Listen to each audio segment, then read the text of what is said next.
God said, let there be light, and there was light. And God said, let the light, and it was good.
He's got some beats.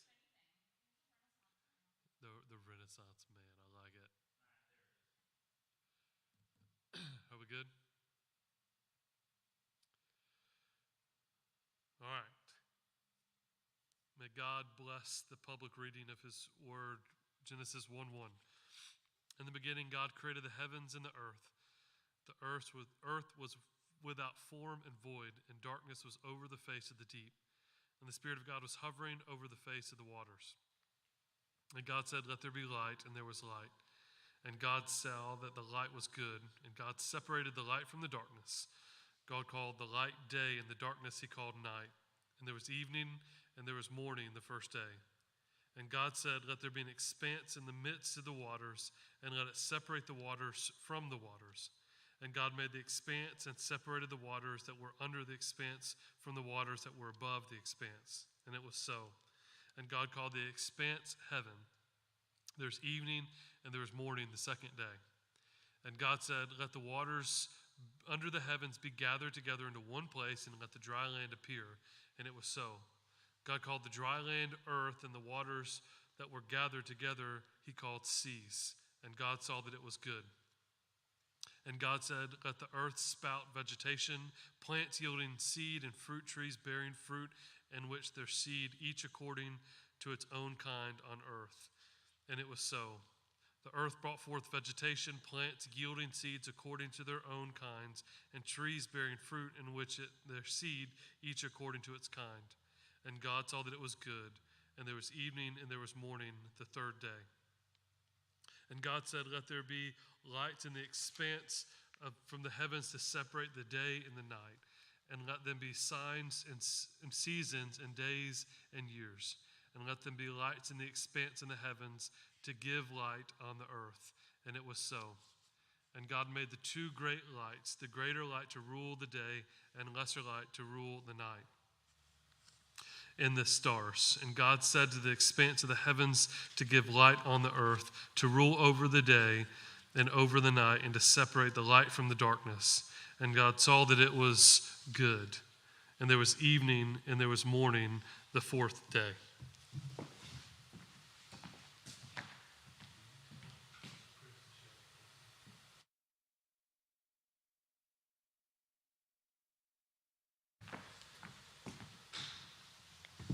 And God said, let the waters swarm with the swarms of living creatures, and let birds fly above the earth from the expanse of the heavens. So God created great sea creatures and every living creature that moves, with which waters swarm according to their kinds, and every winged bird according to its kind. And God saw that it was good, and God blessed them, saying, be fruitful and multiply, and fill the waters and the seas, and let the birds multiply on the earth. And there was evening and there was morning, the fifth day. And God said, let each bring forth living creatures according to their kinds, livestock and creeping things, and beasts of the earth according to their kinds. And it was so. And God made the beasts of the earth according to their kinds, and to the livestock according to their kinds, and everything that creeps on the ground according to its kind. And God saw that it was good. Then God said, let us make man in our image and our likeness, and let them have dominion over the fish of the sea, and over the birds of the heavens, and over the livestock, and over all the earth, and over every creeping thing that creeps on the earth. So God created man in his own image. In the image of God he created them. Male and female he created them. And God blessed them and said, be fruitful and multiply, fill the earth and subdue it, and have dominion over the fish of the sea, and over the birds of the heavens, and over every living thing that moves on the earth. And God said, behold, I've given you every plant yielding seed that is on the face of all the earth, and every tree with seed in its fruit. You shall have them for food, and to every beast of the earth, and to every bird of the heavens, and to everything that creeps on earth, everything that has breath of life. I've given every green plant for food, and it was so. And God saw everything that he has made, and behold, it was very good. And there was evening, and there was morning, the sixth day. Thus the heavens and the earth were finished, and all the host of them. And on the seventh day, God finished his work that he had done, and he rested on the seventh day from all work that he had done. So God blessed the seventh day and made it holy, because on it God rested from all of his work that he had done in creation.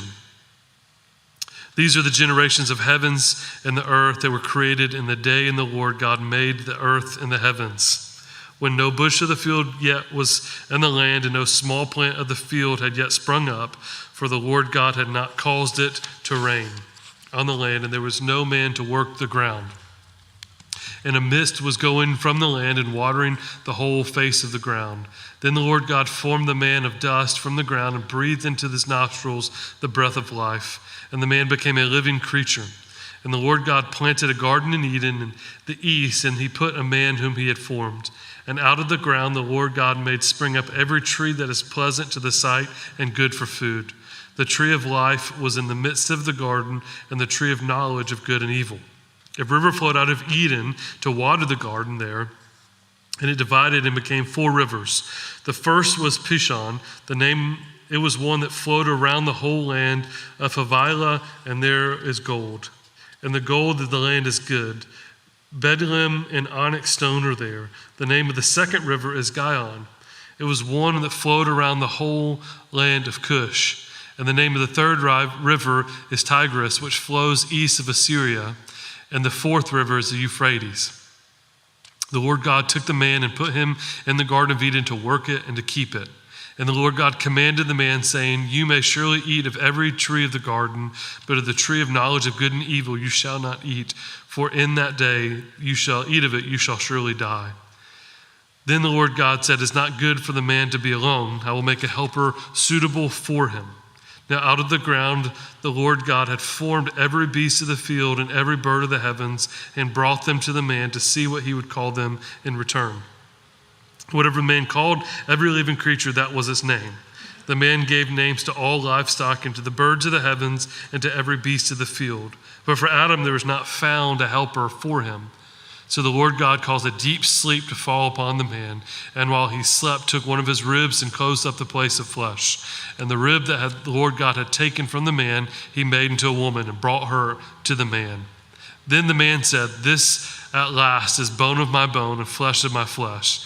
She shall be called woman, because she was taken out of man. Therefore a man shall leave his father and mother and hold fast to his wife, and they shall become one flesh. And the man and his wife were both naked and were not ashamed. Now the serpent was more crafty than any of the beasts of the field that the Lord God had made. He said to the woman, did God actually say, you shall not eat of the tree of the garden? And the woman said to the serpent, we may eat of the fruit of the trees in the garden, but God said, you shall not eat of the fruit of the tree that is in the midst of the garden, neither shall you touch it lest you die. But the serpent said to the woman, "You will not surely die, for God knows that when you eat of it, your eyes will be opened, and you will be like God, knowing good and evil." So when the woman saw that the tree was good for food, and that it was a delight to the eyes, and that the trees were to be desired to make one wise, she took of its fruit, ate it, and also gave some to her husband who was with her, and he ate it. Then the eyes of both were opened, and they knew that they were naked. And they sewed fig leaves together and made themselves loincloths. They heard the sound of the Lord God walking in the garden in the cool of the day, and the man and his wife hid themselves from the presence of the Lord God among the trees of the garden. But the Lord God called to the man and said, "Where are you?" And he said, "I heard the sounds of you in the garden, and I was afraid because I was naked, and I hid myself." He said, "Who told you that you were naked? Have you eaten of the tree which I commanded you not to eat?" The man said, "The woman whom you gave to be with me, she gave me fruit of the tree, and I ate." Then the Lord God said to the woman, "What is this that you have done?" The woman said, "The serpent deceived me, and I ate." The Lord God said to the serpent, "Because you have done this, cursed are you above all livestock, above all the beasts of the field. On your belly you shall go, and dust you shall eat all the days of your life. I will put enmity between you and the woman, and between your offspring and her offspring. He shall bruise your head, and you shall bruise his heel." To the woman he said, "I will surely multiply your pain in childbearing. In pain you shall bring forth children. Your desire should be contrary to your husband, but he shall rule over you." And to Adam he said, "Because you have listened to the voice of your wife, and have eaten of the tree in which I have commanded you, you shall not eat of it. Cursed is the ground because of you. In pain you shall eat of it all the days of your life. Thorns and thistles it shall bring forth of you, and you shall eat of the plants of the field. By the sweat of your face you shall eat the bread, till you return to the ground. For out of it you were taken, for you are all dust, and dust you shall return." The man called to his wife's name Eve, because she was the mother of all living. And the Lord God made for Adam and from his wife garments of skins and clothed them. Then the Lord God said, "Behold, the man has become like one of us, knowing good and evil. Now lest he reach out his hand and take one of the tree of life and eat and live forever." Therefore the Lord God sent him from the Garden of Eden to work of the ground for which he had taken. He drove out the man, and at the east of the Garden of Eden he placed a cherubim and a flaming sword that turned every way to guard the way to the tree of life. Now Adam knew Eve his wife, and he conceived and bore Cain, saying, "I've gotten a man with the help of the Lord." And again she bore his brother Abel. Now Abel was a keeper of the sheep, and Cain a worker of the ground. In the course of time, Cain brought the Lord an offering of the fruit of the ground, and Abel brought the firstborn of his flock and all their fat portions. And the Lord had regard for Abel and his offerings, but for Cain and his offerings he had no regard. So Cain was very angry, and his face fell. The Lord said to Cain, "Why are you angry, and why have your face fallen? If you do well, will you not be accepted? And if you do not do well, sin is crouching at the door. Its desire is contrary to you, but you must rule over it." Cain spoke to Abel his brother, and when they had up in the field, Cain rose up against his brother Abel and killed him. Then the Lord said to Cain, "Where is Abel your brother?" He said, "I do not know. Am I my brother's keeper?" And the Lord said, "What have you done? The voice of your brother's blood is crying to me from the ground. And now you are cursed from the ground, from which you opened its mouth to receive your brother's blood from your hand. When you work to the ground, it shall no longer yield to you its strength. You shall be a fugitive and wanderer on the earth." Cain said to the Lord, "My punishment is greater than I can bear.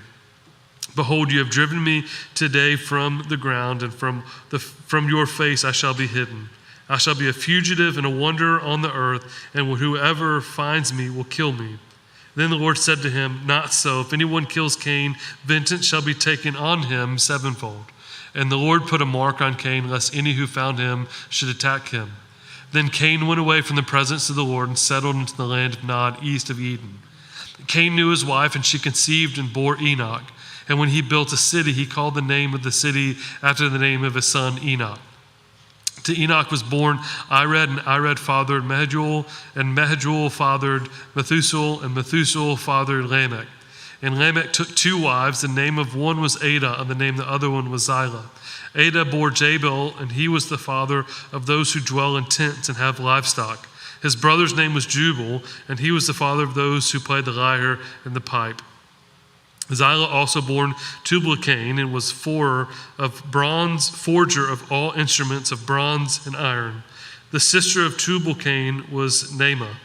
Lamech said to his 2 wives, Adah and Zillah, hear my voice. Your wives of Lamech, listen to what I say. I have killed a man for wounding me, a young man for striking me. If Cain's revenge is 7-fold, then Lamech's is 77-fold. And Adam knew his wife again, and she bore a son, called his name Seth. For she said, God has appointed for me another offspring instead of Abel, for Cain killed him. To Seth also a son who was born, and he called his name Enosh. At the time, the people began to call upon the name of the Lord. Genesis chapter 5. This is the book of the generations of Adam. When God created man, he made him in the likeness of man. Male and female, he created them, and he blessed them and named them man when they were created. When Adam had lived 130 years, he fathered a son in his own likeness, after his own image, and named him Seth. The days of Adam after he fathered Seth were 800 years, and he had other sons and daughters. Thus all the days of Adam lived were 930 years, and he died. When Seth had lived 105 years, he fathered Enosh. Seth lived after he fathered Enosh 807 years, and he had other sons and daughters. Thus all the days of Seth were 912 years, and he died. When Enosh lived 90 years, he fathered Kenan. Enosh lived after he fathered Kenan 815 years, and had other sons and daughters. Thus all the days of Enosh were 905 years, and he died. When Kenan lived 70 years, he fathered Mahalalel. Kenan lived after he fathered Mahalalel 840 years, and had other sons and daughters. Thus, after all the days of Kenan were 910 years, and he died. When Mahalalel lived 65 years, he fathered Jared. Mahalalel lived after he fathered Jared 830 years, and had other sons and daughters. Thus, all the days of Mahalalel were 895 years, and he died. When Jared lived 162 years, he fathered Enoch. Jared lived after he fathered Enoch 800 years, and had other sons and daughters. Thus all the days of Jared were 962 years, and he died. When Enoch had lived 65 years, he fathered Methuselah. Enoch walked with God after he fathered Methuselah 300 years, and had other sons and daughters. Thus all the years of Enoch were 365 years. Enoch walked with God, and he was not, for God took him. When Methuselah lived 187 years, he fathered Lamech. Methuselah lived after he fathered Lamech 782 years, and he had other sons and daughters. Thus all the days of Methuselah were 969 years, and he died. When Lamech had lived 882 years, he fathered a son and called his name Noah, saying, out of the ground that the Lord has cursed, this one shall bring us relief from our work, from all the painful toil of our hands. Lamech lived after he fathered Noah 595 years, and he had other sons and daughters. Thus all the days of Lamech were 777 years, and he died.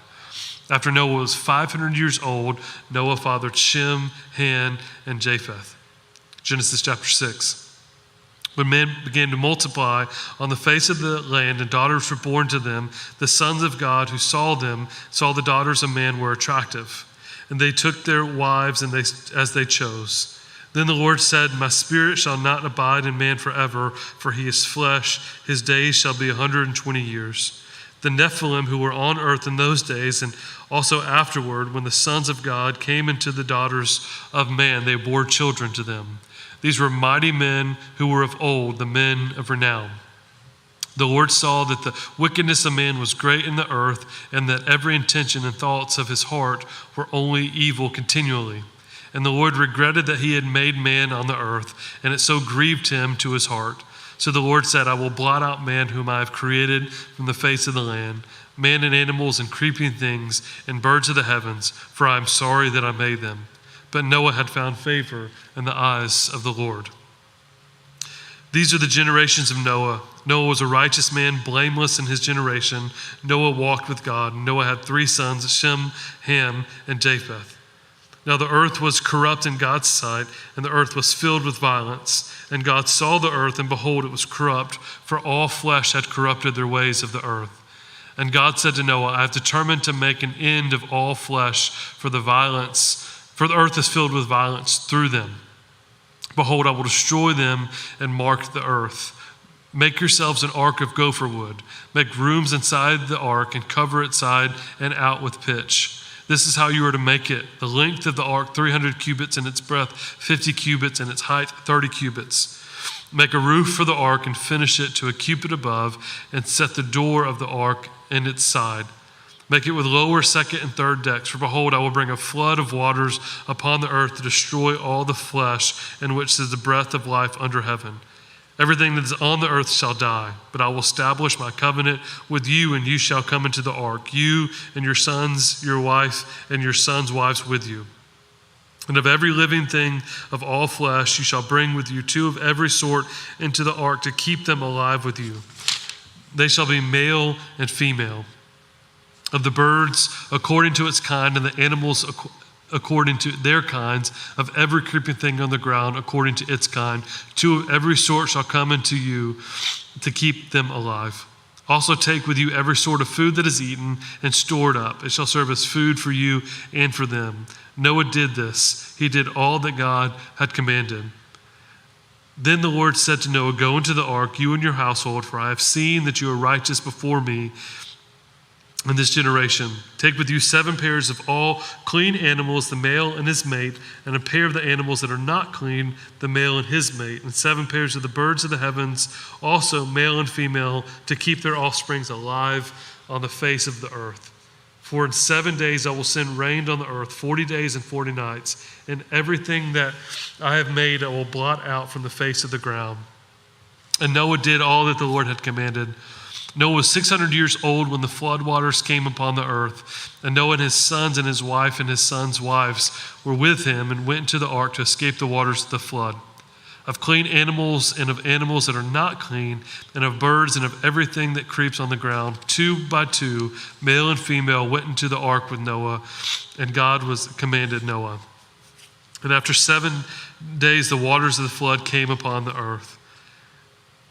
In the 600th year of Noah's life, in the 2nd month, on the 17th day of the month, and on that day, all the fountains of the great deep burst forth, and the windows of the heavens were opened, and the rain fell upon the earth 40 days and 40 nights. On the very same day, Noah and his sons, Shem, Ham, and Japheth, and Noah's wife, and the 3 wives of his sons with them entered the ark.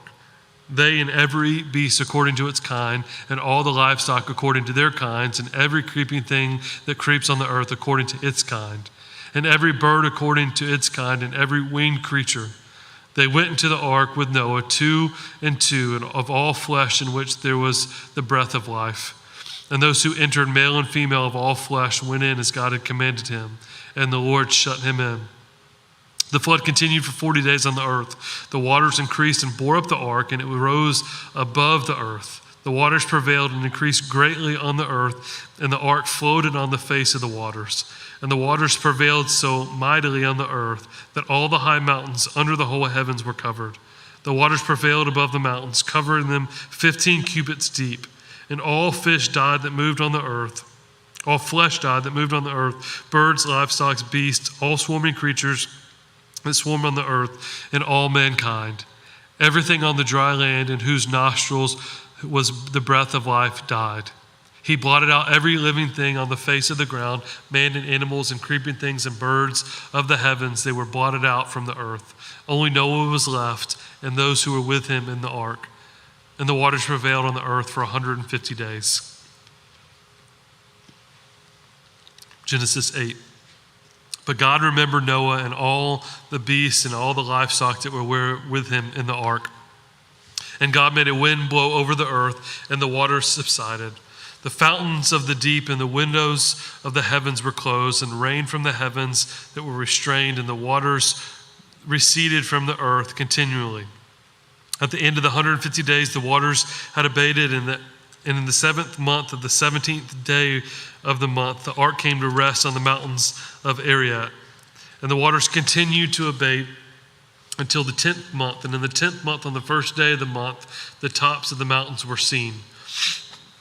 At the end of the 40 days, Noah opened the window of the ark he had made and sent forth a raven. He went to and fro until the waters were dried up from the earth. Then he sent forth a dove from him to see if the waters had subsided from the face of the ground. But the dove found no place to set her foot, and she returned to him to the ark, for the waters were still on the face of the whole earth. So he put out his hand and took her and brought her into the ark with him. He waited another 7 days, and again he sent forth the dove out of the ark. And the dove came back to him in the evening, and behold, in her mouth was a freshly plucked olive leaf. So Noah knew that the waters had subsided from the earth. Then he waited another 7 days and sent forth the dove, and she did not return anymore. In the 601st year and the first month, the first day of the month, the waters were dried from all the earth. And Noah removed the covering of the ark and looked, and behold, the face of the ground was dry. In the 2nd month of the 27th day of the month, the earth had dried out. Then God said to Noah, "Go out from the ark, you and your wife and your sons' wives with you. Bring out with you every living thing that is with you of all flesh, birds and animals, and every creeping thing that creeps on the earth, that they may swarm on the earth and be fruitful and multiply on the earth." So Noah went out, and his sons and his wife and his sons' wives with him. Every beast, every creeping thing, and every bird, everything that moves on the earth went out by families from the ark. Then Noah built an altar to the Lord and took some of every clean animal and some of every clean bird and offered burnt offerings on the altar. And when the Lord smelled the pleasing aroma, the Lord said in his heart, "I will never again curse the ground because of man, for the intention of man's heart is evil from his youth. Neither will I ever strike down every living creature as I have done before. While the earth remains, seed time and harvest, cold and heat, summer and winter, day and night shall not cease." And God blessed Noah and his sons and said to them, "Be fruitful and multiply and fill the earth. The fear of you and the dread of you shall be upon every beast of the earth and upon every bird of the heavens, upon everything that creeps on the ground and all fish of the sea. Into your hands they are delivered. Every moving thing that lives shall be food for you. And as I gave you the green plants, I give you everything. But you shall not eat flesh with its life, that is, blood. And for your life's blood I will require a reckoning. For every beast I will require it from man. From his fellow man I will require a reckoning for the one's life of man. Whoever sheds the blood of man, by man shall his blood be shed. For God has made man in his own image. And you be fruitful and multiply, increasing greatly on the earth, and multiply it." Then God said to Noah and to his sons with him, "Behold, I establish my covenant with you and your offspring after you, and with every living creature that is with you, the birds, the livestock, and every beast of the earth with you, as many as come out from the ark. It is for every beast of the earth. I will establish my covenant with you, that will never again shall all flesh be cut off by the waters of the flood, and never again shall there be a flood to destroy the earth." And God said, "This is the sign of the covenant that I make between me and you and every living creature that is with you.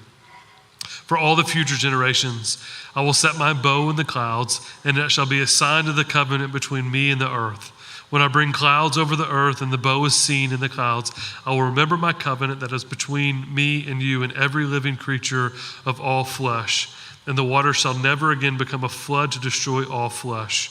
When the bow is in the clouds, I will see it and remember the everlasting covenant between God and every living creature of all flesh that is on the earth." And God said to Noah, "This is the sign of the covenant I have established between me and all flesh that is on the earth." The sons of Noah who went forth from the ark were Shem, Ham, and Japheth. Ham was the father of Canaan. These three were the sons of Noah. And from these the whole people of the earth were dispersed. Noah began to be a man of soil, and he planted a vineyard. He drank of the wine and became drunk and lay uncovered in his tent. And Ham, the father of Canaan, saw the nakedness of his father and told his two brothers outside. Then Shem and Japheth took a garment, laid it on both sides of their shoulders, and walked backwards and covered the nakedness of their father. Their faces were turned backward, and they did not see their father's nakedness. When Noah awoke from his wine and knew what his youngest son had done, he said, "Cursed be Canaan, a servant of servants shall be to his brothers." He also said, "Blessed be the Lord, the God of Shem, and let Canaan be his servants.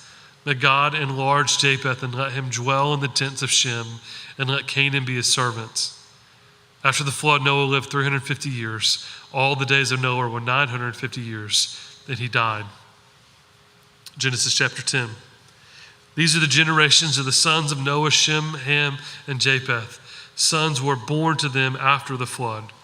The sons of Japheth: Gomer, Magog, Madai, Javan, Tubal, Meshech, and Tyrus.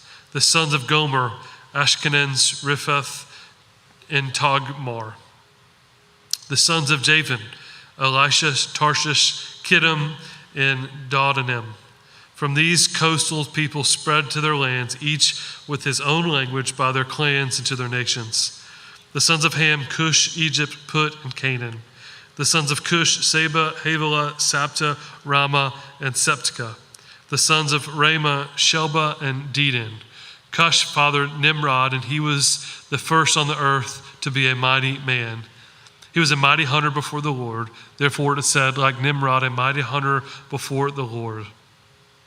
The beginning of his kingdom was Babel, Erech, Akkad, and Calneh, in the land of Shinar. From that land he went to Assyria and built Nineveh, Rehoboth, Calah, and Resen between Nineveh and Calah. That is the great city.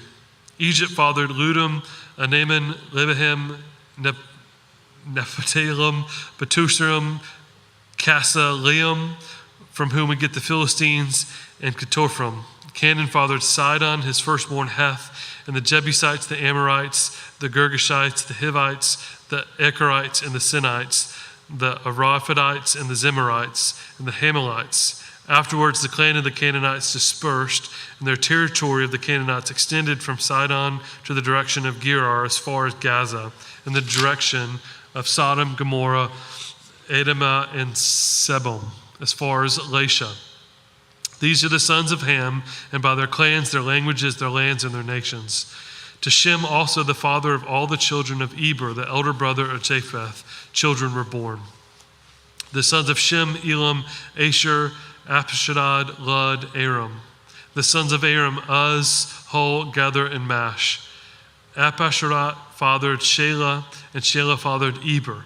To Eber was born two sons. The name of one was Peleg, for in his days on the earth was divided, and his brother's name was Joktan.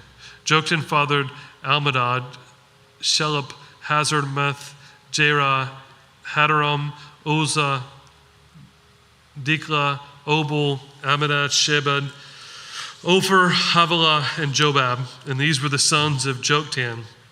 The territory in which they live extended from Mesha to the direction of Sephar to the hill country of the east. These are the sons of Shem, by their clans, their languages, their lands, and their nations. These are the clans of the sons of Noah, according to their genealogies and their nations, and from the nations spread abroad from the earth after the flood.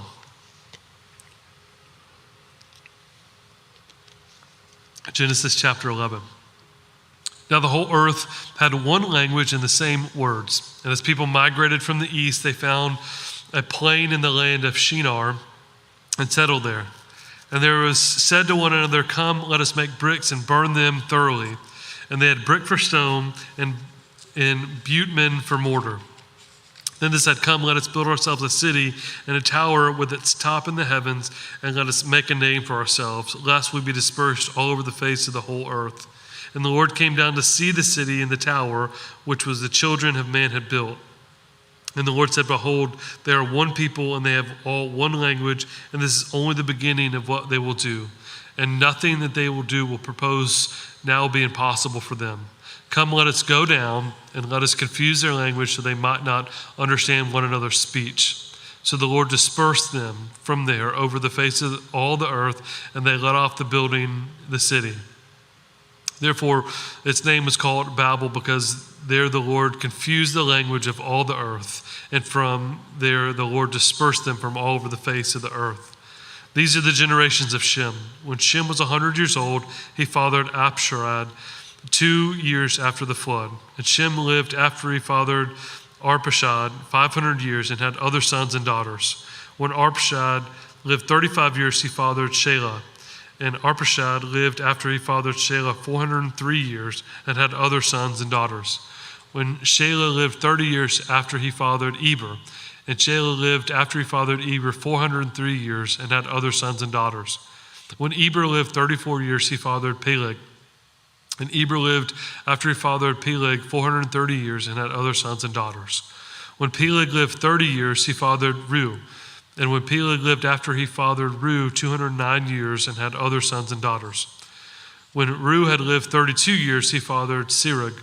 And Reu lived after he fathered Serug 207 years and had other sons and daughters. When Serug had lived 30 years, he fathered Nahor.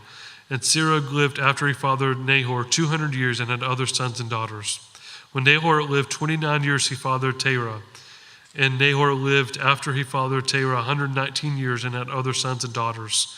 When Terah lived 70 years, he fathered Abram, Nahor, and Haran. Now these are the generations of Terah. Terah had fathered Abram, Nahor, and Haran fathered Lot.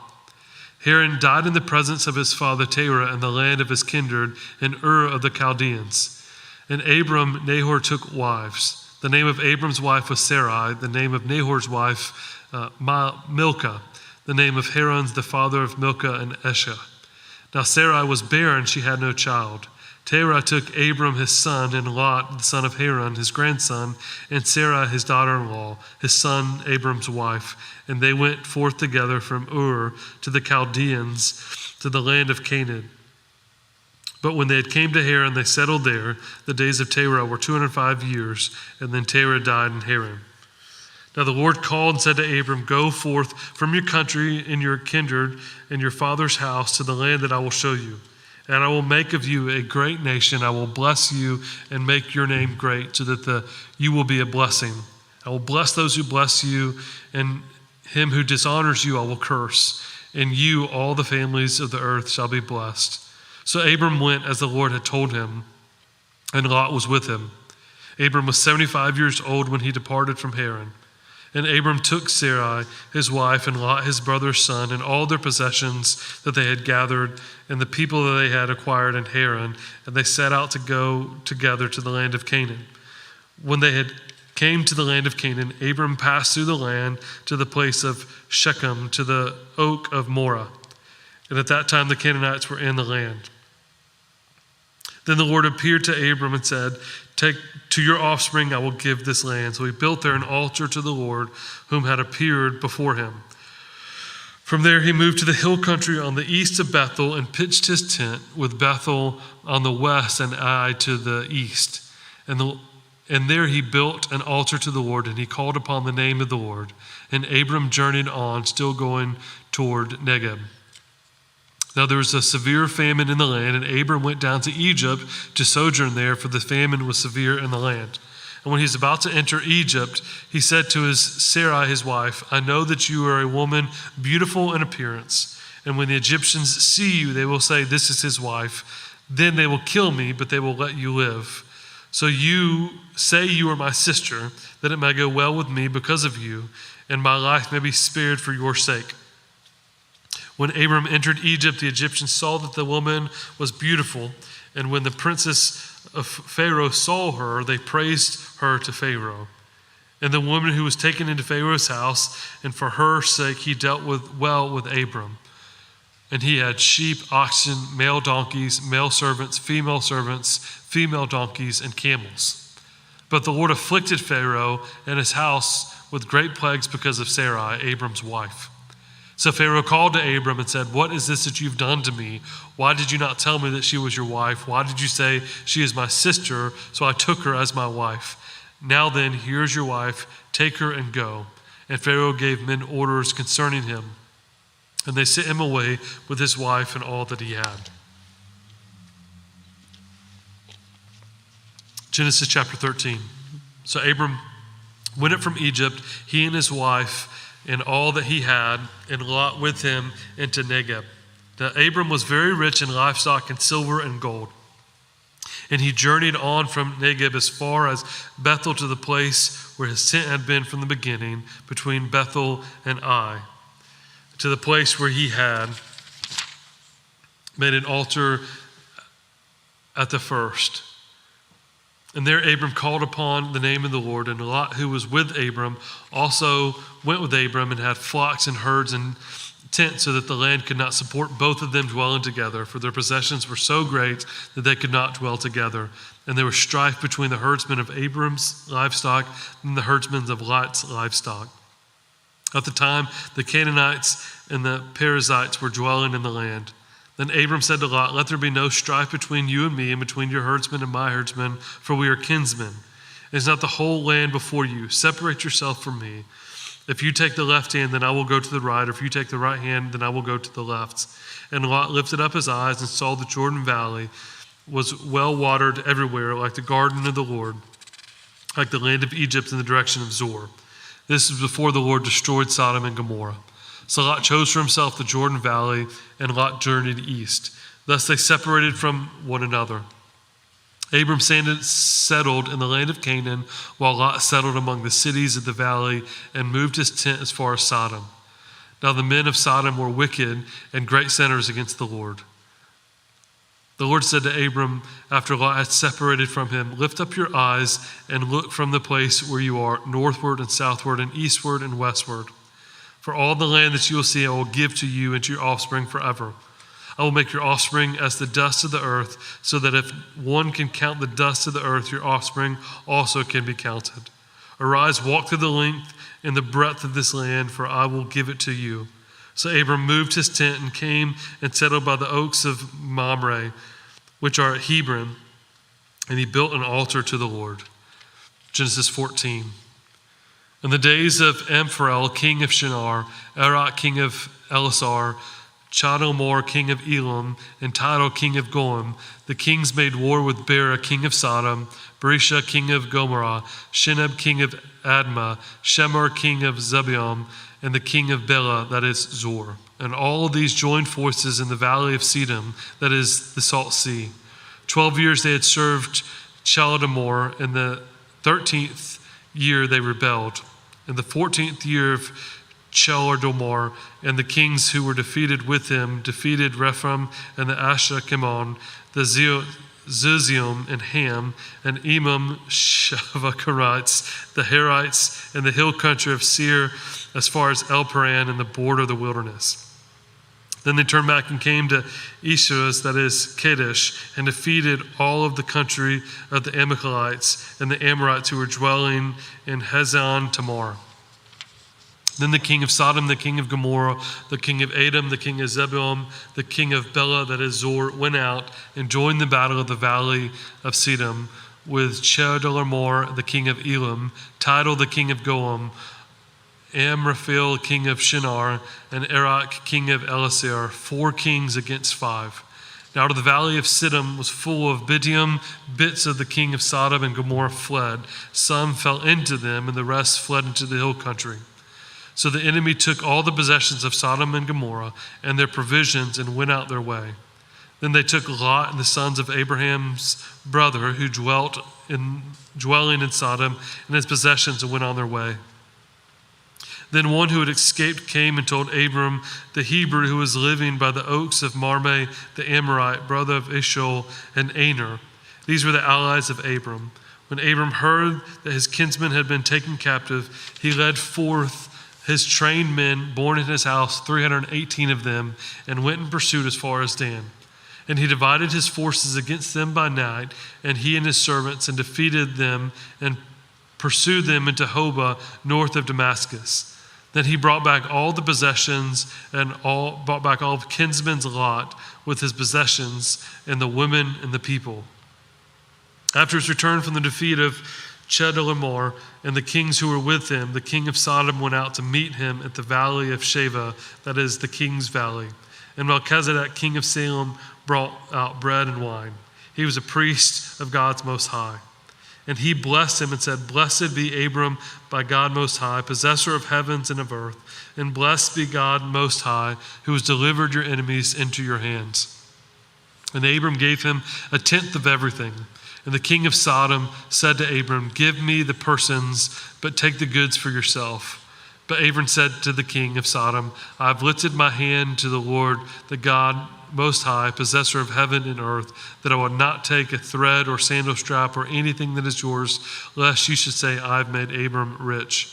I will take nothing but what the young men have eaten, and the share of the men who went with me. Let Aner, Ishmael, and Mamre take their share. Genesis chapter 15. After these things, the word of the Lord came to Abram in a vision. Fear not, Abram, for I am your shield. Your reward shall be very great. But Abram said, O Lord God, what will you give me? For I continued childless, and the heir of my house is Eliezer of Damascus. And Abram said, Behold, you have given me no offspring, and a member of my household will be my heir. And behold, the word of the Lord came to him, This man shall not be your heir. Your very own son shall be your heir. And he brought him outside and said, Look towards the heaven and number the stars, if you are able to number them. Then he said, So shall your offspring be. And he believed the Lord and counted to him as righteousness. And he said to him, I am the Lord who brought you out from Ur to the Chaldeans to give you this land of possessions. Land to possess. But he said, O Lord God, how am I to know that I am to possess it? He said, Bring me a heifer 3 years old, a female goat 3 years old, a ram 3 years old, a turtle dove, and a young pigeon. And he brought all these things and cut them in half and laid each half over the other. But he did not cut the birds in half. And when the birds of prey came down on the carcasses, Abram drove them away. As the sun was going down, a deep sleep fell on Abram, and behold, a dreadful and great darkness fell upon him. Then the Lord said to Abram, Knowing for certain that your offspring will be sojourners in a land that is not theirs, and will be servants there, and they will be afflicted for 400 years. But I will bring judgment on the nation that they serve, and afterwards they shall come out with great possessions. As for you, you shall go into your father's peace. You shall be buried in a good old age. And they shall come back here in the 4th generation, for the iniquity of the Amorites is not yet complete. When the sun had gone down, it was dark, and behold, a smoking fire pot and a flaming torch passed between these pieces. And on that day the Lord made a covenant with Abram, saying, To your offspring I shall give this land, from the river of Egypt to the great river, the river Euphrates, to the land of the Kenites, the Kenizzites, the Cadmonites, the Hittites, the Perizzites, and Rephaim, the Amorites, the Canaanites, the Gigarites, and the Jebusites. Genesis 16. Now Sarai, Abram's wife, had borne him no children. She had a female Egyptian servant whose name was Hagar. And Sarai came to Abram, Behold, now the Lord prevented me from bearing children. Go in to my servant. It shall be that I shall obtain a child by her. And Abram listened to the voice of Sarai. So after Abram had lived 10 years in the land of Canaan, Sarai, Abram's wife, took Hagar, the Egyptian, her servant, and gave her to Abram, her husband, as wife. And he went to Hagar, and she conceived. And when she saw that he had conceived, she looked with contempt on her mistress. And Sarai said to Abram, May the wrong done to me be on you. I gave my servant to your embrace, and when she saw that she had conceived, she looked on me with contempt. May the Lord judge between you and me. But Abram said to Sarah, Behold, your servant is in your power. Do to her as you please. Then Sarai dealt harshly with her, and she fled from her. The angel of the Lord found her by a spring of water in the wilderness, and the spring on the way to Shur. And he said, Hagar, servant of Sarai, where have you come from, and where are you going? She said, I am fleeing from my mistress Sarai. The angel of the Lord said to her, Return to your mistress and submit to her. Then the angel of the Lord said to her, I will surely multiply your offspring, so they cannot be numbered from multitude. And the angel of the Lord said to her, Behold, you are pregnant, and you shall bear a son, and you shall call his name Ishmael, because the Lord has listened to your affliction. He shall be a wild donkey of a man, and his hand everyone's hand against him. and he shall dwell over against all of its kinsmen. So she called to the name of the Lord who spoke to her, You are a great God of seeing. For she said, Truly, here I have seen him who looks after me. Therefore, the well called Beer-lahai-roi, it lies between Kadesh and Bered. And Hagar bore Abram a son, and Abram called the name of his son who Hagar bore Ishmael. Abram was 86 years old when Hagar bore Ishmael to Abram. Genesis chapter 17. When Abram was 99 years old, the Lord appeared to Abram and said to him, I am God Almighty, walk before me and be blameless, that I may make my covenant between me and you and may multiply you greatly. Then Abram fell on his face, and God said to him, Behold, my covenant is with you, and you shall be the father of a multitude of nations. No longer shall you be called Abram, but you shall be called Abraham, for I have made you the father of multitude of nations, and I will make you exceedingly fruitful, and I will make you into the nations, and kings shall come from you. And I will establish my covenant between me and you and your offspring after you through their generations, for an everlasting covenant to be God to you and to your offspring after you. And I will give to you and to your offspring after you the land of your sojourning and all the land of Canaan for their everlasting possession, and I will be their God. And God said to Abram, As for you, you shall keep my covenant, and your offspring after you throughout all the generations. This is my covenant, which you shall keep between me and you and your offspring after you. Every male among you shall be circumcised. You shall be circumcised in the flesh of your foreskins, and it shall be a sign of the covenant between me and you. He who is 8 days old among you shall be circumcised, every male through your generations, whether born in your house or bought with your money from any foreigner who is not of your offspring. Both he who is born in your house and he who is bought with your money shall surely be circumcised. So shall my covenant be in your flesh, an everlasting covenant. Any uncircumcised man who is not circumcised in the flesh of his foreskin shall be cut off from his people, for he has broken my covenant. And God said to Abraham, As for Sarai your wife, you shall not call her name Sarai, but Sarah shall be her name.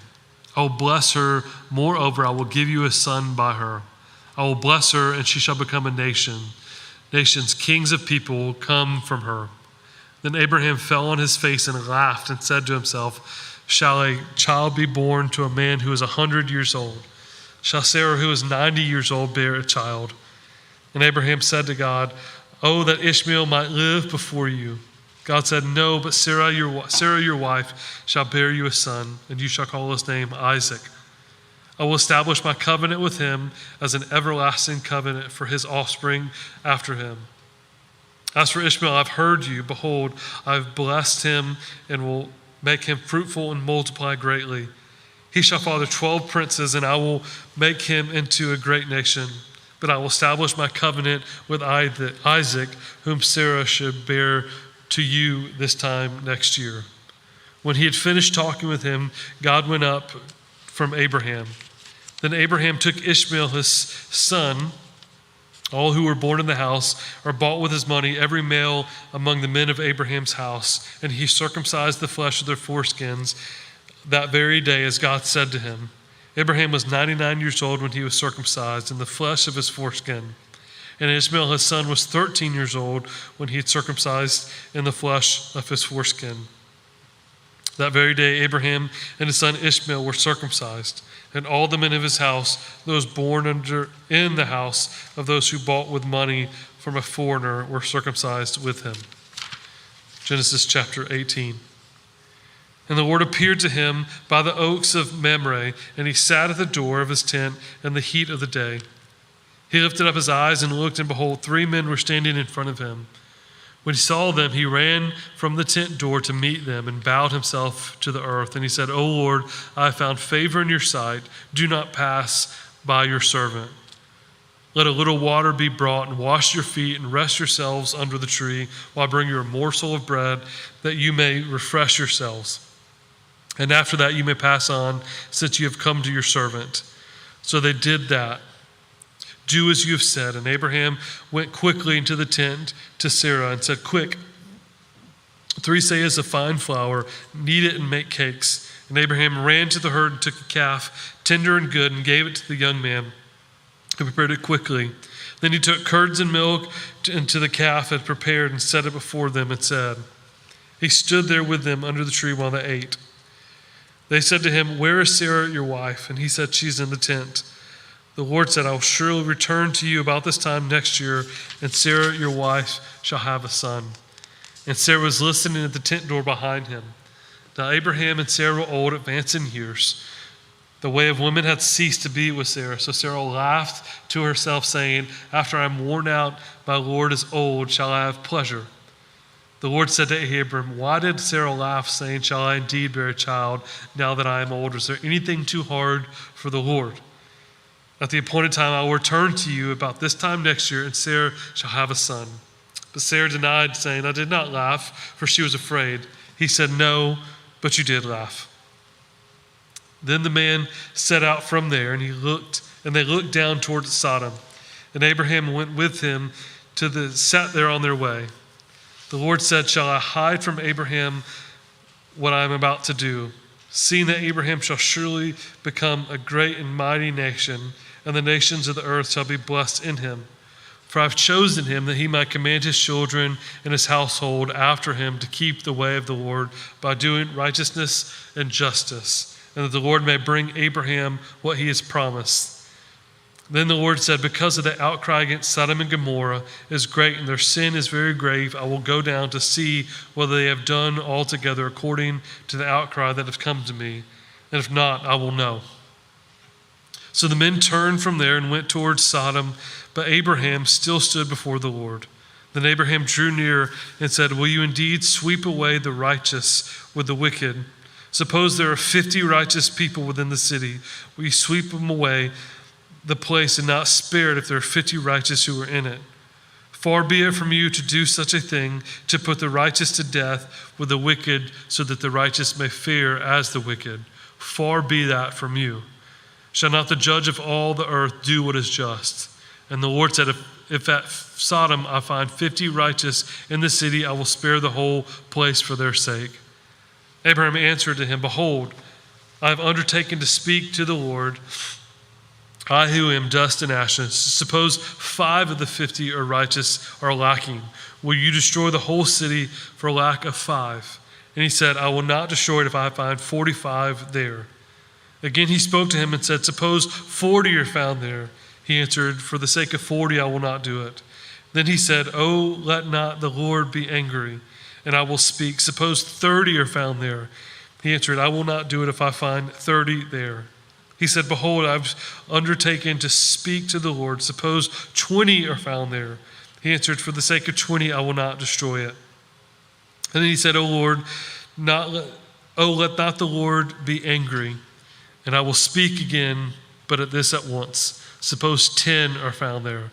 He answered, "For the sake of 10, I will not destroy it." And the Lord went his way, and we had finished speaking to Abraham, and Abraham returned to his place.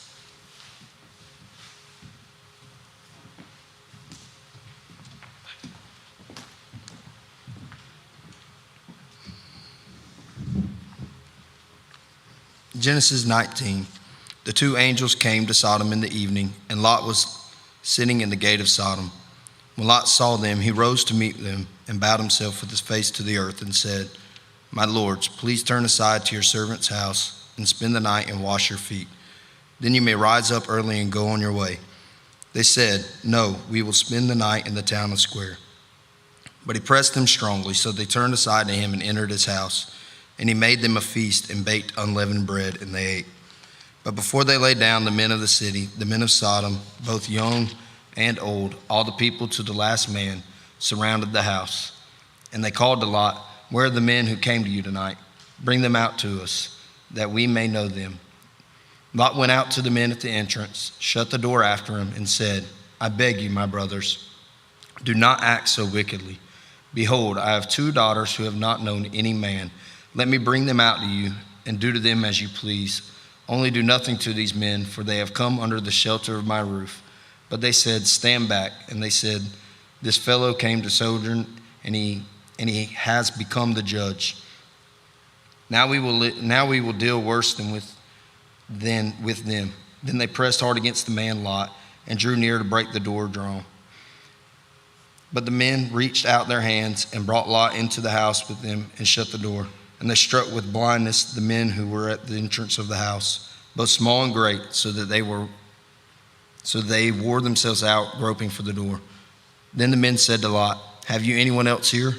Sons-in-law, sons, daughters, or anyone you have in the city? Bring them out of the place. For we are about to destroy this place, because the outcry against its people has become great before the Lord, and the Lord has sent us to destroy it. So Lot went out and said to his son-in-law, who were to marry his daughters, up, get out of this place, for the Lord is about to destroy the city.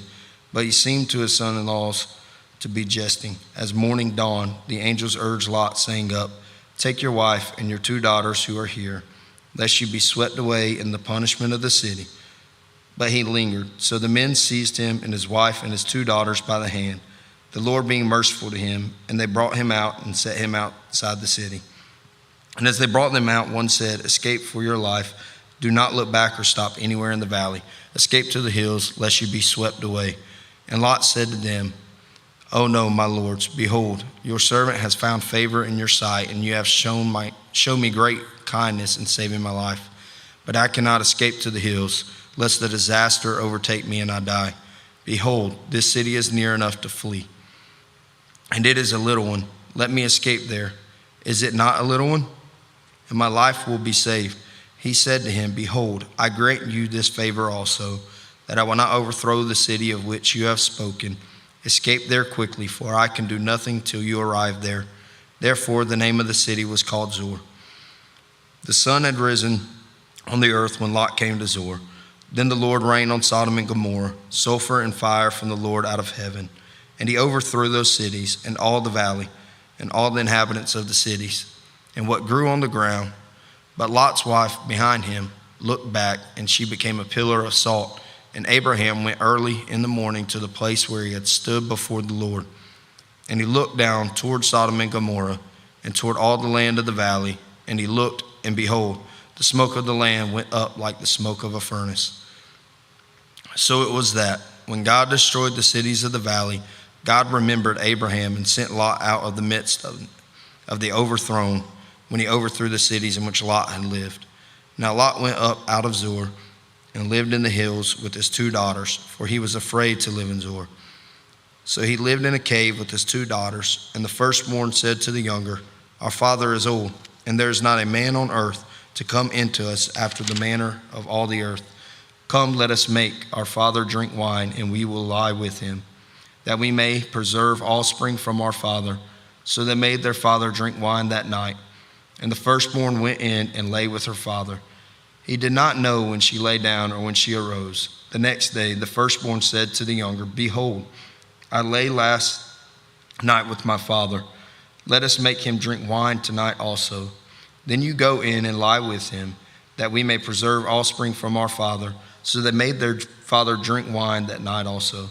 And the younger arose and lay with him. And he did not know when she lay down or when she arose. Thus both the daughters of Lot became pregnant by their father. The firstborn bore a son, called his name Moab. He is the father of the Moabites. To this day the younger also bore a son, and called his name Ben-ammi. He is the father of the Ammonites to this day. Genesis 20.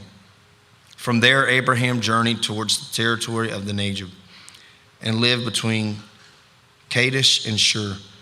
And he sojourned in Gerar. And Abraham said of Sarah his wife, she is my sister. And Abimelech, king of Gerar, sent and took Sarah. But God came to Abimelech in a dream that by night, and said to him, behold, you are a dead man because of the woman whom you have taken, for she is a man's wife. Not Abimelech had not approached her. So he said, Lord, will you kill an innocent people? Did he not himself say to me, she is my sister? And she herself said, he is my brother. In the integrity of my heart and the innocence of my hands I have done this. Then God said to him in the dream, "Yes, I know that you have done this in the integrity of your heart, and it was I who kept you from sinning against me. Therefore I did not let you touch her. Now then return the man's wife, for he is a prophet, so that he will pray for you, and you shall live. But if you do not return her, know that you shall surely die, you and all who are yours." So Abimelech rose early in the morning and called all his servants and told them all these things. And the men were very much afraid. Then Abimelech called Abraham and said to him, "What have you done to us? And how have I sinned against you, that you have brought on me and my kingdom a great sin? You have done to me things that ought not to be done." And Abimelech said to Abraham, "What did you see that you did this thing?" Abraham said, "I did it because I thought there is no fear of God at all in this place, and they will kill me because of my wife. Besides, she is indeed my sister, the daughter of my father, though not the daughter of my mother, and she became my wife. And when God caused me to wander from my father's house, I said to her, 'This is the kindness you must do to me. At every place to which we come, say of me, he is my brother.'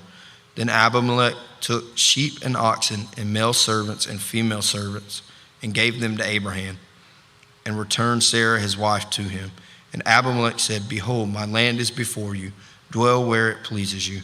To Sarah he said, 'Behold, I have given your brother 1,000 pieces of silver. It is a sign of your innocence in the eyes of all who are with you, and before everyone you are vindicated.' Then Abraham prayed to God, and God healed Abimelech, and also healed his wife and female slaves, so that they bore children. For the Lord had closed all the wombs of the house of Abimelech because of Sarah, Abraham's wife." Genesis 21. The Lord visited Sarah as he had said, and the Lord did to Sarah as he had promised. And Sarah conceived and bore Abraham a son in his old age at the time of which God had spoken to him. Abraham called the name of his son who was born to him, whom Sarah bore him, Isaac. And Abraham circumcised his son Isaac when he was 8 days old, as God had commanded him. Abraham was 100 years old when his son Isaac was born to him. And Sarah said, "God has made laughter for me. Everyone who hears will laugh over me." And she said, "Who would have said to Abraham that Sarah would nurse children? Yet I have borne him a son in his old age." And the child grew and was weaned. And Abraham made a great feast on the day that Isaac was weaned. But Sarah saw the son of Hagar, the Egyptian, whom she had born to Abraham, laughing. So she said to Abraham, "Cast out the slave woman with her son, for the son of this slave woman shall not be heir with my son Isaac." And the thing was very displeasing to Abraham on account of his son. But God said to Abraham, "Be not displeased because of the boy and because of your slave woman. Whatever Sarah says to you, do as she tells you. For though Isaac shall your offspring be named, and I will make a nation of the son of the slave woman also, because he is your offspring." So Abraham rose early in the morning and took bread and a skin of water and gave it to Hagar, putting it on her shoulder, along with the child, and sent her away. And she departed and wandered in the wilderness of Beersheba. When the water in the skin was gone, she put the child under one of the bushes. Then she went and sat down opposite him, a good way off, about the distance of a bow shot, for she said, "Let me not look on the death of the child." And as she sat opposite him, she lifted her voice and wept. And God heard the voice of the boy, and the angel of God called to Hagar from heaven and said to her, "What troubles you, Hagar? Fear not, for God has heard the voice of the boy where he is. Up, lift up the boy, and hold him with fast your hand, for I will make him into a great nation." Then God opened her eyes, and she saw a well of water, and she went and filled the skin with water and gave the boy a drink. And God was with the boy, and he grew up. He lived in the wilderness and became an expert with the bow. He lived in the wilderness of Paran, and his mother took a wife for him from the land of Egypt. At that time Abimelech and Phicol, the commander of his army, said to Abraham, "God is with you in all that you do. Now therefore swear to me here by God that you will not deal falsely with me, or with my descendants, or with my posterity. But as I have dealt kindly with you, so you will deal with me and with the land where you have sojourned." And Abraham said, "I will swear." When Abraham reproved Abimelech about a well of water that Abimelech's servants had seized, Abimelech said, I do not know who has done this thing. You did not tell me, and I have not heard of it until today. So Abraham took sheep and oxen and gave them to Abimelech, and the two men made a covenant. Abraham set 7 ewe lambs of the flock apart, and Abimelech said to Abraham, what is the meaning of these 7 lambs that you have set apart? He said, these 7 lambs you will take from my hand, that this may be a witness for me that I dug this well. Therefore that place was called Beersheba, because there both of them swore an oath. So they made a covenant at Beersheba.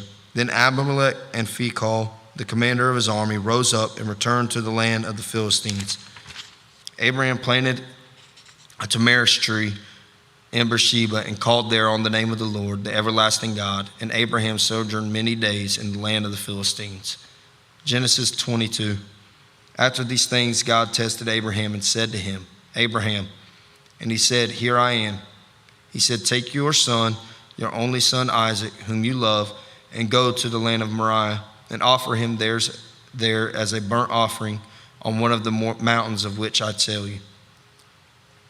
So Abraham rose early in the morning, saddled his donkey, and took 2 of his young men with him, and his son Isaac. And he cut the wood for the burnt offering, and arose and went to the place of which God had told him. On the 3rd day, Abraham lifted up his eyes and saw the place from afar. Then Abraham said to his young men, stay here with the donkey. I and the boy will go over there and worship and come again to you. And Abraham took the wood of the burnt offering and laid it on Isaac, his son. And he took in his hand the fire and the knife. So they went both of them together. And Isaac said to his father Abraham, my father. And he said, here I am, my son. He said, behold, the fire and the wood, but where is the lamb for a burnt offering? Abraham said, God will provide for himself the lamb for a burnt offering, my son. So they went both of them together. When they came to the place of which God had told him, Abraham built the altar there and laid the wood in order and bound Isaac his son and laid him on the altar on top of the wood. Then Abraham reached out his hand and took the knife to slaughter his son. But the angel of the Lord called him from heaven and said, Abraham, Abraham. And he said, here I am. He said, do not lay your hand on the boy or do anything to him. For now I know that you fear God, seeing you have not withheld your son, your only son, from me. And Abraham lifted up his eyes and looked, and behold, behind him was a ram, caught in a thicket by its thorns. And Abraham went and took the ram and offered it up as a burnt offering instead of his son. So Abraham called the name of that place, the Lord will provide. As it is said to this day, on the mount of the Lord it shall be provided. And the angel of the Lord called to Abraham a second time from heaven and said, by myself I have sworn, declares the Lord, because you have done this and you have not withheld your son, your only son, I will surely bless you, and I will surely multiply your offspring as the stars of heaven and as the sand that is on the seashore. And your offspring shall possess the gates of the enemies. And in your offspring shall all the nations of the earth be blessed, because you have obeyed my voice. So Abraham returned to his young men, and they arose and went together to Beersheba, and Abraham lived at Beersheba. Now after these things it was told to Abraham, behold, Milcah also has borne children to your brother Nahor, Uz his firstborn, Buz his brother, Kemuel the father of Aram, Chez, Hazo, Pildash, Jidlaph, and Bethel. Bethel fathered Rebekah. These 8 Milcah bore to Nahor, Abraham's brother. Moreover, his concubine, whose name was Rimu, bore Teba, Gama, Tahash, and Makah. Genesis 23. Sarah lived 127 years. These were the years of the life of Sarah.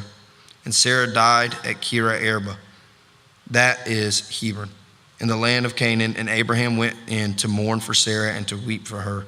And Abraham rose up from before his dead and said to the Hittites, I am a sojourner and foreigner among you.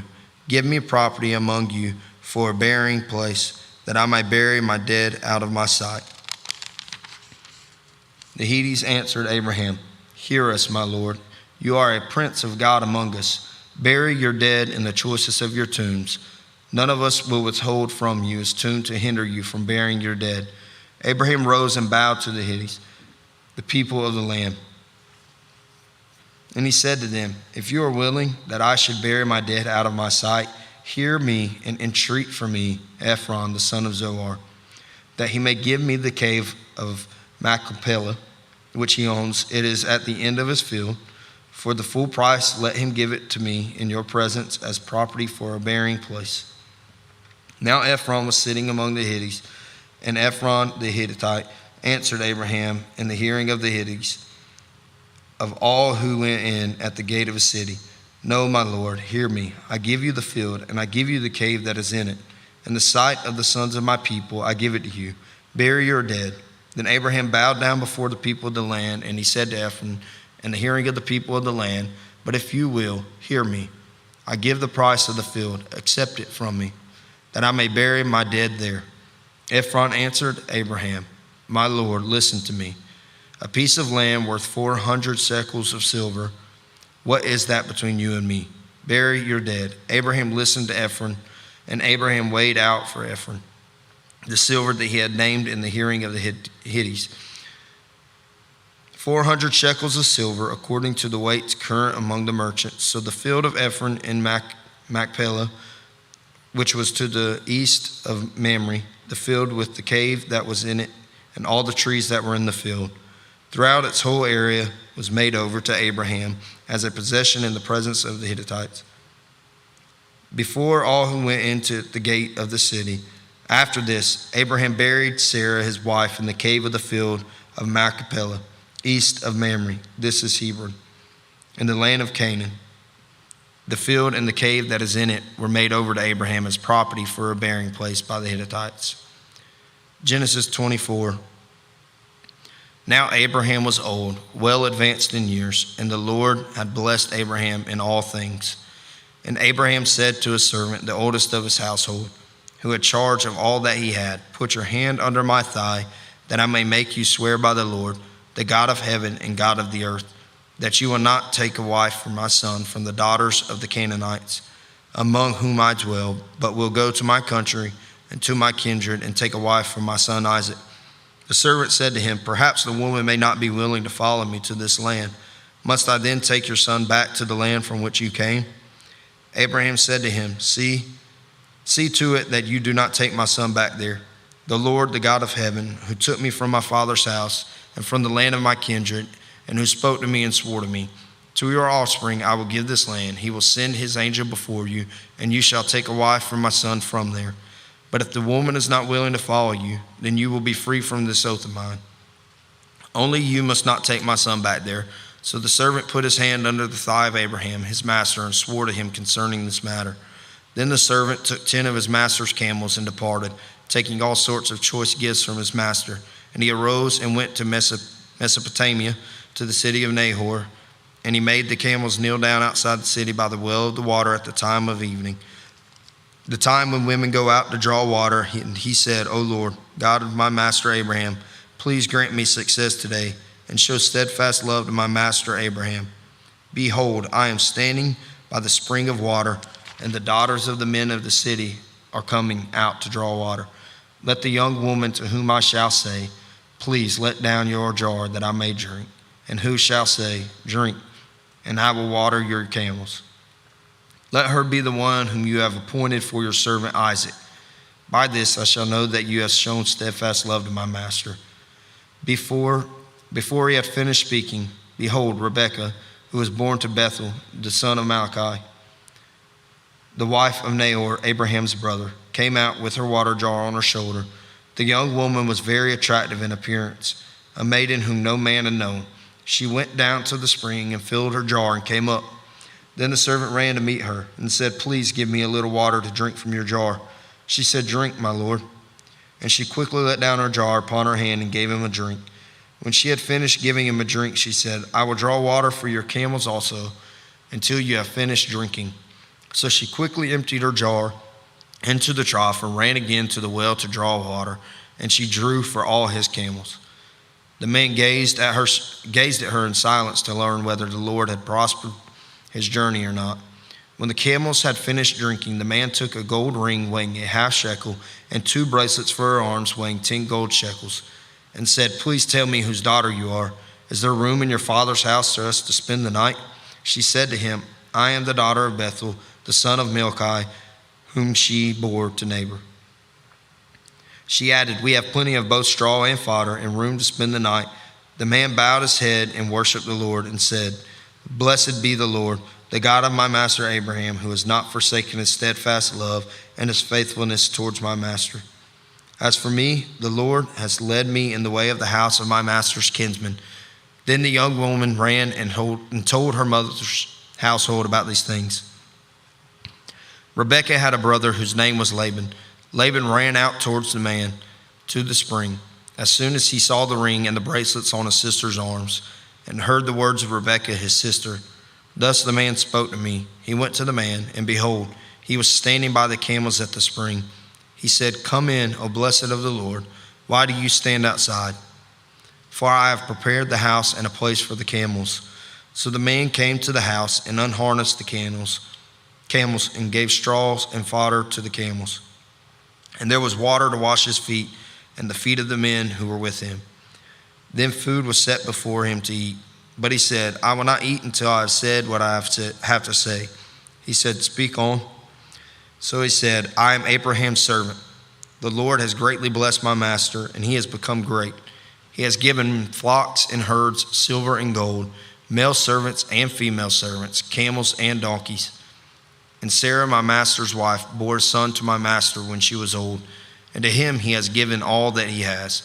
My master made me swear, saying, 'You shall not take a wife for my son from the daughters of the Canaanites, in whose land I dwell, but you shall go to my father's house and to my clan and take a wife for my son.' I said to my master, 'Perhaps the woman will not follow me.' But he said to me, 'The Lord before whom I have walked, will send his angel with you and prosper your way. You shall take a wife for my son from my clan and from my father's house. Then you will be free from my oath. When you come to my clan, and if they will not give her to you, you will be free from my oath. I came today to the spring and said, O Lord, the God of my master Abraham, if now you are prospering the way that I go, behold, I am standing by the spring of water. Let the virgin who comes out to draw water, to whom I shall say, Please give me a little water from your jar to drink. And who will say to me, Drink, and I will draw for your camels also. Let her be the woman whom the Lord has appointed for my master's son.' Before I had finished speaking in my heart, behold, Rebekah came out with her water jar on her shoulder. And she went down to the spring and drew water. I said to her, Please let me drink. She quickly let down her jar from her shoulder and said, Drink, and I will give your camels drink also. So I drank, and she gave the camels drink also. Then I asked her, Whose daughter are you? She said, The daughters of Bethuel, Nahor's son, whom Milcah bore to him. So I put the ring on her nose and the bracelets on her arms. Then I bowed my head and worshiped the Lord and blessed the Lord, the God of my master Abraham, who had led me by the right way to take the daughters to my master's kinsman for his son. Now then, if you are going to show steadfast love and faithfulness to my master, tell me, and if not, tell me, that I may turn to the right hand or to the left. Then Laban and Bethuel answered and said, The thing has come from the Lord. We cannot speak to you bad or good. Behold, Rebekah is before you. Take her and go, and let her be the wife of your master's son, as the Lord has spoken. When Abraham's servant heard their words, he bowed himself to the earth before the Lord. And the servant brought out jewelry of silver and gold and garments and gave them to Rebekah. He also gave to her brother and to her mother costly ornaments. And he and the men who were with him ate and drank, and they spent the night there. When they arose in the morning, he said, Send me away to my master, her brother and her mother. Let the young woman remain with us a while, at least 10 days. After that she may go. But he said to them, Do not delay me. Since the Lord has prospered my way, send me away that I might go to my master. They said, Let us call the young woman and ask her. And they called Rebekah and said to her, Will you go with this man? She said, I will go. So they sent away Rebekah, their sister, and her nurse. and Abraham's servant and his men.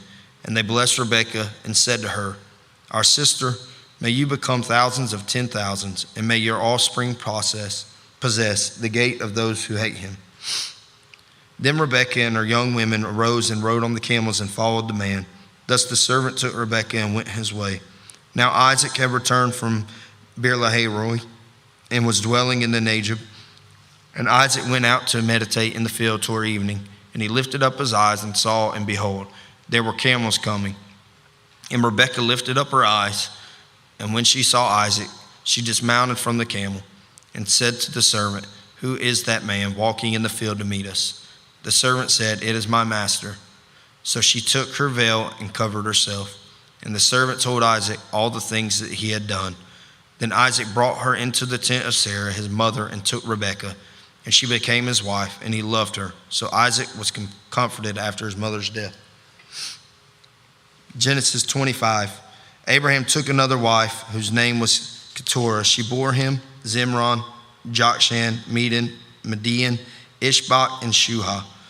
Jokshan fathered Sheba and Dedan. The sons of Dedan were Asherim, Letishim, and Leamium. The sons of Median were Ephah, Epher, Hanok, Abida, and Eldah. All these were the children of Keturah. Abraham gave all he had to Isaac, but to the sons of his concubines Abraham gave gifts, and while he was still living, he sent away from his son Isaac eastward to the east country. These are the days of the years of Abraham's life, 175 years. Abraham breathed his last and died in a good old age, an old man and full of years, and was gathered to his people. Isaac and Ishmael, his sons, buried him in the cave of Machpelah, in the field of Ephron, the son of Zohar, the Hittite, east of Mamre, the field that Abraham purchased from the Hittites. There Abraham was buried with Sarah his wife.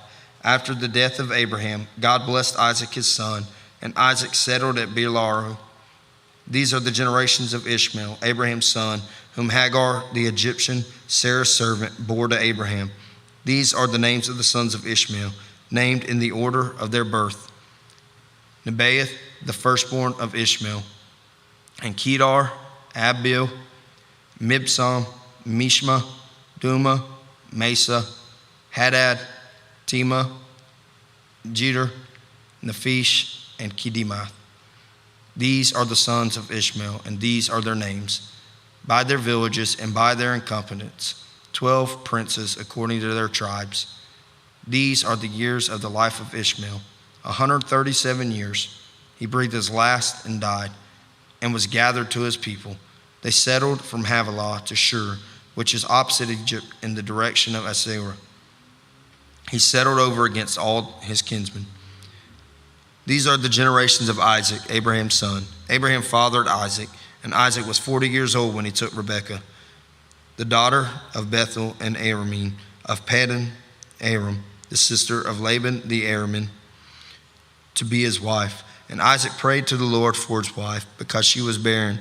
And the Lord granted his prayer, and Rebekah his wife conceived the children, struggled together within her. And she said, "If it is thus, why is this happening to me?" So she went to inquire of the Lord, and the Lord said to her, "Two nations are in your womb, and two people from within you shall be divided. The one shall be stronger than the other, the older shall serve the younger." When her days to give birth were completed, behold, there were twins in her wombs.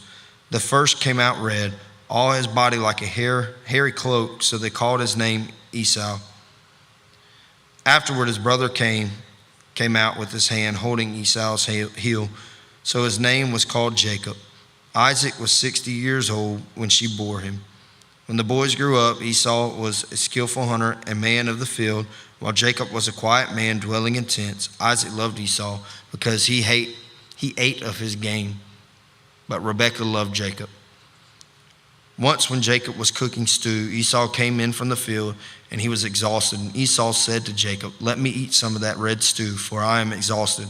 Therefore his name was called Edom. Jacob said, "Sell me your birthright now." Esau said, "I am about to die. Of what use is a birthright to me?" Jacob said, "Swear to me now." So he swore to him and sold his birthright to Jacob. Then Jacob gave Esau bread and lentil stew, and he ate and drank and rose and went on his way. Thus Esau despised his birthright. Genesis 26. Now there was a famine in the land besides the former famine that was in the days of Abraham. And Isaac went to Gerar to Abimelech, king of the Philistines. And the Lord appeared to him and said, do not go down to Egypt. Dwell in the land of which I shall tell you. Sojourn in this land, and I will be with you and will bless you. For to you and to your offspring I will give all these lands, and I will establish the oath that I swore to Abraham your father. I will multiply your offspring as the stars of heaven, and will give to you your offspring of the lands. And in your offspring all the nations of the earth shall be blessed, because Abraham obeyed my voice and kept my charge, my commandments, my statutes, and my laws. So Isaac settled in the Gerar. When the men of the place asked him about his wife, he said, she is my sister. For he feared to say, my wife, thinking, lest the men of the place should kill me because of Rebekah, because she was attractive in appearance. When he had been there a long time, Abimelech, king of the Philistines, looked out of a window and saw Isaac laughing with Rebekah his wife. So Abimelech called Isaac and said, behold, she is your wife. How then could you say she is my sister? Isaac said to him, because I thought lest I die because of her. Abimelech said, what is this you have done to us? One of the people might easily have lain with your wife, and you would have brought guilt upon us. So Abimelech warned all the people, saying, whoever touches this man or his wife shall surely be put to death. And Isaac sowed in that land and reaped in the same year 100-fold. The Lord blessed him, and the man became rich and gained more and more until he became very wealthy. He had possessions of flocks and herds and many servants, so that the Philistines envied him. Now the Philistines had stopped and filled with earth all the wells that his father's servant had dug in the days of Abraham the father. And Abimelech said to his Isaac, go away from us, for you are much mightier than we. So Isaac departed from there and encamped in the valley of Gerar and settled there. And Isaac dug again the wells of water that had been dug in the days of Abraham his father, which the Philistines had stopped after the death of Abraham. And he gave them the names that his father had given them. But when Isaac's servants dug in the valley and found there a well of spring water, the herdsmen of Gerar quarreled with Isaac's herdsmen, saying, the water is ours. So he called the name of the well Esek, because they contended with him. Then they dug another well, and they quarreled over that also. So he called his name Sitnah. And he moved from there and dug another well, and they did not quarrel over it. So he called its name Rehoboth, saying, for now the Lord has made room for us, and we shall be fruitful in the land. From there he went up to Beersheba, and the Lord appeared to him the same night and said, I am the God of Abraham your father. Fear not, for I am with you, and will bless you and multiply your offspring for my servants Abraham's sake. So he built an altar there and called upon the name of the Lord and pitched his tent there, and there Isaac's servants dug a well. When Abimelech went to him from Gerar with Ahuzeth, his advisor, and Phicol, the commander of his army, Isaac said to them, why have you come to me, seeing that you hate me and have sent me away from you? They said, we see plainly that the Lord has been with you. So we said, let there be a sworn pact between us, between you and us, and let us make a covenant with you, that you will do us no harm, just as we have not touched you and have done to you nothing but good, and have sent you away in peace. You are now the blessed of the Lord. So he made them a feast, and they drank, and they ate and drank. In the morning they rose early and exchanged oaths, and Isaac sent them on their way, and they departed from him in peace. That same day Isaac's servants came and told him about the well that they had dug, and said to him, we have found water. He called it Sheba. Therefore the name of the city is Beersheba to this day. When Esau was 40 years old, he took Judith, the daughter of Beeri, the Hittite, to be his wife, and Basemath, the daughter of Elon, the Hittite, and they made life better for Isaac and Rebekah. Genesis 27. When Isaac was old and his eyes were dim, so that he could not see, he called Esau his older son and said to him, my son? And he answered, here I am. He said, behold, I am old. I do not know the day of my death. Now then, take your weapons, your quiver and your bow, and go out to the field and hunt game for me, and prepare for me delicious food, such as I love, and bring it to me that I may eat, that my soul may bless you before I die. Now Rebekah was listening when Isaac spoke to his son Esau. So when Esau went to the field to hunt for game and bring it, Rebekah said to her son Jacob, I heard your father speak to your brother Esau. Bring me game and prepare for me delicious food, that I may eat it and bless you before the Lord before I die. Now therefore, my son, obey my voice as I command you. Go to the flock and bring me 2 good goats, so that I may prepare from them delicious food for your father, such as he loves.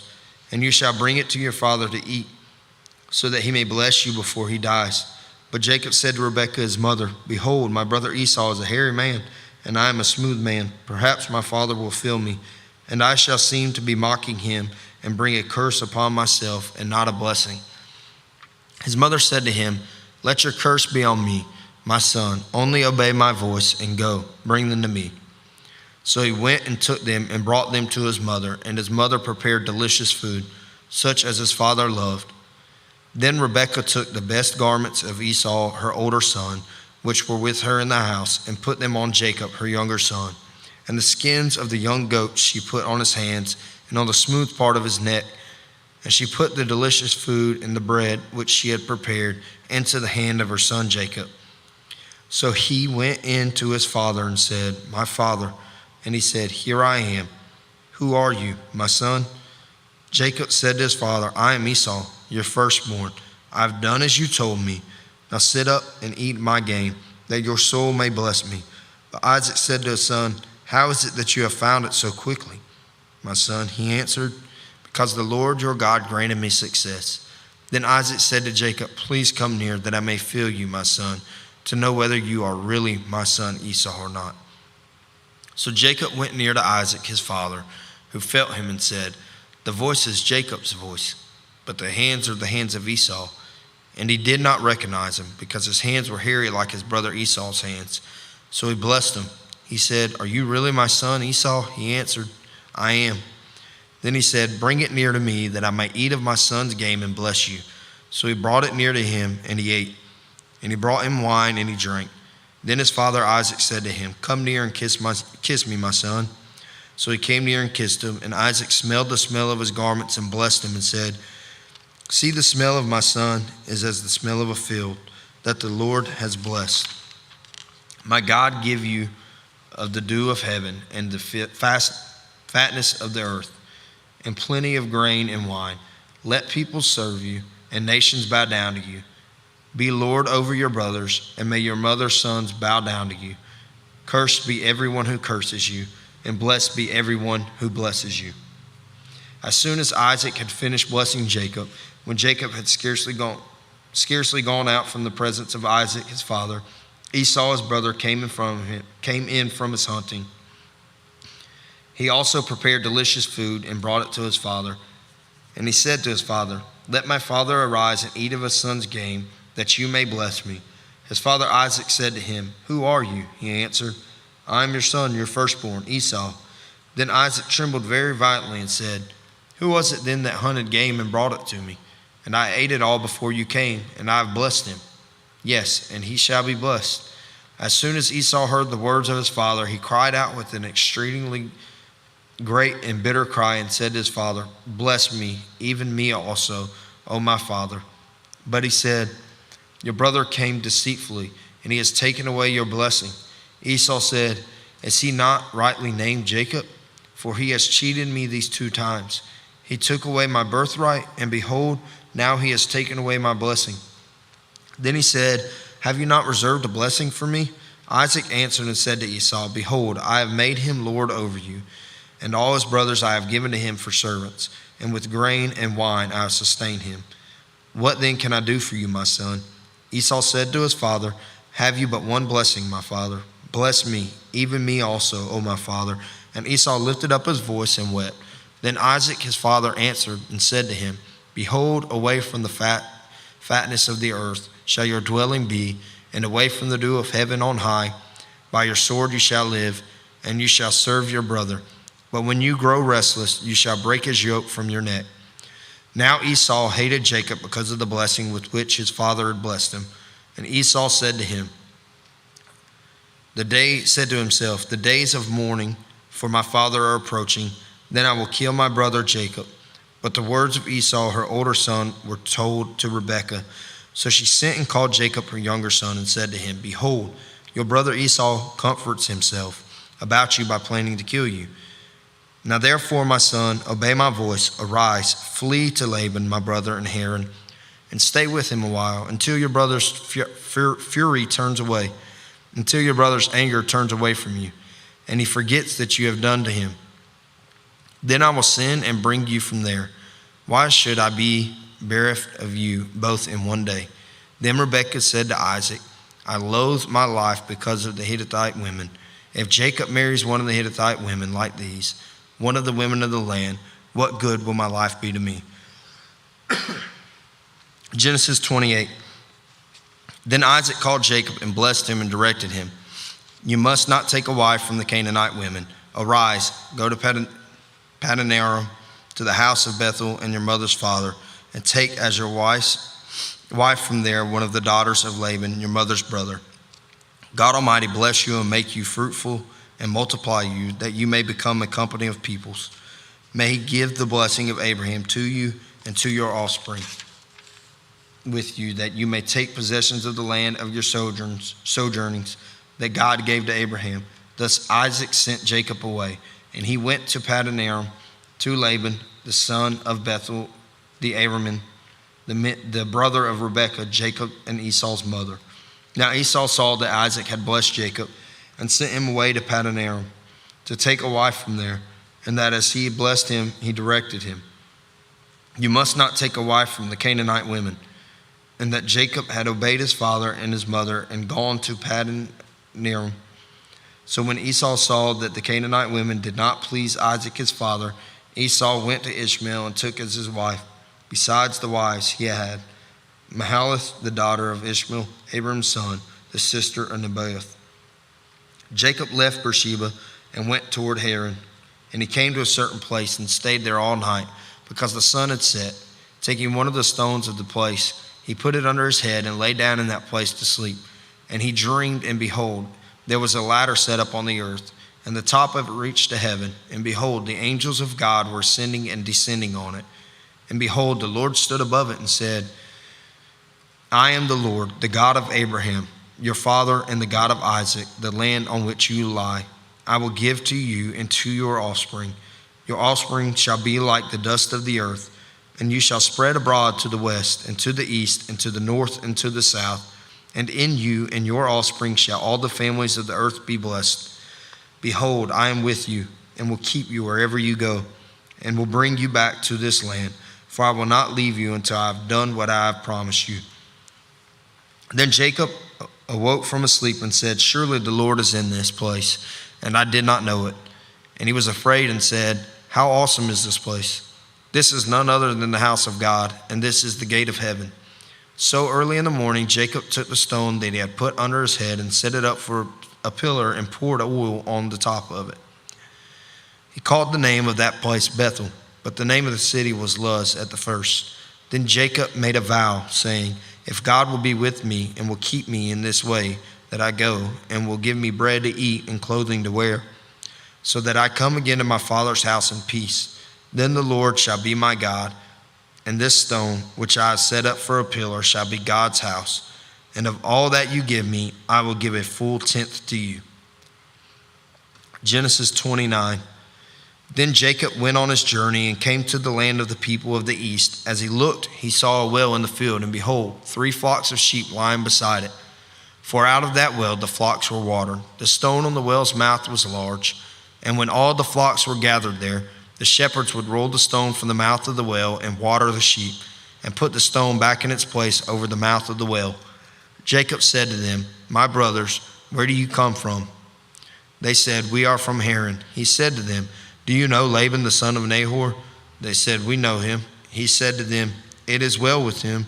They said, "It is well. And see, Rachel his daughter is coming with the sheep.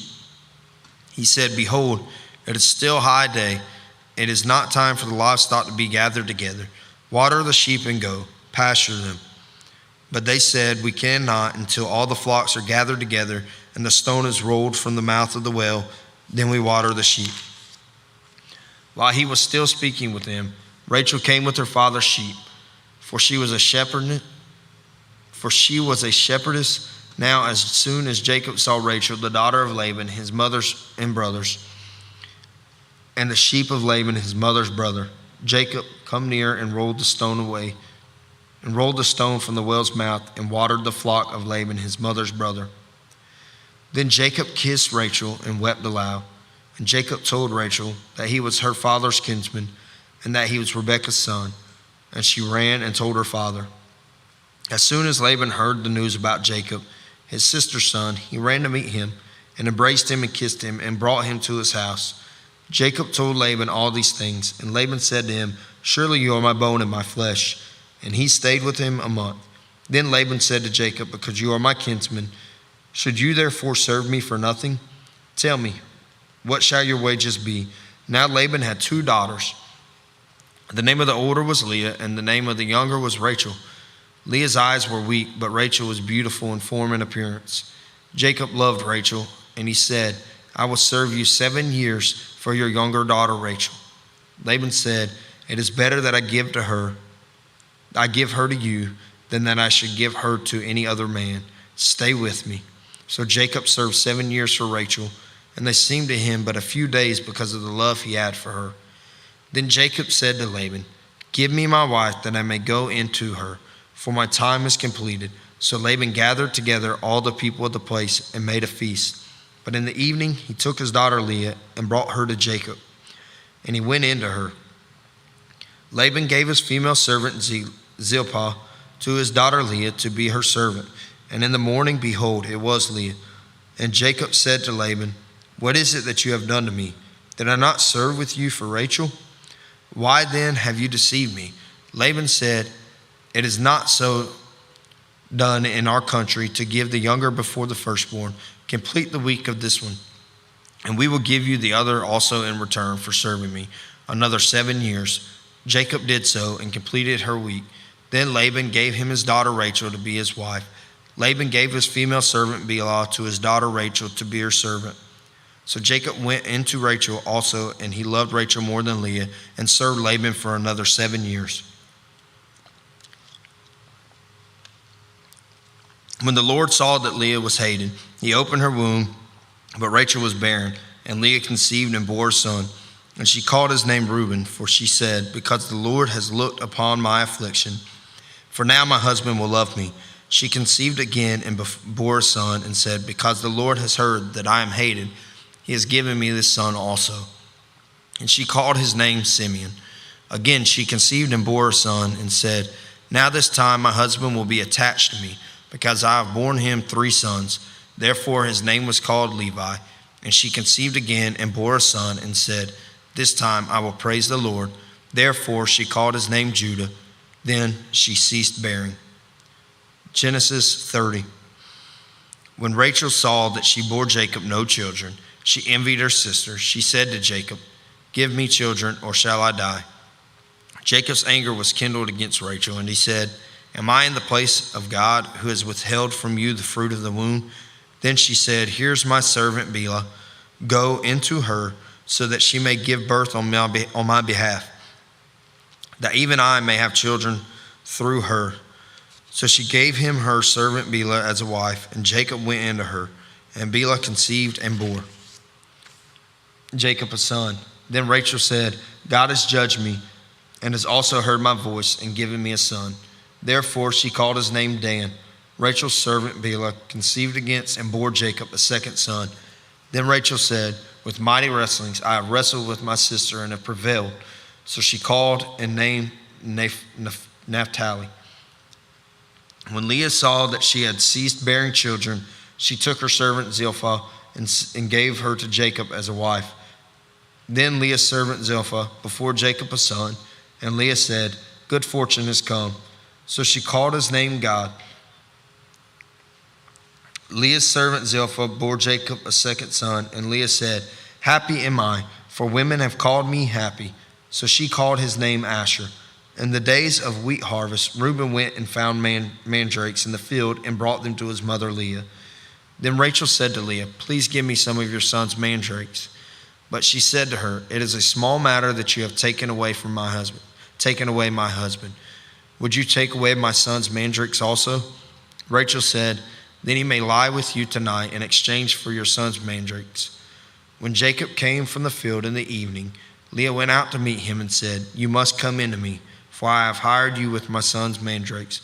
So he lay with her that night, and God listened to Leah, and she conceived and bore Jacob's fifth son. Leah said, "God has given me my wages because I gave my servant to my husband." So she called his name Issachar. And Leah conceived again, and she bore Jacob a sixth son. Then Leah said, "God has endowed me with a good endowment. Now my husband will honor me, because I have borne him 6 sons." So she called his name Zebulun. Afterward she bore a daughter and called her name Dinah. Then God remembered Rachel, and God listened to her and opened her womb. She conceived and bore a son and said, "God has taken away my reproach." And she called his name Joseph, saying, "May the Lord add to me another son." As soon as Rachel had borne Joseph, Jacob said to Laban, "Send me away that I may go to my own home and country. Give me my wives and my children for whom I have served you, that I may go for you, know the service that I have given you." But Laban said to him, "If I have found favor in your sight, I have learned by divination that the Lord has blessed me because of you. Name your wages, and I will give it." Jacob said to him, "You yourself know how I have served you, and how your livestock has fared with me. For you had little before I came, and it has increased abundantly, and the Lord has blessed you wherever I turn. But now when shall I provide for my own household also?" He said, "What shall I give you?" Jacob said, "You shall not give me anything.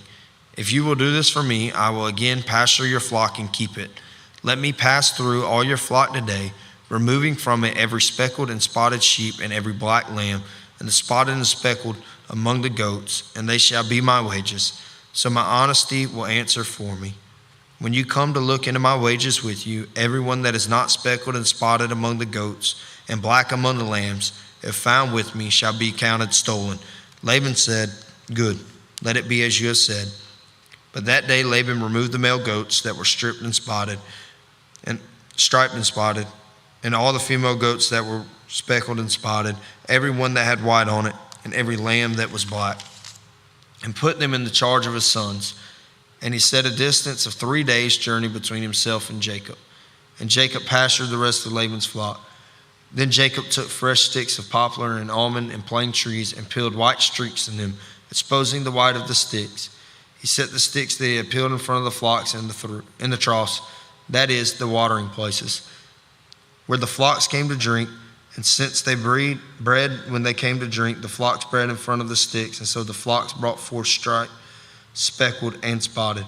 And Jacob separated the lambs and set the faces of the flocks towards the stripe and all the black and the flock of Laban. He put his own droves apart and did not put them with Laban's flock.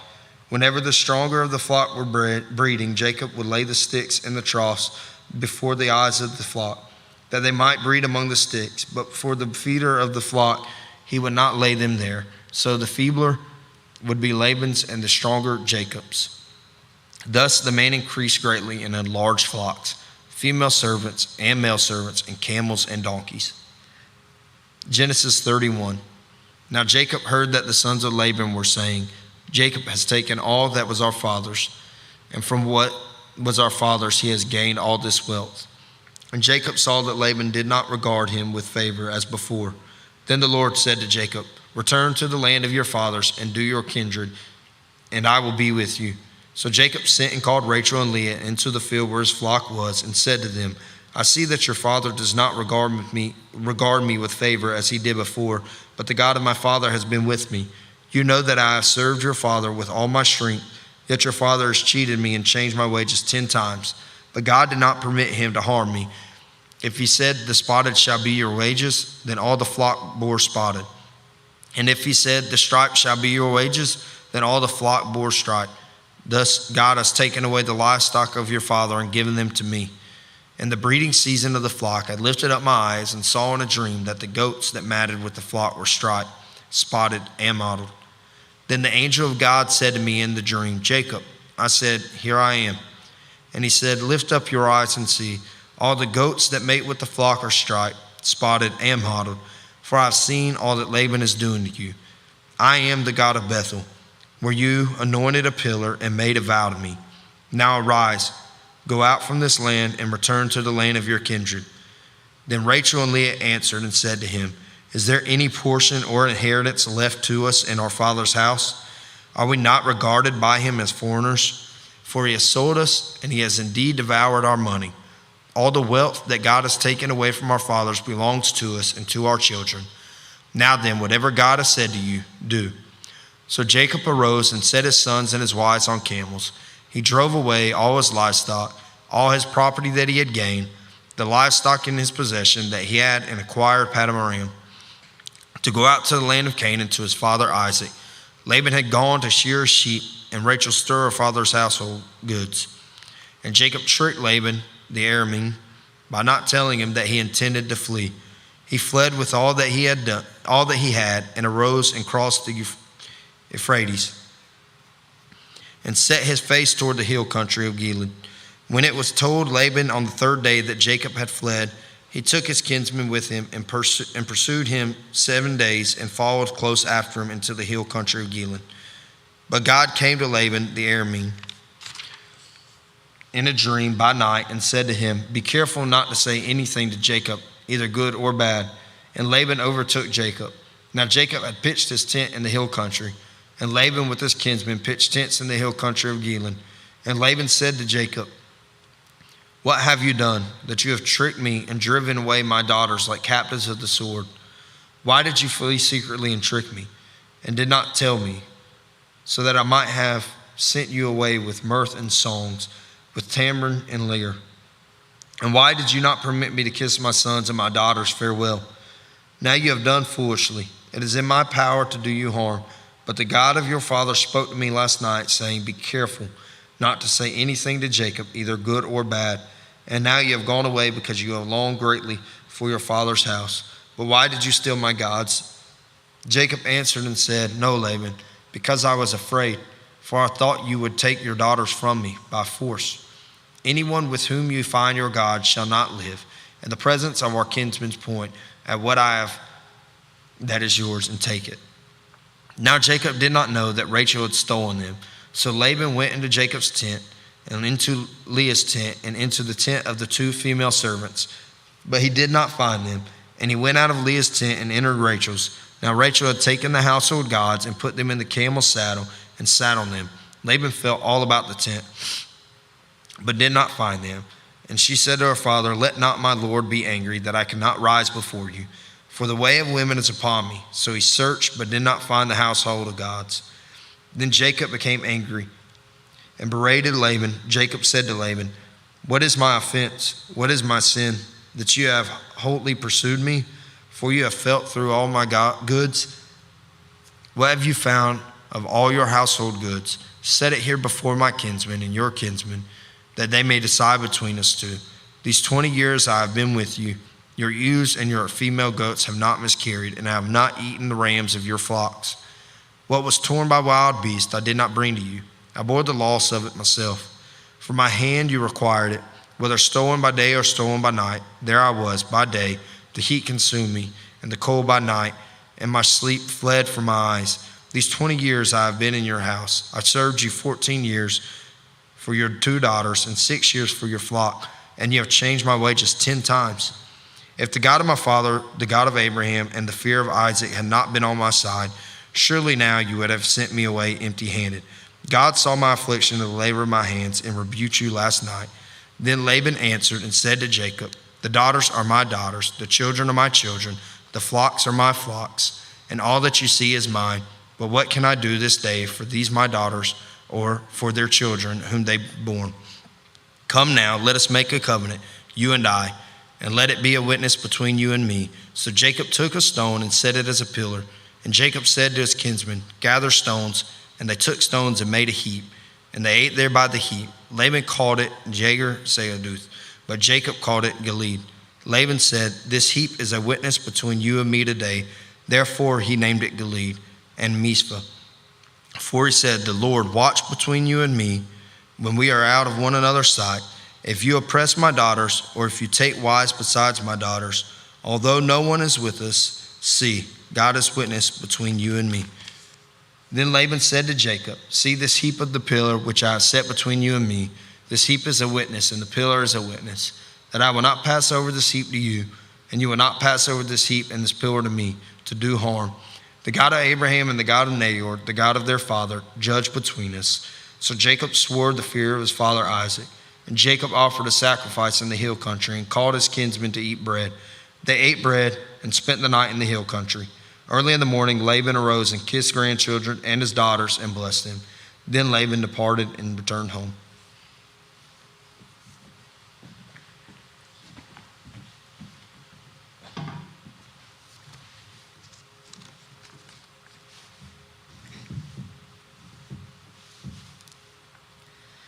Jacob went on his way, and the angels of God met him. And when Jacob saw them, he said, "This is God's camp." So he called the name of that place Mahanaim. And Jacob sent messengers before him to Esau his brother in the land of Seir, the country of Edom, instructing them, "Thus you shall say to my lord Esau, thus says your servant Jacob, I have sojourned with Laban and stayed until now. I have oxen, donkeys, flocks, male servants, and female servants. I have sent to tell my lord in order that I may find favor in your sight." And the messengers returned to Jacob, saying, "We came to your brother Esau, and he is coming to meet you, and there are 400 men with him." Then Jacob was greatly afraid and distressed. He divided the people who were with him and the flocks and herds and camels into 2 camps, thinking, "If Esau comes to the one camp and attacks it, then the camp that is left will escape." And Jacob said, "O God of my father Abraham, and God of my father Isaac, O Lord, who said to me, 'Return to your country and to your kindred, that I may do good,' I am not worthy of the least of all deeds of steadfast love and all the faithfulness that you have shown to your servant. For with only my staff I crossed this Jordan, and now I have become 2 camps. Please deliver me from the hand of my brother, from the hand of Esau, for I fear him, that he may come and attack me, the mothers with the children. But you said, I will surely do you good, and make your offspring as the sand of the sea, which cannot be numbered for multitude." So he stayed there that night, and from what he had with him he took a present for his brother Esau, 200 female goats and 20 male goats, 200 ewes and 20 rams, 30 milking camels and their calves, 40 cows and 10 bulls, 20 female donkeys and 10 male donkeys. These he handed over to his servants. Every drove by itself and said to his servants, "Pass on ahead of me," and put a space between drove and drove. He instructed the first, "When Esau, my brother, meets you and asks you, 'To whom do you belong? Where are you going?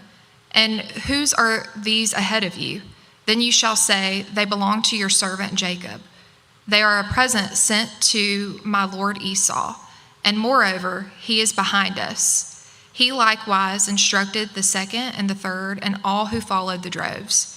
"You shall say the same thing to Esau when you find him, and you shall say, 'Moreover, your servant Jacob is behind us,' for he thought, 'I may appease him with the present that goes ahead of me, and afterward I shall see his face.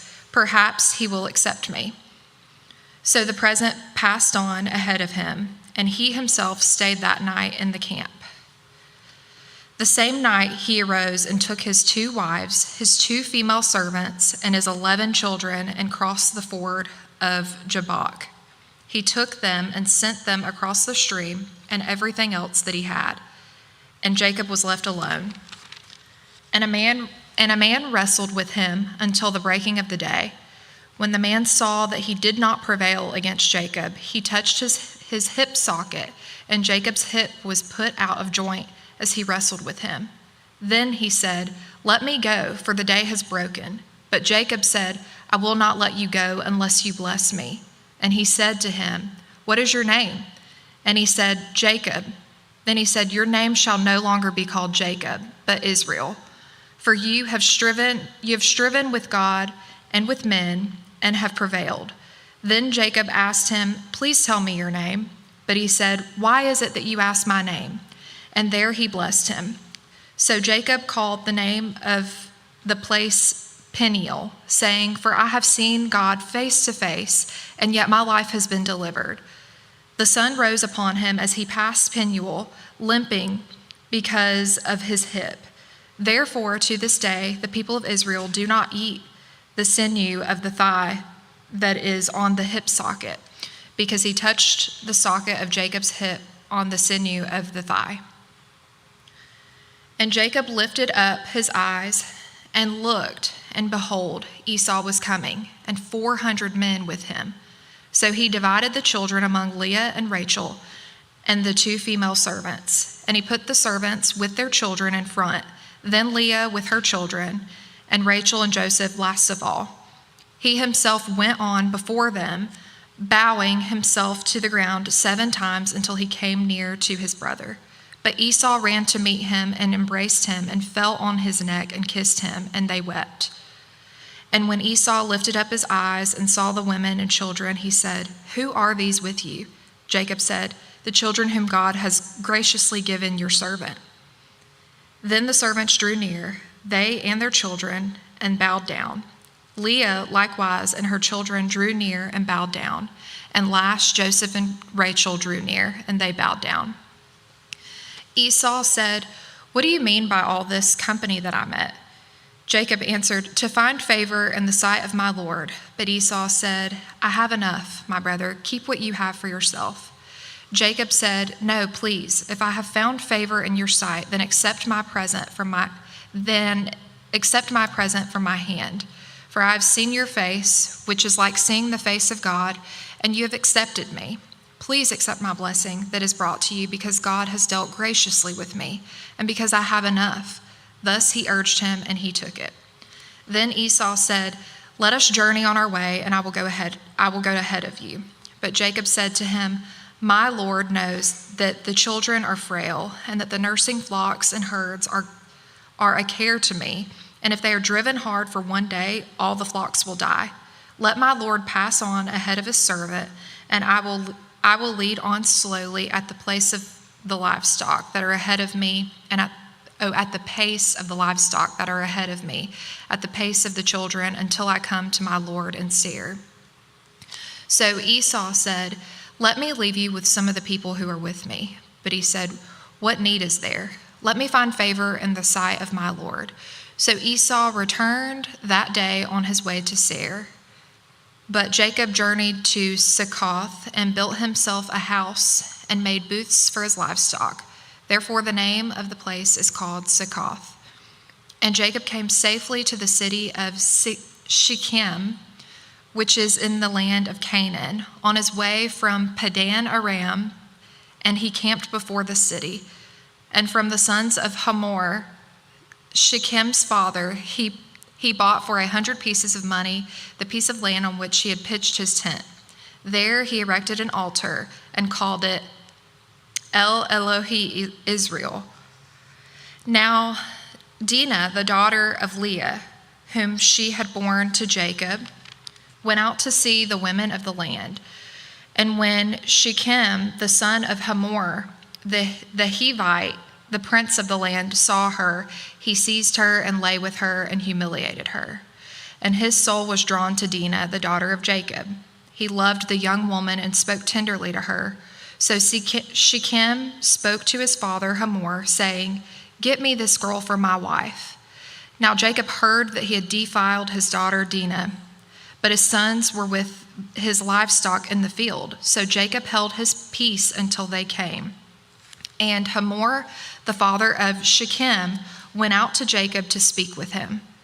The sons of Jacob had come in front of the field as soon as they heard of it, and the men were indignant and very angry because he had done an outrageous thing in Israel by lying with Jacob's daughter, for such a thing must not be done. But Hamor spoke with them, saying, "The soul of my son Shechem longs for your daughter. Please give her to him to be his wife. Make marriages with us. Give your daughters to us and take our daughters for yourselves. You shall dwell with us, and the land shall be open to you. Dwell and trade in it, and get property in it." Shechem also said to her father and to her brothers, "Let me find favor in your eyes, and whatever you say to me I will give. Ask me for as great a bride price and gift as you will, and I will give whatever you say to me. Only give me the young woman to be my wife." The sons of Jacob answered Shechem and his father Hamor deceitfully, because he had defiled their sister Dinah. They said to them, "We cannot do this thing, to give our sister to one who is uncircumcised, for that would be a disgrace to us. Only on this condition will we agree with you, that you will become as we are by every male among you being circumcised. Then we will give our daughters to you, and we will take your daughters to ourselves, and we will dwell with you and become people. But if you will not listen to us and be circumcised, then we will take our daughter and we will be gone." Their words pleased Hamor and Hamor's son Shechem, and the young man did not delay to do the thing, because he delighted in Jacob's daughter. Now he was the most honored of all his father's house. So Hamor and his son Shechem came to the gate of their city and spoke to the men of their city, saying, "These men are at peace with us. Let them dwell in the land and trade in it, for behold, the land is large enough for them. Let us take their daughters as wives, and let us give them our daughters. Only on this condition will the men agree to dwell with us to become one people. When every male among us is circumcised as they are circumcised, will not their livestock, their property, and all their beasts be ours? Only let us agree with them, and they will dwell with us." And all who went out of the gate of his city listened to Hamor and his son Shechem, and every male was circumcised, all who went out of the gate of his city. On the third day, when they were sore, two of the sons of Jacob, Simeon and Levi, Dinah's brothers, took their swords and came against the city while it felt secure, and killed all the males. They killed Hamor and his son Shechem with the sword, and took Dinah out of Shechem's house and went away. The sons of Jacob came upon the slain and plundered the city, because they had defiled their sister. They took their flocks and their herds and their donkeys and whatever was in the city and in the field, all their wealth, all their little ones and their wives, all that was in the houses they captured and plundered. Then Jacob said to Simeon and Levi, "You have brought trouble on me by making me stink to the inhabitants of the land, the Canaanites and the Perizzites. My numbers are few, and if they gather themselves against me and attack me, I shall be destroyed, both I and my household." But they said, "Should he treat our sister like a prostitute?" God said to Jacob, "Arise, go up to Bethel and dwell there. Make an altar there to the God who appeared to you when you fled from your brother Esau." So Jacob said to his household and to all who were with him, "Put away the foreign gods that are among you, and purify yourselves and change your garments. Then let us arise and go up to Bethel, so that I may make there an altar to the God who answers me in the day of my distress and has been with me wherever I have gone." So they gave to Jacob all the foreign gods that they had and their rings that were in their ears. Jacob hid them under the terebinth tree that was near Shechem. And as they journeyed, a terror from God fell upon the cities that were around them. So they did not pursue the sons of Jacob. And Jacob came to Luz, that is Bethel, which is in the land of Canaan,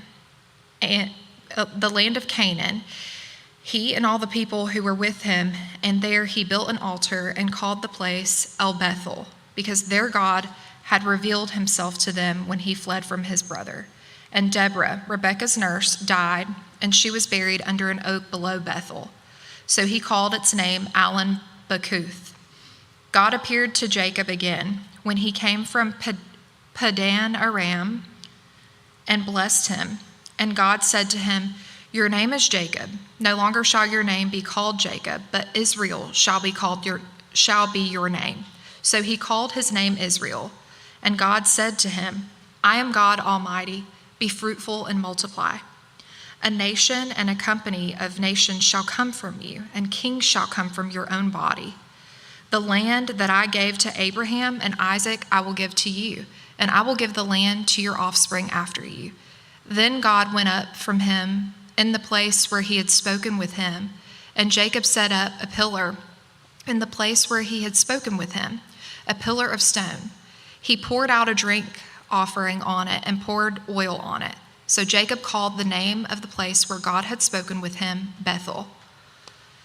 Then they journeyed from Bethel. When they were still some distance from Ephrath, Rachel went into labor, and she had hard labor. And when her labor was at its hardest, the midwife said to her, "Do not fear, for you have another son." And as her soul was departing, for she was dying, she called his name Benoni, but his father called him Benjamin. So Rachel died, and she was buried on the way to Ephrath, that is Bethlehem. And Jacob set up a pillar over her tomb. It is the pillar of Rachel's tomb, which is there to this day.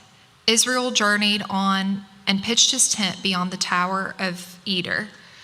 While Israel lived in that land, Reuben went and lay with Bilhah and his father's concubine, and Israel heard of it. Now the sons of Jacob were 12. The sons of Leah, Reuben, Jacob's firstborn, Simeon, Levi, Judah, Issachar, and Zebulun. The sons of Rachel, Joseph and Benjamin. The sons of Bilhah, Rachel's servant, Dan and Naphtali. The sons of Zilpah, Leah's servant, Gad and Asher. These were the sons of Jacob who were born to him in Paddan Aram. And Jacob came to his father Isaac at Mamre, or Kiriath Arba, that is Hebron, where Abraham and Isaac had sojourned. Now the days of Isaac were 180 years, and Isaac breathed his last, and he died and was gathered to his people, old and full of days, and his sons Esau and Jacob buried him. These are the generations of Esau, that is Edom. Esau took his wives from the Canaanites, Adah, the daughter of Elon, the Hittite, Ahulabama, and daughter of Anna, the daughter of Zibeon, the Hivite, and Basemath, Ishmael's daughter, the sister of Nebaioth, and Adah bore to Esau Eliphaz. Basemath bore Reuel, and Aholabahama bore Jush, Jalam, and Korah. These are the sons of Esau, who were born to him in the land of Canaan. Then Esau took his wives, his sons, his daughters, and all the members of his household, his livestock, all the beasts, and all of his property that he had acquired in the land of Canaan. He went into a land away from his brother Jacob, for their possessions were too great for them to dwell together. The land of their sojournings could not support them because of their livestock. So Esau settled in the hill country of Seir. Esau is Edom. These are the generations of Esau, the father of the Edomites in the hill country of Seir. These are the names of Esau's sons: Eliphaz, the son of Adah, the wife of Esau; Reuel, the son of Basemath, the wife of Esau. The sons of Eliphaz were Timon, Omar, Zepho, Gatam, and Kenaz. Timah was a concubine concubine of Eliphaz, Esau's son. She bore Abimelech to Eliphaz. These are the sons of Adah, Esau's wife. These are the sons of Reuel, Nahath, Zerah, Shema, and Mizah. These are the sons of Basemath, Esau's wife. These are the sons of Aholibamah, the daughter of Anah, the daughter of Zibeon, Esau's wife. She bore to Esau Jush, Jalam, and Korah. These are the chiefs of the sons of Esau. The son of Eliphaz, the firstborn of Esau, the chiefs Teman, Omar, Zipho, Kenaz, Korah, Gatam, and Amalek. These are the chiefs of Eliphaz in the land of Edom. These are the sons of Adah. These are the sons of Reuel, Esau's sons, the chiefs Nahath, Zerah, Shema, and Mizah. These are the chiefs of Reuel in the land of Edom. These are the sons of Basemath, Esau's wife. These are the sons of Oholibamah, Esau's wife, the chief Jush, Jalam, and Korah. These are the chiefs born of Oholibamah, the daughter of Anah's Esau's wife. These are the sons of Esau, that is Edom, and these are their chiefs. These are the sons of Seir the Horite, the inhabitants of the land, Lotan, Shobal, Zibeon, Anah, Dishan, Ezer, and Dishan. These are the chiefs of the Horites, the sons of Seir in the land of Edom. The sons of Lotan were Hori and Hemam, and Lotan's sister was Timnah. These are the sons of Shobal, Alvan, Manahath, Ebal, Shepho, and Onam. These are the sons of Zibeon, Aya and Anna. He is the Anna who found the hot springs in the wilderness as he pastured the donkeys of Zibeon his father. These are the children of Anah, Dishan and Oholibamah, the daughter of Anah. These are the sons of Dishan, Hemdan, Eshban, Ithron, and Shiron. These are the sons of Ezer, Bilhan, Zavon, and Achan. These are the sons of Dishan, Uz, and Aaron. These are the chiefs of the Horites, the chiefs of Lotan, Shobal, Zibeon, Anah, Dishan, Ezer, and Dishan. These are the chiefs of the Horites, chief by chief in the land of Seir. These are the kings who reigned in the land of Edom before any king reigned over the Israelites. Bela, the son of Beor, reigned in Edom, the name of his city being Dinhabah. Bela died, and Jobab, the son of Zerah of Bozrah, reigned in his place.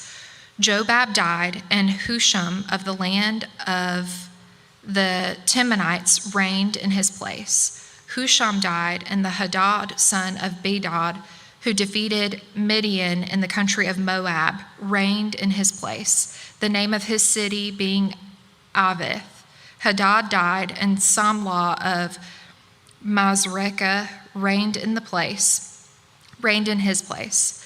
Samlah died, and Shaul of Rehoboth on the Euphrates reigned in his place. Shaul died, and Baal-Hanan, the son of Achbor, reigned in his place. Baal-Hanan, the son of Achbor, died, and Hadar reigned in his place, the name of his city being Pau. His wife's name was Mehetabel, the daughter of Matred, daughter of Mezahab. These are the names of the chiefs of Esau according to their clans and their dwelling places by their names. The chiefs Timnah, Alva, Jetheth, Oholibamah, Elah, Pinon, Kenaz, Timan, Mibzar, Magdiel, and Eram. These are the chiefs of Edom, that is Esau, the father of Edom, according to their dwelling places in the land of their possession. Jacob lived in the land of his father's sojournings in the land of Canaan. These are the generations of Jacob. Joseph, being 17 years old, was pasturing the flock with his brothers. He was a boy with the sons of Bilhah and Zilpah, his father's wives, and Joseph brought a bad report of them to their father. Now, Israel loved Joseph more than any other of his sons, because he was the son of his old age. And he made him a robe of many colors. But when his brothers saw that their father loved him more than all his brothers, they hated him and could not speak peacefully to him. Now Joseph had a dream, and when he told it to his brothers, they hated him even more. He said to them, "Hear this dream that I have dreamed. Behold, we were binding sheaves in the field, and behold, my sheaf arose and stood upright. And behold, your sheaves gathered around it and bowed down to my sheaf." His brothers said to him, "Are you indeed to reign over us, or are you indeed to rule over us?" Even more for his dreams and for his words. Then he dreamed another dream and told it to his brothers and said, "Behold, I have dreamed another dream. Behold, the sun, the moon, and the 11 stars were bowing down to me." But when he told it to his father and to his brothers, his father rebuked him and said to him, "What is this dream that you have dreamed? Shall I and your mother and your brothers indeed come to bow ourselves to the ground before you?" And his brothers were jealous of him, but his father kept the saying in mind. Now his brothers went to pasture their father's flock near Shechem. And Israel said to Joseph, Are not your brothers pasturing the flocks at Shechem? Come, I will send you to them. And he said to him, "Here I am." So he said to him, "Go now, see if it is well with you. See if it is well with your brothers and with the flock, and bring me word." So he sent him from the valley of Hebron, and he came to Shechem. And a man found him wandering in the fields. And the man asked him, "What are you seeking?" "I am seeking my brothers," he said. "Tell me, please, where they are pasturing the flock." And the man said, "They have gone away, for I heard them say, 'Let us go to Dothan.'" So Joseph went after his brothers and found them at Dothan. They saw him from afar, and before he came near to them, they conspired against him to kill him. "Here comes this dreamer. Come now, let us kill him and throw him into one of the pits. Then we will say that a fierce animal has devoured him, and we will see what will become of his dreams." But when Reuben heard it, he rescued him out of their hands, saying, "Let us not take his life." And Reuben said to them, "Shed no blood. Throw him into this pit in the wilderness, but do not lay a hand on him, that he might rescue him out of their hand to restore him to his father." So when Joseph came to his brothers, they stripped him of his robe, the robe of many colors that he wore, and they took him and threw him into the pit. The pit was empty, there was no water in it. They sat down to eat, and looking up, they saw a caravan of Ishmaelites coming from Gilead with their camels, bearing gum, balm, and myrrh on their way to carry it down to Egypt. Then Judah said to his brothers, "What profit is it if we kill our brother and conceal his blood? Come, let us sell him to the Ishmaelites, and let not our hand be upon him, for he is our brother, our own flesh." And his brothers listened to him. Then Midianite traders passed by, and they drew Joseph up and lifted him out of the pit and sold him to the Ishmaelites for 20 shekels of silver. They took Joseph to Egypt. When Reuben returned to the pit and saw that Joseph was not in the pit, he tore his clothes and returned to his brothers and said, "The boy is gone, and where shall I go?" Then they took Joseph's robe and slaughtered a goat and dipped the robe in the blood. And they sent the robe of many colors. And brought it to their father and said, "This we have found. Please identify whether it is your son's robe or not." And he identified it and said, "It is my son's robe. A fierce animal has devoured him. Joseph is without a doubt torn to pieces." Then Jacob tore his garments and put sackcloth on his loins and mourned for his son for many days. All his sons and all his daughters rose up to comfort him, but he refused to be comforted and said, "No, I shall not go down to Sheol to my son mourning." Thus his father wept for him. Meanwhile, the Midianites had sold him in Egypt to Potiphar, an officer of Pharaoh, the captain of the guard. It happened at the time that Judah went down from his brothers and turned aside to a certain Adulamite, whose name was Hirah. There Judah saw the daughter of a certain Canaanite whose name was Shua. He took her and went into her, and she conceived and bore a son, and he called his name She conceived again and bore a son, and she called his name Onan. Yet again she bore a son, and she called his name Shelah. Judah was in Chezib when she bore him, and Judah took a wife for his firstborn, and her name was Tamar. But Judah's firstborn, was wicked in the sight of the Lord, and the Lord put him to death. Then Judah said to Onan, Go into your brother's wife, and perform the duty of a brother-in-law to her, and raise up offspring for your brother. But Onan knew that the offspring would not be his. So whenever he went in to his brother's wife, he would waste the semen on the ground, so as not to give offspring to his brother. And what he did was wicked in the sight of the Lord, and he put him to death also.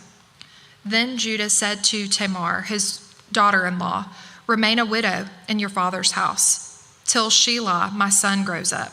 For he feared that he would die like his brothers. So Tamar went and remained in her father's house. In the course of the time, the wife of Judah, Shua's daughter, died. When Judah was comforted, he went up to Timnah to his sheep shears, he and his friend Hirah, the Adulamite. And when Tamar was told, Your father-in-law is going to Timnah to shear his sheep, she took off her widow's garments and covered herself with a veil, wrapping herself up, and sat in the entrance to Enaim, which is on the road to Timnah. For she saw that Shelah was grown up, and she had not been given to him in marriage. When Judah saw her, he thought she was a prostitute, for she had covered her face. He turned to her at the roadside and said, Come, let me come in to you. For he did not know that she was his daughter-in-law. And she said, What will you give me, that you may come in to me?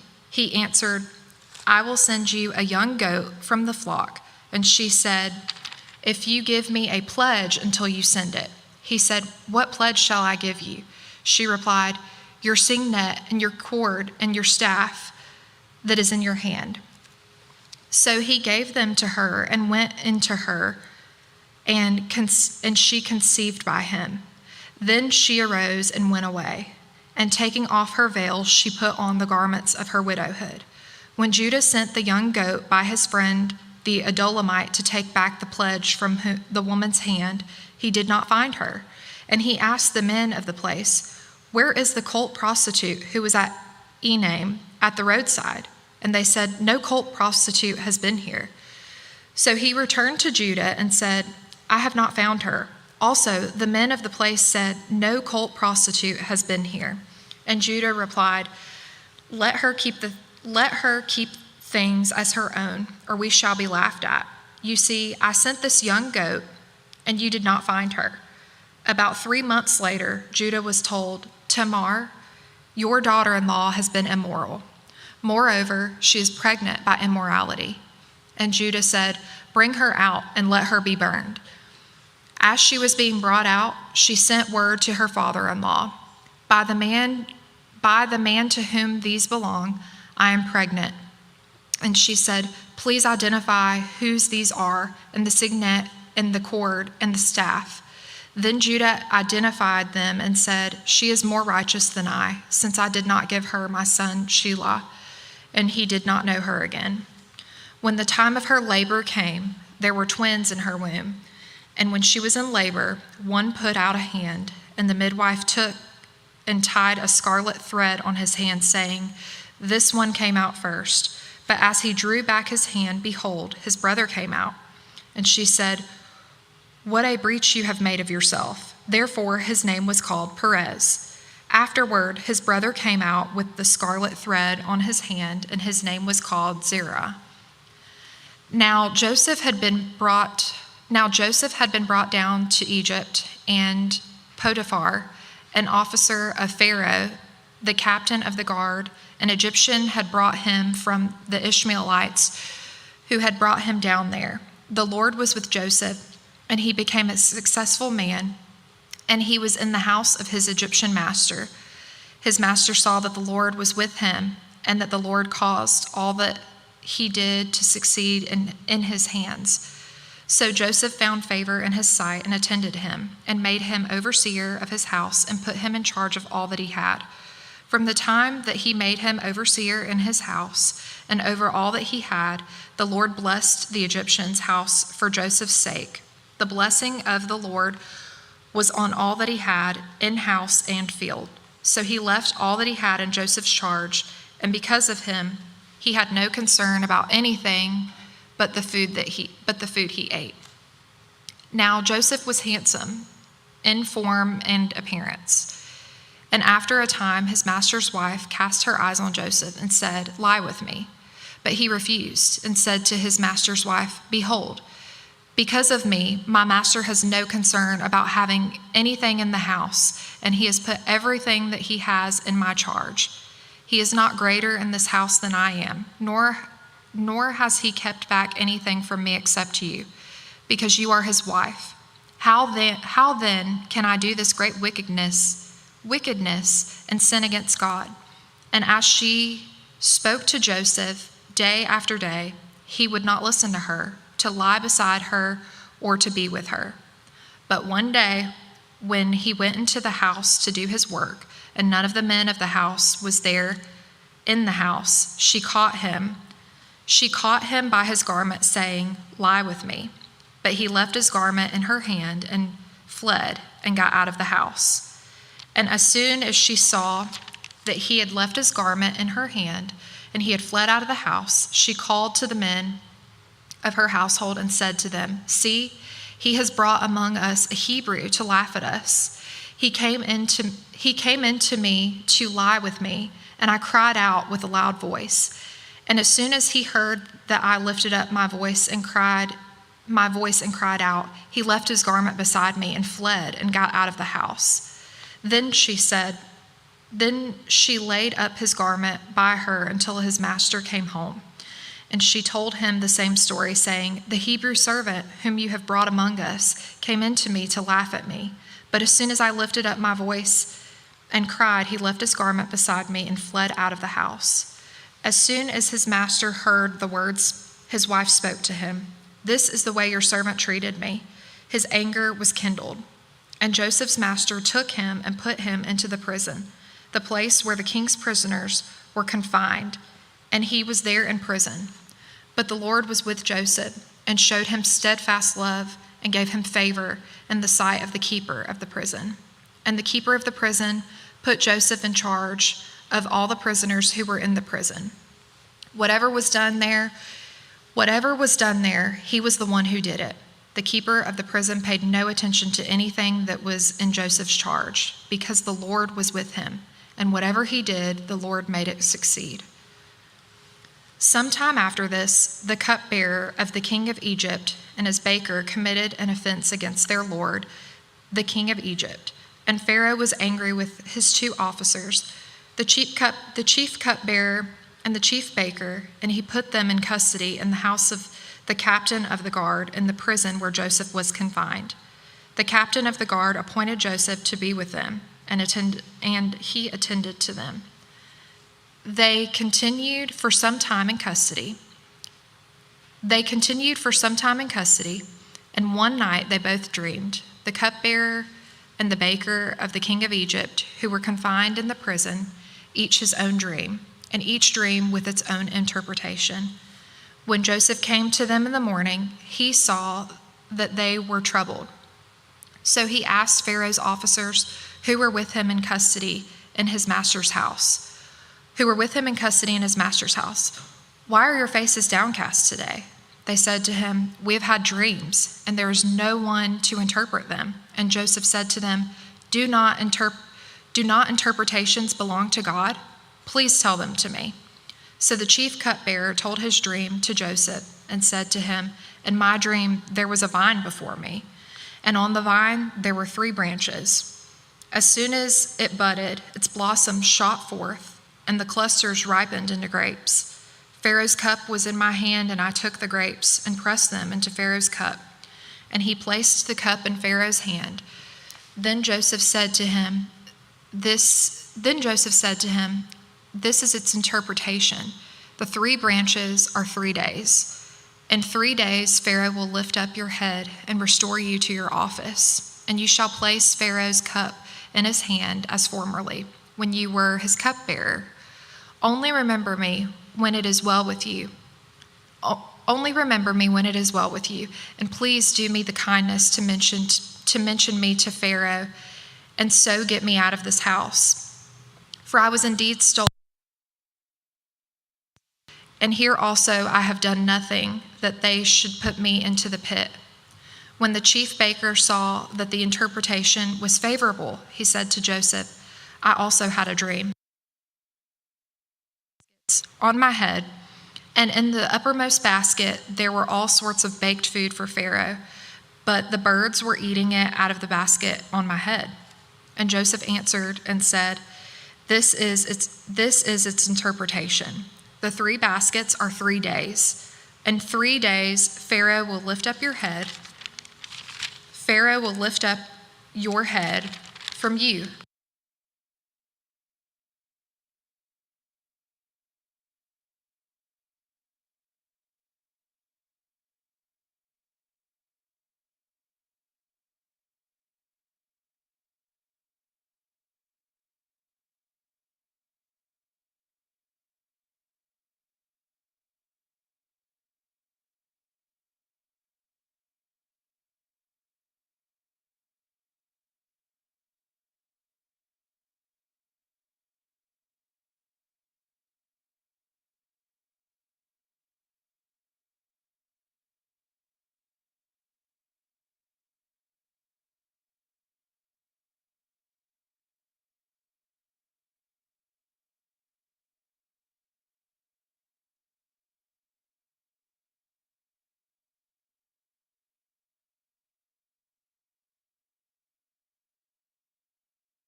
father or a brother?" And we said to my lord, "We have a father, an old man, and a younger brother, the child of his old age. His brother is dead, and he alone is left of his mother's children, and his father loves him." Then you said to your servants, "Bring him down to me, that I may set my eyes upon him." We said to my lord, "The boy cannot leave his father, for if he should leave his father would die." Then you said to your servants, "Unless your youngest brother comes down with you, you shall not see my face again." When we went back to your servant my father, we told him the words of my lord. And when our father said, "Go again, buy us a little food," we said, "We cannot go down. If our youngest brother goes with us, then we will go down, for we cannot see the man's face unless our youngest brother is with us." Then your servant my father said to us, "You know that my wife bore me 2 sons. One left me, and I said, 'Surely he has been torn to pieces,' and I've never seen him since. If you take this one also from me, and harm happens to him, you will bring down my gray hairs and evil to Sheol. Now therefore, as soon as I come to your servant my father, and the boy is not with us, then, as his life is bound up in the boy's life, as soon as he sees that the boy is not with us, he will die. And your servants will bring down the gray hairs of your servant, our father, with sorrow to Sheol. For your servant became a pledge of safety for the boy to my father, saying, 'If I do not bring him back to you, then I shall bear the blame before my father all my life.' Now therefore, please let your servant remain instead of the boy as a servant to my lord, and let the boy go back with his brothers. For how can I go back to my father if the boy is not with me? I fear to see the evil that would find my father." Chapter 45. Then Joseph could not control himself before all those who stood by him. He cried, "Make everyone go out from me." So no one stayed with him when Joseph made himself known to his brothers. And he wept aloud, so that the Egyptians heard it, and the household of Pharaoh heard it. And Joseph said to his brothers, "I am Joseph. Is my father still alive?" But his brothers could not answer him, for they were dismayed at his presence. So Joseph said to his brothers, "Come near to me, please." And they came near, and he said, "I am your brother Joseph, whom you sold into Egypt. And now, do not be distressed or angry with yourselves, because you sold me here. For God sent me before you to preserve life. For the famine has been in the land these 2 years, and there are yet 5 years in which there will be neither plowing nor harvest. And God sent me before you to preserve for you a remnant on the earth, and to keep alive for you many survivors. So it was not you who sent me here, but God. He has made me a father to Pharaoh and a lord of all his house, and ruler over all the land of Egypt. Hurry and go up to my father and say to him, 'Thus says your son Joseph, God has made me lord of all Egypt. Come down to me. Do not tarry. You shall dwell in the land of Goshen, and you shall be near me, you and your children, and your children's children, and your flocks, your herds, and all that you have. There I will provide for you, for there are yet 5 years of famine to come, so that you and your household and all that you have do not come to poverty. And now your eyes see, and the eyes of my brother Benjamin see, that it is my mouth that speaks to you. You must tell my father all my honor in Egypt, of all my honor in Egypt, and of all that you have seen. Hurry and bring my father down here." Then he fell upon his brother Benjamin's neck and wept, and Benjamin wept upon his neck. And he kissed all his brothers and wept upon them, and after that his brothers talked with him. When the report was heard in Pharaoh's house, "Joseph's brothers have come," it pleased Pharaoh and his servants. And Pharaoh said to Joseph, "Say to your brothers, do this, load your beasts, and go back to the land of Canaan, and take your father and your households, and come to me. I will give you the best of the land in Egypt, and you shall eat the fat of the land.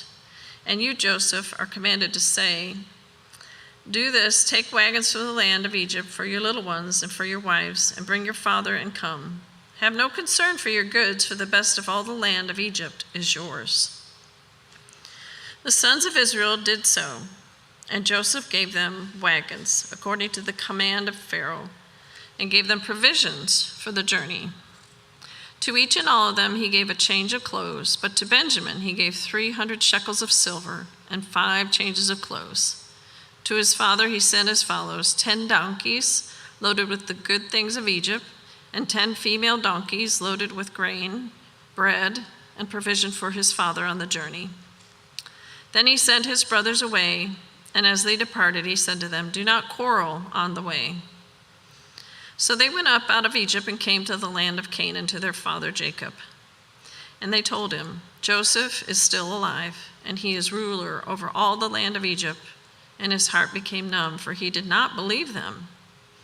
But when they told him all the words of Joseph which he had said to them, and when he saw the wagons that Joseph had sent to carry him, the spirit of their father Jacob revived.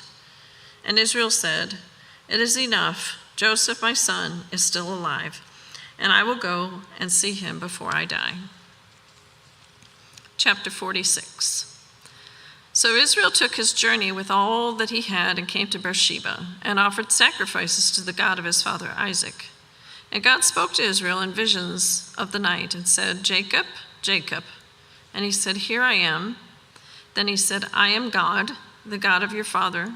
Do not be afraid to go down to Egypt, for there I will make you into a great nation.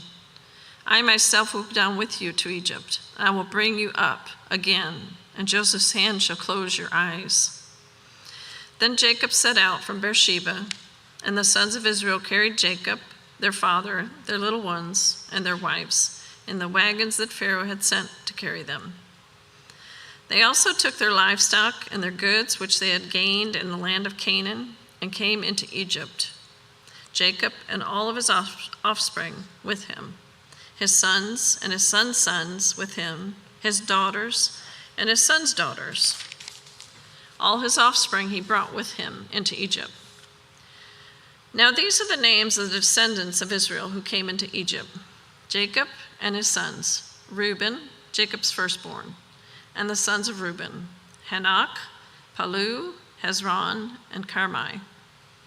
The sons of Simeon, Jemuel, Jamin, Ohad, Jachin, Zohar, and Shaul, the son of a Canaanite woman.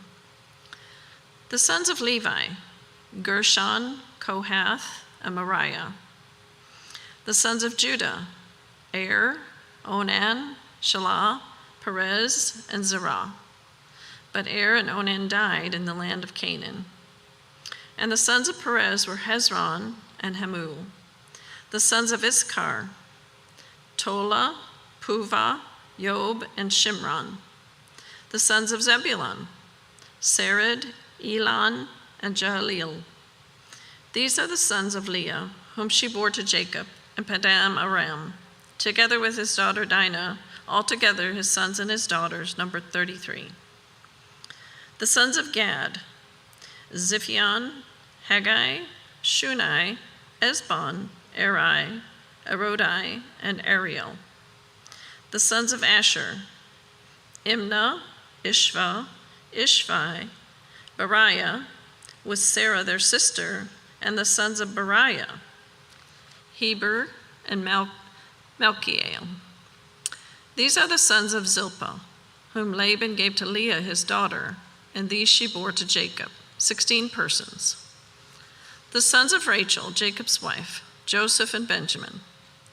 And to Joseph in the land of Egypt were born Manasseh and Ephraim, whom Asenath, the daughter of Potiphar, the priest of On, bore to him.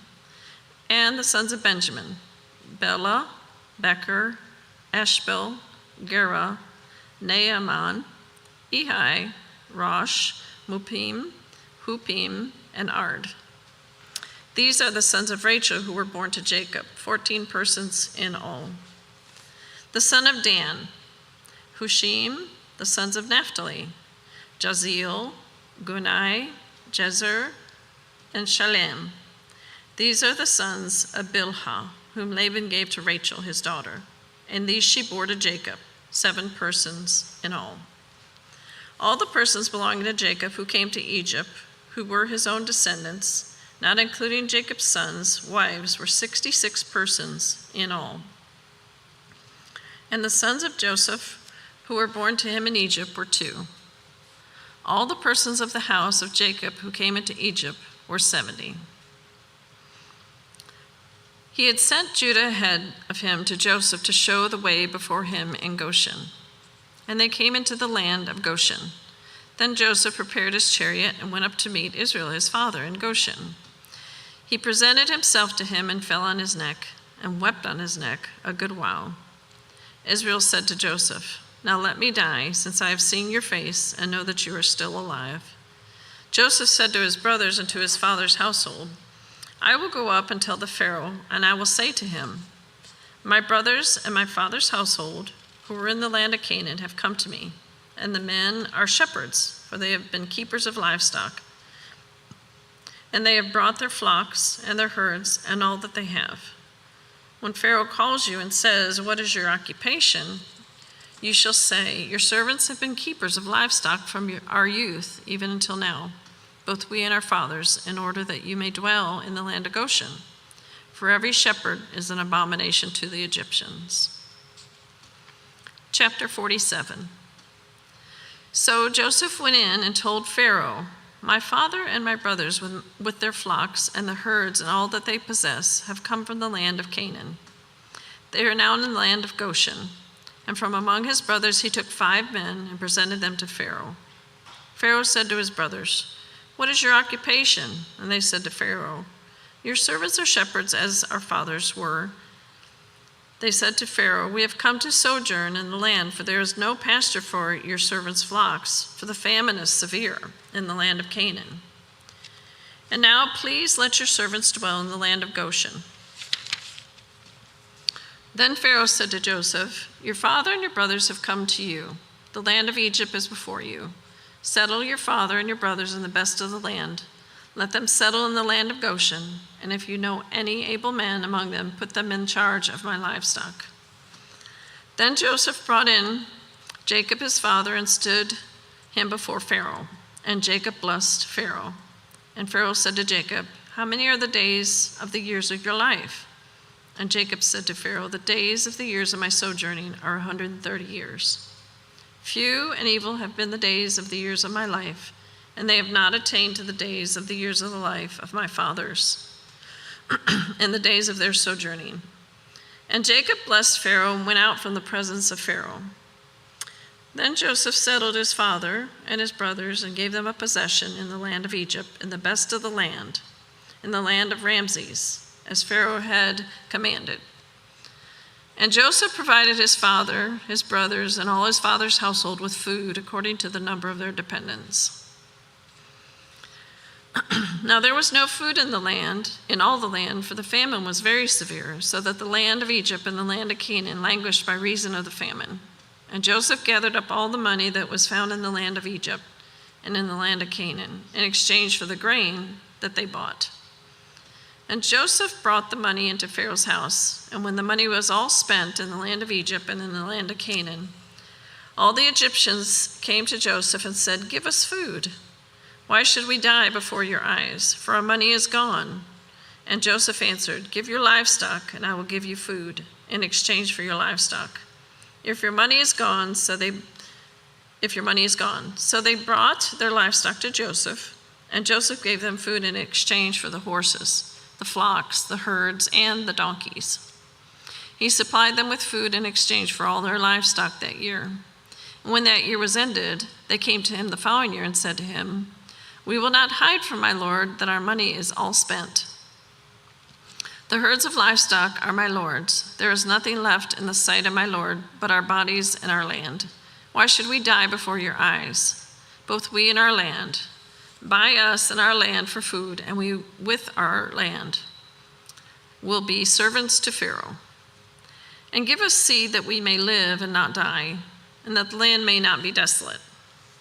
So Joseph bought all the land of Egypt for Pharaoh, and for all the Egyptians sold their fields because the famine was severe on them. The land became Pharaoh's. As for the people, he made servants of them from one end of Egypt to the other. Only the land of the priests he did not buy, for the priests had a fixed allowance from Pharaoh and lived on the allowance that Pharaoh gave them. Therefore they did not sell their land. Then Joseph said to the people, "Behold, I have this day brought you and your land for Pharaoh. Now here is seed for you, and you shall sow the land. And at the harvest you shall give 1/5 to Pharaoh, and 4/5 shall be your own, as seed for the field, and as food for yourselves and your households, and as food for your little ones." And they said, "You have saved our lives. May it please my lord, we will be servants to Pharaoh." So Joseph made it a statute concerning the land of Egypt, and it stands to this day, that Pharaoh should have the fifth of the land. The fifth, the land of the priests alone, did not become Pharaoh's. Thus Israel settled into the land of Egypt and the land of Goshen, and they gained possessions in it. They were fruitful and multiplied greatly. And Jacob lived in the land of Egypt 17 years. So the days of Jacob, the years of his life, were 147 years. And when the time drew near that Israel must die, he called his son Joseph and said to him, "If now I have found favor in your sight, put your hand under my thigh and promise to deal kindly and truly with me. Do not bury me in Egypt, but let me lie with my fathers. Carry me out of Egypt and bury me in their burying place." He answered, "I will do as you have said." And he said, "Swear to me," and he swore it to him. Then Israel bowed himself upon the head of his bed. Chapter 48. After this, Joseph was told, "Behold, your father is ill." So he took with him his 2 sons, Manasseh and Ephraim. And it was told to Jacob, "Your son Joseph has come to you." Then Israel summoned his strength and sat up in bed. And Jacob said to Joseph, "God Almighty appeared to me at Luz in the land of Canaan, and blessed me and said to me, 'Behold, I will make you fruitful and multiply you, and I will make of you a company of peoples, and will give you this land to your offspring after you for an everlasting possession.' And now your 2 sons who were born to you in the land of Egypt before I came to you in Egypt are mine. Ephraim and Manasseh shall be mine, as Reuben and Simeon are. And the children that you fathered after them shall be yours. They shall be called by the name of their brothers in their inheritance. As for me, when I came from Padam, to my sorrow, Rachel died in the land of Canaan on the way, when there is still some distance to go to Ephrath. And I buried her there on the way to Ephrath, that is, Bethlehem. When Israel saw Joseph's sons, he said, "Who are these?" Joseph said to his father, "They are my sons whom God has given me here." And he said, "Bring them to me, please, that I may bless them." Now the eyes of Israel were dim with age, so that he could not see. So Joseph brought them near him, and he kissed them and embraced them. And Israel said to Joseph, "I never expected to see your face, and behold, God has let me see your offspring also." Then Joseph removed them from his knees, and he bowed himself with his face to the earth. And Joseph took them both, Ephraim in his right hand toward Israel's left hand, and Manasseh in his left hand toward Israel's right hand, and brought them near him. And Israel stretched out his right hand and laid it on the head of Ephraim, who was the younger, and his left hand on the head of Manasseh, crossing his hands, for Manasseh was the firstborn. And he blessed Joseph and said, "The God before whom my fathers Abraham and Isaac walked, the God who has been my shepherd all my life long to this day, the angel who has redeemed me from all evil, bless the boys, and in them let my name be carried on, and the name of my fathers Abraham and Isaac, and let them grow into a multitude in the midst of the earth." When Joseph saw that his father laid his right hand on the head of Ephraim, it displeased him.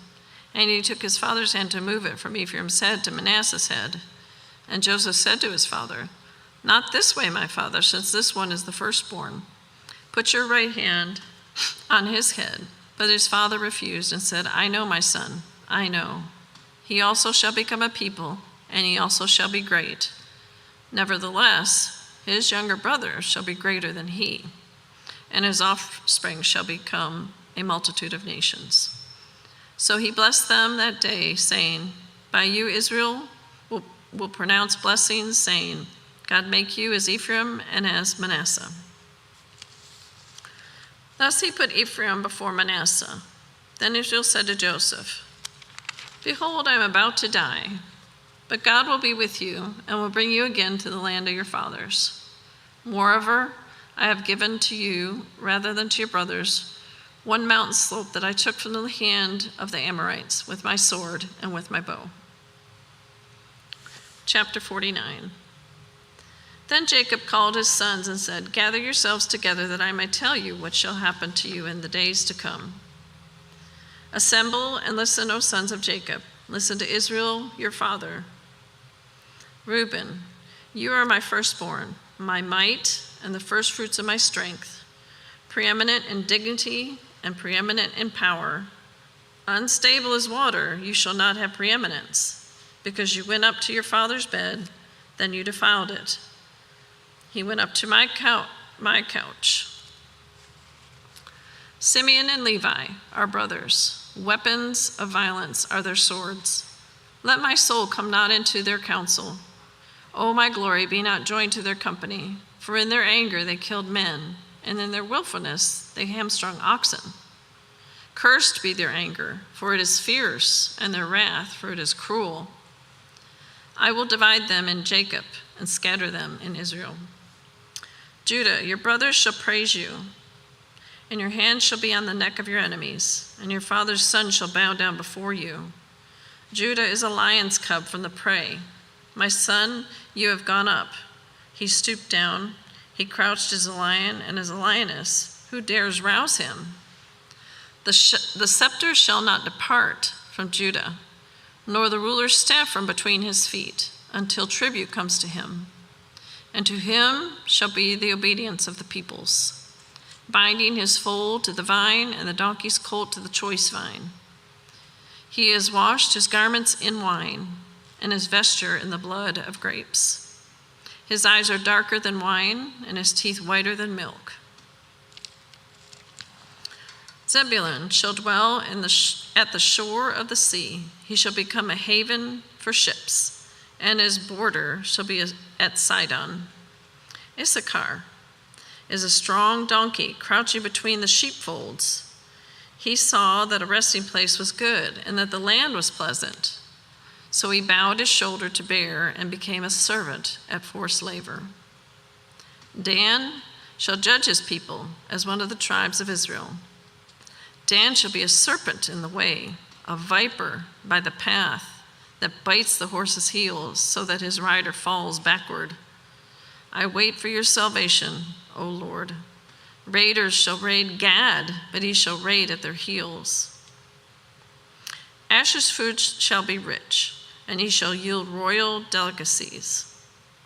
Naphtali is a doe let loose that bears beautiful fawns. Joseph is a fruitful bough by a spring. His branches run over to the wall. The archers bitterly attacked him, shot at him, and harassed him severely, yet his bow remained unmoved.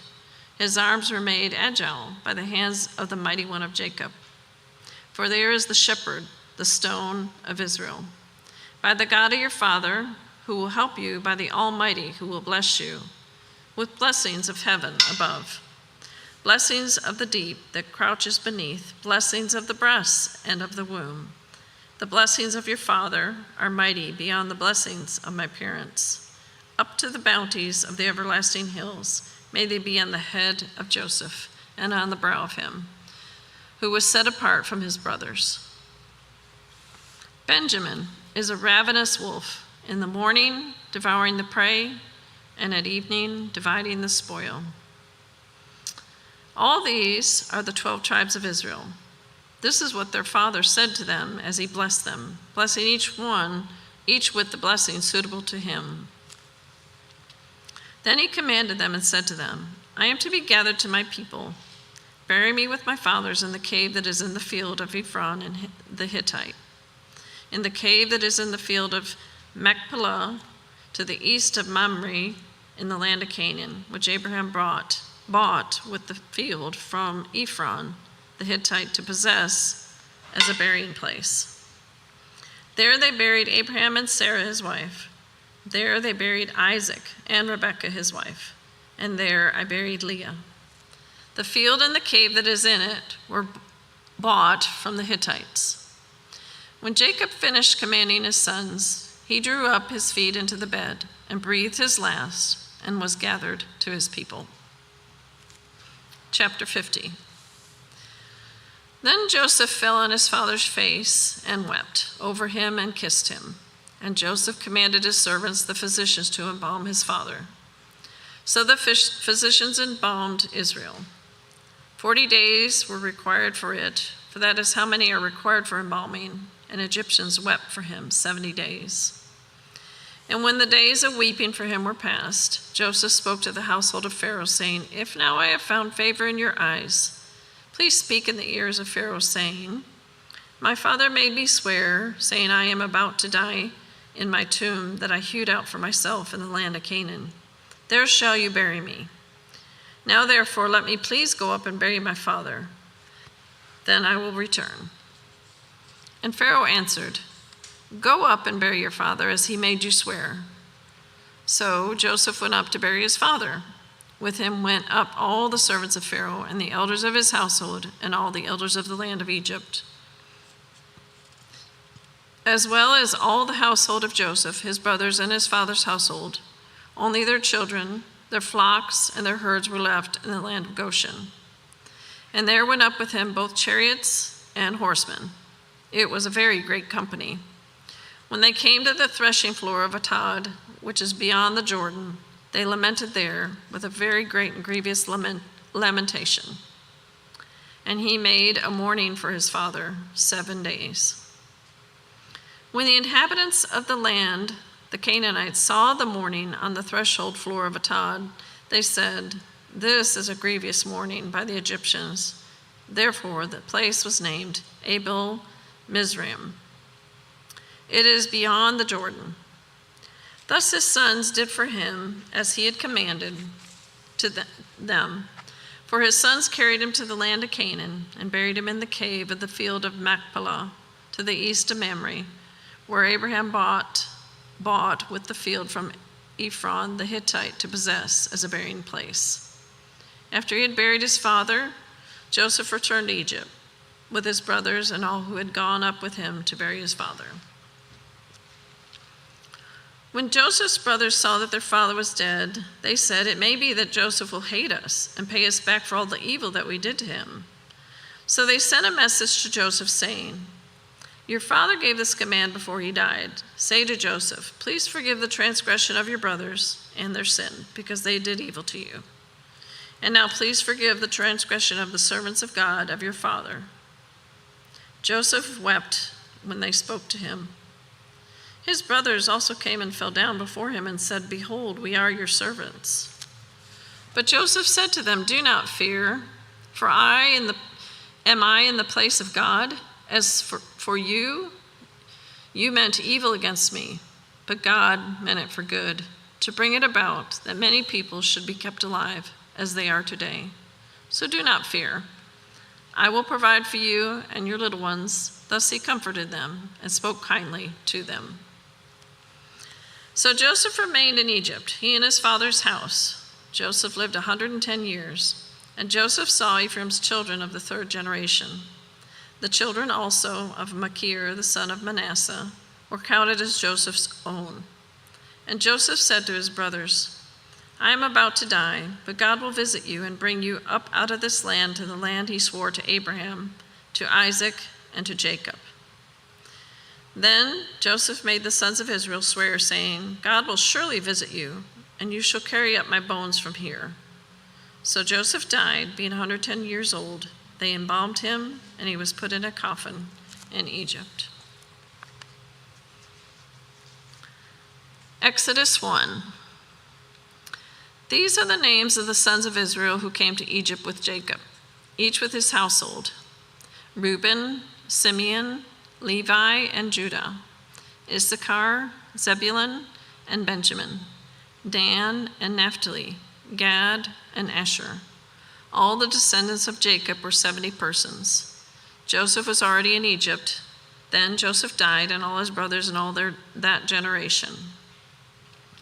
But the people of Israel were fruitful and increased greatly. They multiplied and grew exceedingly strong, so that the land was filled with them. Now there arose a new king over Egypt, who did not know Joseph, and he said to his people, "Behold, the people of Israel are too many and too mighty for us. Come, let us deal shrewdly with them, lest they multiply. And if war breaks out, they join our enemies and fight against us and escape from the land." Therefore they set taskmasters over them to afflict them with heavy burdens. They built for Pharaoh store cities, Pithom and Ramses. But the more they were oppressed, the more they multiplied, and the more they spread abroad. And the Egyptians were in dread of these people, of the people of Israel. So they ruthlessly made the people of Israel work as slaves and made their lives bitter with hard service in mortar and brick and in all kinds of work in the field. In all their work they ruthlessly made them work as slaves. Then the king of Egypt said to the Hebrew midwives, one of whom was named Shiphrah and the other Puah, "When you serve as a midwife to the Hebrew women and see them on the birth stool, if it is a son, you shall kill him, but if it is a daughter, she shall live." But the midwives feared God and did not do as the king of Egypt commanded them, but let the male children live. So the king of Egypt called the midwives and said to them, "Why have you done this, and let the male children live?" The midwives said to Pharaoh, "Because the Hebrew women are not like the Egyptian women, for they are vigorous and give birth before the midwife comes to them." So God dealt well with the midwives, and the people multiplied and grew very strong. Because the midwives feared God, he gave them families. Then Pharaoh commanded all his people, "Every son that is born of the Hebrews you shall cast into the Nile, but you shall let every daughter live." Chapter 2. Now a man from the house of Levi went and took as his wife a Levite woman. The woman conceived and bore a son. And when she saw that he was a fine child, she hid him for 3 months. When she could hide him no longer, she took for him a basket made of bulrushes and daubed it with bitumen and pitch. She put the child in it and placed it among the reeds by the riverbank. And his sister stood at the distance to know what would be done to him. Now the daughter of Pharaoh came down to bathe at the river, while her younger women walked beside the river. She saw the basket among the reeds and sent her servant women, and she took it. When she opened it, she saw the child, and behold, the baby was crying. She took pity on him and said, "This is one of the Hebrews' children." Then his sister said to Pharaoh's daughter, "Shall I go and call you a nurse from the Hebrew women to nurse the child for you?" And Pharaoh's daughter said to her, "Go." So the girl went and called the child's mother. And Pharaoh's daughter said to her, "Take this child away and nurse him for me, and I will give you wages." So the woman took the child and nursed him. When the child grew older, she brought him to Pharaoh's daughter, and he became her son. She named him Moses, because she said, "I drew him out of the water." One day when Moses had grown up, he went out to his people and looked on their burdens. And he saw an Egyptian beating a Hebrew, one of his people. He looked this way and that, and seeing no one, he struck down the Egyptian and hid him in the sand. When he went out the next day, behold, two Hebrews were struggling together. And he said to the man in the wrong, "Why do you strike your companion?" He answered, "Who made you a prince and a judge over us? Do you mean to kill us as you killed the Egyptian?" Then Moses was afraid and thought, "Surely the thing is known."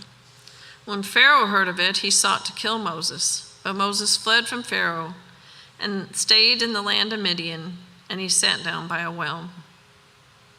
Now the priest of Midian had 7 daughters, and they came and drew water and filled the troughs to water their father's flock. The shepherds came and drove them away, but Moses stood up and saved them and watered their flock. When they came home to their father Reuel, he said, "How is it that you have come home so soon today?" They said, "An Egyptian delivered us out of the hand of the shepherds, and even drew water for us and watered the flock." He said to his daughters, "Then where is he? Why have you left the man? Call him, that he may eat bread." And Moses was content to dwell with the man. And he gave Moses his daughter Zipporah. She gave birth to a son, and he called his name Gershom.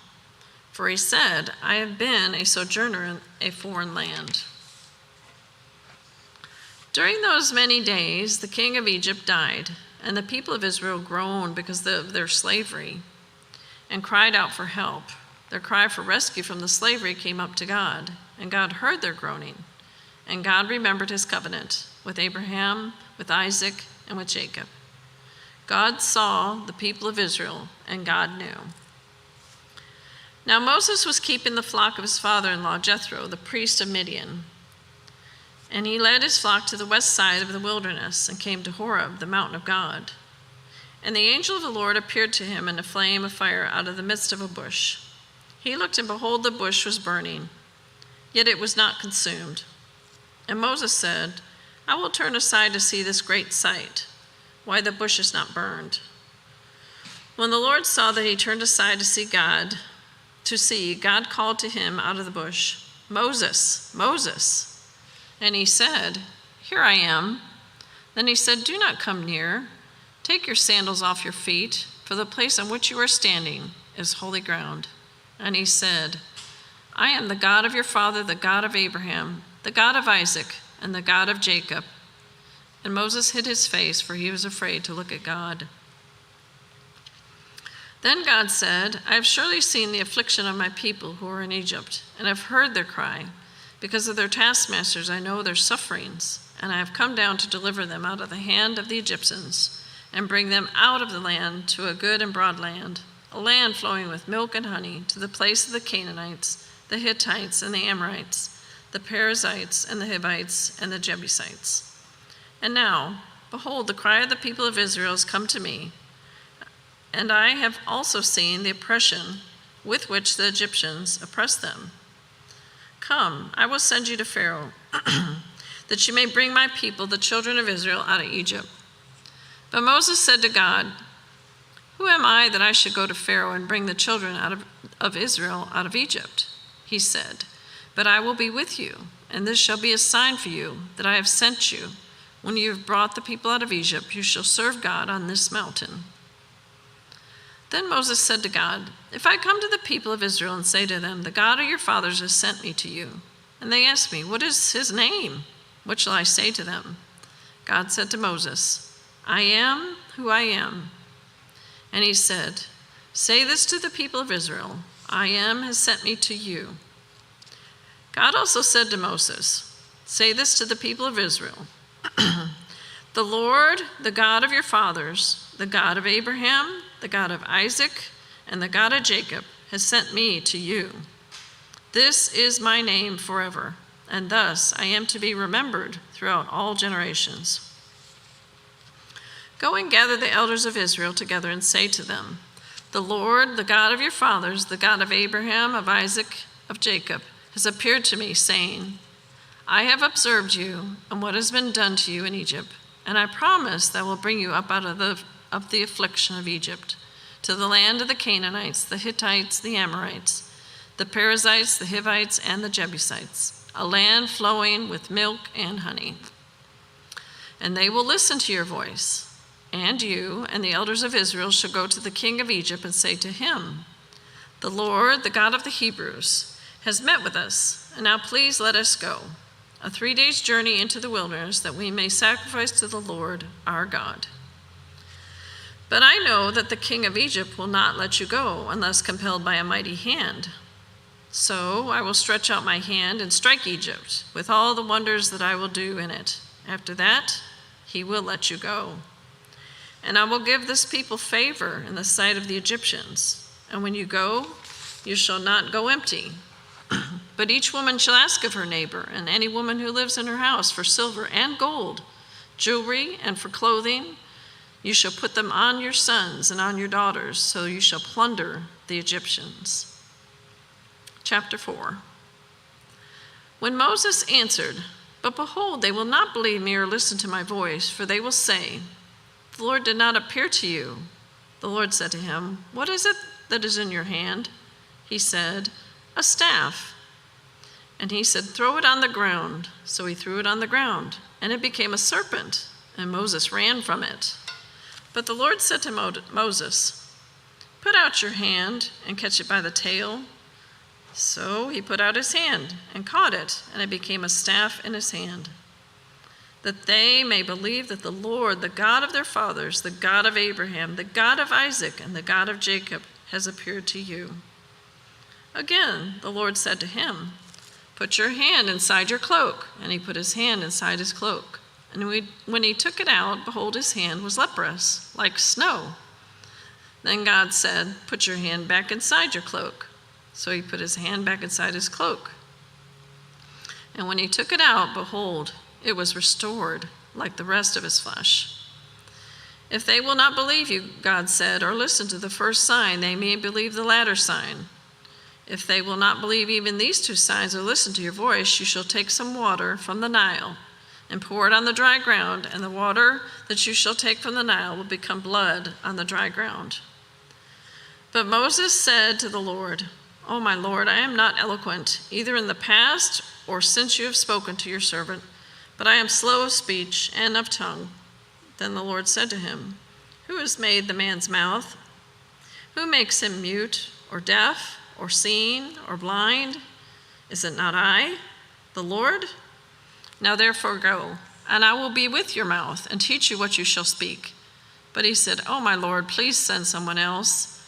Then the anger of the Lord was kindled against Moses, and he said, "Is there not Aaron your brother, the Levite?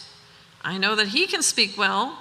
Behold, he is coming out to meet you, and when he sees you, he will be glad in his heart. You shall speak to him and put the words in his mouth. I will be with your mouth and with his mouth, and will teach you both what to do. He shall speak for you to the people, and he shall be your mouth, and you shall be as God to him. And take in your hand this staff with which you shall do the signs." Moses went back to Jethro, his father-in-law, and said to him, "Please let me go back to my brothers in Egypt to see whether they are still alive." And Jethro said to Moses, "Go in peace." And the Lord said to Moses in Midian, "Go back to Egypt, for all the men who were seeking your life are dead." So Moses took his wife and his sons and had them ride on a donkey and went back to the land of Egypt, and Moses took the staff of God in his hand. And the Lord said to Moses, "When you go back to Egypt, see that you do before Pharaoh all the miracles that I have put in your power. But I will harden his heart, so that he will not let the people go. Then you shall say to Pharaoh, 'Thus says the Lord, Israel is my firstborn son, and I say to you, let my son go, that he may serve me. If you refuse to let him go, behold, I will kill your firstborn son.'" At a lodging place on the way, the Lord met him and sought to put him to death. Then Zipporah took a flint and cut off her son's foreskin and touched Moses' feet with it and said, "Surely you are a bridegroom of blood to me." So he let him alone. It was then that she said, "A bridegroom of blood," because of the circumcision. The Lord said to Aaron, "Go into the wilderness to meet Moses." So we went and met him at the mountain of God and kissed him. And Moses told Aaron all the words of the Lord which he had sent him to speak, and all the signs that he had commanded him to do. Then Moses and Aaron went and gathered together all the elders of the people of Israel. Aaron spoke all the words that the Lord had spoken to Moses, and did the signs in the sight of the people, and the people believed. And when they heard that the Lord had visited the people of Israel, and that he had seen their affliction, they bowed their heads and worshipped. Chapter 5. Afterward, Moses and Aaron went and said to Pharaoh, "Thus says the Lord, the God of Israel, let my people go, that they may hold a feast to me in the wilderness." But Pharaoh said, "Who is the Lord, that I should obey his voice and let Israel go? I do not know the Lord, and moreover, I will not let Israel go." Then they said, "The God of the Hebrews has met with us. Please let us go 3 days' journey into the wilderness, that we may sacrifice to the Lord our God." lest he fall upon us with pestilence or with the sword." But the king of Egypt said to them, "Moses and Aaron, why do you take the people away from their work? Get back to your burdens." And Pharaoh said, "Behold, the people of the land are now many, and you make them rest from their burdens." The same day Pharaoh commanded that the taskmasters of the people and their foremen, "You shall no longer give the people straw to make bricks. As in the past, let them go and gather straw for themselves. But the number of bricks that they made in the past you shall impose on them. You shall by no means reduce it, for they are idle." Therefore they cry, "Let us go and offer sacrifice to our God. Let heavier work be laid on the men, that they may labor at it and pay no regard to lying words." So the taskmasters and the foremen of the people went out and said to the people, "Thus says Pharaoh, I will not give you straw. Go and get your straw yourselves, wherever you can find it, but your work will not be reduced in the least." So the people were scattered throughout all the land of Egypt to go gather stubble for straw. The taskmasters were urgent, saying, "Complete your work, your daily task each day is when there was straw." And the foremen of the people of Israel, whom Pharaoh's taskmasters had set over them, were beaten and were asked, "Why have you not done all your task of making bricks today and yesterday as in the past?" Then the foreman of the people of Israel came and cried to Pharaoh, "Why do you treat your servants like this? No straw is given to your servants, yet they say to us, 'Make bricks.' And behold, your servants are beaten, but the fault is in your own people." But he said, you are idle. That is why you say, 'Let us go and sacrifice to the Lord.' Go now and work. No straw will be given you, but you must still deliver the same number of bricks." The foreman of the people of Israel saw that they were in trouble, and when they said, "You shall by no means reduce your number of bricks, your daily task each day," they met Moses and Aaron, who were waiting for them as they came out from Pharaoh, and they said to them, "The Lord look on you and judge, because you have made us stink in the sight of Pharaoh and his servants, and have put a sword in their hand to kill us." Then Moses turned to the Lord and said, "O Lord, why have you done evil to this people? Why did you ever send me? For since I came to Pharaoh to speak in your name, he has done evil to this people, and you have not delivered your people at all." Chapter 6. But the Lord said to Moses, "Now you shall see what I will do to Pharaoh. For with a strong hand he will send them out, and with a strong hand he will drive them out of his land." God spoke to Moses and said to him, "I am the Lord. I appeared to Abraham, to Isaac, and to Jacob as God Almighty. But by my name, the Lord, I did not make myself known to them. I also established my covenant with them to give them the land of Canaan, the land in which they lived as sojourners. Moreover, I have heard the groaning of the people of Israel, whom the Egyptians hold as slaves, and I have remembered my covenant. Say therefore to the people of Israel, I am the Lord, and I will bring you out from under the burdens of the Egyptians, and I will deliver you from slavery to them, and I will redeem you with an outstretched arm and with great acts of judgment. I will take you to be my people, and I will be your God, and you shall know that I am the Lord your God, who has brought you out from under the burdens of the Egyptians. I will bring you into the land that I swore to give to Abraham, to Isaac, to Jacob. I will give it to you for a possession. I am the Lord." Moses spoke thus to the people of Israel, but they did not listen to Moses because of their broken spirit and harsh slavery. So the Lord said to Moses, "Go in, tell Pharaoh, king of Egypt, to let the people of Israel go out of this land." Moses said to the Lord, "Behold, the people of Israel have not listened to me. How then shall Pharaoh listen to me, for I am of uncircumcised lips?" But the Lord spoke to Moses and Aaron and gave them a charge about the people of Israel and about Pharaoh, king of Egypt, to bring the people out of Israel, out of the land of Egypt. These are the heads of their fathers' houses, the sons of Reuben, the firstborn of Israel: Hanok, Palu, Hezron, and— these are the clans of Reuben. The sons of Simeon: Jemuel, Jamin, Ohad, Jachin, Zohar, Shaul, the son of a Canaanite woman. These are the clans of Simeon.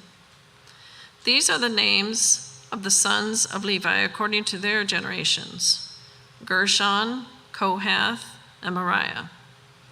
The years of the life of Levi being 137 years. The sons of Gershon, Libni and Shammai by their clans. The sons of Kohath, Amram, Izhar, Hebron, and Uzziel. The years of the life of Kohath being 133 years. The sons of Merari, Mali, and Mushai. These are the clans of the Levites according to their generations. Amram took as his wife Jochebed, his father's sister, and she bore him Aaron and Moses. The years of the life of Amram being 137 years. The sons of Izhar, Korah, Nepheg, and Zikri. The sons of Uzziel, Mishael, Elzaphan, and Sithri. Aaron took as his wife Elisheba, the daughter of Amminadab, and the sister of Nahshon, and she bore him Nadab, Abihu, Eleazar, and Ithamar. The sons of Korah,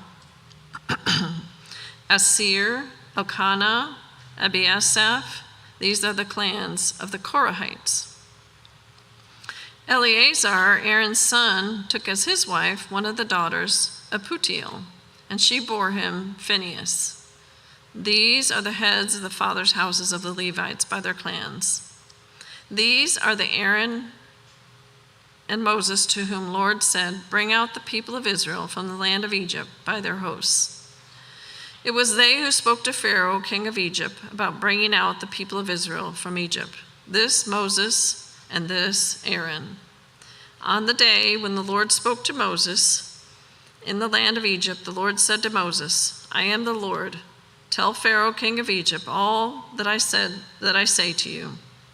But Moses said to the Lord, "Behold, I am of uncircumcised lips. How will Pharaoh listen to me?" Chapter 7.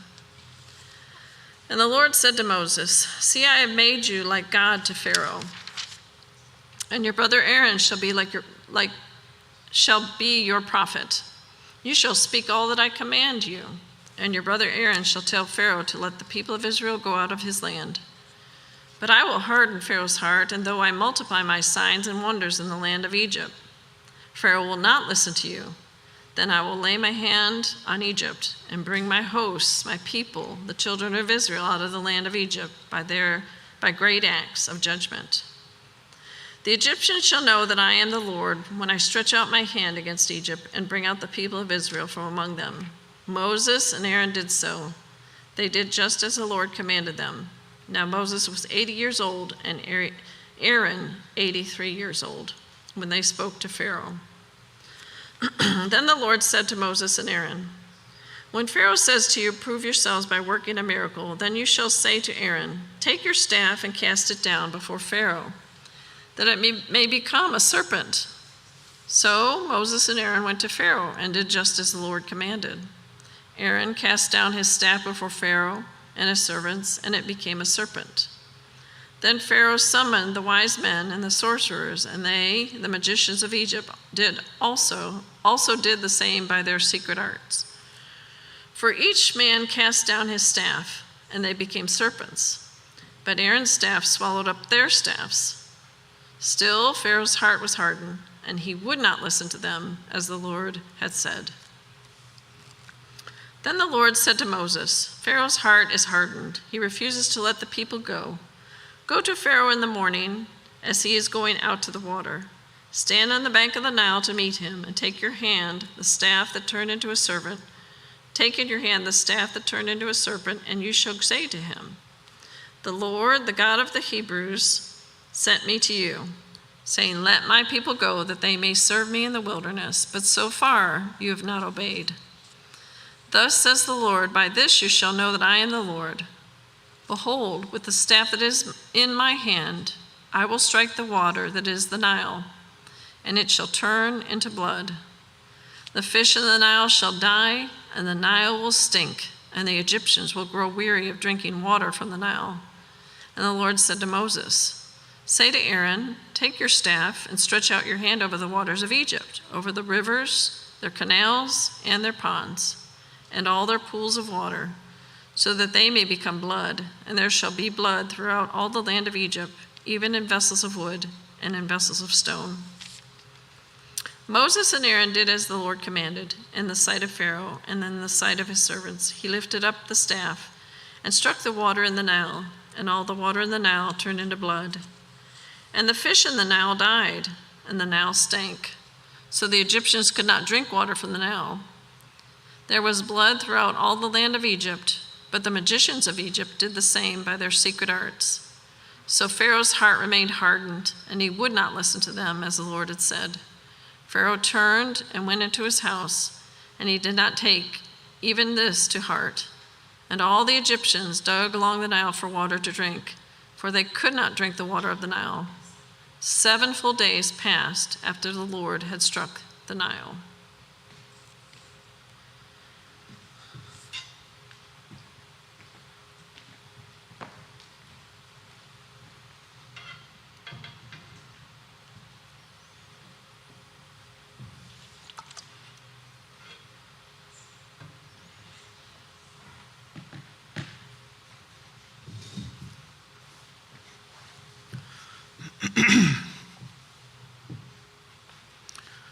Exodus 8.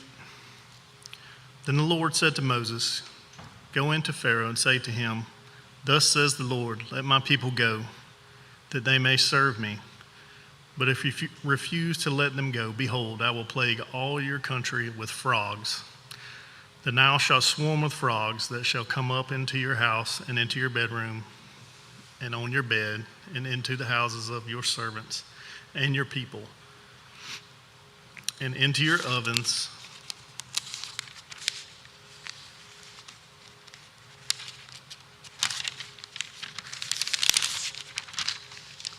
and your kneading bowls. The frogs shall come up on you and on your people and on all your servants.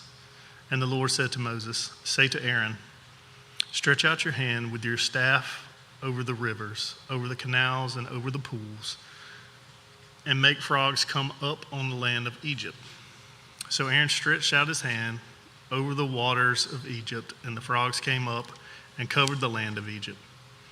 But the magicians did the same by their secret arts and made frogs come up on the land of Egypt. Then Pharaoh called Moses and Aaron and said, plead with the Lord and take away the frogs from me and from my people, and I will let the people go to sacrifice to the Lord. Moses said to Pharaoh, be pleased to command me when I am to plead for you and for your servants and for your people, that the frogs be cut off from you and your houses and be left only in the Nile. And he said, tomorrow. Moses said, be it as you say, so that you may know that there is no one like the Lord our God. The frogs shall go away from you and your houses and your servants and your people. They shall be left only in the Nile. So Moses and Aaron went out from Pharaoh, and Moses cried to the Lord about the frogs, as he had agreed with Pharaoh.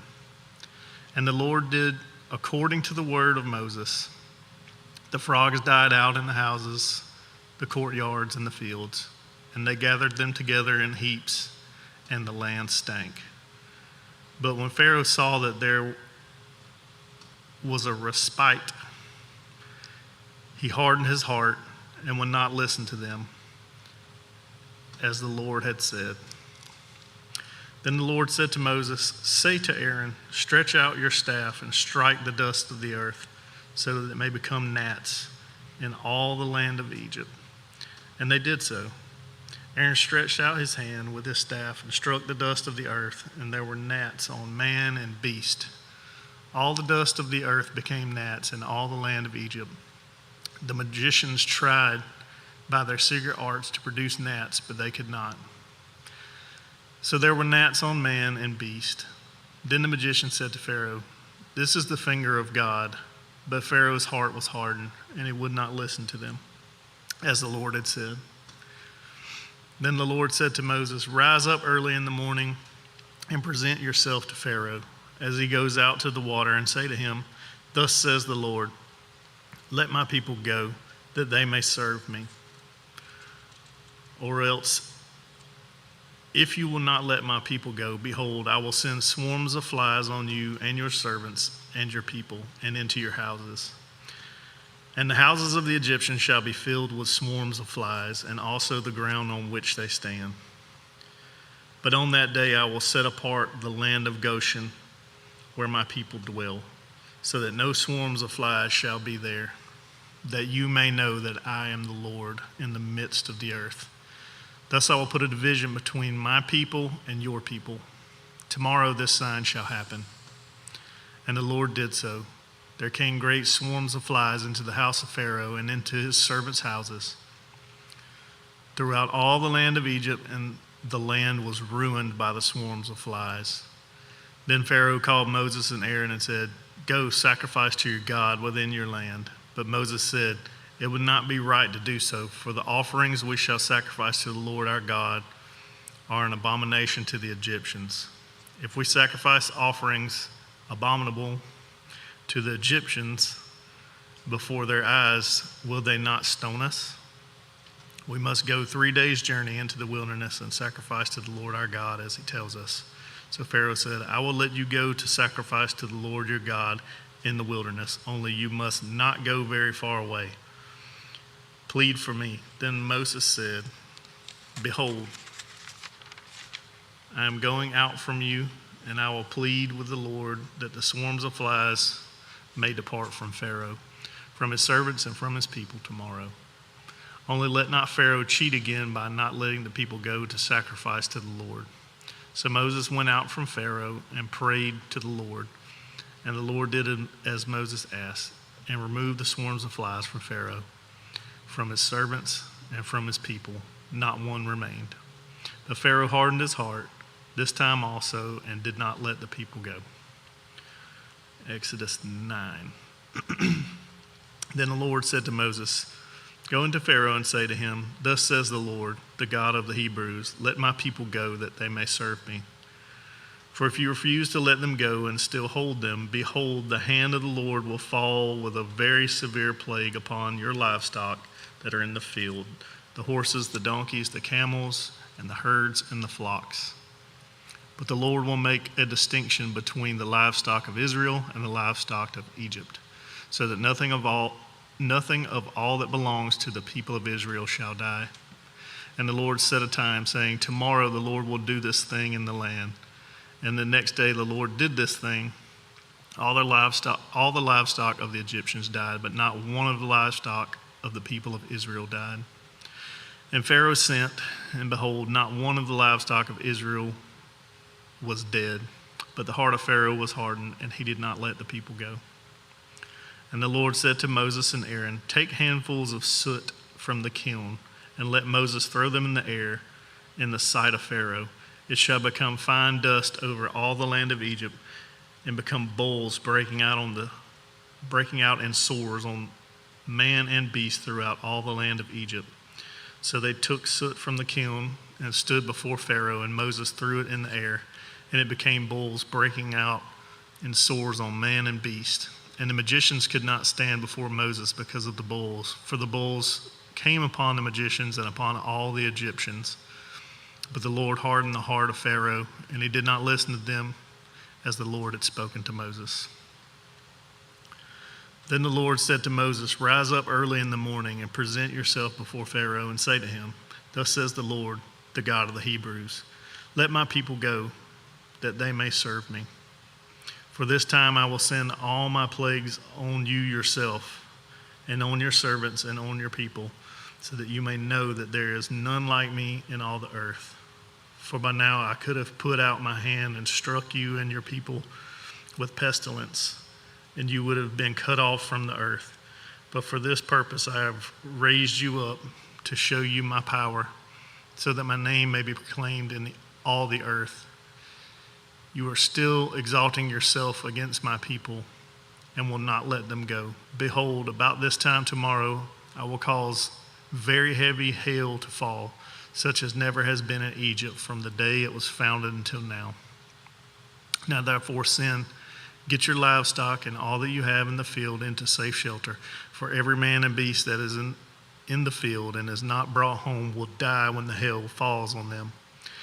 Then whoever feared the word of the Lord among the servants of Pharaoh hurried his slaves and his livestock into the houses. But whoever did not pay attention to the word of the Lord left his slaves and his livestock in the field.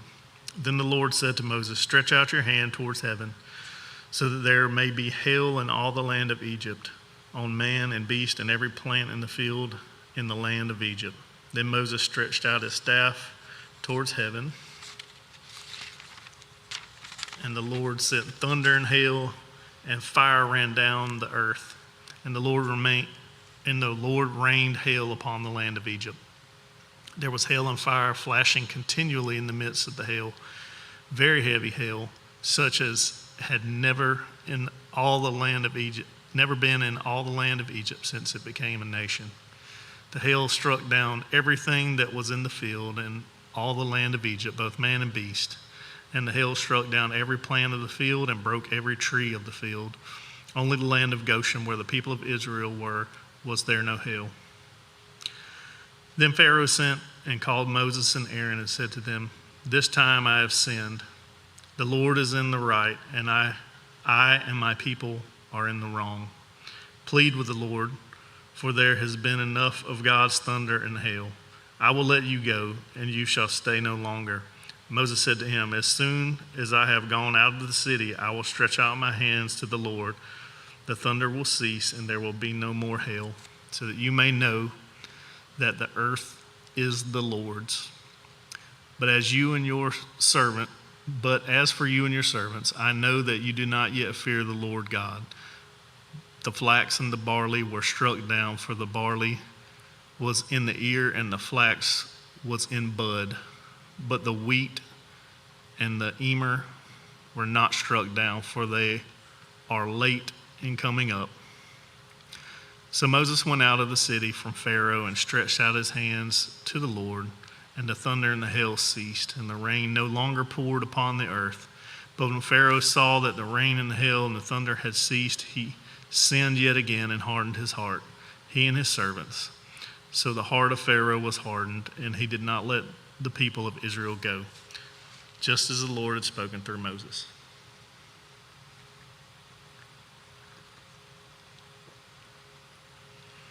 Exodus 10. And the Lord said to Moses, go into Pharaoh, for I have hardened his heart and the heart of his servants, that I may show these signs of mine among them, and that you may tell in the hearing of your son and of your grandson how I have dealt harshly with the Egyptians and what signs I have done among them, that you may know that I am the Lord. So Moses and Aaron went into Pharaoh and said to him, thus says the Lord, the God of the Hebrews, how long will you refuse to humble yourself before me? Let my people go, that they may serve me. For if you refuse to let my people go, behold, tomorrow I will bring locusts into your country, and they shall cover the face of the land so that no one can see the land, and they shall eat what is left to you after the hail, and they shall eat every tree of yours that grows in the field, and they shall fill your houses and the houses of all your servants and all of the Egyptians, as neither your fathers nor your grandfathers have seen, from the day they came on earth to this day. Then he turned and went out from Pharaoh.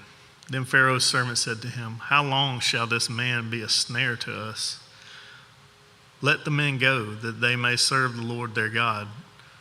Do you not yet understand that Egypt is ruined? So Moses and Aaron were brought back to Pharaoh, and he said to them, go, serve the Lord your God, but which ones are to go? Moses said, we will go with our young and our old. We will go with our sons and daughters and with our flocks and herds, for we must hold a feast to the Lord. But he said to them, the Lord be with you, if ever I let you and your little ones go. Look, you have some evil purpose in mind. No, go the men among you and serve the Lord, for that is what you are asking."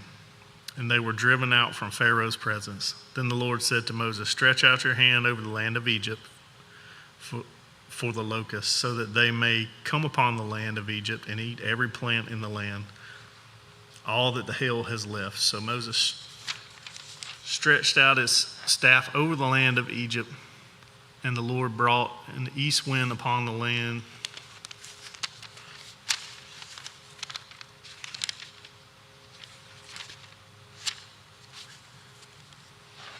The Lord brought an east wind upon the land all that day and all that night.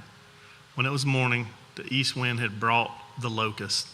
The locust came up over all the land of Egypt and settled on the whole country of Egypt, such a dense swarm of locusts as had ever been seen before, nor ever will be again. They covered the face of the whole land, so that the land was darkened. And they ate all the plants in the land and all the fruit of the trees that the hail had left. Not a green thing remained, neither tree nor plant of the field, through all the land of Egypt. Then Pharaoh hastily called Moses and Aaron and said, "I have sinned against the Lord your God and against you. Now therefore forgive my sin, please, only this once, and plead with the Lord your God only to remove this death from me." So he went out from Pharaoh and pleaded with the Lord, and the Lord turned the wind into a very strong west wind, which lifted the locusts and drove them into the Red Sea. Not a single locust was left in all the country of Egypt. But the Lord hardened Pharaoh's heart, and he did not let the people of Israel go. Then the Lord said to Moses, "Stretch out your hand towards heaven, that there may be darkness over the land of Egypt, a darkness to be felt." So Moses stretched out his hand towards heaven, and there was pitch darkness in all the land of Egypt 3 days. They did not see one another, nor did anyone rise from his place for 3 days, but all the people of Israel had light where they lived. Then Pharaoh called Moses and said, "Go serve the Lord. Your little ones also may go with you. Only let your flocks and your herds remain behind." But Moses said, "You must also let us have sacrifices and burnt offerings, that we may sacrifice to the Lord our God. Our livestock also must go with us. Not a hoof shall be left behind, for we must take of them to serve the Lord our God, and we do not know with what we must serve the Lord until we arrive there." But the Lord hardened Pharaoh's heart, and he would not let them go. Then Pharaoh said to him, "Get away from me. Take care never to see my face again, for on the day you see my face, you shall die." Moses said, "As you say, I will not see your face again."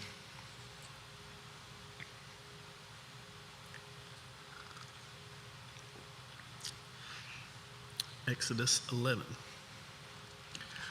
The Lord said to Moses, "Yet one plague more I will bring upon Pharaoh and upon Egypt.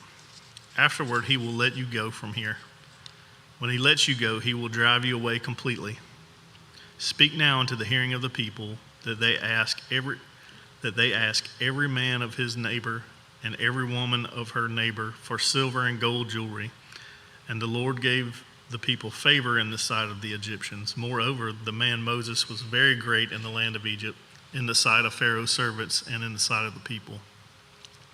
So Moses said, "Thus says the Lord, about midnight I will go out in the midst of Egypt, and every firstborn in the land of Egypt shall die, from the firstborn of Pharaoh who sits on his throne, even to the firstborn of the slave girl who is behind the handmill, and all the firstborn of the cattle. There shall be a great cry throughout all the land of Egypt, such as there has never been, nor ever will be again. But not a dog shall growl against any of the people of Israel, either man or beast, that you may know the Lord makes a distinction between Egypt and Israel. And all these your servants shall come down to me and bow down to me, saying, Get out, you and all the people who follow you. And after that I will go out." And he went out from Pharaoh in hot anger.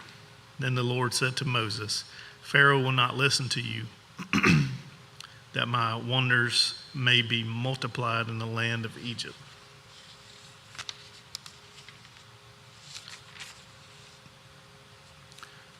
Moses and Aaron did all the wonders before Pharaoh, and the Lord hardened Pharaoh's heart, and he did not let the people of Israel go out of the land.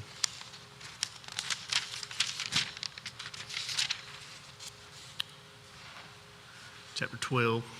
The Lord said to Moses and Aaron in the land of Egypt, "This month shall be for you the beginning of months."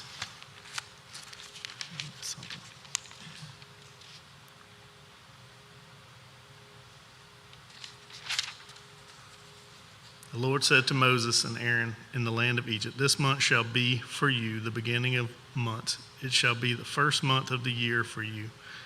Tell all the congregation of Israel that on the 10th day of this month every man shall take a lamb according to their father's houses, a lamb for a household. And if the household is too small for a lamb, then he and his nearest neighbor shall take according to the number of persons, according to what each can eat, you shall make your count for the lamb. Your lamb shall be without blemish, a male a year old. You may take it from the sheep or from the goats, and you shall keep it until the 14th day of this month, when the whole assembly of the congregation of Israel shall kill their lambs at twilight. Then they shall take some of the blood and put it on the two doorposts and the lintel of the houses in which they eat it. They shall eat the flesh that night, roasted on the fire, with unleavened bread and bitter herbs they shall eat it. Do not eat any of it raw or boiled in water, but roasted, its head with its legs and its inner parts. And you shall let none of it remain until the morning. Anything that remains until the morning you shall burn. In this manner you shall eat it, with your belt fastened, your sandals on your feet, and your staff in your hand, and you shall eat it in haste. It is the Lord's Passover. For I will pass through the land of Egypt that night, and I will strike all the firstborn in the land of Egypt, both man and beast, and on all the gods of Egypt I will execute judgments. I am the Lord. The blood shall be a sign for you on the houses where you are, and when I see the blood, I will pass over you, and no plague will befall you to destroy you when I strike the land of Egypt. This day shall be for you a memorial, and you shall keep it as a feast to the Lord. Throughout your generations, as a statute forever, you shall keep it as a feast. 7 days you shall eat unleavened bread.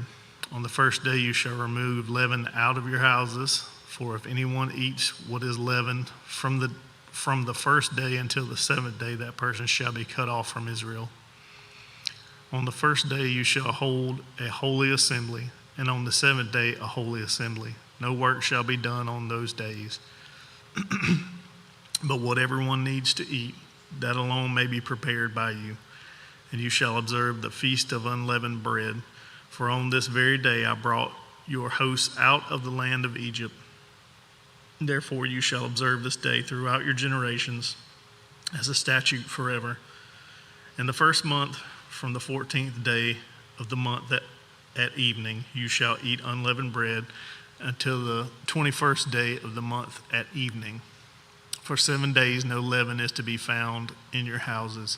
If anyone eats what is leavened, that person will be cut off from the congregation of Israel, whether he is a sojourner or a native of the land. You shall eat nothing leavened. In all your dwelling places you shall eat unleavened bread. Then Moses called all the elders of Israel and said to them, Go and select lambs for yourselves according to your clans, and kill the Passover lamb. Take a bunch of hyssop and dip it in the blood that is in the basin, and touch the lintel and the two doorposts with the blood that is in the basin. None of you shall go out of the door of this house until the morning, for the Lord will pass through to strike the Egyptians, and when he sees the blood on the lintel and on the two doorposts, the Lord will pass over the door and will not allow the destroyer to enter your houses to strike you. You shall observe this rite as a statute for you and for your sons forever. And when you come to the land that the Lord will give you, as he has promised, you shall keep this service And when your children say to you, 'What do you mean by this service?' you shall say, 'It is the sacrifice of the Lord's Passover. For he passed over the houses of the people of Israel in Egypt when he struck the Egyptians, but spared our houses.' And the people bowed their heads and worshiped. Then the people of Israel went and did so, as the Lord had commanded Moses and Aaron, so they did. At midnight the Lord struck down all the firstborn in the land of Egypt, from the firstborn of Pharaoh who sat on his throne to the firstborn of the captive who was in the dungeon, and all the firstborn of the livestock. And Pharaoh rose up in the night, he and all his servants and all the Egyptians, and there was a great cry in Egypt, for there was not a house where someone was not dead. Then he summoned Moses and Aaron by night and said, 'Up, go out from among my people, both you and the people of Israel, and go. Serve the Lord as you have said. Take your flocks and your herds as you have said, and be gone. And bless me also.' The Egyptians were urgent with the people to send them out of the land in haste, for they said, 'We shall all be dead.' So the people took their dough before it was leavened, their kneading bowls being bound up in their cloaks on their shoulders. The people of Israel had also done as Moses told them, for they had asked the Egyptians for silver and gold jewelry and for clothing. And the Lord had given the people favor in the sight of the Egyptians, so that they let them have what they asked. Thus they plundered the Egyptians. And the people of Israel journeyed from Ramses to Succoth, about 600,000 men on foot, besides women and children. A mixed multitude also went up from them, and very much livestock, both flocks and herds. And they baked unleavened cakes of dough that they had brought out of Egypt, for it was not leavened, because they were thrust out of Egypt and could not wait, nor had they prepared any provisions for themselves. The time that the people of Israel lived in Egypt was 430 years. At the end of 430 years, on that very day, all the host of the Lord went out from the land of Egypt. It was a night of watching by the Lord to bring them out of the land of Egypt. So this same night is the night of watching kept to the Lord by all the people of Israel throughout their generations. And the Lord said to Moses and Aaron, "This is the statute of the Passover. No foreigner shall eat of it, but every slave that is bought for money may eat of it after you have circumcised him. No foreigner or hired worker may eat of it. It shall be eaten in one house. You shall not take any of the flesh outside the house, and you shall not break any of its bones. All the congregation of Israel shall keep it. If a stranger shall sojourn with you and would keep the Passover to the Lord, let all his males be circumcised. Then he may come near and keep it. He shall be as a native of the land, but no uncircumcised person shall eat of it. There shall be one law for the native and for the stranger who sojourns among you." All the people of Israel did just as the Lord commanded Moses and Aaron. And on that very day, the Lord brought the people of Israel out of the land of Egypt by their hosts.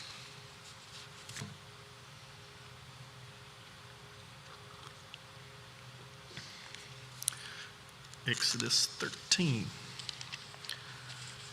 The Lord said to Moses, "Consecrate to me all the firstborn, whatever is the first to open the womb among the people of Israel, both of man and beast, is mine." Then Moses said to the people, "Remember this day in which you came out from Egypt, out of the houses of slavery.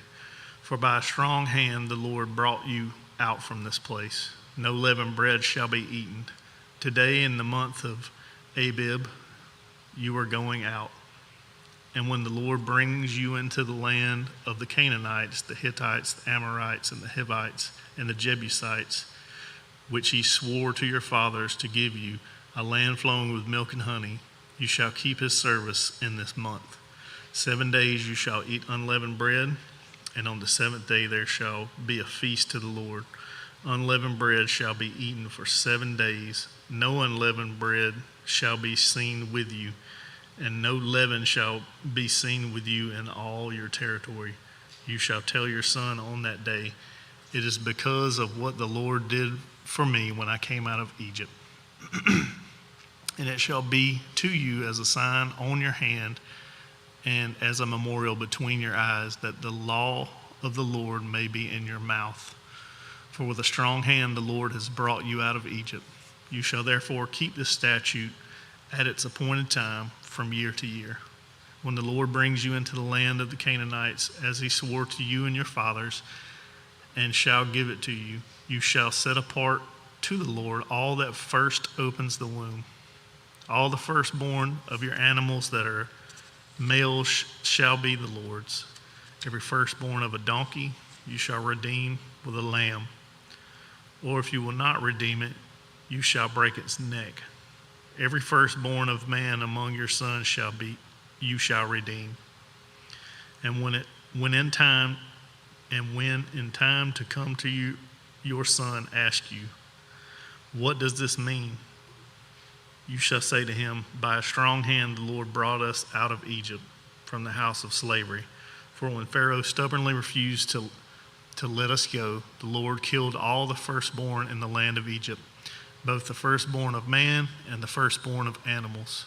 Therefore I sacrificed to the Lord all the males that first opened the womb, but all the firstborn of my sons I redeem. It shall be as a mark on your hand or frontlets between your eyes, for by a strong hand the Lord brought us out of Egypt.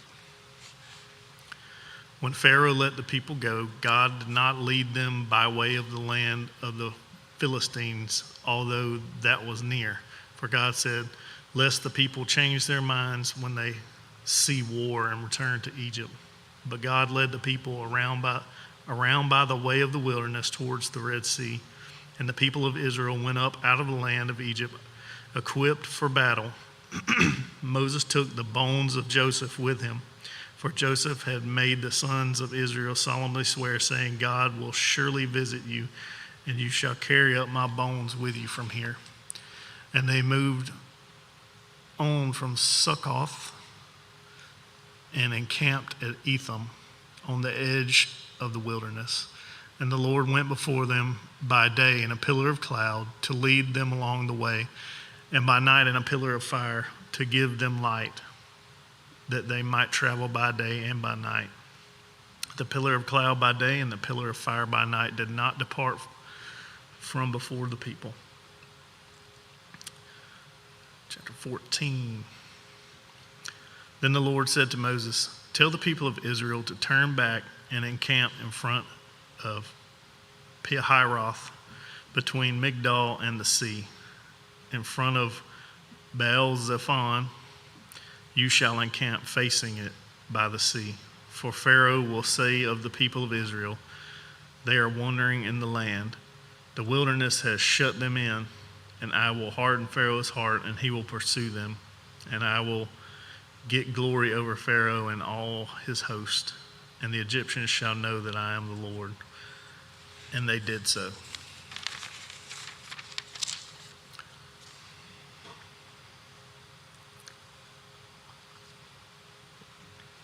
When the king of Egypt was told that the people had fled, the mind of Pharaoh and his servants was changed towards the people. And they said, what is this we have done, that we have let Israel go from serving us? So he made ready his chariot and took his army with him, and took 600 chosen chariots and all the other chariots of Egypt with officers over all of them. And the Lord hardened the heart of Pharaoh, king of Egypt, and he pursued the people of Israel, while the people of Israel were going out defiantly. The Egyptians pursued them, all Pharaoh's horses and chariots, and his horsemen and his army, and overtook them, encamped at the sea by Pi-Hahiroth, in front of Baal-zephon. When Pharaoh drew near, the people of Israel lifted up their eyes, and behold, the Egyptians were marching after them, and they feared greatly. And the people of Israel cried out to the Lord. They said to Moses, Is it because there are no graves in Egypt that you have taken us away to die in the wilderness? What have you done to us in bringing us out of Egypt? Is not this what we said to you in Egypt? Leave us alone that we may serve the Egyptians. For it would have been better for us to serve the Egyptians than to die in the wilderness. And Moses said to the people, fear not, stand firm, and see the salvation of the Lord, which he will work for you today. For the Egyptians whom you see today, you shall never see again. The Lord will fight for you, and you have only to be silent. The Lord said to Moses, why do you cry to me? Tell the people of Israel to go forward. Lift up your staff and stretch out your hand over the sea and divide it, that the people of Israel may go through the sea on dry ground. And I will harden the hearts of the Egyptians so that they shall go in after them, and I will get glory over Pharaoh and all his host, his chariots and his horsemen. And the Egyptians shall know that I am the Lord when I have gotten glory over Pharaoh, his chariots, and his horsemen. Then the angel of God who was going before the host of Israel moved and went behind them, and the pillar of cloud moved from before them and stood behind them, coming between the host of Egypt and the host of Israel. And there was a cloud and the darkness, and it lit up the night without one coming near the other all night. Then Moses stretched out his hand over the sea, and the Lord drove the sea back by a strong east wind all night and made the sea dry land, and the waters were divided. And the people of Israel went into the midst of the sea on dry ground, the waters being a wall to them on their right hand and on their left. The Egyptians pursued and went in after them into the midst of the sea, all Pharaoh's horses, his chariots, and his horsemen. And in the morning watch, the Lord in the pillar of fire and of cloud looked down on the Egyptian forces and threw the Egyptian forces into a panic, clogging their chariot wheels so that they drove heavily. And the Egyptians said, let us flee from before Israel, for the Lord fights for them against the Egyptians. Then the Lord said to Moses, stretch out your hand over the sea, that the water may come back upon the Egyptians, upon their chariots, and upon their horsemen. So Moses stretched out his hand over the sea, and the sea returned to its normal course when the morning appeared. And as the Egyptians fled into it, the Lord threw the Egyptians into the midst of the sea. The waters returned and covered the chariots and the horsemen of all the host of Pharaoh that had followed them into the sea. Not one of them remained.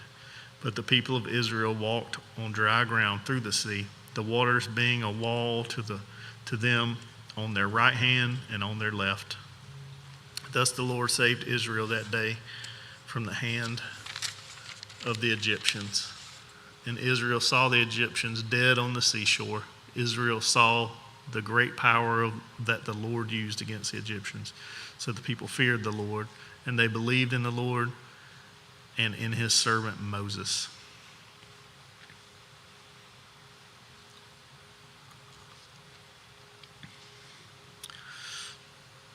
All right, 15.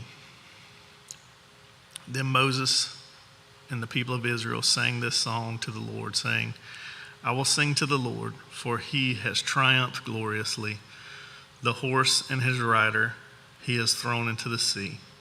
The Lord is my strength and my song, and he has become my salvation. This is my God, and I will praise him, my father's God, and I will exalt him. The Lord is a man of war, the Lord is his name. Pharaoh's chariots and his hosts he cast into the sea, and his chosen officers were sunk in the Red Sea. The floods covered them, they went down into the depths like a stone. Your right hand, O Lord, glorious in power, your right hand, O Lord, shatters the enemy. In the greatness of your majesty, you overthrow your adversaries. You send out your fury, it consumes them like stubble. At the blast of your nostrils, the waters piled up, the floods stood up in a heap. The deeps congealed in the heart of the sea. The enemy said, I will pursue, I will overtake. I will divide the spoil. My desire shall have its fill of them. I will draw my sword. My hand shall destroy them.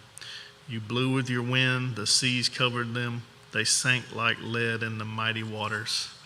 Who is like you, O Lord, among the gods? Who is like you, majestic in holiness, awesome in glorious deeds, doing wonders? You stretched out your right hand. The earth swallowed them. You have led in your steadfast love the people whom you have redeemed. You have guided them by your strength to your holy abode. The peoples have heard. They tremble. Pangs have seized the inhabitants of Philistia. Now are the chiefs of Edom dismayed. Trembling seizes the leaders of Moab. All the inhabitants of Canaan have melted away. Terror and dread fall upon them because of the greatness of your arm. They are still as a stone. Till your people, O Lord, pass by, till your people pass by whom you have purchased. You will bring them in and plant them on your own mountain, the place, O Lord, which you have made for your abode, the sanctuary, O Lord, which your hands have established. The Lord will reign forever and ever. For when the horses of Pharaoh and his chariots and his horsemen went into the sea, the Lord brought back the waters of the sea upon them. But the people of Israel walked on dry ground in the midst of the sea. Then Miriam, the prophetess, the sister of Aaron, took a tambourine in her hand, and all the women went out after her with tambourines and dancing. And Miriam sang to them, "Sing to the Lord, for he has triumphed gloriously. The horse and his rider he has thrown into the sea." Then Moses made Israel set out from the Red Sea, and they went into the wilderness of Shur. They went 3 days in the wilderness and found no water.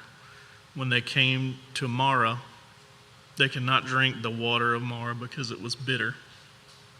Therefore it was named Marah. And the people grumbled against Moses, saying, "What shall we drink?" And he cried to the Lord, and the Lord showed him a log, and he threw it into the water, and the water became sweet. There the Lord made for them a statute and a rule, and there he tested them, saying, "If you will diligently listen to the voice of the Lord your God, and do that which is right in his eyes, and give ear to his commandments, and keep all his statutes, I will put none of the diseases on you that I put on the Egyptians, for I am the Lord your healer." Then they came to Elim, where there were 12 springs of water and 70 palm trees, and they encamped there by the water. Exodus 16. They set out from Elim, and all the congregation of people of Israel came to the wilderness of Sin, which is between Elim and Sinai, on the 15th day of the second month after they had departed from the land of Egypt. And the whole congregation of people of Israel grumbled against Moses and Aaron in the wilderness. And the people of Israel said to them, Would that we had died by the hand of the Lord in the land of Egypt, when we sat by the meat pots and ate bread to the full. For you have brought us out into the wilderness to kill this whole assembly with hunger." Then the Lord said to Moses, "Behold, I am about to rain bread from heaven for you, and the people shall go out and gather a day's portion every day, that I may test them, whether they will walk in my law or not. On the 6th day, when they prepare what they bring in, it will be twice as much as they gather daily." So Moses and Aaron said to all the people of Israel, "At the evening you shall know that it was the Lord who brought you out of the land of Egypt.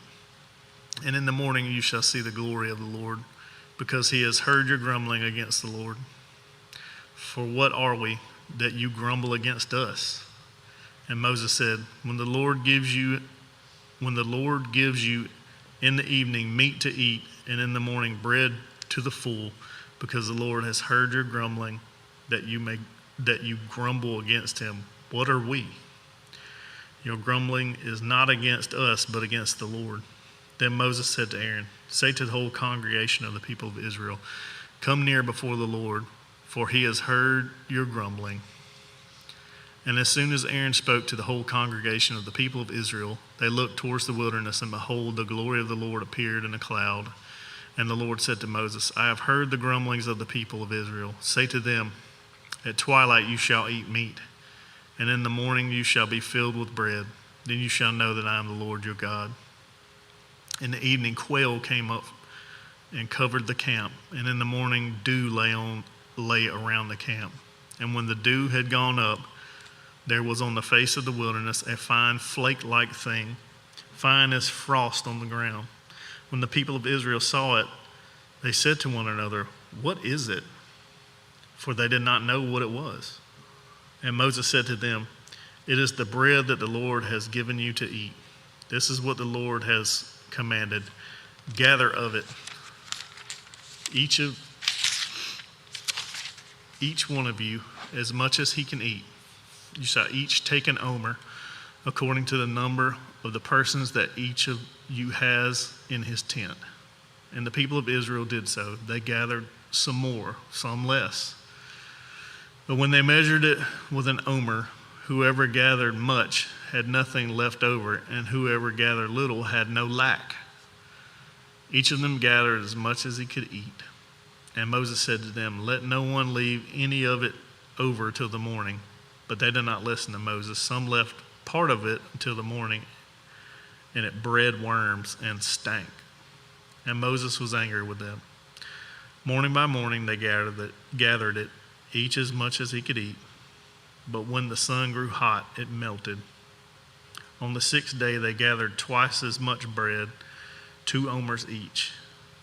And when all the leaders of the congregation came and told Moses, he said to them, this is what the Lord commanded. Tomorrow is the day of solemn rest, a holy Sabbath to the Lord. Bake what you will bake and boil what you will boil, and all that is left over lay aside to be kept until morning. So they laid it aside till the morning, as Moses commanded them, and it did not stink, and there were no worms in it. Moses said, eat it today, for today is a Sabbath to the Lord. Today you will not find it in the field. 6 days you shall gather it, but on the 7th day, which is a Sabbath, there will be none. On the 7th day some of the people went out to gather, but they found none. And the Lord said to Moses, how long will you refuse to keep my commandments and my laws? See, the Lord has given you the Sabbath. Therefore on the 6th day he gives you bread for 2 days. Remain each of you in his place. Let no one go out of his place on the 7th day. So the people rested on the 7th day. Now the house of Israel called its name manna. It was like coriander seed, white, and the taste of it was like wafers made with honey.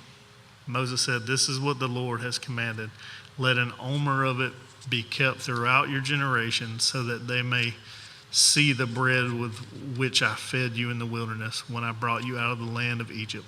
And Moses said to Aaron, take a jar and put an omer of manna in it, and place it before the Lord to be kept throughout your generations. As the Lord commanded Moses, so Aaron placed it before the testimony to be kept. The people of Israel ate the manna 40 years till they came to a habitable land.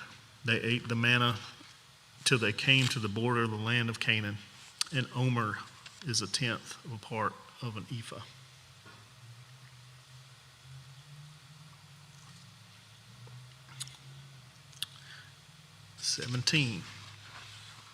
All the congregation of people of Israel moved on from the wilderness of sin by stages according to the commandment of the Lord, and camped at Rephidim, but there was no water for the people to drink. Therefore the people quarreled with Moses and said, give us water to drink. And Moses said to them, why do you quarrel with me? Why do you test the Lord? But the people thirsted there for water. And the people grumbled against Moses and said, why did you bring us up out of Egypt to kill us and our children and our livestock with thirst? So Moses cried to the Lord, what shall I do with this people? They are almost ready to stone me. And the Lord said to Moses, pass on before the people, taking with you some of the elders of Israel, and take in your hand the staff with which you struck the Nile, and go. Behold, I will stand before you there on the rock at Horeb, and you shall strike the rock, and water shall come out of it, and the people will drink. And Moses did so in the sight of the elders of Israel, and he called the name of the place Massah and Meribah, because of the quarreling of the people of Israel, and because they tested the Lord by saying, Is the Lord among us or not? Then Abimelech came and fought with Israel at Rephidim. So Moses said to Joshua, Choose for us men and go out and fight with Abimelech. Tomorrow I will stand on the top of the hill with the staff of God in my hand. So Joshua did as Moses told him and fought with Abimelech, while Moses, Aaron, and Hur went up to the top of the hill. Whenever Moses held up his hand, Israel prevailed, and whenever he lowered his hand, Abimelech prevailed. But Moses' hands grew weary. So they took a stone and put it under him, and he sat on it, while Aaron and Hur held up his hands, one on one side and the other on the other side. So his hands were steady until the going down of the sun. And Joshua overwhelmed Abimelech and his people with the sword. Then the Lord said to Moses, Write this as a memorial in a book and recite it in the ears of Joshua, that I will utterly blot out the memory of Abimelech from under heaven. But Moses built an altar and called the name of it, The Lord is my banner, saying, A hand upon the throne of the Lord. The Lord will have war with Abimelech from generation to generation. 18. Jethro, the priest of Midian, Moses' father-in-law, heard of all that God had done for Moses and for Israel, his people, how the Lord had brought Israel out of Egypt. Now Jethro, Moses' father-in-law, had taken Zipporah, Moses' wife, after he had sent her home, along with her 2 sons. The name of the one was Gershom, for he said, I have been a sojourner in a foreign land. And the name of the other, Eleazar, for he said, The God of my father was my help and delivered me from the sword of Pharaoh. Jethro, Moses' father-in-law, came with his sons and his wife to Moses in the wilderness, where he was encamped at the mountain of God.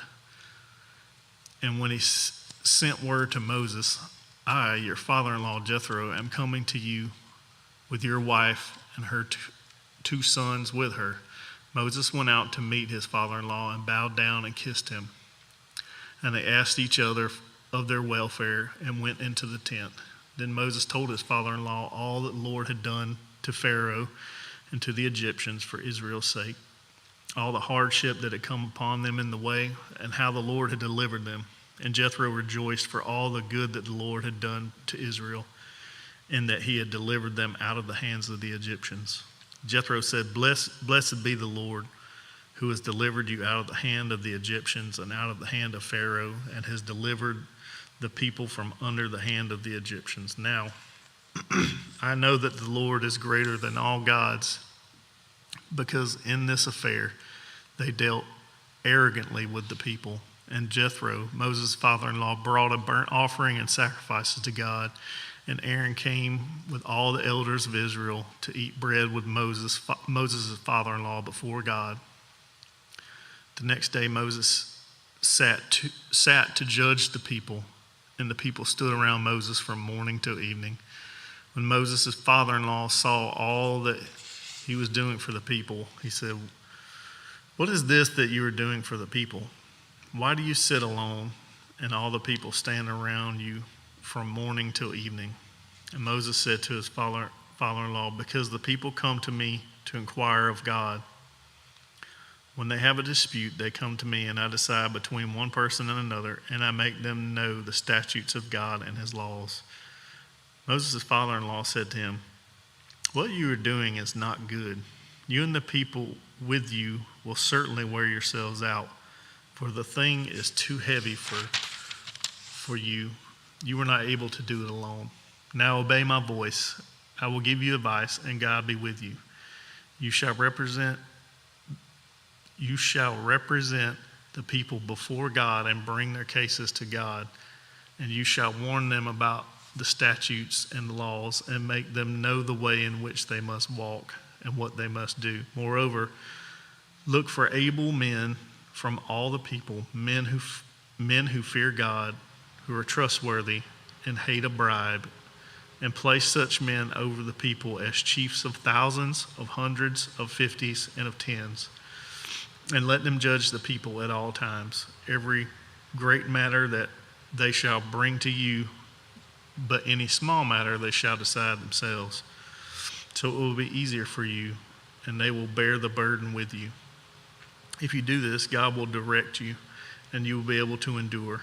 And all the people will also go to their place in peace. So Moses listened to the voice of his father-in-law and did all that he had said. Moses chose able men of all Israel and made them heads over people, chiefs of thousands, of hundreds, of fifties, and of tens. And they judged the people at all times. Any hard case they brought to Moses, but any small matter they decided themselves. And then Moses let his father-in-law depart, and he went away to his own country.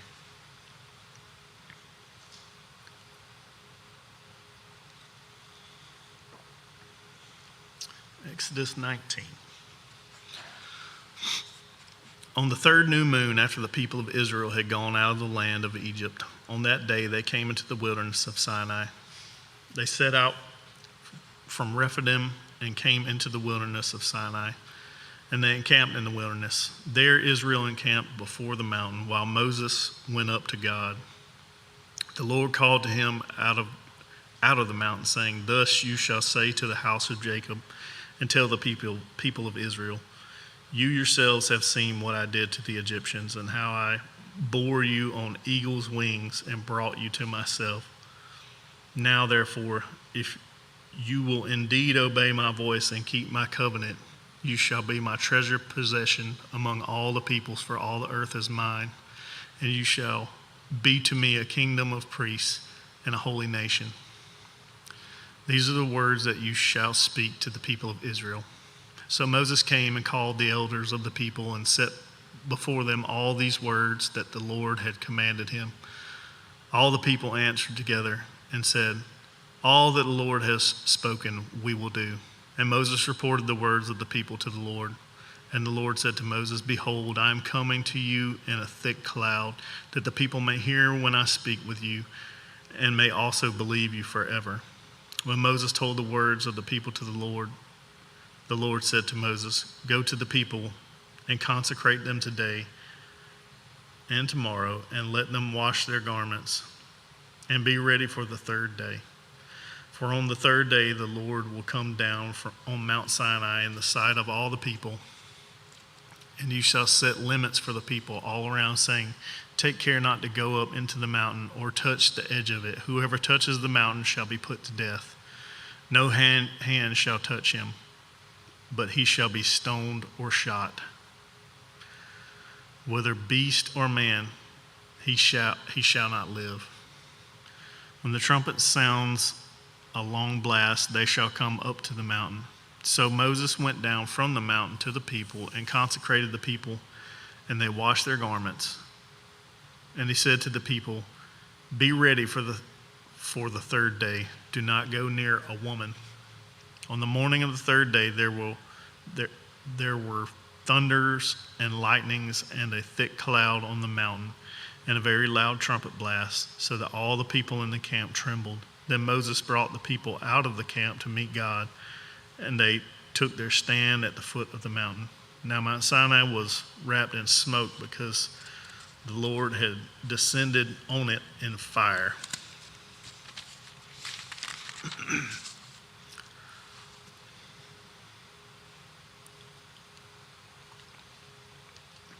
The smoke of it went up like a smoke of a kiln, and the whole mountain trembled greatly.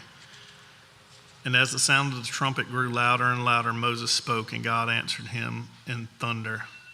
The Lord came down on Mount Sinai to the top of the mountain, and the Lord called Moses to the top of the mountain, and Moses went up. And the Lord said to Moses, "Go down and warn the people, lest they break through to the Lord and look, and many of them perish. Also let the priests whom come near to the Lord, consecrating themselves, lest the Lord break out against them. And Moses said to the Lord, the people cannot come up to Mount Sinai, for you yourself warned us, saying, set limits around the mountain and consecrate it. And the Lord said to him, go down and come up, bringing Aaron with you.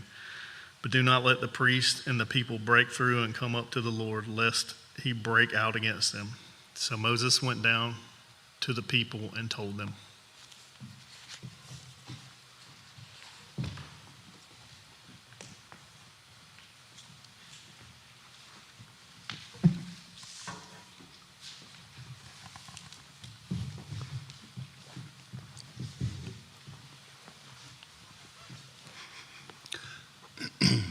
Chapter 20, the Ten Commandments. And God spoke all of these words, saying, I am the Lord your God, who brought you out of the land of Egypt, out of the house of slavery. You shall have no other gods before me. You shall not make for yourself a carved image or any likeness of anything that is in heaven above, or that is in the earth beneath, or that is in the water under the earth. You shall not bow down to them or serve them, for I am the Lord your God, am a jealous God, visiting the iniquity of the fathers on the children to the third and fourth generation of those who hate me, but showing steadfast love to thousands of those who love me and keep my commandments. You shall not take the name of the Lord your God in vain, for the Lord will not hold him guiltless who takes his name in vain. Remember the Sabbath day to keep it holy. 6 days you shall labor and do all your work, but the seventh day is a Sabbath to the Lord your God. On it you shall not do any work, you or your son or your daughter, your male servant or your female servant, or your livestock or the sojourner who is within your gates. For in 6 days the Lord made heaven and earth and sea and all that is in them, and rested on the seventh day. Therefore the Lord blessed the Sabbath day and made it holy. Honor your father and your mother, that your days may be long in the land that the Lord your God is giving you. You shall not murder. You shall not commit adultery. You shall not steal. You shall not bear false witness against your neighbor. You shall not covet your neighbor's house. You shall not covet your neighbor's wife, or his male servant, or his female servant, or his ox, or his donkey, or anything that is your neighbor's. Now when all of the people saw the thunder and the flashes of lightning and the sound of the trumpet and the mountain smoking, the people were afraid and trembled, and they stood far off and said to Moses, you speak to us and we will listen, but do not let God speak to us lest we die. Moses said to the people, do not fear, for God has come to test you, that the fear of him may be before you, that you may not sin. The people stood far off while Moses drew near the thick darkness where God was. And the Lord said to Moses, thus you shall say to the people of Israel, you have seen for yourselves that I have talked with you from heaven. You shall not make gods of silver to be with me, nor shall you make for yourself gods of gold. An altar of the earth you shall make for me the sacrifice on it, your burnt offerings and your peace offerings, your sheep and your oxen. In every place where I cause my name to be remembered, I will come to you and bless you. If you make me an altar of stone, you shall not build it of hewn stones, for if you wield your tool on it, you profane it. And you shall not go up by steps to my altar, that your nakedness be not exposed on it. Now these are the rules that you shall set before them when you buy a Hebrew slave. He shall serve 6 years, and in the 7th he shall go out free, for nothing. If he comes in single, he shall go out single. If he comes in married, then his wife shall go out with him. If his master gives him a wife, and she bears him sons or daughters, the wife and her children shall be her master's. and he shall go out alone. But if the slave plainly says, I love my master, my wife, and my children, I will not go out free, then his master shall bring him to God, and he shall bring him to the door or the doorpost. And his master shall bore his ear through with it all, and he shall be his slave forever. When a man sells his daughter as a slave, she shall not go out as the male slaves do. If she does not please her master, who has designated her for himself, then he shall let her be redeemed. He shall have no right to sell her to foreign people, since he has broken faith with her.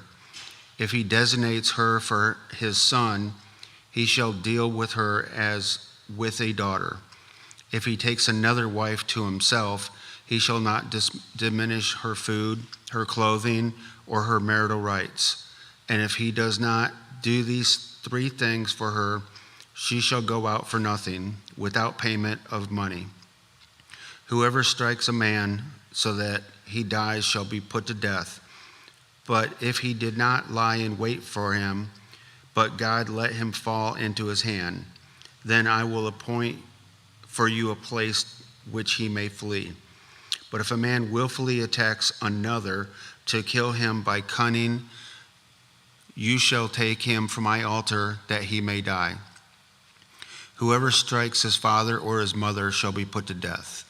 Whoever steals a man and sells him, and anyone found in possession of him shall be put to death. Whoever curses his father or his mother shall be put to death.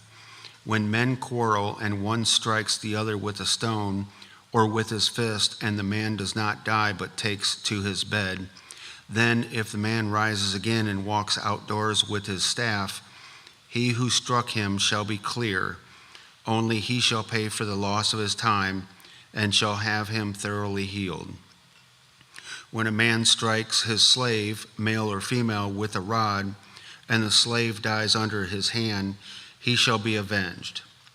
But if the slave survives a day or 2, he is not to be avenged, for the slave is his money. When the men strive together and hit a pregnant woman, so that her children come out, but there is no harm, the one who hit her shall surely be fined, as the woman's husband shall impose on him, and he shall pay as the judges determine.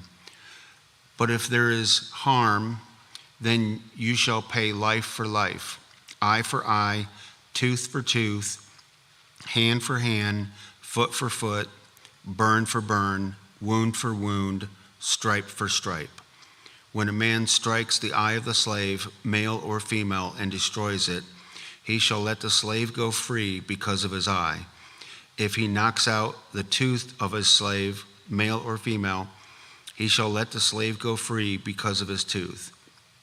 When an ox gores a man or a woman to death, the ox shall be stoned, and its flesh shall not be eaten, but the owner of the ox shall not be liable.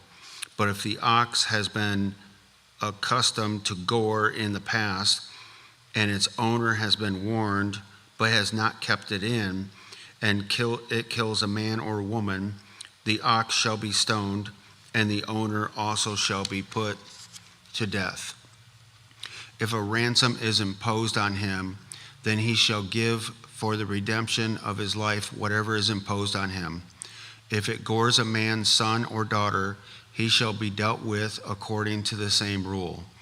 If the ox gores a slave, male or female, the owner shall give to their master 30 shekels of silver, and the ox shall be stoned. When a man opens a pit, or when the man digs a pit and does not cover it, and an ox or a donkey falls into it, the owner of the pit shall make restoration. He shall give money to its owner, and the dead beast shall be his. When one man's ox butts another so that it dies, then they shall sell the live ox and share its price, and the dead beast also, that they shall share. Or if it is known that the ox has been accustomed to gore in the past, and the owner has not kept it in, he shall repay ox for ox, and the dead beast shall be his. 22. If a man steals an ox or a sheep, and he kills it or sells it, he shall repay 5 oxen for an ox, and 4 sheep for a sheep. If a thief is found breaking in and is struck so that he dies, there shall be no blood guilt for him. But if the sun has risen on him, there shall be blood guilt for him. He shall surely pay. If he has nothing, then he shall be sold for his theft. If the stolen beast is found alive in his possession, whether it is an ox or a donkey or a sheep, he shall pay double. If a man causes a field or vineyard to be grazed over, or lets his beast loose, and it feeds in another man's field, he shall make restitution from the best of his own field and in his own vineyard.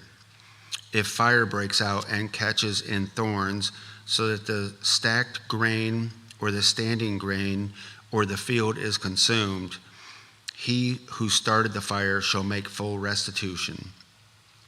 If a man gives to his neighbor money or goods to keep them safe, and it is stolen from the man's house, then the thief is found, he shall pay double. If the thief is not found, the owner of the house shall come near to God to show whether or not he has put his hand to his neighbor's property. For every breach of trust, whether it is for an ox, for a donkey, for a sheep, for a cloak, or for any kind of lost thing, of which one says, "This is it," the case of both parties shall come before God. The one whom God condemns shall pay double to his neighbor. If a man gives to his neighbor a donkey or an ox or a sheep or any beast to keep safe, and it dies or is injured or is driven away without anyone seeing it, an oath by the Lord shall be between them, both to see whether or not he has put his hand to his neighbor's property. The owner shall accept the oath, and he shall not make restitution. But if it is stolen from him, he shall make restitution to its owner. If it is torn by beast, let him bring it as evidence. He shall not make restitution for what has been torn. If a man borrows anything of his neighbor, and it is injured or dies, the owner not being with it, he shall make full restitution. If the owner was with it, he shall not make restitution. If it was hired, it came for its hiring fee. If a man seduces a virgin who is not betrothed and lies with her, he shall give the bride price for her and make her his wife. If her father utterly refuses to give her to him, he shall pay money equal to the bride price for virgins. You shall not permit a sorceress to live. Whoever lies with an animal shall be put to death. Whoever sacrifices to any god other than the Lord alone shall be devoted to destruction. You shall not wrong a sojourner or oppress him, for you were sojourners in the land of Egypt. You shall not mistreat any widow or fatherless child. If you do mistreat them, and they cry out to me, I will surely hear their cry, and my wrath will burn, and I will kill you with the sword, and your wives shall become widows, and your children fatherless. If you lend money to any of my people with who is poor, you shall not be like a money lender to him, and you shall not extract interest from him. If you ever take your neighbor's cloak in a pledge, you shall return it to him before the sun goes down. For that is his only covering, and it is his cloak for his body. In what else shall he sleep? And if he cries to me, I will hear, for I am compassionate. You shall not revile God, nor curse a ruler of your people. You shall not delay to offer from the fullness of your harvest and from the outflow of your presses. The firstborn of your sons you shall give to me. You shall do the same with your oxen and with your sheep. 7 days it shall be with its mother. On the 8th day you shall give it to me. You shall be consecrated to me. Therefore you shall not eat any flesh that is torn by beasts in the field. You should throw it to the dogs. 23. You shall not spread a false report. You shall not join hands with a wicked man to be malicious witness. You shall not fall in with the many to do evil, nor shall you bear witness in a lawsuit, siding with the many, so as to pervert justice. Nor shall you be partial to a poor man in his lawsuit. If you meet your enemy's ox or his donkey going astray, you shall bring it back to him. If you see the donkey of one who hates you lying down under its burden, you shall refrain from leaving him with it. You shall rescue it with him. You shall not pervert the justice due to the poor in his lawsuit. Keep far from a false charge, and do not kill the innocent and the righteous, for I will not acquit the wicked. And you shall take no bribe, for a bribe blinds the clear-sighted and subverts the cause of those who are in the right. You shall not oppress a sojourner. You know the heart of a sojourner, for you were sojourners in the land of Egypt. For 6 years you shall sow your land and gather its yield. But the 7th year you shall let it rest and lie fallow, that the poor of your people may eat, and what they leave the beast of the field may eat. You shall do likewise with your vineyard and with your olive orchard. 6 days you shall do your work, but on the 7th day you shall rest, that your ox and your donkey may have rest, and the son of your servant woman and the alien may be refreshed. Pay attention to all that I have said to you, and make no mention of the names of other gods, nor let it be heard on your lips. 3 times in the year you shall keep a feast to me. You shall keep the feast of unleavened bread, as I commanded you. You shall eat unleavened bread for 7 days at the appointed time, in the month of Abib. For in it you came out of Egypt. None shall appear before me empty-handed. You shall keep the feast of harvest of the first fruits of your labor, of what you sow in the field. You shall keep the feast of ingathering at the end of the year, when you gather in from the field the fruit of your labor. 3 times in the year shall all of your males appear before the Lord God. You shall not offer the blood of my sacrifice with anything leavened, or let the fat of my feast remain until the morning. The best of the first fruits on your ground you shall bring into the house of the Lord your God. You shall not boil a young goat in its mother's milk. Behold, I send an angel before you to guard you on the way and to bring you to the place that I have prepared. Pay careful attention to him and obey his voice. Do not rebel against him, for he will not pardon your transgression, for my name is in him. But if you carefully obey his voice and do all that I say, then I will be an enemy to your enemies and an adversary to your adversaries. When my angel goes before you and brings you to the Amorites and to the Hittites and the Perizzites and the Canaanites, the Hittites and the Jebusites, and I blot them out. You shall not bow down to their gods, nor serve them, nor do as they do, but you shall utterly overthrow them and break their pillars in pieces. You shall serve the Lord your God, and he will bless your bread and your water, and I will take sickness away from among you. None shall miscarry or be barren in your land.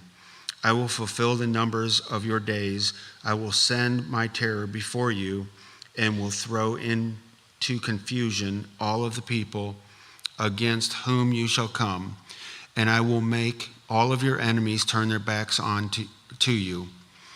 And I will send hornets before you, which shall drive out the Hivites, the Canaanites, and the Hittites from before you. I will not drive them out from before you in 1 year, lest the land become desolate and the wild beasts multiply against you. Little by little I will drive them out from before you until you have increased and possessed the land. And I will set your border from the Red Sea to the Sea of the Philistines, and from the wilderness to the Euphrates, for I will give the inhabitants of the land into your hand, and you shall drive them out before you. You shall make no covenant with them and their gods. They shall not dwell in your land, lest they make you sin against me. For if you serve their gods, it will surely be a snare to you.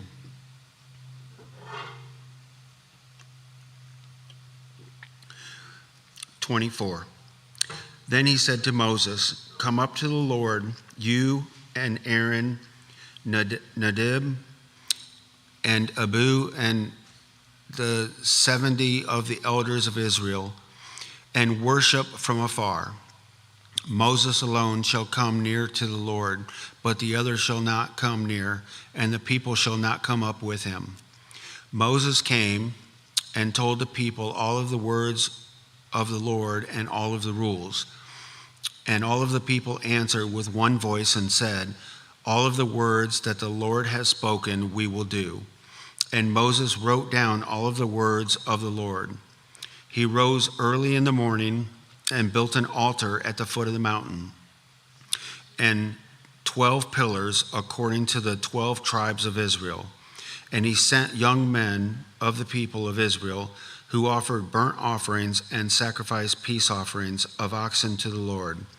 And Moses took half of the blood and put it in basins, and half of the blood he threw against the altar.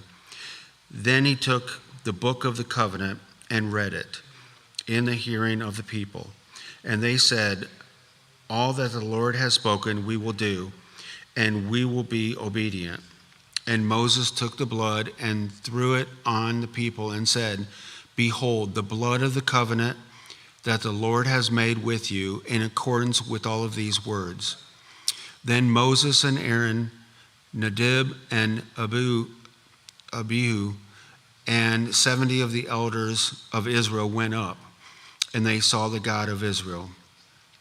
There was under his feet, as it were, a pavement of sapphire stone, like the very heaven for clearness. And he did not lay his hand on the chief man of the field of the people of Israel. They beheld God and ate and drank. The Lord said to Moses, come up to me on the mountain and wait there, and I may give you the tablets of stone with the law and the commandment, which I have written for their instruction. So Moses rose with his assistant Joshua, and Moses went up the mountain of God. And he said to the elders, wait here for us until we return to you. And behold, Aaron and Hur are with you. Whoever has a dispute, let him go to them.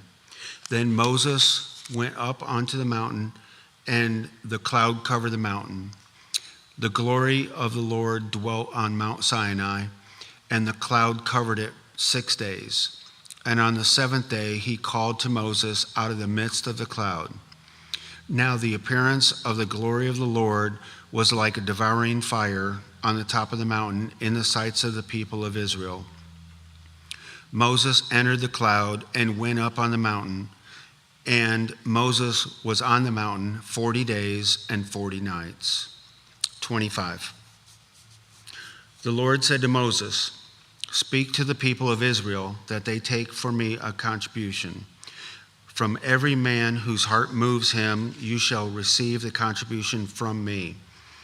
And this is the contribution that you shall receive from them: gold, silver, bronze, blue and purple, and scarlet yarns, and fine twisted linen, goat's hair, tanned rams, skins, goat skins, acacia wood, oil for the lamps, spices for anointing oil, and for fragrant incense, oxen stones and stones for setting, for the ephod and for the breastpiece, and let them make me a sanctuary that I may dwell in their midst, exactly as I show you concerning the pattern of the tabernacle and all of its furniture, so that you shall make it. The ark of the covenant. They shall make an ark of acacia wood, 2 cubits and a half shall be its length, 1.5 cubits its breadth, and 1.5 cubits its height. You shall overlay it with pure gold, inside and outside shall you overlay it. You shall make it on a molding of gold around it. You shall cast 4 rings of gold for it and put them on its 4 feet, 2 rings on the one side of it, 2 rings on the other side of it. You shall make poles of acacia wood and overlay them with gold. And you shall put the poles into the rings on the sides of the ark to carry the ark by them. The poles shall remain in the rings of the ark. They shall not be taken from it. And you shall put into the ark the testimony that I shall give you. You shall make a mercy seat of pure gold. 2.5 cubits shall be its length, and 1.5 cubits its breadth. And you shall make 2 cherubim of gold, of hammered work shall you make them, on the 2 ends of the mercy seat. Make 1 cherub on the one end and 1 cherub on the other end. Of one piece with the mercy seat shall you make the cherubim on its 2 ends. The cherubim shall spread out their wings above, overshadowing the mercy seat with their wings, their faces one to another. Toward the mercy seat shall the faces of the cherubim be. And you shall put the mercy seat on the top of the ark. And in the ark you shall put the testimony that I shall give you. There I will meet with you, and from above the mercy seat, from between the 2 cherubim that are on the ark of the testimony, I will speak with you about all that I will give you in commandment for the people of Israel. You shall make a table of acacia wood. 2 cubits shall be its length, 1 cubit its breadth, and 1.5 cubits its height. You shall overlay it with pure gold and make a molding of gold around it. And you shall make a rim around it a handbreadth wide, and a molding of gold around the rim. And you shall make for it 4 rings of gold, and fasten the rings to the 4 corners as its 4 legs. Close to the frame, the rings shall lie as holders for the poles to carry the table. You shall make the poles of acacia wood and overlay them with gold, and the table shall be carried with these. And you shall make its plates and dishes for incense, and its flagons and bowls with which to pour drink offerings. You shall make them of pure gold. And you shall set the bread of the presence on the table before me regularly. You shall make the lampstand of pure gold. The lampstand shall be made of hammered work. Its base, its stem, its cups, its calyxes, and its flowers shall be of one piece with it. There shall be 6 branches going out of its sides, 3 branches out of the lampstand out of one side of it, and 3 branches of the lampstand out of the other side of it. 3 cups made like almond blossoms, each with calyx and flower on one branch, and 3 cups made like almond blossoms, each with calyx and flower on the other branch. So for the 6 branches going out of the lampstand. And on the lampstand itself, there shall be 4 cups made like almond blossoms with their calyxes and flowers, and a calyx of one piece with it under each pair of the 6 branches going out from the lampstand. Their calyxes and their branches shall be of one piece with it, the whole of it a single piece of hammered work of pure gold. You shall make 7 lamps for it, and the lamps shall be set up so as to give light on the space in front of it. Its tongs and their trays shall be of pure gold. It shall be made with all of these utensils out of the talent of pure gold. And see that you make them after the pattern for them, which is being shown to you on the mountain. 26. Moreover, you shall make the tabernacle with 10 curtains of fine twined linen and blue and purple and scarlet yarns. You shall make them with the cherubim skillfully worked into each of them. The length of each curtain shall be 28 cubits, and the breadth of each curtain 4 cubits. All the curtains shall be the same size. 5 curtains shall be coupled to one another, and the other 5 curtains shall be coupled to one another. And you shall make the loops of blue on the edge of the outermost curtain in the first set. Likewise, you shall make the loops on the edge of the outermost curtain in the second set. 50 loops you shall make on the curtain, and 50 loops you shall make on the edge of the curtain that is in the second set. The loops shall be opposite one another, and you shall make 50 clasps of gold, and couple the curtains one to the other with the clasp, so that the tabernacle may be a single whole. You shall also make curtains of goat's hair for a tent over the tabernacle. 11 curtains shall you make. The length of each curtain shall be 30 cubits, and the breadth of each curtain 4 cubits. The 11 curtains shall be the same size. You shall couple 5 curtains by themselves, and 6 curtains by themselves, and the 6th curtain you shall double over at the front of the tent. You shall make 50 loops on the edge of the curtain that is the outermost in one set, and 50 loops on the edge of the curtain that is outermost of the second set. You shall make 50 clasps of bronze, and put the clasp into the loops, and couple the tent together, that it may be a single whole. And the part that remains of the curtains of the tent, the half curtain that remains, shall hang over the back of the tabernacle.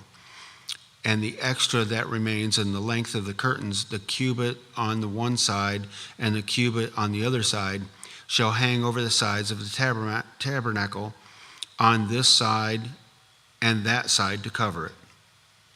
And you shall make for the tent a covering of tanned ram skins and a covering of goat skins on top. You shall make upright frames for the tabernacle of acacia wood.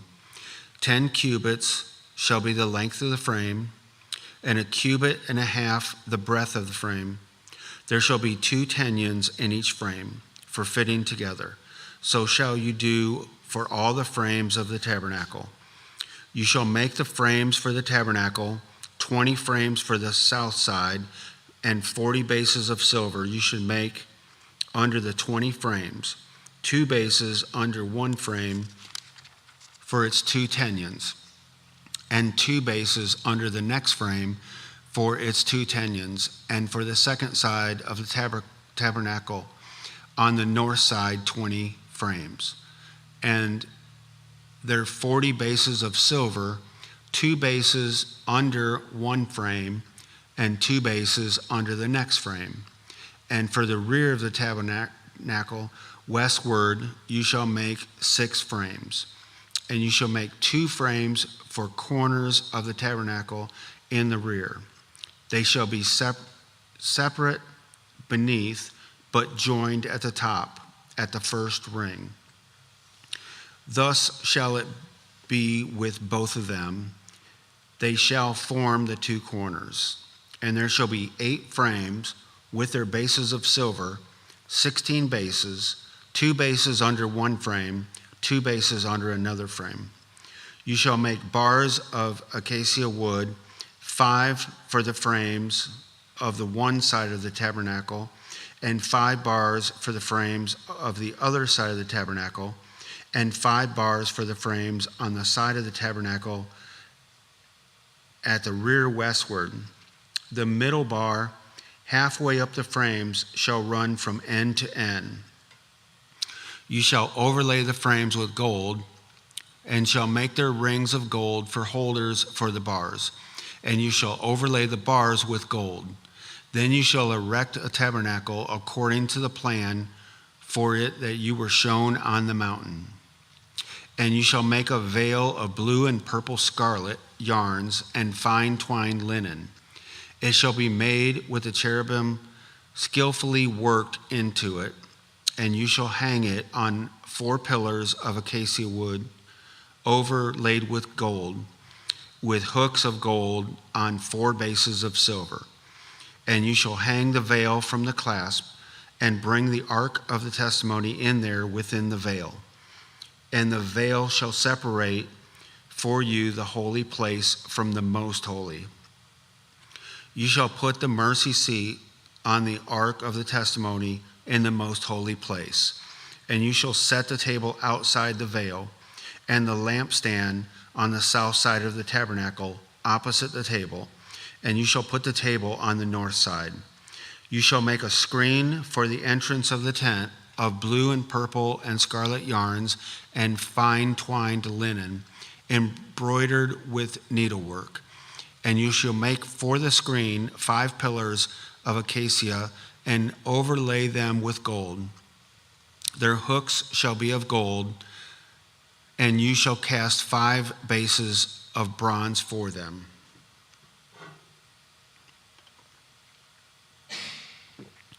"27. You shall make the altar of acacia wood 5 cubits long and 5 cubits broad. The altar shall be square, and its height shall be 3 cubits. And you shall make horns for it on its 4 corners. Its horns shall be of one piece with it, and you shall overlay it with bronze. You shall make pots for it to receive its ashes, and shovels and basins and forks and fire pans. You shall make all its utensils of bronze. You also shall make for it grating a network of bronze, and on the net you shall make 4 bronze rings at its 4 corners. And you shall set it under the ledge of the altar, so that the net extends halfway down the altar. And you shall make poles for the altar, poles of acacia wood, and overlay them with bronze. And the poles shall be put through the rings, so that the poles are on the 2 sides of the altar when it is carried. You shall make it hollow with boards. As it has been shown to you on the mountain, so shall it be made. You shall make the court of the tabernacle. On the south side of the court shall have hangings of fine twined linen 100 cubits long for one side. Its 20 pillars and their 20 bases shall be of bronze, but the hooks of the pillars and their fillets shall be of silver. And likewise for its length on the north side there shall be hangings 100 cubits long, its pillars 20 and their bases 20 of bronze, but the hooks of the pillars and their fillets shall be of silver. And for the breadth of the court on the west side there shall be hangings for 50 cubits with 10 pillars and 10 bases. The breadth of the court on the front to the east shall be 50 cubits. The hangings for the one side of the gate shall be 15 cubits, with their 3 pillars and 3 bases. On the other side, the hangings shall be 15 cubits, with their 3 pillars and 3 bases. For the gate of the court there shall be a screen 20 cubits of blue and purple scarlet yarns and fine twined linen embroidered with needlework. It shall have 4 pillars, and with them 4 bases. At the pillars around the court shall be filleted with silver. Their hooks shall be of silver, their bases of bronze. The length of the court shall be 100 cubits, the breadth 50, the height 5 cubits, with the hangings of fine twined linen and bases of bronze. All of the utensils of the tabernacle for every use, and its pegs, and all the pegs of the court shall be of bronze. You shall command the people of Israel that they bring to you pure beaten olive oil for the light, that a lamp may regularly be set up to burn. In the tent of the meeting outside the veil that is before the testimony, Aaron and his sons shall tend it from evening till morning before the Lord. It shall be a statute forever to be observed throughout their generations by the people of Israel. 28. Then bring near to you Aaron your brother and his sons with him from among the people of Israel to serve me as priest. Aaron and Aaron's sons, Nadab and Abihu, Eleazar and Ithamar, and you shall make holy garments for Aaron and your brother, for your glory and for beauty. You shall speak to all the skillful whom I have filled with spirit of skill, that they make Aaron's garments to consecrate him for my priesthood. These are the garments that they shall make: a breastpiece, an ephod, a robe, a coat of checker work, a turban, and a sash. They shall make holy garments for Aaron your brother and his sons to serve me as priest. They shall receive gold, blue, and purple, and scarlet yarns, and fine twined linen. They shall make the ephod of gold, and of blue, and purple, and scarlet yarns, and of fine twined linen, skillfully worked. It shall have 2 shoulder pieces attached to its edges, so that it may be joined together. And the skillfully woven band on it shall be made like it, and be of one piece with it, of gold, blue, and purple scarlet yarns, and fine twined linens. You shall take 2 onyx stones and engrave on them the names of the sons of Israel, 6 of their names on the one stone, and the names of the remaining 6 on the other stone, in the order of their birth. As a jeweler engraves signets, so shall you engrave the 2 stones with the names of the sons of Israel. You shall enclose them in the settings of gold filigree, and you shall set the 2 stones on the shoulder pieces of the ephod as stones of remembrance for the sons of Israel. And Aaron shall bear the names before the Lord on his 2 shoulders for remembrance. You shall make the settings of gold filigree, and 2 chains of pure gold, twisted like cords, and you shall attach the corded chains to the settings. You shall make a breastpiece of judgment in skilled work. In the style of the ephod you shall make it, of gold, blue, and purple, and scarlet yarns, and fine twined linen shall you make it. It shall be square and doubled, a span its length, and a span its breadth. You shall set it in 4 rows of stones.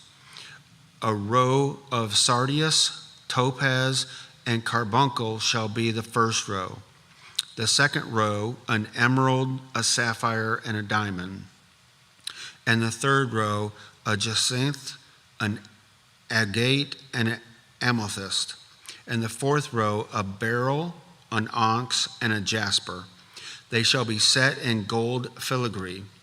There shall be 12 stones with their names according to the names of the sons of Israel. They shall be like signets, each engraved with its name for the 12 tribes. You shall make for the breastpiece twisted chains like cords of pure gold.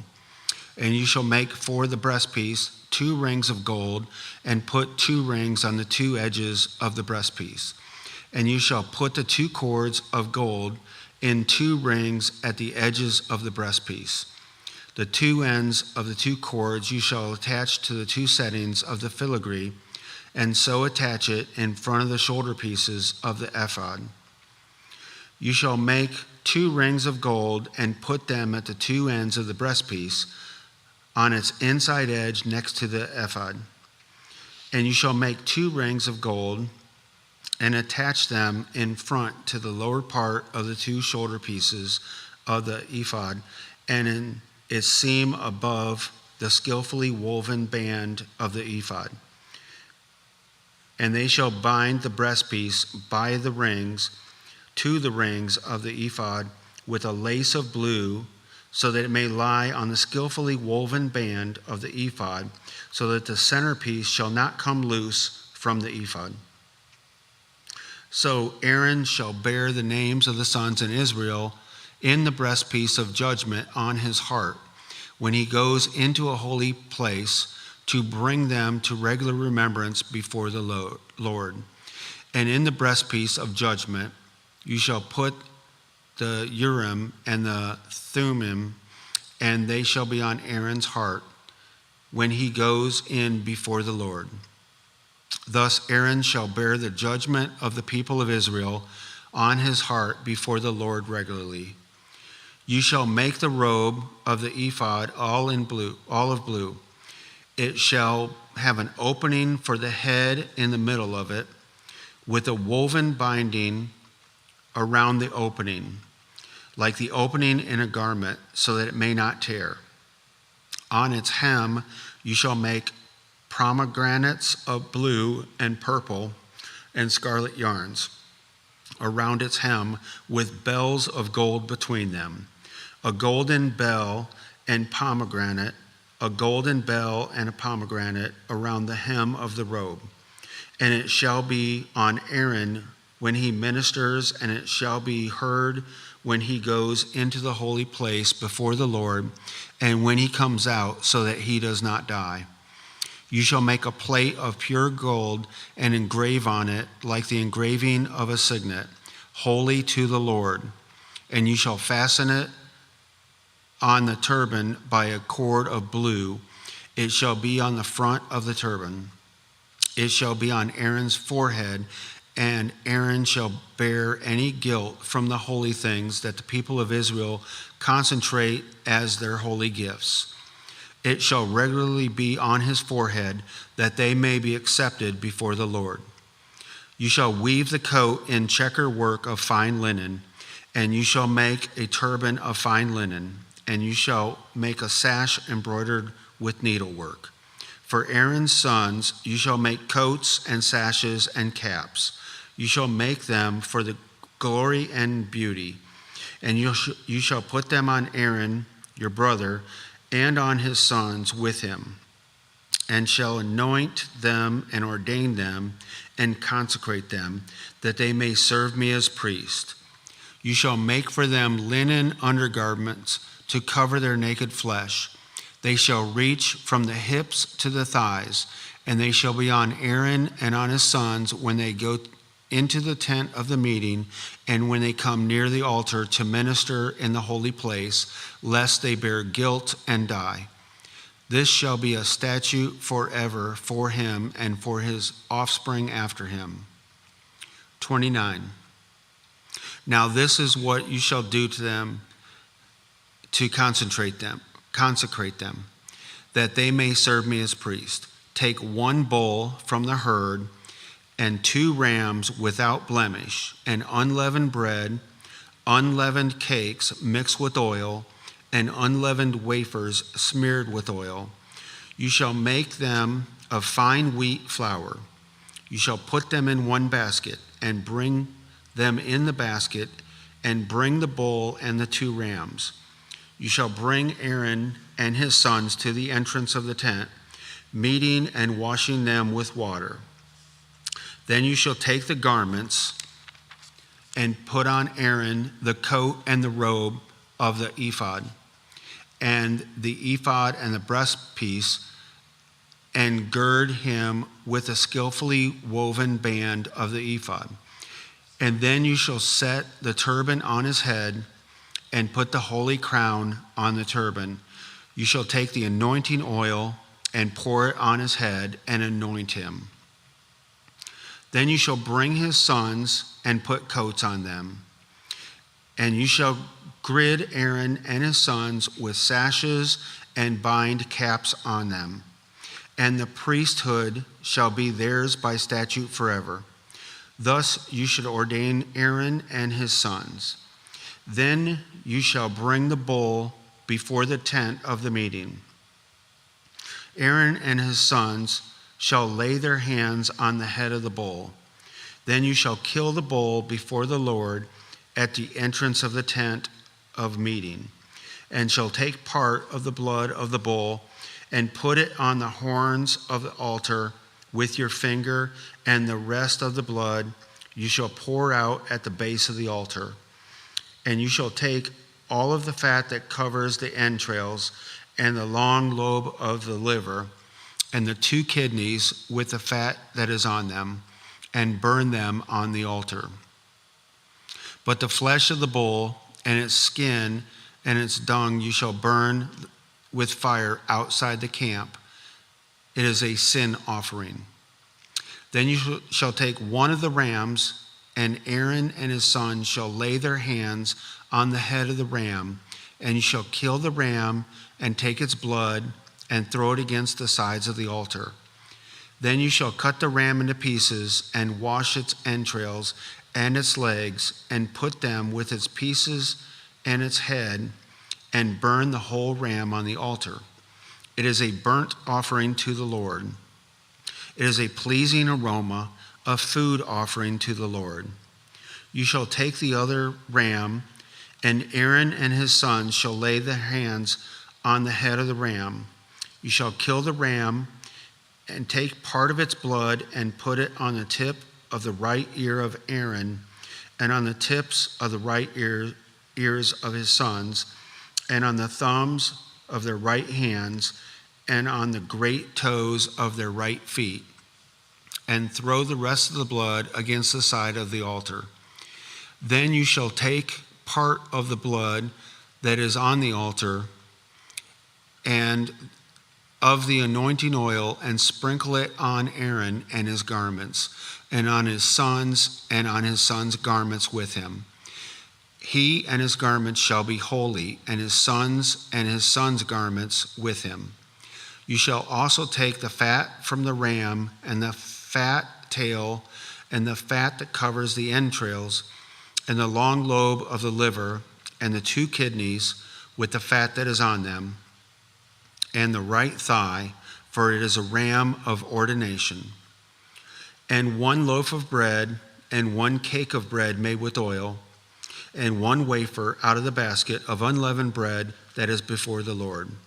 You shall put all of these on the palms of Aaron and the palms of his sons, and wave them for a wave offering before the Lord. You shall take them from the hands and burn them on the altar on top of the burnt offering as a pleasing aroma before the Lord. It is a food offering to the Lord. You shall take the breast of the ram of Aaron's ordination and wave it for a wave offering before the Lord, and it shall be your portion. And you shall consecrate the breast of the wave offering that is waved, and the thigh of the priest portion that is contributed from the ram of ordination, from what was Aaron's and his sons. It shall be for Aaron and his sons as a perpetual due from the people of Israel. For it is a contribution. It shall be a contribution from the people of Israel from their peace offerings, their contribution to the Lord. The holy garments of Aaron shall be for his sons after him. They shall be anointed in them and ordained in them. The son who succeeds him as priest, who comes into the tent of the meeting to minister in the holy place, shall wear them 7 days. You shall take the ram of ordination and boil its flesh in a holy place. And Aaron and his sons shall eat the flesh of the ram and the bread that is in the basket in the entrance of the tent tent of meetings. They shall eat those things which atonement was made at their ordination and consecration, but an outsider shall not eat of them, because they are holy. And if any of the flesh for the ordination or of the bread remain until the morning, then you shall burn the remainder with fire. It shall not be eaten, because it is holy. Thus you shall do to Aaron and to his sons, according to all that I have commanded you. Through 7 days shall you ordain them, and every day you shall offer a bull as a sin offering for atonement. Also you should purify the altar when you make atonement for it. It shall anoint it and consecrate it. 7 days you shall make atonement for the altar and consecrate it, and the altar shall be most holy. Whatever touches the altar shall become holy. Now this is what you shall offer on the altar: 2 lambs, a year old, day by day, regularly. 1 lamb you shall offer in the morning, and the other lamb you shall offer at twilight. And with the first lamb, 1/10 measure of fine flour, mingled with 1/4 of a hin of beaten oil, 1/4 of a hin of wine for a drink offering. The other lamb you shall offer at twilight, and shall offer it with a grain offering and its drink offering as in the morning, for a pleasing aroma, a food offering to the Lord. It shall be a regular burnt offering throughout your generations at the entrance of the tent of the meeting before the Lord, where I will meet with you to speak with you there. There I will meet with the people of Israel, and it shall be sanctified by my glory. I will consecrate the tent of the meeting and the altar. Aaron also and his sons I will consecrate to serve me as priest. I will dwell among the people of Israel and will be their God. And they shall know that I am the Lord their God, who brought them out of the land of Egypt, that I might dwell among them. I am the Lord their God. 30. You shall make an altar on which to burn incense. You shall make it of acacia wood. A cubit shall be its length, and a cubit its breadth. It shall be square, and 2 cubits shall be its height. Its horns shall be of 1 piece with it. You shall overlay it with pure gold, its top and around its sides and its horns. You shall make it a molding of gold around it, and you shall make 2 golden rings for it. Under its molding, on 2 opposite sides of it, you shall make them, and they shall be holders for poles with which to carry it. You shall make the poles of acacia wood and overlay them with gold. And you shall put it in front of the veil that is above the ark of the testimony, in front of the mercy seat that is above the testimony, where I will meet with you. And Aaron shall burn fragrant incense on it. Every morning when he dresses the lamps, he shall burn it. And when Aaron sets up the lamps at twilight, he shall burn it, a regular incense offering before the Lord throughout your generations. You shall not offer unauthorized incense on it, or a burnt offering, or a grain offering, and you shall not pour a drink offering on it. Aaron shall make atonement on its horns once a year.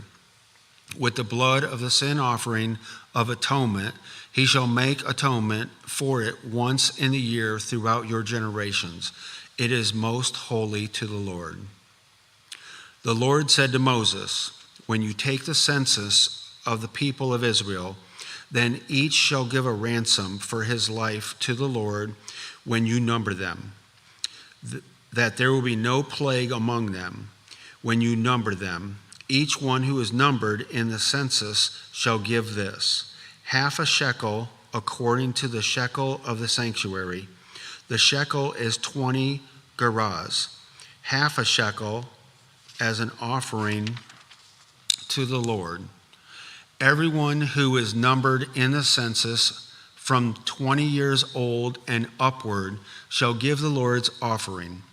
The rich shall not give more, and the poor shall not give less than the half shekel when you give the Lord's offering to make atonement for your lives. You shall take the atonement money from the people of Israel and shall give it for the service of the tent of meeting, that it may bring the people of Israel to remembrance before the Lord, so as to make atonement for your lives. The Lord said to Moses, you shall also make a basin of bronze with its stand of bronze for washing. You shall put it between the tent of meeting and the altar, and you shall put water in it, with which Aaron and his sons shall wash their hands and their feet when they go into the tent of the meeting, or when they come near the altar to minister, to burn a food offering to the Lord. They shall wash with water so that they may not die. They shall wash their hands and their feet so that they may not die. It shall be a statute forever to them, even to him, to his offspring throughout their generation. The Lord said to Moses, take the finest spices of liquid myrrh, 500 shekels, and of sweet-smelling cinnamon, half as much, that is 250, and 250 of aromatic cane, and 500 of casa, according to the shekel of the sanctuary, and a hin of olive oil. And you shall make of these sacred anointing oil, blended as by the perfumer. It shall be a holy anointing oil. With it you shall anoint the tent of meeting, and the ark of testimony, and the table and all its utensils, and the lampstand and its utensils, and the altar of incense, and the altar of burnt offering with all its utensils, and the basin and its stand. You shall consecrate them, that they may be most holy. Whatever touches them will become holy. You shall anoint Aaron and his sons, and consecrate them, that they may serve me as priests. And you shall say to the people of Israel, this shall be my holy anointing oil throughout your generations. It shall not be poured on the body of an ordinary person, and you shall make no other like it in composition. It is holy, and it shall be holy to you. Whoever compounds any like it, whoever puts any of it on an outsider, shall be cut off from his people. The Lord said to Moses, take sweet spices, stace and ancha and galbanum, sweet spices with pure frankincense, and each shall there be an equal part. And make an incense blended as by the perfumer, seasoned with salt, pure and holy. You shall beat some of it very small, and put some of it before the testimony in the tent of meeting, where I shall meet with you. It shall be most holy for you.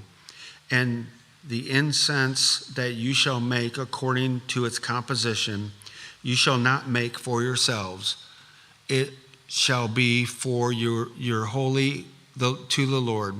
Whoever makes any like it to use as perfume shall be cut off from his people. Okay.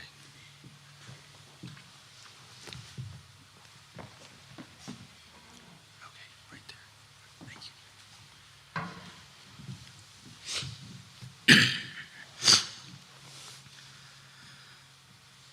you. Exodus 31. The Lord said to Moses, see, I have called by name Bezalel, the son of Uri, son of Hur, of the tribe of Judah, and I have filled him with the Spirit of God, with the ability and intelligence, with knowledge and all craftsmanship, to devise artistic designs, to work in gold, silver, and bronze, in cutting stones for setting, and in carving wood, to work in every craft. And behold, I have appointed with him Aholiab, the son of Ahisamach, of the tribe of Dan, and I have given to all able men ability, that they make all that I have commanded you: the tent of meeting, and the ark of the testimony, and the mercy seat that is on it, and all the furnishings of the tent, the table and its utensils, and the pure lampstand with all its utensils, and the altar of incense, and the altar of burnt offering with all its utensils, and the basin and its stand, and the finely worked garments, the holy garments for Aaron the priest, and the garments of his sons, for their service as priests, and the anointing oil, and the fragrant incense for the holy place. According to all that I have commanded you, they shall do.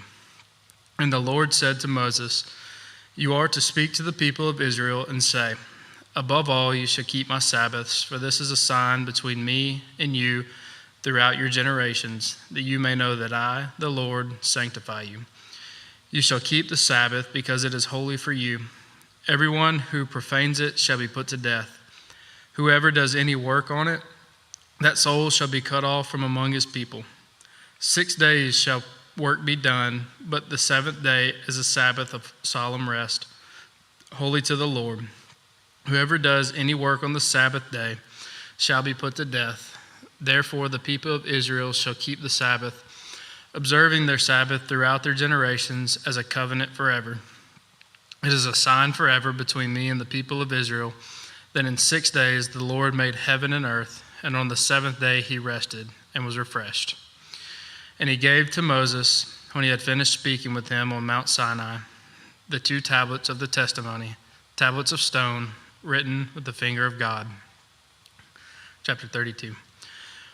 When the people saw that Moses delayed to come down from the mountain, the people gathered themselves together to Aaron and said to him, up, make us gods who shall go before us. As for this Moses, the man who brought us out of the land of Egypt, we do not know what has become of him.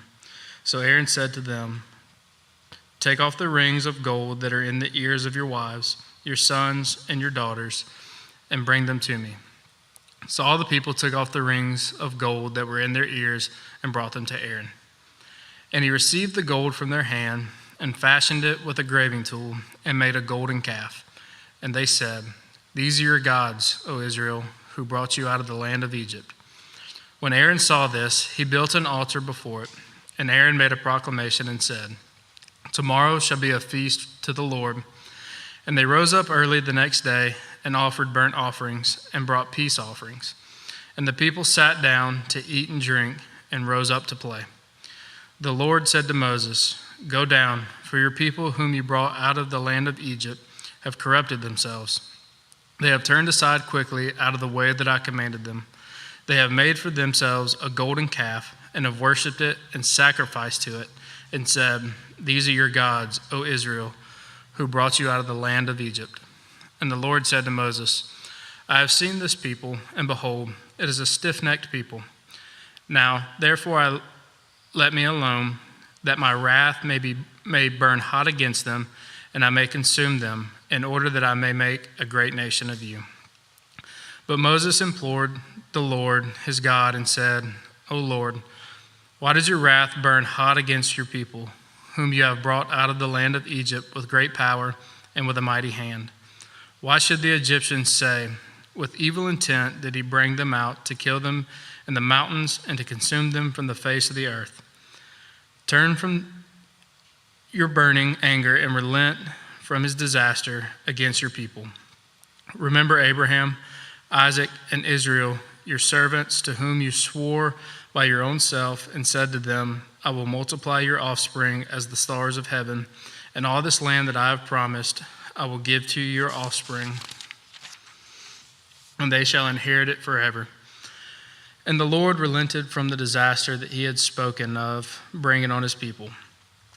Then Moses turned and went down from the mountain with 2 tablets of the testimony in his hand, tablets that were written on both sides.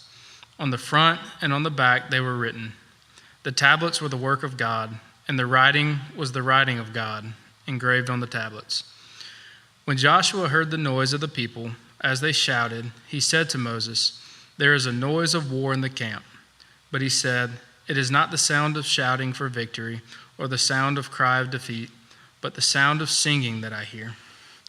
And as soon as he came near the camp and saw the calf and the dancing, Moses' anger burned hot, and he threw the tablets out of his hands and broke them at the foot of the mountain.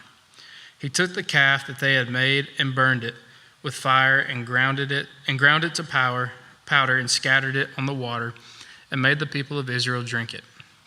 And Moses said to Aaron, "What did this people do to you that you have brought such a great sin upon them?" And Aaron said, "Let not the anger of my Lord burn hot. You know the people, that they are set on evil. For they said to me, 'Make us gods who shall go before us.' As for this Moses, the man who brought us up out of the land of Egypt, we do not know what has become of him." So I said to them, "Let any who have gold take it off." So they gave it to me, and I threw it into the fire, and out came this calf. And when Moses saw that the people had broken loose, for Aaron had let them break loose, to the derision of their enemies, then Moses stood in the gate of the camp and said, "Who is on the Lord's side? Come to me." And all the sons of Levi gathered around him, and he said to them, "Thus says the Lord God of Israel, put your sword on your side, each of you, and go to and fro from gate to gate throughout the camp. Each of you kill his brother and his companion and his neighbor." And the sons of Levi did according to the word of Moses. And that day about 3,000 men of the people fell. And Moses said, "Today you have been ordained for the service of the Lord, each one at the cost of his son and of his brother, so that he might bestow a blessing upon you this day." The next day Moses said to the people, "You have sinned a great sin, and now I will go up to the Lord. Perhaps I can make atonement for your sin." So Moses returned to the Lord and said, "Alas, this people has sinned a great sin. They have made for themselves a god of gold. But now, if you will forgive their sin, but if not, please blot me out of your book that you have written." But the Lord said to Moses, "Whoever has sinned against me, I will blot out of my book. But now go, lead the people to the place about which I have spoken to you. Behold, my angel shall go before you. Nevertheless, in this day when I will visit their sin upon them." Then the Lord sent a plague on the people because they made the calf, the one that Aaron made. Chapter 33. The Lord said to Moses, "Depart, go up from here, you and the people whom you have brought up out of the land of Egypt, to the land of which I swore to Abraham, Isaac, and Jacob, saying, 'To your offspring I will give it.' I will send an angel before you, and I will drive out the Canaanites, the Amorites, and the Hittites, the Perizzites, and the Hivites, and the Jebusites. Go up to a land flowing with milk and honey, but I will not go up among you, lest I consume you on the way, for you are a stiff-necked people." When the people heard this disastrous word, they mourned, and no one put on his ornaments. For the Lord had said to Moses, "Say to the people of Israel, you are a stiff-necked people. For if a single moment I should go up among you, I would consume you. So now take off your ornaments, that I may know what to do with you." Therefore the people of Israel stripped themselves of their ornaments from Mount Horeb onward. Now Moses used to take the tent and pitch it outside the camp, far off from the camp, and he called it the tent of meeting. And everyone who sought the Lord would go out to the tent of meeting, which was outside the camp. Whenever Moses went out to the tent, all the people would rise up, and each would stand at his tent door and watch Moses until he had gone in the tent. When Moses entered the tent, the pillar of cloud would descend and stand at the entrance of the tent, and the Lord would speak with Moses. And when all the people saw the pillar of cloud standing at the entrance of the tent, all the people would rise up and worship, each at his tent door. Thus the Lord used to speak to Moses face to face, as a man speaks to his friend. When Moses turned again to the camp, his assistant Joshua, the son of Nun, and a young man, would not depart from the tent. Moses said to the Lord, "See, you say to me, 'Bring up this people,' but you have not let me know whom you will send with me. Yet you have said, 'I know you by name,' and you have also found favor in my sight. Now therefore, if I have found favor in your sight, please show me now your ways, that I may know you in order to find favor in your sight. Consider too that this nation is your people." And he said, "My presence will go with you, and I will give you rest." And he said to him, "If your presence will not go with me, do not bring us up from here. For how shall it be known that I have found favor in your sight, and I your people? Is it not in your going with us, so that we are distinct, I and your people, from every other people on the face of the earth?" And the Lord said to Moses, "This very thing that you will have spoken, I will do, for you have found favor in my sight, and I know you by name." Moses said, "Please show me your glory." And he said, "I will make all my goodness pass before you, and I will proclaim before you my name, the Lord. And I will be gracious to whom I will be gracious, and I will show mercy on whom I will show mercy. But," he said, "you cannot see my face, for man shall not see me and live." And the Lord said, "Behold, there is a place by me where you shall stand on the rock, and while my glory passes by, I will put you in a cleft on the rock, and I will cover you with my hand until I have passed by. Then I will take away my hand, and you shall see my back, but my face shall not be seen." The Lord said to Moses, "Cut for yourself 2 tablets of stone like the first, and I will write on the tablets the words that were on the first tablets, which you broke. Be ready by the morning, and come up in the morning to Mount Sinai, and present yourself there to me on top of the mountain. No one shall come up with you, and let no one be seen throughout all the mountain. Let no flocks or herds graze opposite that mountain." So Moses cut 2 tablets of stone like the first, and he rose early in the morning and went up on Mount Sinai, as the Lord had commanded him, and took his hand 2 tablets of stone. The Lord descended in the cloud and stood with him there, and proclaimed the name of the Lord. The Lord passed before him and proclaimed, the Lord, a God merciful and gracious, slow to anger, and abounding in steadfast love and faithfulness, keeping steadfast love for thousands, forgiving iniquity and transgression and sin, but who will by no means clear the guilty, visiting the iniquity of the fathers on the children and the children's children to the 3rd and the 4th generation. And Moses quickly bowed his head toward the earth and worshipped. And he said, "If now I have found favor in your sight, O Lord, please let the Lord go in the midst of us, for it is a stiff-necked people, and pardon our iniquity and our sin, and take us for your inheritance." And he said, "Behold, I am making a covenant. Before all your people, I will do marvels such as have not been created in all of earth or in any nation. And all the people among whom you are shall see the work of the Lord, for it is an awesome thing that I will do with you. Observe what I command you this day. Behold, I will drive you before the Amorites, the Canaanites, the Hittites, the Perizzites, the Hivites, and the Jebusites. Take care lest you make a covenant with the inhabitants of the land to which you go, lest it become a snare in your midst. You shall tear down their altars and break their pillars and cut down their Asherim. For you shall worship no other God, for the Lord, whose name is jealous, is a jealous God. Lest you make a covenant with the inhabitants of the land, and when they whore after their gods and sacrifice to their gods, and you are invited, you eat of his sacrifice, and you take of their daughters for your sons, and their daughters whore after their gods, and make your sons whore after their gods. You shall not make for yourself any gods of cast metal. You shall keep the feast of unleavened bread. 7 days shall you eat unleavened bread, as I commanded you. at the time appointed in the month Abib. For in the month Abib you came out from Egypt. All that open the womb are mine, all your male livestock, the firstborn of cow and sheep. The firstborn of a donkey you shall redeem with a lamb, or if you will not redeem it, you shall break its neck. All the firstborn of your sons you shall redeem, and none shall appear before me empty-handed.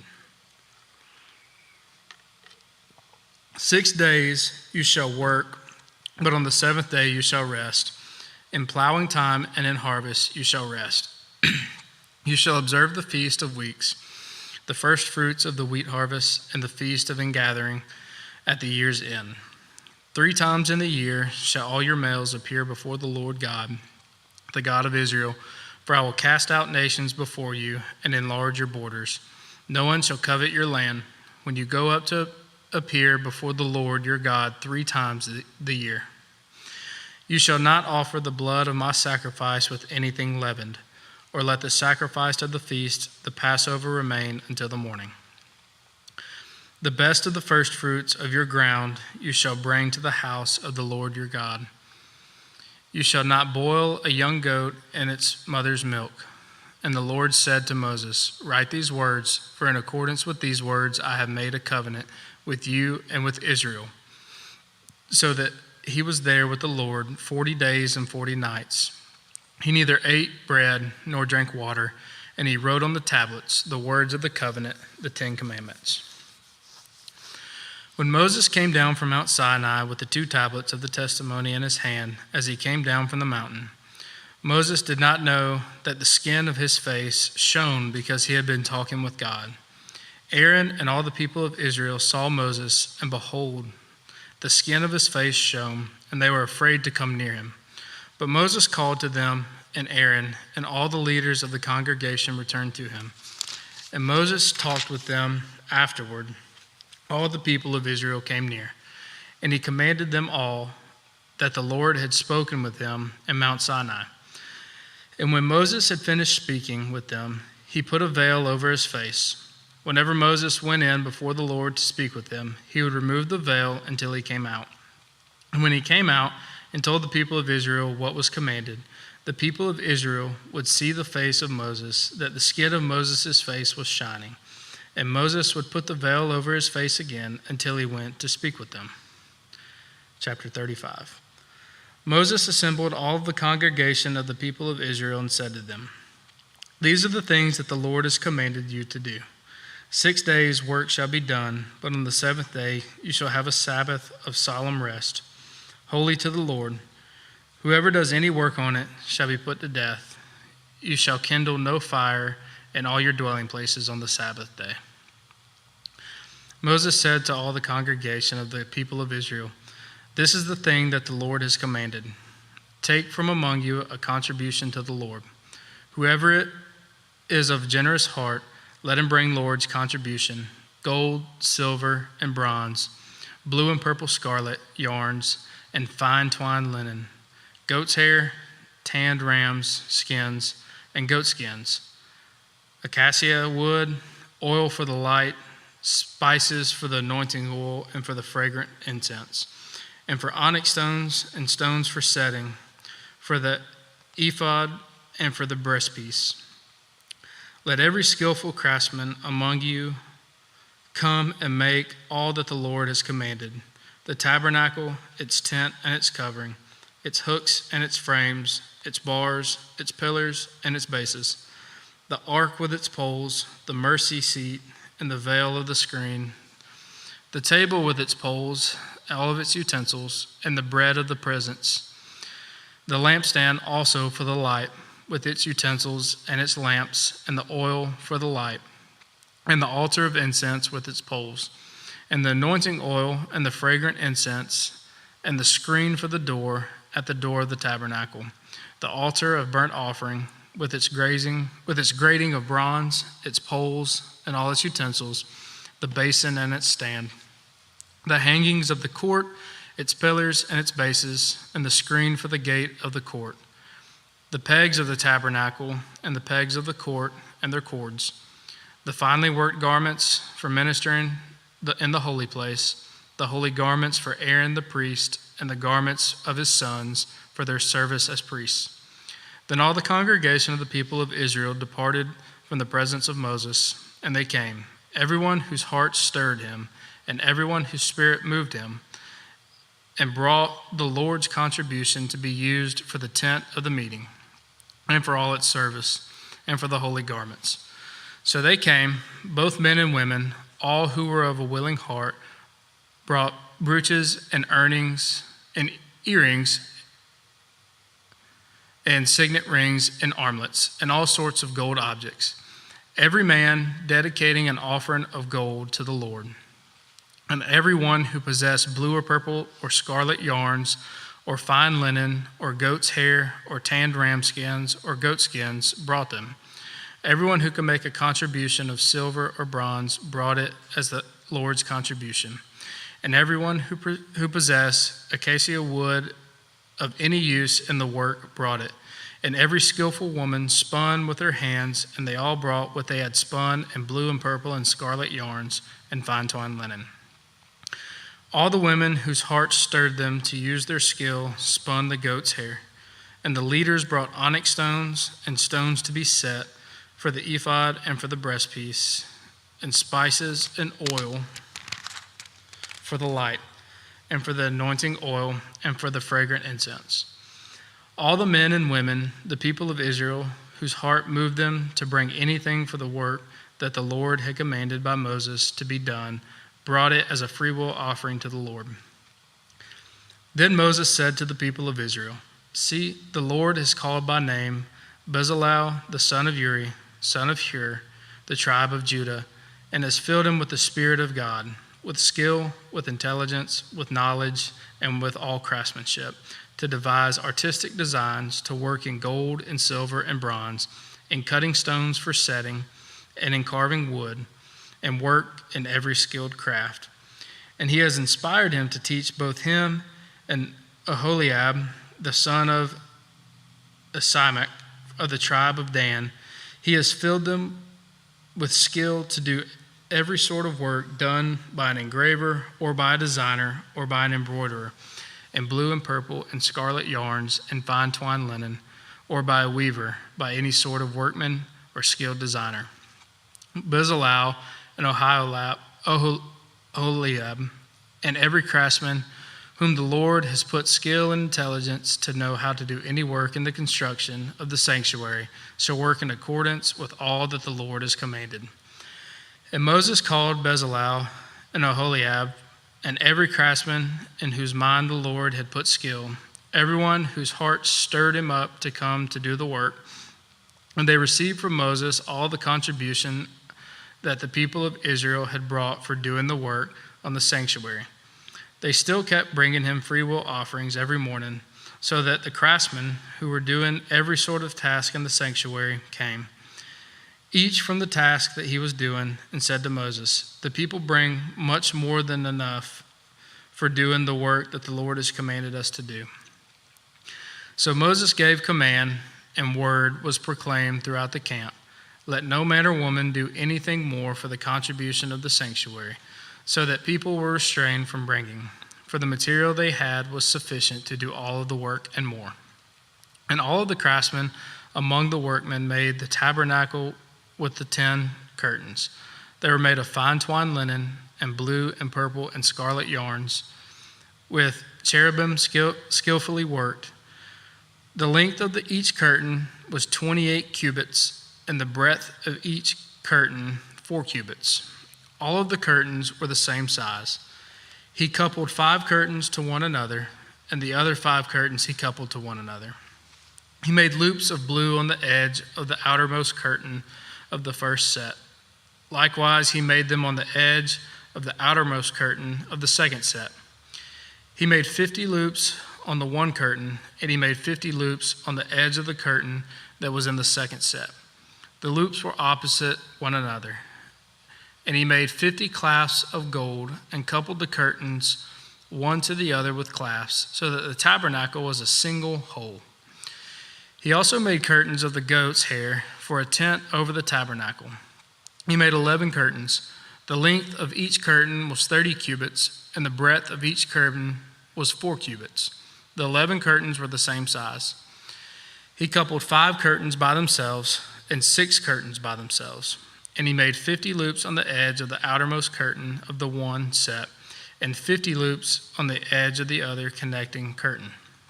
And he made 50 clasps of bronze to couple the tent together, that it may be a single whole. And he made for the tent a covering of tanned ram skins and goat skins. Then he made the upright frames for the tabernacle of acacia wood. 10 cubits was the length of a frame, and 1.5 cubits the breadth of each frame. Each frame had 2 tenons for fitting together. He did this for all the frames of the tabernacle. The frames for the tabernacle he made thus 20 frames for the south side, and he made 40 bases of silver under the 20 frames, 2 bases under one frame for its 2 tenons, and 2 bases under the next frame for its 2 tenons. For the second side of the tabernacle, on the north side, he made 20 frames. And there are 40 bases of silver, 2 bases under one frame, and 2 bases under the next frame. For the rear of the tabernacle westward, he made 6 frames. He made 2 frames for corners of the tabernacle in the rear, and they were separate beneath, but joined at the top, at the first ring. He made 2 of them this way for the 2 corners. There were 8 frames with their bases of silver, 16 bases under every frame, 2 bases. He made bars of acacia wood, 5 for the frames of the one side of the tabernacle, and 5 bars for the frame of the other side of the tabernacle, and 5 bars for the frames of the tabernacle at the rear westward. And he made the middle bar to run from end to end halfway up the frames. And he overlaid the frames with gold. And he made frames with gold, and he made their rings of gold for holders for the bars, and overlaid the bars with gold.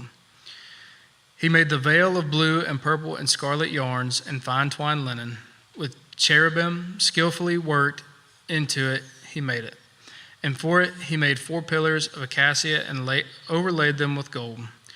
Their hooks were of gold, and his cast for them 4 bases of silver. He also made a screen for the entrance of the tent of blue and purple and scarlet yarns and fine twined linen, embroidered with needlework, and its 5 pillars with their hooks. He overlaid their capitals, and their fillets were of gold, but their 5 bases were of bronze. Chapter 37. Bezalel made the ark of acacia wood. 2.5 cubits was its length, 1.5 cubits its breadth, and 1.5 cubits its height. And he overlaid it with pure gold inside and outside, and made a molding of gold around it. And he cast for it 4 rings of gold for its 4 feet, 2 rings on its one side, and 2 rings on its other side. And he made poles of acacia wood, and overlaid them with gold. And he put the poles into the rings on the sides of the ark to carry the ark. And he made a mercy seat of pure gold. 2.5 cubits was its length, and 1.5 cubits its breadth. And he made 2 cherubim of gold, and he made them of hammered work on the 2 ends of the mercy seat, 1 cherub on the one end, and 1 cherub on the other end. Of one piece with the mercy seat, he made the cherubim on its 2 ends. The cherubim spread out their wings above, overshadowing the mercy seat with their wings, with their faces one to another. Toward the mercy seat were the faces of the cherubim. He also made the table of acacia wood. 2 cubits was its length, and 1 cubit its breadth, and 1.5 cubits its height. And he overlaid it with pure gold, and he made a molding of gold around it. And he made a rim around it, a handbreadth wide, and he made a molding of gold around the rim. He cast it 4 rings of gold, and fastened the rings to the 4 corners at its 4 legs. Close to the frame were the rings, as holders for the poles to carry the table. He made the poles of acacia wood to carry the table, and overlaid them with gold. And he made the vessels of pure gold that were to be on the table, its plates and its dishes for incense, and its bowls and flagons with which to pour drinks and offerings. He also made the lampstand of pure gold. He made the lampstand of hammered work. Its base, its stem, its cups, its calyxes, its flowers were of one piece with it. And there were 6 branches going out of its sides, 3 branches of the lampstand out of one side, and 3 branches of the lampstand out of the other side of it.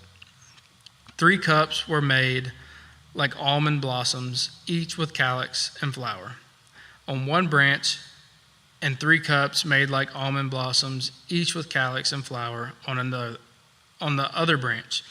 So for the 6 branches going out of the lampstand and onto the lampstand itself were 4 cups made like almond blossoms, with their calyxes and flowers, and a calyx of one piece with it under each pair of the 6 branches going out of it. Their calyxes and their branches were of one piece with it. The whole of it was a single piece of hammered work of pure gold. And he made its 7 lamps, and its tongs and its trays of pure gold. He made it and all its utensils out of a talent of pure gold. He made the altar of incense of acacia wood. Its length was a cubit, and its breadth was a cubit. It was a square, and 2 cubits was its height. Its horns were of one piece with it. He overlaid it with pure gold, its top and around its sides and its horns.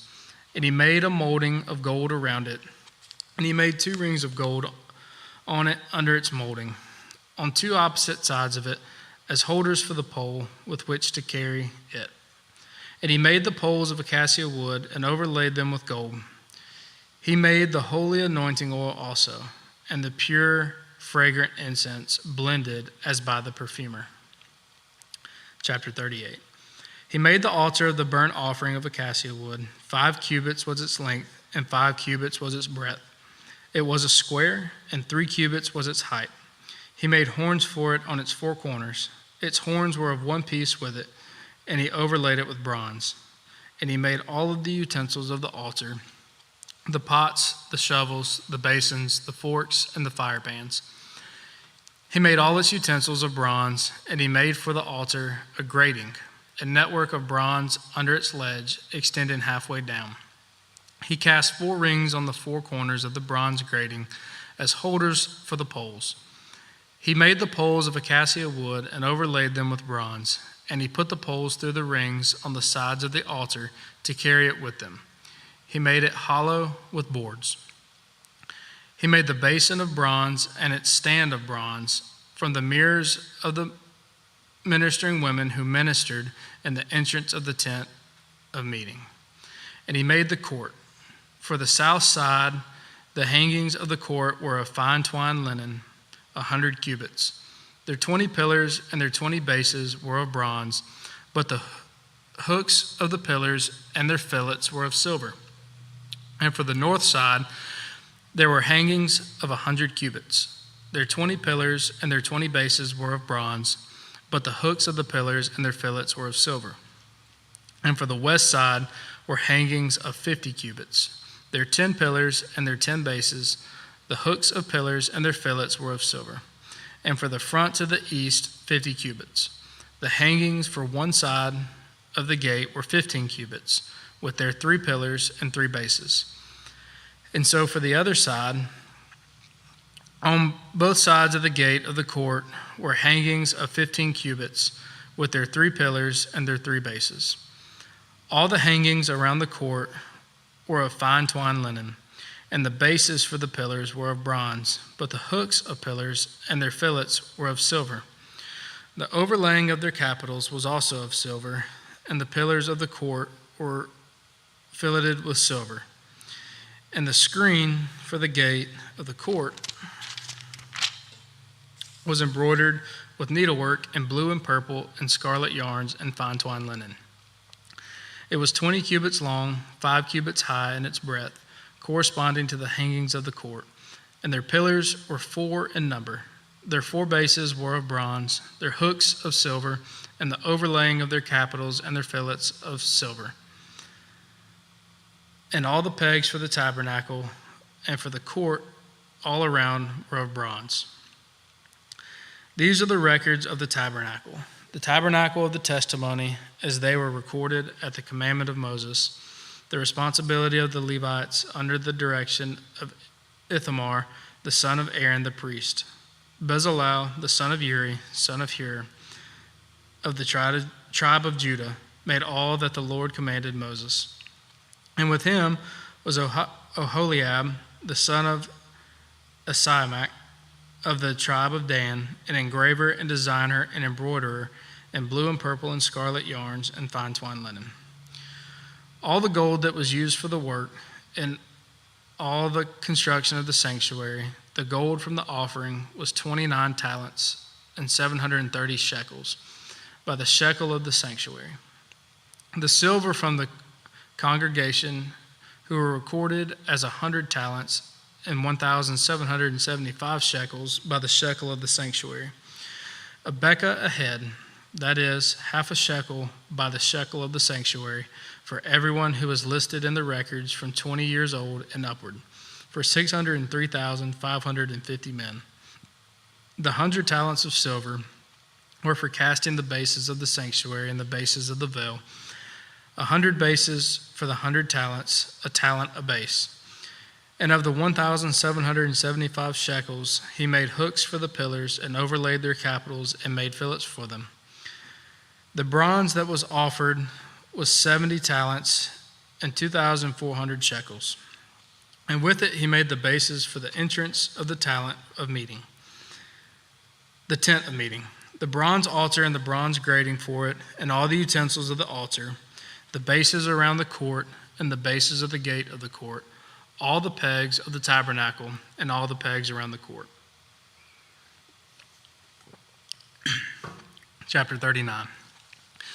From the blue and purple and scarlet yarns, they made finely woven garments for ministering in the holy place. They made the holy garments for Aaron, as the Lord had commanded Moses. He made the ephod of gold, blue and purple and scarlet yarns, and fine twined linen. And they hammered out gold leaf, and he cut it into the threads to work into the blue and purple and the scarlet yarns, and into the fine twined linen in skilled design. They made for the ephod attaching shoulder pieces joined to it at its two edges, and the skillfully woven band on it was of one piece with it, and made like it of gold, blue, and purple and scarlet yarns and fine twined linen, as the Lord had commanded Moses. They made the onyx stones enclosed in settings of gold, filigree, and engraved like the engravings of a signet, according to the names of the sons of Israel. And he set them on the shoulder pieces of the ephod to be stones of remembrance for the sons of Israel, as the Lord had commanded Moses. He made the breastpiece in skilled work in the style of the ephod of gold, blue and purple and scarlet yarns, and fine twined linen. It was square. They made the breastpiece doubled, a span its length and a span its breadth when doubled. And they set it in 4 rows of stones. A row of sardius, topaz, and carbuncle was the first row. In the second row, an emerald, a sapphire, and a diamond. In the third row, a jacinth, an agate, and an amethyst. And the fourth row, a beryl, an onyx, and a jasper. They were enclosed in settings of gold filigree. They were 12 stones with their names according to the names of the sons of Israel. They were like signets, each engraved with its name for the 12 tribes. And they made on the breastpiece twisted chains like cords of pure gold. And they made 2 settings of gold filigree and 2 gold rings, and put 2 rings on the 2 edges of the breastpiece. And they put the 2 cords of gold and the 2 rings at the edges of the breastpiece. They attached the 2 ends of the cords to the 2 settings of filigree, thus attached it in front to the shoulder pieces of the ephod. Then they made 2 rings of gold and put them at the 2 ends of the breastpiece on its inside edge next to the ephod, and they made 2 rings of gold and attached them in front to the lower part of the 2 shoulder pieces of the ephod. at its seam above the skillfully woven band of the ephod. And they bound the breastpiece by its rings to the rings of the ephod with a lace of blue, so that it should lie on a skillfully woven band of the ephod, and that the breastpiece should not come loose from the ephod, as the Lord had commanded Moses. He also made the robe of the ephod, woven all of blue, and the openings of the robe in it were like the opening in a garment, with a binding around the opening so that it may not tear. On the hem of the robe they made pomegranates of blue and purple and scarlet yarns and fine twined linen. They also made bells of pure gold, but the bells between the pomegranates all around the hem of the robe, between the pomegranates, a bell and a pomegranate around the hem of the robe for ministering as the Lord had commanded Moses. They also made the coats woven of fine linen for Aaron and his sons, and the turban of fine linen, and the caps of fine linen, and the linen undergarments of fine twined linen, and the sash of fine twined linen of blue and purple and scarlet yarns, embroidered with needlework as the Lord had commanded Moses. They made a plate of the holy crown of pure gold, and wrote on it an inscription like the engraving of a signet, "Holy to the Lord," and they tied to it a cord of blue to fasten it to the turban above, as the Lord had commanded Moses. Thus all the work of the tabernacle of the tent of meeting was finished, and the people of Israel did according to all that the Lord had commanded Moses. So they did.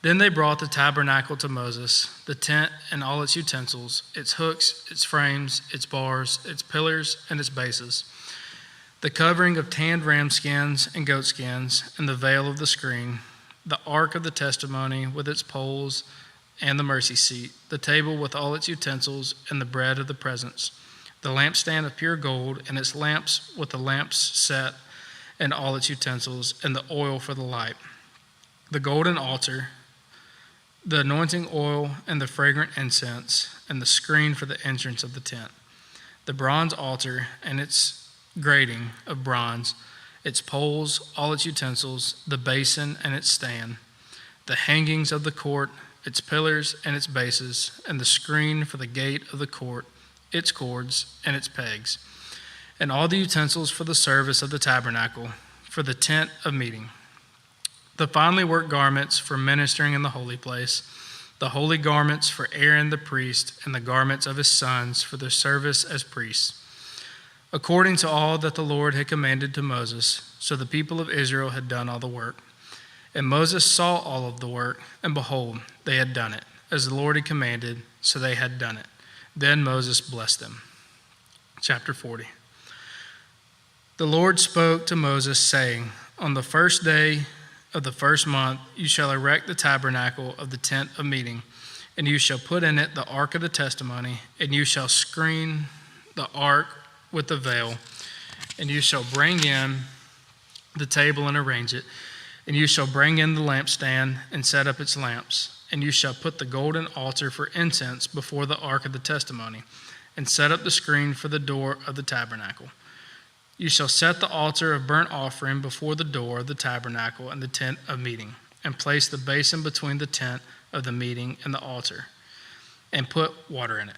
And you shall set up the court all around, and hang up the screen for the gate of the court. Then you shall take the anointing oil and anoint the tabernacle and all that is in it, and consecrate it in all its furniture, so that it may become holy. You shall also anoint the altar of burnt offering and all its utensils, and consecrate the altar, so that the altar may become most holy. You shall also anoint the basin and its stand, and consecrate it. Then you shall bring Aaron and his sons to the entrance of the tent of meeting, and shall wash them with water, and put on Aaron the holy garments, and you shall anoint him and consecrate him, that he may serve me as priest. You shall bring his sons also, and put coats on them, and anoint them, as you anointed their father, that they may serve me as priests. And their anointing shall admit them to a perpetual priesthood throughout their generations. This Moses did, according to all that the Lord commanded him. So he did. In the first month, in the second year, on the first day of the month, the tabernacle was erected. Moses erected the tabernacle.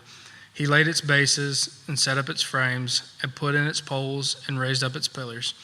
And he spread the tent over the tabernacle and put the covering of the tent over it, as the Lord had commanded Moses.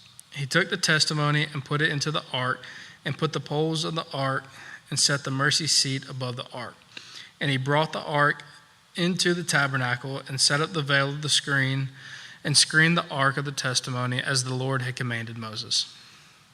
He put the table in the tent of meeting on the north side of the tabernacle outside the veil and arranged the bread on it before the Lord as the Lord had commanded Moses.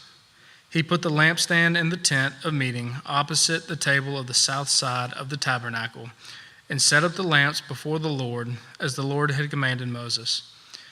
He put the golden altar in the tent of meeting before the veil and burned fragrant incense on it, as the Lord had commanded Moses. He put in place the screen for the door of the tabernacle, and he set the altar of burnt offering at the entrance of the tabernacle of the tent of meeting, and offered on it the burnt offering and the grain offering, as the Lord had commanded Moses. He set the basin between the tent of meeting and the altar, and put water in it for washing, with which Moses and Aaron and his own sons washed their hands and their feet. When they went into the tent of meeting, and when they approached the altar, they washed, as the Lord commanded Moses. And he erected the court around the tabernacle and the altar, and set up the screen of the gate of the court. So Moses finished the work. Then the cloud covered the tent of meeting, and the glory of the Lord filled the tabernacle. And Moses was not able to enter the tent of the meeting because the cloud settled on it, and the glory of the Lord filled the tabernacle. Throughout all their journeys, whenever the cloud was taken up from over the tabernacle, the people of Israel would set out. But if the cloud was not taken up, then they did not set out till that day that it was taken up. For the cloud of the Lord was on the tabernacle by day, and fire was in it by night, in the sight of all the house of Israel throughout all their journeys. Leviticus chapter 1. The Lord called Moses and spoke to him from the tent of meeting, saying, "Speak to the people of Israel and say to them, when any one of you brings an offering to the Lord, you shall bring your offering of livestock from the herd or from the flock. In his offering is a burnt offering from the herd. He shall offer a male without blemish. He shall bring it in the entrance of the tent of meeting, that he may be accepted before the Lord. He shall lay his hand on the head of the burnt offering, and that shall be accepted for him to make atonement for him. Then he shall kill the bull before the Lord, and Aaron's sons, the priests, shall bring the blood and throw the blood against the sides of the altar that is at the entrance of the tent of meeting. Then he shall flay the burnt offering and cut it into pieces. And the sons of Aaron, the priest, shall put fire on the altar and arrange wood on the fire. And Aaron's sons, the priests, shall arrange the pieces, the head, and the fat on the wood that is on the fire of the altar. But its entrails and its legs he shall wash with water. And the priest shall burn all of it on the altar as a burnt offering, a food offering with a pleasing aroma to the Lord. If his gift for a burnt offering is from the flock, from the sheep or goats, he shall bring a male without blemish, and he shall kill it on the north side of the altar before the Lord. And Aaron's sons, the priests, shall throw its blood against the sides of the altar. And he shall cut it into pieces with its head, its fat, and the priest shall arrange them on the wood that is on the fire of the altar. But the entrails and the legs he shall wash with water, and the priest shall offer all of it and burn it on the altar. It is a burnt offering, a food offering with a pleasing aroma to the Lord. If his offering to the Lord is a burnt offering of birds, then he shall bring his offering of turtle doves or pigeons. And the priest shall bring it to the altar and wring off its head and burn it on the altar. Its blood shall be drained out on the side of the altar. He shall remove its crop with its contents and cast it beside the altar on the east side in the place for ashes. He shall tear Tear it open by its wings, but shall not sever it completely. And the priest shall burn it on the altar, on the wood that is on the fire. It is a burnt offering, a food offering, with a pleasing aroma to the Lord. Chapter 2. When anyone brings a grain offering as an offering to the Lord, his offering shall be of fine flour. He shall pour oil on it and put frankincense on it, and bring it to Aaron's sons, the priests. And he shall take from it a handful of the fine flour and oil, with all of its frankincense, and the priest shall burn this as its memorial portion to the altar, a food offering with a pleasing aroma to the Lord. But the rest of the grain offering shall be for Aaron and his sons. It is a most holy part of the Lord's food offerings. When you bring a grain offering baked in the oven as an offering, it shall be unleavened loaves of fine flour mixed with oil, or unleavened wafers smeared with oil. And if your offering is a grain offering baked on a griddle, it shall be of fine flour, unleavened, mixed with oil.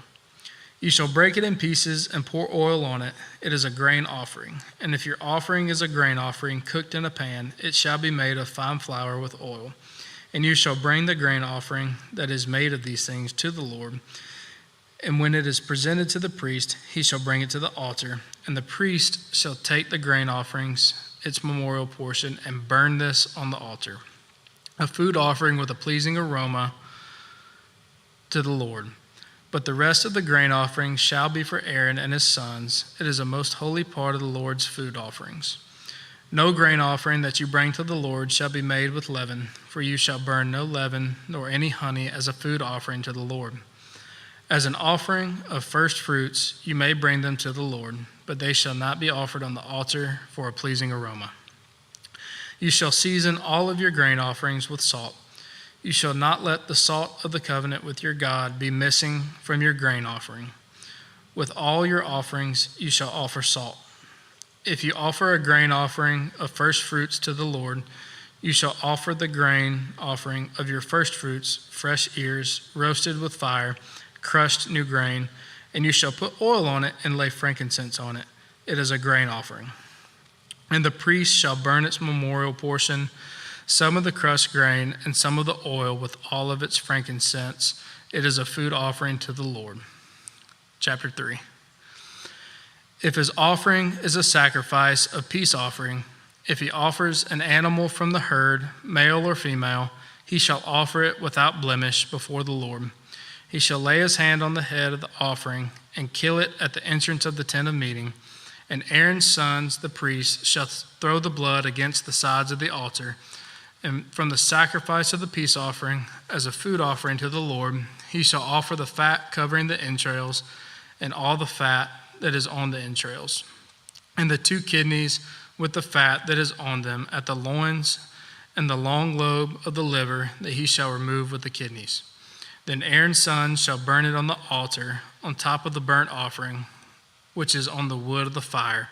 It is a food offering with a pleasing aroma to the Lord.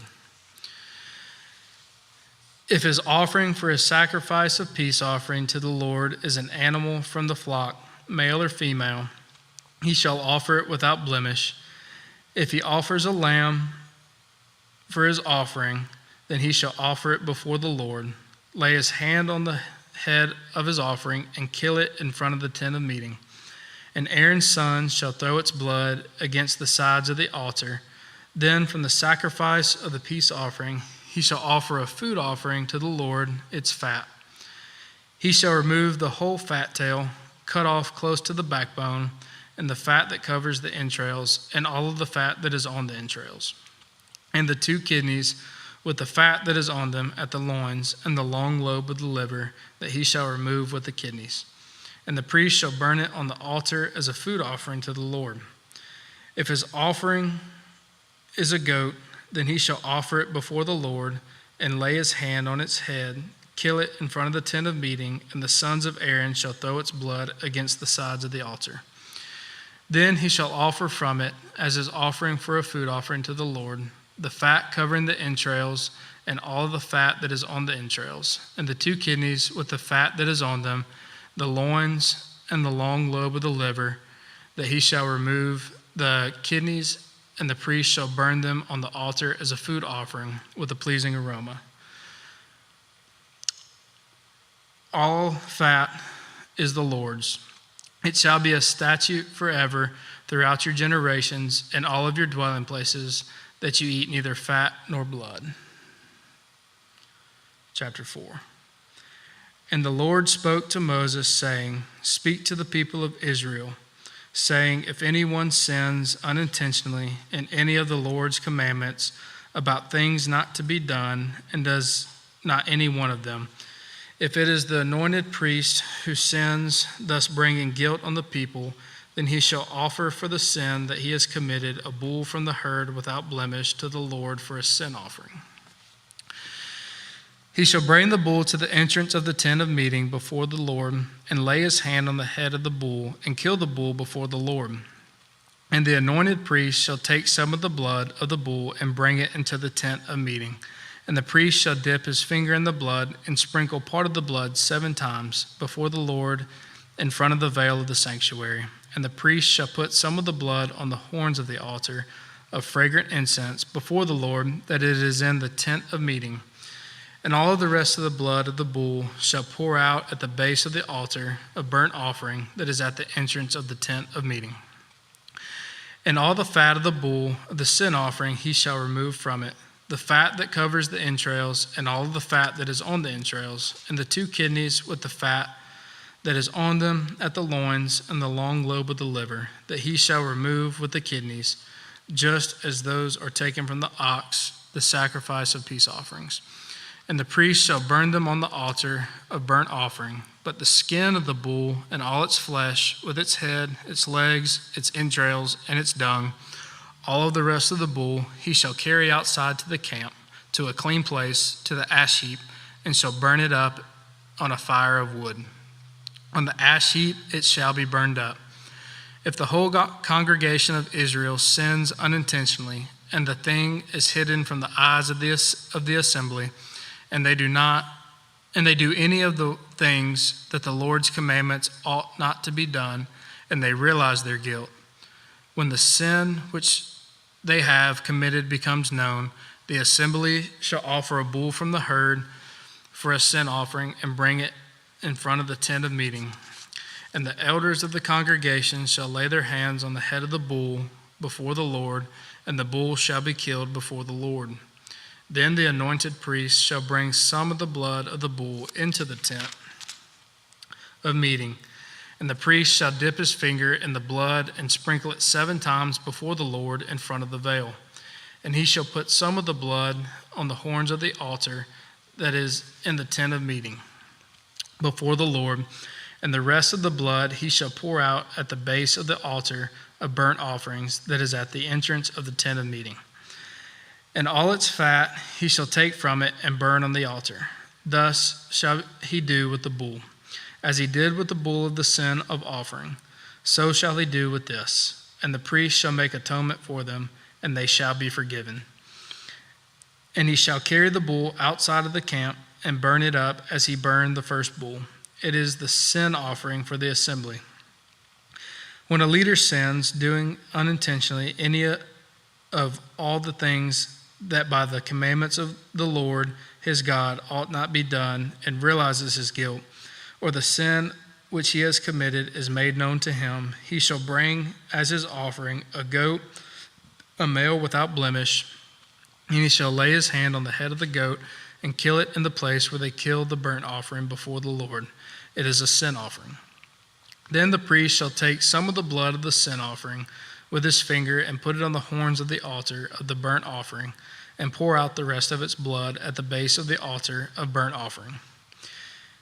And all its fat he shall burn on the altar, like the fat of the sacrifice of peace offerings. So the priest shall make atonement for him for his sin, and he shall be forgiven. If any one of the common people sins unintentionally in doing any one of the things that by the Lord's commandments ought not be done, and realizes his guilt, or the sin which he has committed is made known to him, he shall bring for his offering a goat, a female without blemish, for his sin in which he has committed. And he shall lay his hand on the head of the sin offering and kill the sin offering in the place of burnt offering. And the priest shall take some of its blood with his finger and put it on the horns of the altar of the burnt offering, and pour out the rest of its blood at the base of the altar. And all its fat he shall remove, as the fat is removed from the peace offerings, and the priest shall burn it on the altar for pleasing aroma to the Lord. And the priest shall make atonement for him, and he shall be forgiven. If he brings a lamb as his offering for a sin offering, he shall bring a female without blemish, and lay his hand on the head of sin offering, and kill it for a sin offering in the place where they killed the burnt offering. Then the priest shall take some of the blood of the sin offering with his finger, and put it on the horns of the altar of burnt offering, and pour out all the rest of its blood at the base of the altar. And all its fat he shall remove, as the fat of the lamb is removed from the sacrifice of peace offerings. And the priest shall burn it on the altar on top of the Lord's food offerings. And the priest shall make atonement for him, the sin which he has committed, and he shall be forgiven.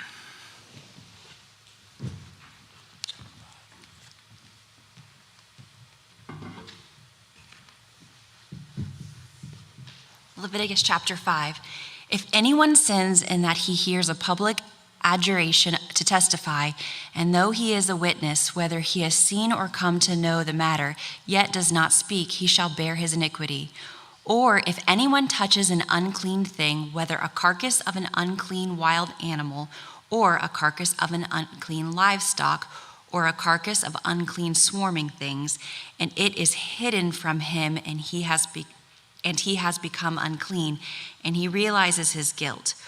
Or if he touches human uncleanness of whatever sort, the uncleanness may be with which one becomes unclean, and it is hidden from him when he comes to know it and realizes his guilt. Or if anyone utters with his lips a rash oath to do evil or to do good, any sort of rash oath that people swear, and it is hidden from him, when he comes to know it, he shall realize his guilt in any of these. When he realizes his guilt in any of these and confesses the sin he has committed, he shall bring to the Lord as his compensation for the sin that he has committed, a female from the flock, a lamb or a goat for a sin offering. And the priest shall make atonement for him for his sin. But if he cannot afford a lamb, then he shall bring to the Lord as his compensation for the sin that he has committed 2 turtle doves or 2 pigeons, one for a sin offering and the other for a burnt offering. He shall bring them to the priest, who shall offer first the one for the sin offering. He shall wring its head from its neck, but shall not sever it completely. And he shall sprinkle some of the blood of the sin offering on the side of the altar, while the rest of the blood shall be drained out of the base of the altar, at the base of the altar. It is a sin offering. Then he shall offer a second for a burnt offering according to the rule. And the priest shall make atonement for him for the sin that he has committed, and he shall be forgiven. But if he cannot afford 2 turtle doves or 2 pigeons, then he shall bring as his offering for the sin that he has committed 1/10 of an ephah or fine flour for a sin offering. He shall put no oil on it and shall put no frankincense on it, for it is a sin offering. And he shall bring it to the priest, and the priest shall take a handful of it as its memorial portion and burn this on the altar, on the Lord's food offering. It is a sin offering. Thus the priest shall make atonement for him for the sin which he has committed in any one of these things, and he shall be forgiven. And the remainder shall be for the priest, as in the grain offering. The Lord spoke to Moses, saying, if anyone commits a breach of faith and sins unintentionally in any of the holy things of the Lord, he shall bring to the Lord as his compensation a ram without blemish out of the flock, valued in silver shekels, according to the shekel of the sanctuary, for a guilt offering. He shall also make restitution for what he has done amiss in the holy thing, and shall add 1/5 to it and give it to the priest. And the priest shall make atonement for him with the ram of the guilt offering, and he shall be forgiven. If anyone sins doing any of the things that by the Lord's commandments ought not to be done, though he did not know it, then realizes his guilt, he shall bear his iniquity. He shall bring to the priest a ram without blemish out of the flock, or its equivalent, for a guilt offering, and the priest shall make atonement for him for the mistake that he made unintentionally, and he shall be forgiven. It is a guilt offering. He has indeed incurred guilt before the Lord. The Lord spoke to Moses, saying, if anyone sins and commits a breach of faith against the Lord by deceiving his neighbor in a matter of deposit or security, or through robbery, or if he has oppressed his neighbor, or has found something lost and lied about it, swearing falsely, and any of all the things that people do and sin thereby, if he has sinned and has realized his guilt and will restore what he took by robbery or what he got by oppression, or the deposit that was committed to him, or the lost thing that he found, or anything about which he has sworn falsely, he shall restore it in full and shall add a fifth to it and give it to him to whom it belongs on the day he realizes his guilt. And he shall bring to the priest as his compensation to the Lord a ram without blemish out of the flock, or its equivalent, for a guilt offering. And the priest shall make atonement for him before the Lord, and he shall be forgiven for any of the things that one may do and thereby become guilty. The Lord spoke to Moses, saying, command Aaron and his sons, saying, this is the law of the burnt offering. The burnt offering shall be on the hearth on the altar all night until the morning, and the fire of the altar shall be kept burning on it. And the priest shall put on his linen garment and put his linen undergarment on his body, and he shall take up the ashes to which the fire has reduced and burnt the burnt offering on the altar, and put them beside the altar. Then he shall take off his garments and put on other garments and carry the ashes outside the camp to a clean place. The fire on the altar shall be kept burning on it. It shall not go out. The priest shall burn wood on it every morning, and he shall arrange the burnt offering on it, and shall burn on it the fat of the peace offerings. Fire shall be kept burning on the altar continually. It shall not go out. And this is the law of the grain offering. The sons of Aaron shall offer it before the Lord in front of the altar, and one shall take from it a handful of the fine flour of the grain offering and its oil and all the frankincense that is on the grain offering, and burn this as a memorial portion on the altar, a pleasing aroma to the Lord. And the rest of it Aaron and all his sons shall eat. It shall be eaten unleavened in a holy place. In the court of the tent of meeting they shall eat it. It shall not be baked with leaven. I have given it as their portion of my food offerings. It is a thing most holy, like the sin offering and the guilt offering. Every male among the children of Aaron may eat of it as decreed forever throughout your generations from the Lord's food offerings. Whatever touches them shall become holy. The Lord spoke to Moses, saying, this is the offering that Aaron and his son shall offer to the Lord on the day when he is anointed: 1/10 of an ephah of fine flour as a regular grain offering, half of it in the morning and half in the evening. It shall be made with oil on a griddle. You shall bring it well mixed in baked pieces like a grain offering, and offer it for a pleasing aroma to the Lord.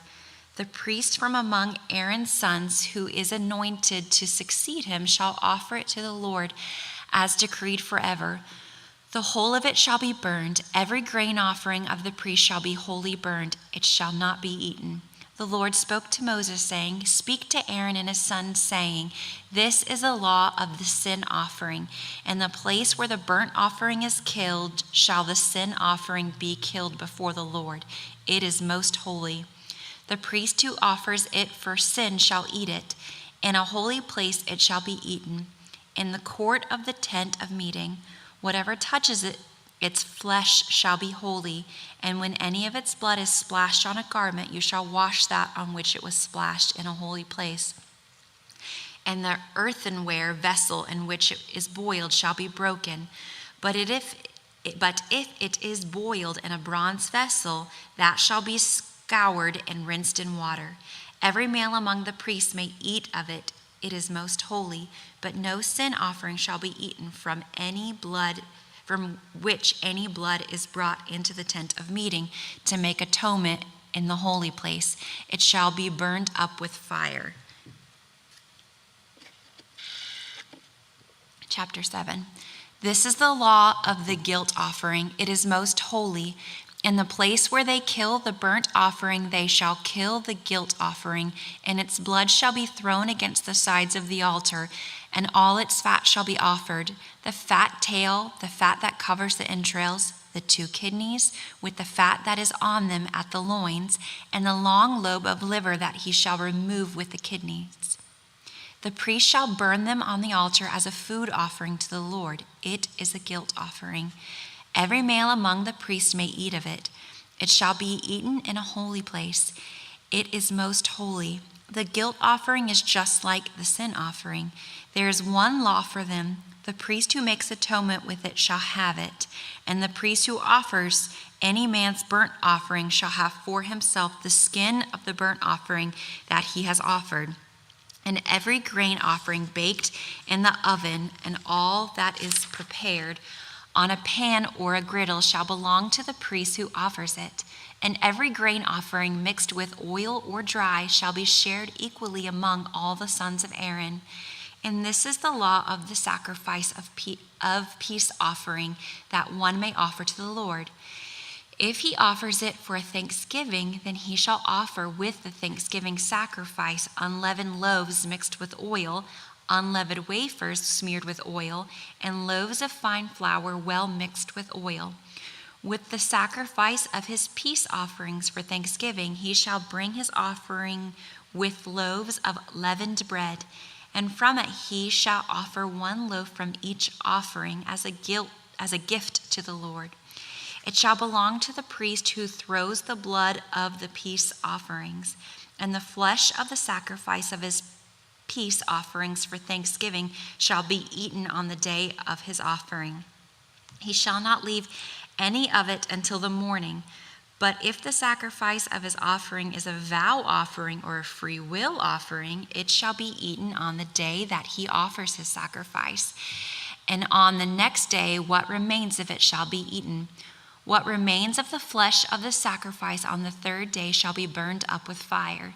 If any of the flesh of the sacrifice of his peace offering is eaten on the 3rd day, he who offers it shall not be accepted, neither shall it be credited to him. It is tainted, and he who eats of it shall bear his iniquity. Flesh that touches any unclean thing shall not be eaten. It shall be burned up with fire. All who are clean may eat flesh, but the person who eats the flesh of the sacrifice of the Lord's peace offerings while an uncleanness is on him, that person shall be cut off from his people. And if anyone touches an unclean thing, whether human uncleanness or an unclean beast or any unclean detestable creature, and then eats some flesh from the sacrifice of the Lord's peace offering, that person shall be cut off from his people. The Lord spoke to Moses, saying, "Speak to the people of Israel, saying, You shall eat not fat of ox or sheep or goat, the fat of an animal that dies of itself, and the fat of one that is torn by beast may be put to any other use, but on no account shall you eat it. For every person who eats of the fat of an animal of which a food offering may be made to the Lord shall be cut off from his people. Moreover, you shall eat no blood whatever, whether of fowl or of animal, in any of your dwelling places. Whoever eats any blood, that person shall be cut off from his people." The Lord spoke to Moses, saying, "Speak to the people of Israel, saying, Whoever offers the sacrifice of his peace offerings to the Lord shall bring his offerings to the Lord from the sacrifice of his peace offerings. His own hand shall bring the Lord's food offerings. He shall bring the fat with the breast, that the breast may be waved as a wave offering before the Lord. The priest shall burn the fat on the altar, but the breast shall be for Aaron and his sons. And the right thigh you shall give to the priest as a contribution from the sacrifice of your peace offering. Whoever among the sons of Aaron offers the blood of the peace offerings and the fat shall have the right thigh for a portion. For the breast that is waved and the thigh that is contributed I have taken from the people of Israel out of the sacrifices of their peace offerings, and have given them to Aaron the priest and to his sons as a perpetual due from the people of Israel. This is the portion of Aaron and his sons from the Lord's food offerings, from the day they were presented to serve as priests of the Lord. The Lord commanded this to be given to them by people of Israel. From the day that he anointed them, it is perpetual due throughout their generations. This is the law of the burnt offering, of the grain offering, of the sin offering, of the guilt offering, of the ordination offering, and of the peace offering, which the Lord commanded Moses on Mount Sinai, on the day that he commanded the people of Israel to bring their offerings to the Lord in the wilderness of Sinai. Chapter 8. The Lord spoke to Moses, saying, Take Aaron and his sons with him, and the garments and the anointing oil, and the bowl of the sin offering, and the 2 rams, and the basket of unleavened bread, and assemble all the congregation at the entrance of the tent of meeting. And Moses did as the Lord commanded him, and the congregation was assembled at the entrance of the tent of meeting. And Moses said to the congregation, This is the thing that the Lord has commanded to be done. And Moses brought Aaron and his sons and washed them with water. He put the coat on him and tied the sash around his waist, and clothed him with a robe, and put the ephod on him, and tied the skillfully woven band of the ephod around him, binding it to him with the band. And he placed the breastpiece on him, and in the breastpiece he put the Urim and the Thummim. And he set the turban on his head, and on the turban in front he set the golden plate, the holy crown, as the Lord commanded Moses. Then Moses took the anointing oil and anointed the tabernacle and all that was in it, and consecrated them. And he sprinkled some of it on the altar 7 times. And he anointed the altar and all its utensils and the basin and its stands to consecrate them. And he poured some of the anointing oil on Aaron's head and anointed him to consecrate him. And Moses brought Aaron's sons and clothed them with coats and tied sashes around their waists and bound caps on them, as the Lord commanded Moses. Then he brought the bowl of the sin offering, and Aaron and his sons laid their hands on the head of the bowl of the sin offering, and he killed it. And Moses took the blood and with his finger put it on the horns of the altar around it, and purified the altar, and poured out the blood at the base of the altar, and consecrated it to make atonement for it. And he took all the fat that was on the entrails, and the long lobe of the liver, and the 2 kidneys with their fat, and Moses burned them on the altar. But the bulls and its skin and its flesh and its dung he burned up with fire outside the camp, as the Lord had commanded Moses. Then he presented the ram of the burnt offering, and Aaron and his sons laid their hands on the head of the ram, and he killed it, and Moses threw the blood against the sides of the altar. He cut the ram into pieces, and Moses burned the head and the pieces and the fat.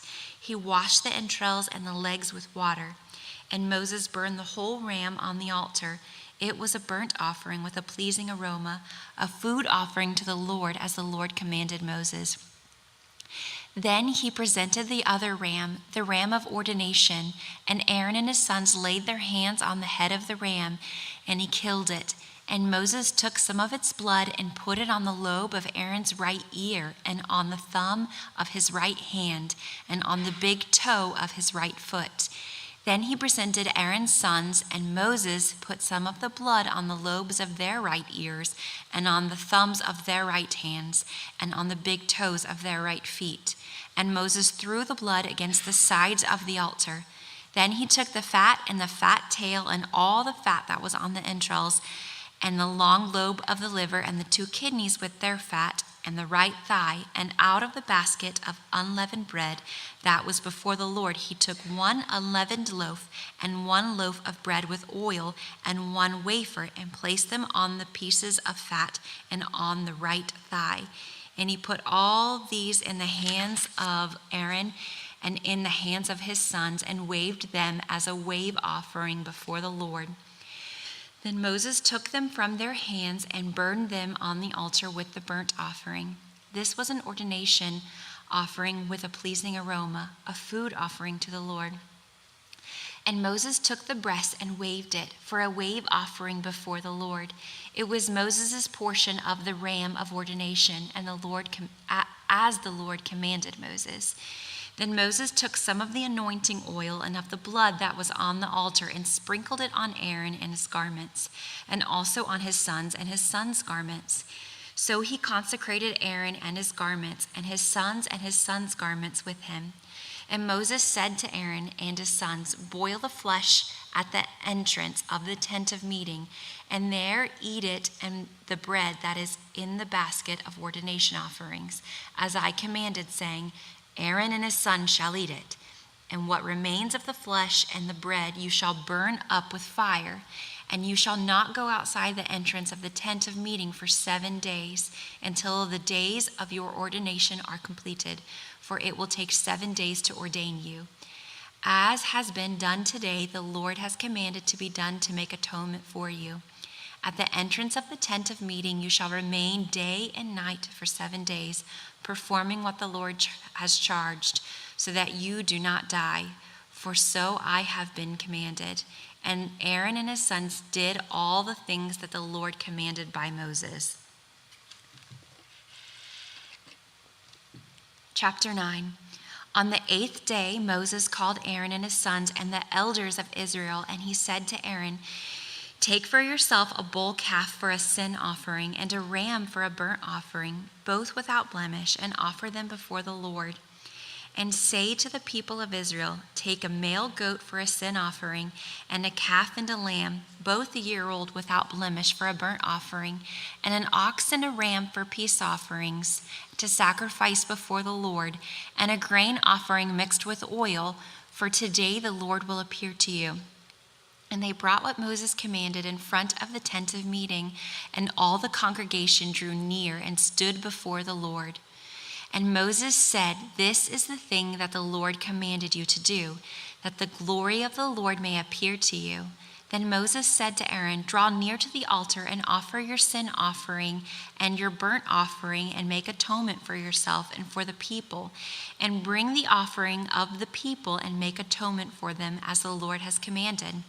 So Aaron drew near to the altar and killed the calf of the sin offering, which was for himself.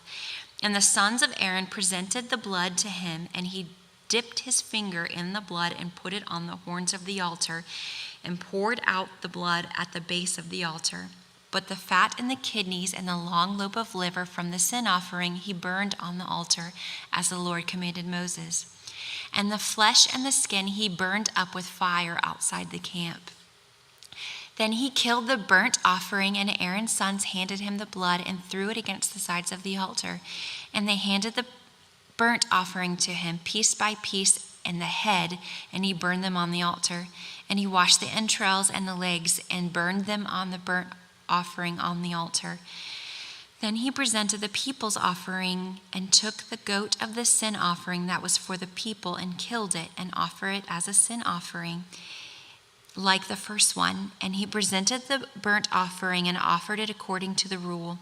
And he presented the grain offering, took a handful of it, and burned it on the altar, besides the burnt offering of the morning.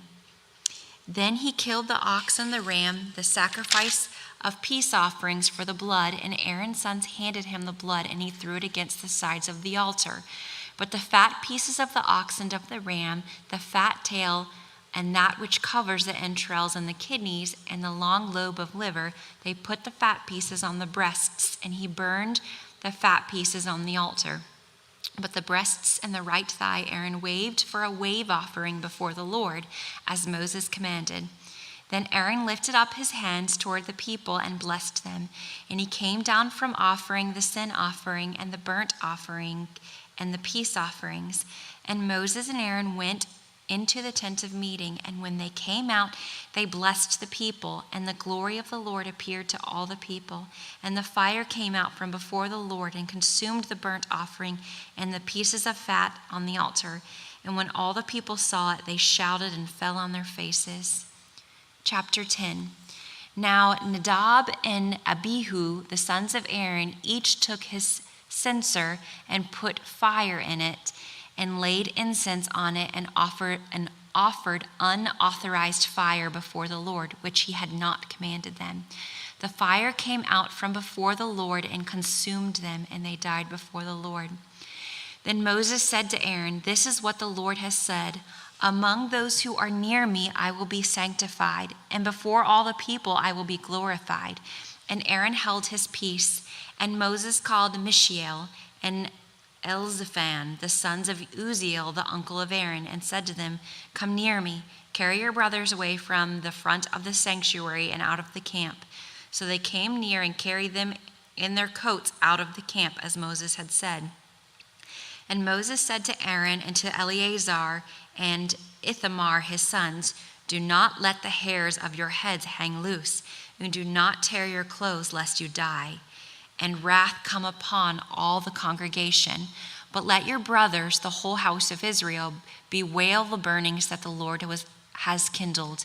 And do not go outside the entrance of the tent of meeting, lest you die, for the anointing oil of the Lord is upon you." And they did according to the word of Moses. And the Lord spoke to Aaron, saying, "Drink no wine or strong drink, you or your sons with you, when you go into the tent of meeting, lest you die. It shall be a statute forever throughout your generations. You are to distinguish between the holy and the common, and between the unclean and the clean. And you are to teach the people of Israel all the statutes that the Lord has spoken to them by Moses." Moses spoke to Aaron and to Eleazar and Ithamar, his surviving sons, "Take the grain offering that is left of the Lord's food offerings, and eat it unleavened beside the altar, for it is most holy. You shall eat it in a holy place, because it is your due and your sons' due from the Lord's food offerings, for so I am commanded. But the breast that is waved and the thigh that is contributed you shall eat in a clean place, you and your sons and your daughters with you, for they are given as your due and your sons' due from the sacrifices of the peace offerings of the people of Israel. The thigh that is contributed and the breast that is waved they shall bring with the food offerings of the fat pieces to wave for a wave offering before the Lord. And it shall be yours and your sons with you as a due forever, as the Lord has commanded." Now Moses diligently inquired about the goat of the sin offering, and behold, it was burned up. And he was angry with Eleazar and with Ithamar, the surviving sons of Aaron, saying, "Why have you not eaten the sin offering in the place of the sanctuary, since it is a thing most holy and has been given to you, that you may bear the iniquity of the congregation to make atonement for them before the Lord? Behold, its blood was not brought into the inner parts of the sanctuary. You certainly ought to have eaten it in the sanctuary, as I commanded." And Aaron said to Moses, "Behold, today they have offered their sin offering and their burnt offering before the Lord. And yet such things as these have happened to me. If I had eaten the sin offering today, would the Lord have approved?" And when Moses heard that, he approved. Chapter 11. And the Lord spoke to Moses and Aaron, saying to them, "Speak to the people of Israel, saying, These are the living things, and you may eat among all the animals that are on the earth. Whatever parts the hoof and is cloven-footed, and chews the cud among the animals, you may eat. Nevertheless, among those that chew the cud or part the hoof, you shall not eat these. The camel, because it chews the cud but does not part the hoof, is unclean to you. And the rock badger, because it chews the cud but does not part the hoof, is unclean to you. And the hare, because it chews the cud but does not part the hoof, is unclean to you. And the pig, because it parts the hoof and is cloven-footed, but does not chew the cud, is unclean to you. You shall not eat any of their flesh, and you shall not touch their carcasses. They are unclean to you. These you may eat of all that are in the waters. Everything in the waters that has fins and scales, whether in the seas or in the rivers, you may eat. But anything in the seas or the rivers that does not have fins and scales, of the swarming creatures in the waters, of the living creatures that you are in the waters, is detestable to you. You shall regard them as detestable. You shall not eat any of their flesh, and you shall detest their carcasses. Everything in the waters that does not have fins and scales is detestable to you. And these you shall detest among the birds. They shall not be eaten. They are detestable: the eagle, the bearded vulture, the black vulture, the kite, the falcon of any kind, every raven of any kind, the ostrich, the nighthawk, the seagull, the hawk of any kind, the little owl, the cormorant, the short-eared owl, the barn owl, the tawny owl, the carrion vulture, the stork, the heron of any kind, the hoops, and the bat. All winged insects that go on all fours are detestable to you. Yet among the winged insects that go on all fours, you may eat those that have jointed legs above their feet, with which to hop on the ground. Of them you may eat the locust of any kind, the bald locust of any kind, the cricket of any kind, and the grasshopper of any kind. But all other winged insects that have 4 feet are detestable to you. And by these you shall become unclean. Whoever touches their carcasses shall be unclean until the evening, and whoever carries any part of their carcasses shall wash his clothes and be unclean until the evening. Every animal that parts of the hoof but is not cloven-footed or does not chew the cud is unclean to you. Everyone who touches them shall be unclean, and all that walk on their paws among the animals that go on all fours are unclean to you. Whoever touches their carcasses shall be unclean until the evening. And he who carries their carcass shall wash his clothes and be unclean until the evening. They are unclean to you. And these are unclean to you among the swarming things that swarm on the ground: the mole rat, the mouse, the great lizard of any kind, the gecko, the monitor lizard, the sand lizard, and the chameleon. These are unclean to you among all that swarm. Whoever touches them when they are dead shall be unclean until evening. And anything on which any of them falls when they are dead shall be unclean, whether it is an article of wood, or a garment, or a skin, or a sack, any article that is used for any purpose. It must be put into water, and it shall be unclean until evening. Then it shall be clean. And if any of them falls into any earthenware vessel, all that is in it shall be unclean, and you shall break it. Any food in it that could be eaten, on which water comes, shall be unclean. And all drink that could be drunk from every such vessel shall be unclean. And everything on which any part of their carcass falls shall be unclean. Whether oven or stove, it shall be broken in pieces. They are unclean and shall remain unclean for you. Nevertheless, a spring or a cistern holding water shall be clean. But whoever touches a carcass in them shall be unclean. And if any part of their carcass falls upon any seed grain that is to be sown, it is clean. But if water is put on the seed, and any part of their carcass falls on it, it is unclean to you. And if any animal which you may eat dies, whoever touches its carcass shall be unclean until the evening. And whoever eats of its carcass shall wash his clothes and be unclean until the evening. And whoever carries the carcass shall wash his clothes and be unclean until the evening. Every swarming thing that swarms on the ground is detestable. It shall not be eaten. Whatever goes on its belly, and whatever goes on all fours, or whatever has many feet, any swarming thing that swarms on the ground, you shall not eat, for they are detestable. You shall not make yourselves detestable with any swarming thing that swarms, and you shall not defile yourselves with them and become unclean through them. For I am the Lord your God. Consecrate yourselves therefore and be holy, for I am holy. You shall not defile yourselves with any swarming thing that crawls on the ground, for I am the Lord who brought you up out of the land of Egypt to be your God. You shall therefore be holy, for I am holy. This is the law about beast and bird and every living creature that moves through the waters, and every creature that swarms on the ground, to make a distinction between the unclean and the clean, and between the living creature that may be eaten and the living creature that may not be eaten. Chapter 12. The Lord spoke to Moses, saying, Speak to the people of Israel, saying, If a woman conceives and bears a male child, then she shall be unclean 7 days. As at the time of her menstruation, she shall be unclean. And on the 8th day, the flesh of his foreskin shall be circumcised. Then she shall continue for 33 days in the blood of her purifying. She shall not touch anything holy, nor come into the sanctuary until the days of her purifying are completed. But if she bears a female child, then she shall be unclean 2 weeks as in her menstruation. And she shall continue in the blood of her purifying for 66 days. And when the days of her purifying are completed, whether for a son or for a daughter, she shall bring to the priest at the entrance of the tent of meeting a lamb, a year old, for a burnt offering, and a pigeon or a turtle dove for a sin offering. And he shall offer it before the Lord and make atonement for her. Then she shall be clean from the flow of her blood. This is the law for her who bears a child, either male or female.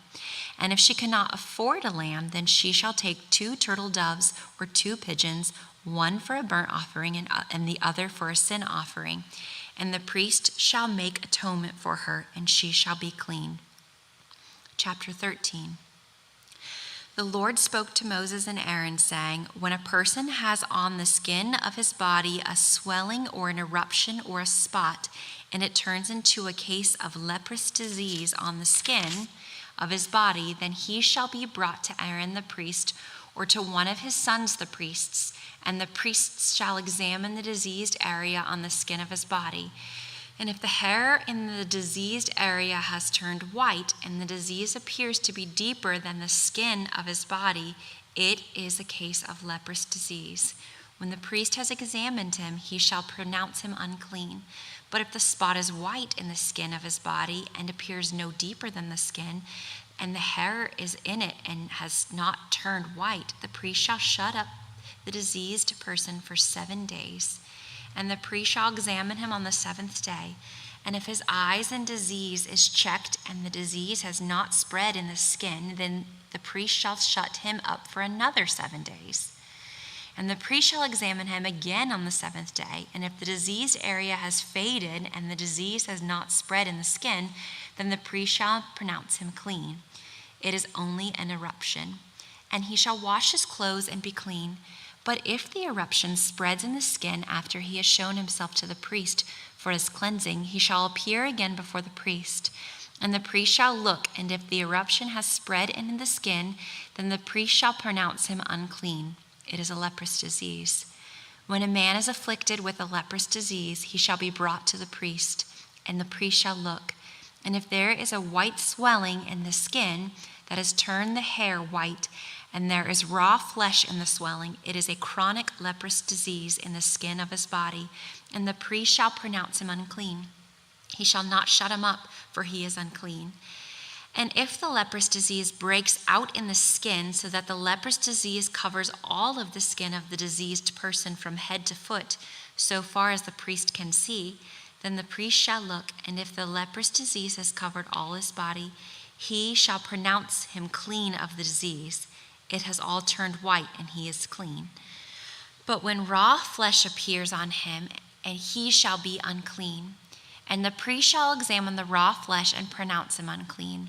Raw flesh is unclean, for it is a leprous disease. But if the raw flesh recovers and turns white again, then he shall come to the priest, and the priest shall examine him. And if the disease has turned white, then the priest shall pronounce the diseased person clean. He is clean. If there is in the skin of the one's body a boil and it heals, and in the place of a boil there comes a white swelling or a reddish white spot, then it shall be shown to the priest, And the priest shall look, and if it appears deeper than the skin, and its hair has turned white, then the priest shall pronounce him unclean. It is a case of leprous disease that has broken out in the boil. But if the priest examines it, and there is no white hair in it, and it is not deeper than the skin, but is faded, then the priest shall shut him up 7 days. And if it spreads in the skin, then the priest shall pronounce him unclean. It is a disease. But if the spot remains in one place and does not spread, it is a scar of the boil, and the priest shall pronounce him clean. Or when the body has a burn on its skin, and the raw flesh of the burn becomes a spot, reddish white or white, the priest shall examine it. And if the hair in the spot has turned white, and it appears deeper than the skin, then it is a leprous disease. It has broken out in the burn, and the priest shall pronounce him unclean. It is a case of leprous disease. But if the priest examines it, and there is no white hair in the spot, and it is no deeper than the skin, but is faded, the priest shall shut him up 7 days, and the priest shall examine him on the 7th day. If it is spreading in the skin, then the priest shall pronounce him unclean. It is a case of leprous disease. But if the spot remains in the one place and does not spread in the skin, but has faded, it is a swelling from the burn, and the priest shall pronounce him clean, for it is the scar of a burn. When a man or woman has a disease on the head or the beard, the priest shall examine the disease. If it appears deeper than the skin, and the hair in it is yellow and thin, then the priest shall pronounce him unclean. It is an itch, a leprous disease of the head or of the beard. And if the priest examines the itching disease, and it appears no deeper than the skin, and there is no black hair in it, then the priest shall shut up the person with the itching disease for 7 days. And on the 7th day the priest shall examine the disease. If the itch has not spread, and there is in it no yellow hair, and the itch appears to be no deeper than the skin, then he shall shave himself. But the itch he shall not shave, and the priest shall shut up the person with the itching disease for another 7 days. And on the 7th day the priest shall examine the itch, and if the itch has not spread in the skin, and it appears to be no deeper than the skin, then the priest shall pronounce him clean, and he shall wash his clothes and be clean. But if the itch spreads in the skin after his cleansing, then the priest shall examine him, and if the itch has spread in the skin, the priest shall not seek for the yellow hair. He is unclean. But if in his eyes the itch is unchanged, and black hair has grown in it, the itch is healed, and he is clean, and the priest shall pronounce him clean. When a man or a woman has spots on the skin of the body, white spots, the priest shall look. And if the spots on the skin of the body are of a dull white, it is leukoderma that has broken out in the skin. He is clean. If a man's hair falls out from his head, he is bald. He is clean. And if a man's hair falls out from his forehead, he has baldness of the forehead. He is clean. But if there is on the bald head or the bald forehead a reddish white diseased area, it is a leprous disease breaking out on his bald head or his bald forehead. Then the priest shall examine him, and if the diseased swelling is reddish white on his bald head or on his bald forehead, like the appearance of a leprous disease in the skin of the body, he is a leprous man and is unclean. The priest must pronounce him unclean. His disease is on his head. The leprous person who has the disease shall wear torn clothes and let the hair of his head hang loose, and he shall cover his upper lip and cry out, "Unclean, unclean." He shall remain unclean as long as he has the disease. He is unclean. He shall live alone. His dwelling shall be outside the camp. When there is a case of leprous disease in a garment, whether a woolen or a linen garment, and a wrap or woof of linen or wool, or in a skin or in anything made of skin, if the disease is greenish or reddish in the garment, or in the skin, or in the warp of the woof, or in any article made of skin, it is a case of leprous disease, and it shall be shown to the priest. The priest shall examine the disease and shut up that which has the disease for 7 days. Then he shall examine the disease on the 7th day. If the disease has spread in the garment, and the warp of the woof, or in the skin, whatever be use of the skin, the disease is a persistent leprous disease. It is unclean. And he shall burn the garment or the warp or the woof, the wool of the or the linen, or any article made of skin that is diseased, for it is a persistent leprous disease. It shall be burned in the fire. And if the priest examines, and if the disease has not spread in the garment, in the warp or the woof, or in any article made of skin, then the priest shall command that they wash the thing in which is the disease, and he shall shut it up for another 7 days. And the priest shall examine the diseased thing after it has been washed. And if the appearance of the diseased area has not changed, though the disease has not spread, it is unclean. You shall burn it in the fire, whether the rot is on the back or on the front. But if the priest examines, and if the diseased area has faded after it has been washed, he shall tear it out of the garment or the skin or the warp or woof. Then, if it appears again in the garment, in the warp or the woof, or in any article made of skin, it is spreading. You shall burn with fire whatever has the disease. But the garment or the warp or the woof, or any article made of skin from which the disease departs when they have washed it, shall be then washed a second time and be clean. This is the law for a case of leprous disease in a garment of wool or linen, either in the warp or the woof, or in any article made of skin, to determine whether it is clean or unclean. Chapter 14. The Lord spoke to Moses, saying, This shall be the law of the leprous person for the day of his cleansing. He shall be brought to the priest, and the priest shall go out of the camp, and the priest shall look. Then, if the case of the leprous disease is healed in the leprous person, the priest shall command them to take for him who is to be cleansed 2 live clean birds, and cedar wood, and scarlet yarn, and hyssop. And the priest shall command them to kill one of the birds in an earthenware vessel over fresh water. He shall take the live bird with the cedar wood and the scarlet yarn and the hyssop, and dip them and the live bird in the blood of the bird that was killed over the fresh water. And he shall sprinkle it 7 times on him who is to be cleansed of the leprous disease. Then he shall pronounce him clean, and shall let the living bird go into the open field. And he who is to be cleansed shall wash his clothes and shave off all his hair and bathe himself in water, and he shall be clean. And after that he can come into the camp, but live outside his tent 7 days. And on the 7th day he shall shave off all his hair from his head, his beard, and his eyebrows. He shall shave off all his hair, and then he shall wash his clothes and bathe his body in water, and he shall be clean.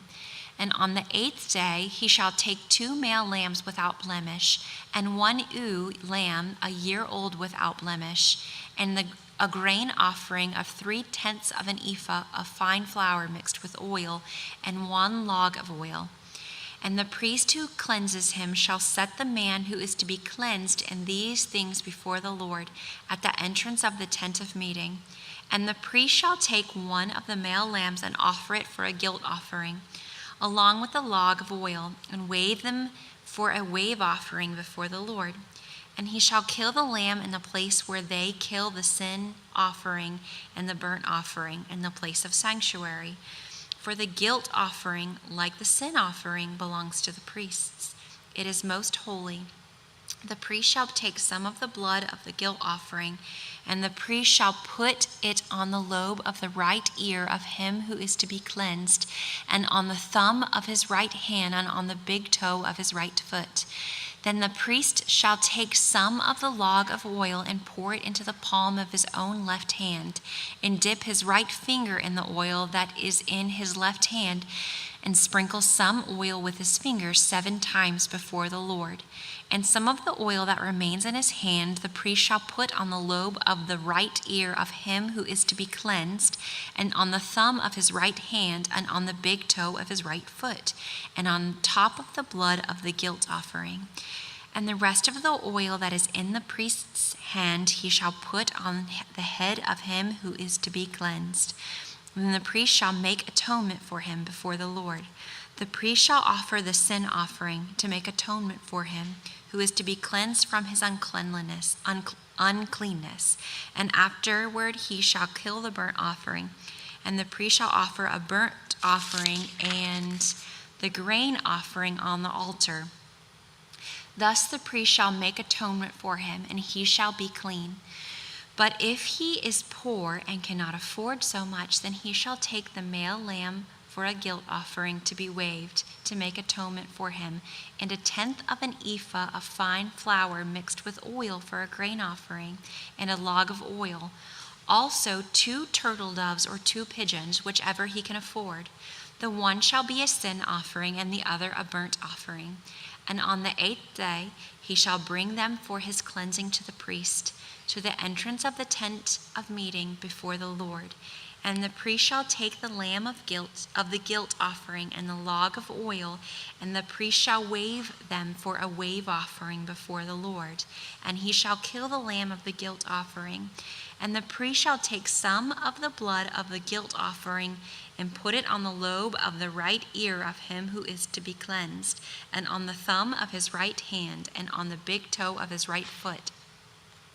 And the priest shall pour some of the oil into the palm of his own left hand, and shall sprinkle with his right finger some of the oil that is in his left hand 7 times before the Lord. And the priest shall put some of the oil that is in his hand on the lobe of the right ear of him who is to be cleansed, and on the thumb of his right hand, and on the big toe of his right foot, in the place where the blood of the guilt offering was put. And the rest of the oil that is in the priest's hand he shall put on the head of him who is to be cleansed, to make atonement for him before the Lord. And he shall offer of the turtle doves or pigeons, whichever he can afford, one for a sin offering and the other for a burnt offering, along with a grain offering. And the priest shall make atonement before the Lord for him who is being cleansed. This is the law for him in whom is a case of leprous disease, who cannot afford the offerings for his cleansing. The Lord spoke to Moses and Aaron, saying, when you come into the land of Canaan, which I give you for a possession, and I put a case of leprous disease in a house in the land of your possession, then he who owns the house shall come and tell the priest, there seems to me to be some case of disease in my house. Then the priest shall command that they empty the house before the priest goes to examine the disease, lest all that is in the house be declared unclean. And afterward the priest shall go in to see the house, and he shall examine the disease. And if the disease is in the walls of the house with greenish or reddish spots, and if it appears to be deeper than the surface, then the priest shall go out of the house to the door of the house and shut up the house 7 days. And the priest shall come again on the 7th day and look. If the disease has spread in the walls of the house, then the priest shall command that they take out the stones in which is the disease, and throw them into an unclean place outside the city.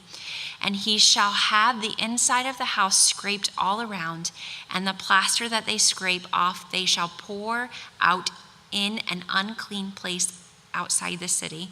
Then they shall take other stones and put them in the place of those stones, and he shall take other plaster and plaster the house. If the disease breaks out again in the house after he has taken out the stones and scraped the house and plastered it, then the priest shall go and look. And if the disease has spread in the house, it is a persistent leprous disease in the house. It is unclean. And he shall break down the house, its stones and timber, and all of the plaster of the house. He shall carry them out of the city to an unclean place. Moreover, whoever enters the house while it is shut up shall be unclean until evening. And whoever sleeps in the house shall wash his clothes. And whoever is in the house shall wash his clothes. But if the priest comes and looks, and if the disease has not spread in the house after the house was plastered, then the priest shall pronounce the house clean, for the disease is healed. And for the cleaning of the house he shall take 2 small birds with cedar wood and scarlet yarn and hyssop, and shall kill one of the birds in the earthenware vessel over fresh water, and shall take the cedar wood and the hyssop and the scarlet yarn along with the live bird, and dip them in the blood of the bird that was killed in the fresh water, and sprinkle the house 7 times. Thus she shall cleanse the house with the blood of the bird and with the fresh water, and with the live bird, and with the cedar wood, and the hyssop, and scarlet yarn. And he shall let the live bird go out of the city into the open country. So he shall make atonement for the house, and it shall be clean. This is the law for any case of a leprous disease, for an itch, for leprous disease in a garment or in a house, and for the swelling or an eruption or a spot, to show when it is unclean and when it is clean. This is the law for a leprous disease.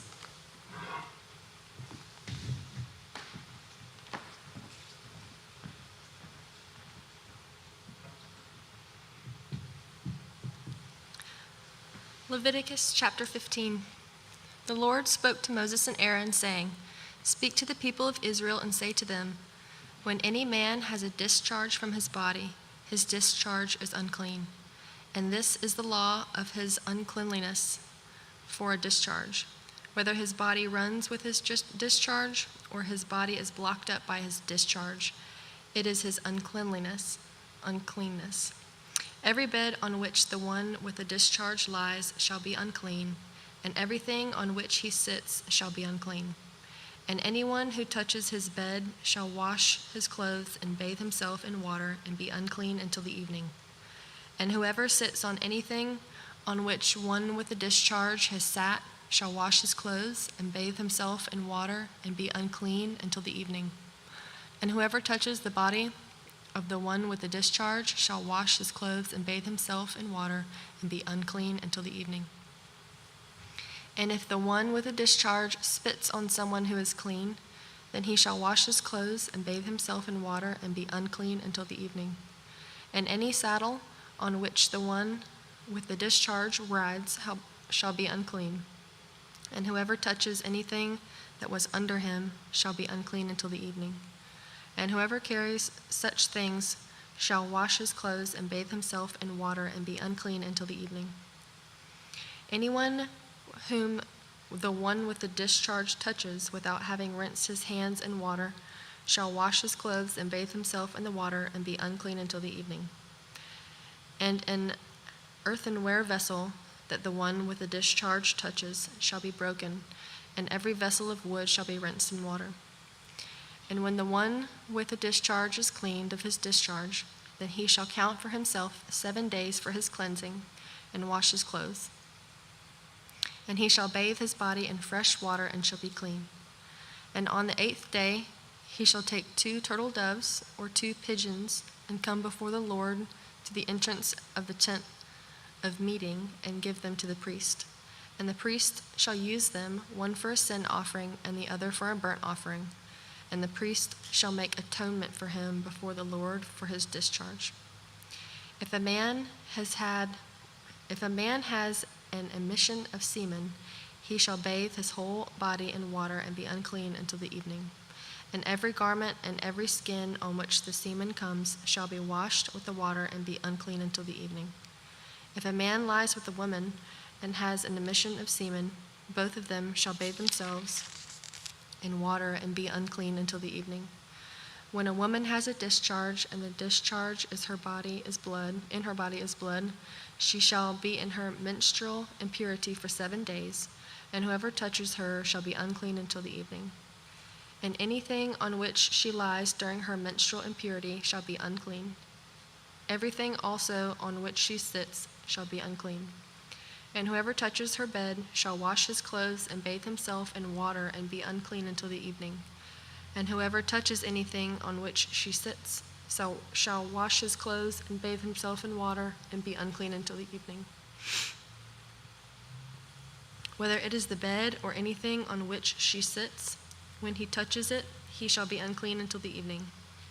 And if any man lies with her and her menstrual impurity comes upon him, he shall be unclean 7 days, and every bed on which he lies shall be unclean. If a woman has a discharge of blood for many days, not at the time of her menstrual impurity, or if she has a discharge beyond the time of her impurity, all the days of the discharge she shall continue in uncleanliness. As in the days of her impurity she shall be unclean. Every bed on which she lies, all the days of her discharge shall be to her as the bed of her impurity, and everything on which she sits shall be unclean, as in the uncleanness of her menstrual impurity. And whoever touches these things shall be unclean, and shall wash his clothes and bathe himself in water and be unclean until the evening. But if she is cleansed of her discharge, she shall count for herself 7 days, and after that she shall be clean. And on the 8th day she shall take 2 turtle doves or 2 pigeons and bring them to the priest to the entrance of the tent of meeting. And the priest shall use one for a sin offering and the other for a burnt offering. And the priest shall make atonement for her before the Lord for her unclean discharge. Thus you shall keep the people of Israel separate from their uncleanness, lest they die in their uncleanness by defiling my tabernacle that is in their midst. This is the law for him who has a discharge and for him who has an emission of semen, becoming unclean thereby, also for her who is unwell with her menstrual impurity, that is, for anyone, male or female, who has a discharge, and for the man who lies with a woman who is unclean. Chapter 16. The Lord spoke to Moses after the death of the 2 sons of Aaron, when they drew near before the Lord and died. And the Lord said to Moses, "Tell Aaron your brother not to come at any time to the holy place inside the veil, before the mercy seat that is on the ark, so that he may not die. For I will appear in the cloud over the mercy seat. But in this way Aaron shall come into the holy place, with a bull from the herd for a sin offering and a ram for a burnt offering. He shall put it on the holy linen coat, and shall have the linen undergarment on his body, and he shall tie the linen sash around his waist, and wear the linen turban. These are the holy garments. He shall bathe his body in water, and then put them on. And he shall take from the congregation of the people of Israel 2 male goats for a sin offering, and 1 ram for a burnt offering. Aaron shall offer the bull as a sin offering for himself, and shall make atonement for himself and for his house. Then he shall take the 2 goats and set them before the Lord at the entrance of the tent of meeting. And Aaron shall cast lots over the 2 goats, 1 lot for the Lord and the other lot for Azazel. And Aaron shall present the goat on which the lot fell for the Lord, and use it as a sin offering. But the goat on which the lot fell for Azazel shall be presented alive before the Lord to make atonement over it, that it may be sent away into the wilderness to Azazel. Aaron shall present the bull as a sin offering for himself, and shall make atonement for himself and for his house. He shall kill the bull as a sin offering for himself, and he shall take a censer full of coals of fire from the altar before the Lord, and 2 handfuls of sweet incense beaten small.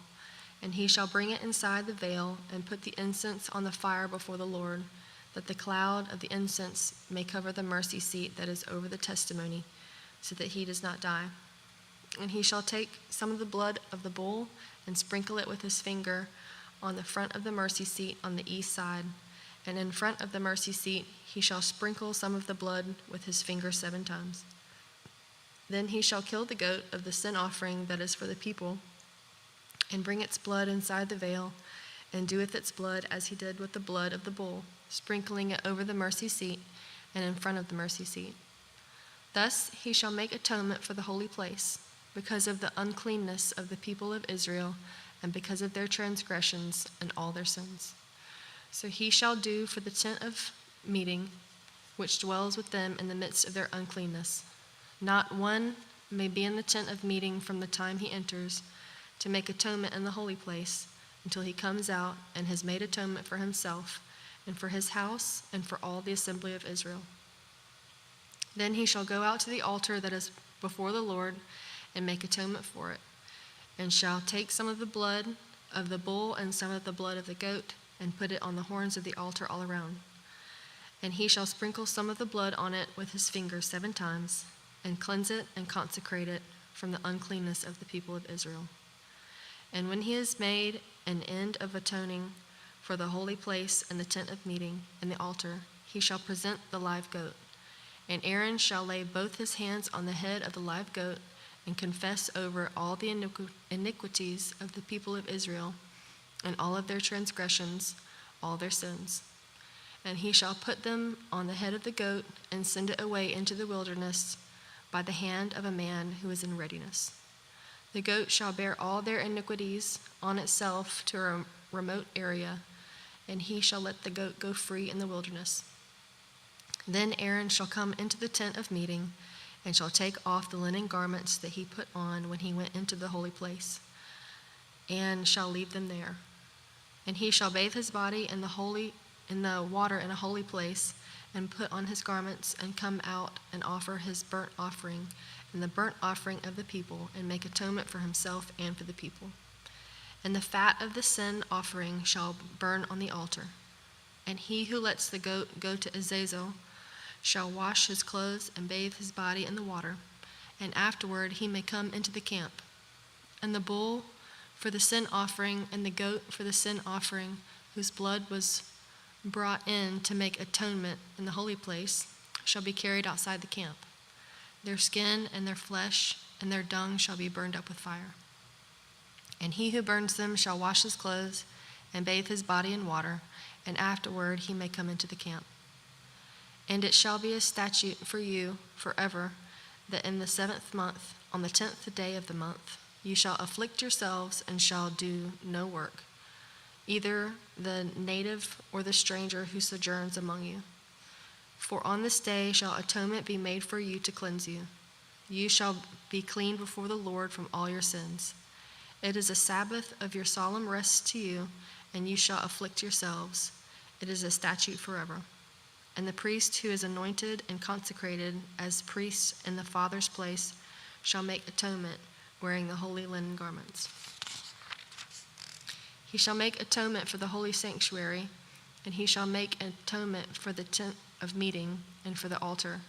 And he shall make atonement for the priests and for all the people of the assembly. And this shall be a statute forever to you, that atonement may be made for the people of Israel once in the year because of all their sins. And Aaron did as the Lord commanded Moses. Chapter 17. And the Lord spoke to Moses, saying, Speak to Aaron and his sons, and say to all the people of Israel, and say to them, This is the thing that the Lord has commanded. If any one of the house of Israel kills an ox or a lamb or a goat in the camp, or kills it outside the camp, and does not bring it into the entrance of the tent of meeting to offer it as a gift to the Lord in front of the tabernacle of the Lord, blood guilt shall be imputed to that man. He has shed blood, and that man shall be cut off from among his people. This is to the end that the people of Israel may bring their sacrifices that they sacrifice in the open field, that they may bring them to the Lord, to the priest at the entrance of the tent of meeting, and sacrifice them as sacrifices of peace offerings to the Lord. And the priest shall throw the blood on the altar of the Lord at the entrance of the tent of meeting, and burn the fat for a pleasing aroma to the Lord. So they shall no more sacrifice their sacrifices to goat demons after whom they whore. This shall be a statute forever for them throughout their generations. And ye shall say to them, Any one of the house of Israel, or of the strangers who sojourn among them, who offers a burnt offering or a sacrifice, and does not bring it to the entrance of the tent of meeting to offer it to the Lord, that man shall be cut off from his people.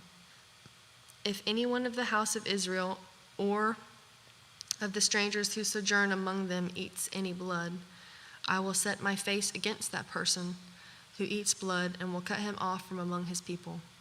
For the life of the flesh is in the blood, and I have given it to you on the altar to make atonement for your souls. For it is the blood that makes atonement by the life. Therefore I have said to the people of Israel, No person among you shall eat blood, neither shall any stranger who sojourns among you eat blood. Anyone also of the people of Israel, or of the strangers who sojourn among them, who takes in hunting any beast or bird that may be eaten, shall pour out its blood and cover it with the earth. If the life of every creature is its blood, the blood is its life. Therefore I have said to the people of Israel, you shall not eat the blood of any creature, for the life of every creature is its blood. Whoever eats it shall be cut off. And every person who eats what dies of itself, or what is torn by beasts, whether he is a native or a sojourner, shall wash his clothes and bathe himself in water and be unclean until the evening. Then he shall be clean. But if he does not wash them or bathe his flesh, he shall bear his iniquity. Chapter 18. And the Lord spoke to Moses, saying, Speak to the people of Israel and say to them, I am the Lord your God. You shall not do as they do in the land of Egypt, where you lived, and you shall not do as they do in the land of Canaan, to which I am bringing you. You shall not walk in their statutes. You shall follow my rules and keep my statutes and walk in them. I am the Lord your God. You shall therefore keep my statutes and my rules. If a person does them, he shall live by them. I am the Lord. None of you shall approach any one of his close relatives to uncover nakedness. I am the Lord. You shall not uncover the nakedness of your father, which is the nakedness of your mother. She is your mother. You shall not uncover her nakedness. You shall not uncover the nakedness of your father's wife. It is your father's nakedness. You shall not uncover the nakedness of your sister, your father's daughter, or your mother's daughter, whether brought up in the family or in another home. You shall not uncover the nakedness of your son's daughter or of your daughter's daughter, for their nakedness is your own nakedness. You shall not uncover the nakedness of your father's wife's daughter, brought up in your father's family, so since she is your sister. You shall not uncover the nakedness of your father's sister, she is your father's relative. You shall not uncover the nakedness of your mother's sister, for she is your mother's relative. You shall not uncover the nakedness of your father's brother, that is, you shall not approach his wife, she is your aunt. You shall not uncover the nakedness of your daughter-in-law, she is your son's wife. You shall not uncover her nakedness. You shall not uncover the nakedness of your brother's wife, it is your brother's nakedness. You shall not uncover the nakedness of a woman, of her daughter, and you shall not take her son's daughter or her daughter's daughter to uncover her nakedness. They are relatives. It is depravity. And you shall not take a woman as a rival wife to her sister, uncovering her nakedness while her sister is still alive. You shall not approach a woman to uncover her nakedness while she is in her menstrual uncleanness. And you shall not lie sexually with your neighbor's wife, and so make yourself unclean with her. You shall not give any of your children to offer them to Molech, and so profane the name of your God. I am the Lord. You shall not lie with a male as with a woman. It is an abomination. And you shall not lie with any animal, and so make yourself unclean with it. Neither shall any woman give herself to an animal to lie with it. It is perversion. Do not make yourselves unclean by any of these things, for by all the nations I am driving out before you have become unclean. And the land became unclean, so that I punished its iniquity, and the land vomited out its inhabitants. But you shall keep my statutes and my rules, and do none of these abominations, either the native or the stranger who sojourns among you, for the people of the land who were before you did all of these abominations, so that the land became unclean. Lest the land vomit you out when you make it unclean, as it vomited out the nation that was before you. For everyone who does any of these abominations, the person who do them shall be cut off from among their people. So keep my charge never to practice any of these abominable customs that were practiced before you, and never to make yourselves unclean by them. I am the Lord your God.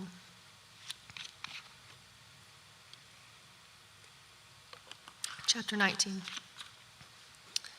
And the Lord spoke to Moses, saying, Speak to all the congregation of the people of Israel, and say to them, You shall be holy, for I, the Lord your God, am holy. Every one of you shall revere his mother and his father, and ye shall keep my Sabbaths. I am the Lord your God. Do not turn to idols or make yourselves any gods of cast metal. I am the Lord your God. When you offer a sacrifice of peace offerings to the Lord, you shall offer it so that you may be accepted. It shall be eaten the same day you offer it, or on the day after, and anything left over until the third day shall be burned up with fire. If it is eaten at all on the third day, it is tainted. It will not be accepted. And anyone who eats it shall bear his iniquity, because he has profaned what is holy to the Lord, and that person shall be cut off from his people. When you reap the harvest of your land, you shall not reap your field right up to its edge, neither shall you gather the gleanings after your harvest. And you shall not strip your vineyard bare, neither shall you gather the fallen grapes of your vineyard. You shall leave them for the poor and for the sojourner. I am the Lord your God. You shall not steal. You shall not deal falsely. You shall not lie to one another. You shall not swear by my name falsely, and so profane the name of your God. I am the Lord. You shall not oppress your neighbor or rob him. The wages of a hired worker shall not remain with you all night until the morning. You shall not curse the deaf or put a stumbling block before the blind, but you shall fear your God. I am the Lord. You shall do no injustice in court. You shall not be partial to the poor or defer to the great, but in righteousness shall you judge your neighbor. You shall not go around as a slanderer among your people, and you shall not stand up against the life of your neighbor. I am the Lord. You shall not hate your brother in your heart, but you shall reason frankly with your neighbor, lest you incur sin because of him. You shall not take vengeance or bear a grudge against the sons of your own people, but you shall love your neighbor as yourself. I am the Lord. You shall keep my statutes. You shall not let your cattle breed with a different kind. You shall not sow your field with two kinds of seed, nor shall you wear a garment of cloth made of two kinds of material. If a man lies sexually with a woman who is a slave assigned to another man, and not yet ransomed or given her freedom, a distinction shall be made. They shall not be put to death because she was not free, but he shall bring his compensation to the Lord, to the entrance of the tent of meeting, a ram for a guilt offering. And the priest shall make atonement for him with the ram of the guilt offering before the Lord for his sin that he has committed, and he shall be forgiven for the sin that he has committed. When you come into the land and plant any kind of tree for food, then you shall regard its fruit as forbidden. 3 years it shall be forbidden to you, it must not be eaten. And in the 4th year all its fruit shall be holy, an offering of praise to the Lord. But in the 5th year you may eat of the fruit, to increase its yield for you. I am the Lord your God. You shall not eat any flesh with the blood in it. You shall not interpret omens for tell fortunes. You shall not round off the hair on your temples or mar the edges of your beard. You shall not make any cuts on your body for the dead or tattoo yourselves. I am the Lord. Do not profane your daughter by making her a prostitute, lest the land fall into prostitution and the land become full of depravity. You shall keep my Sabbaths and reverence my sanctuary. I am the Lord. Do not turn to mediums or necromancers. Do not seek them out, and so make yourselves unclean by them. I am the Lord your God. You shall stand up before the gray head and honor the face of an old man, and you shall fear your God. I am the Lord. When a stranger sojourns you in your land, you shall not do him wrong.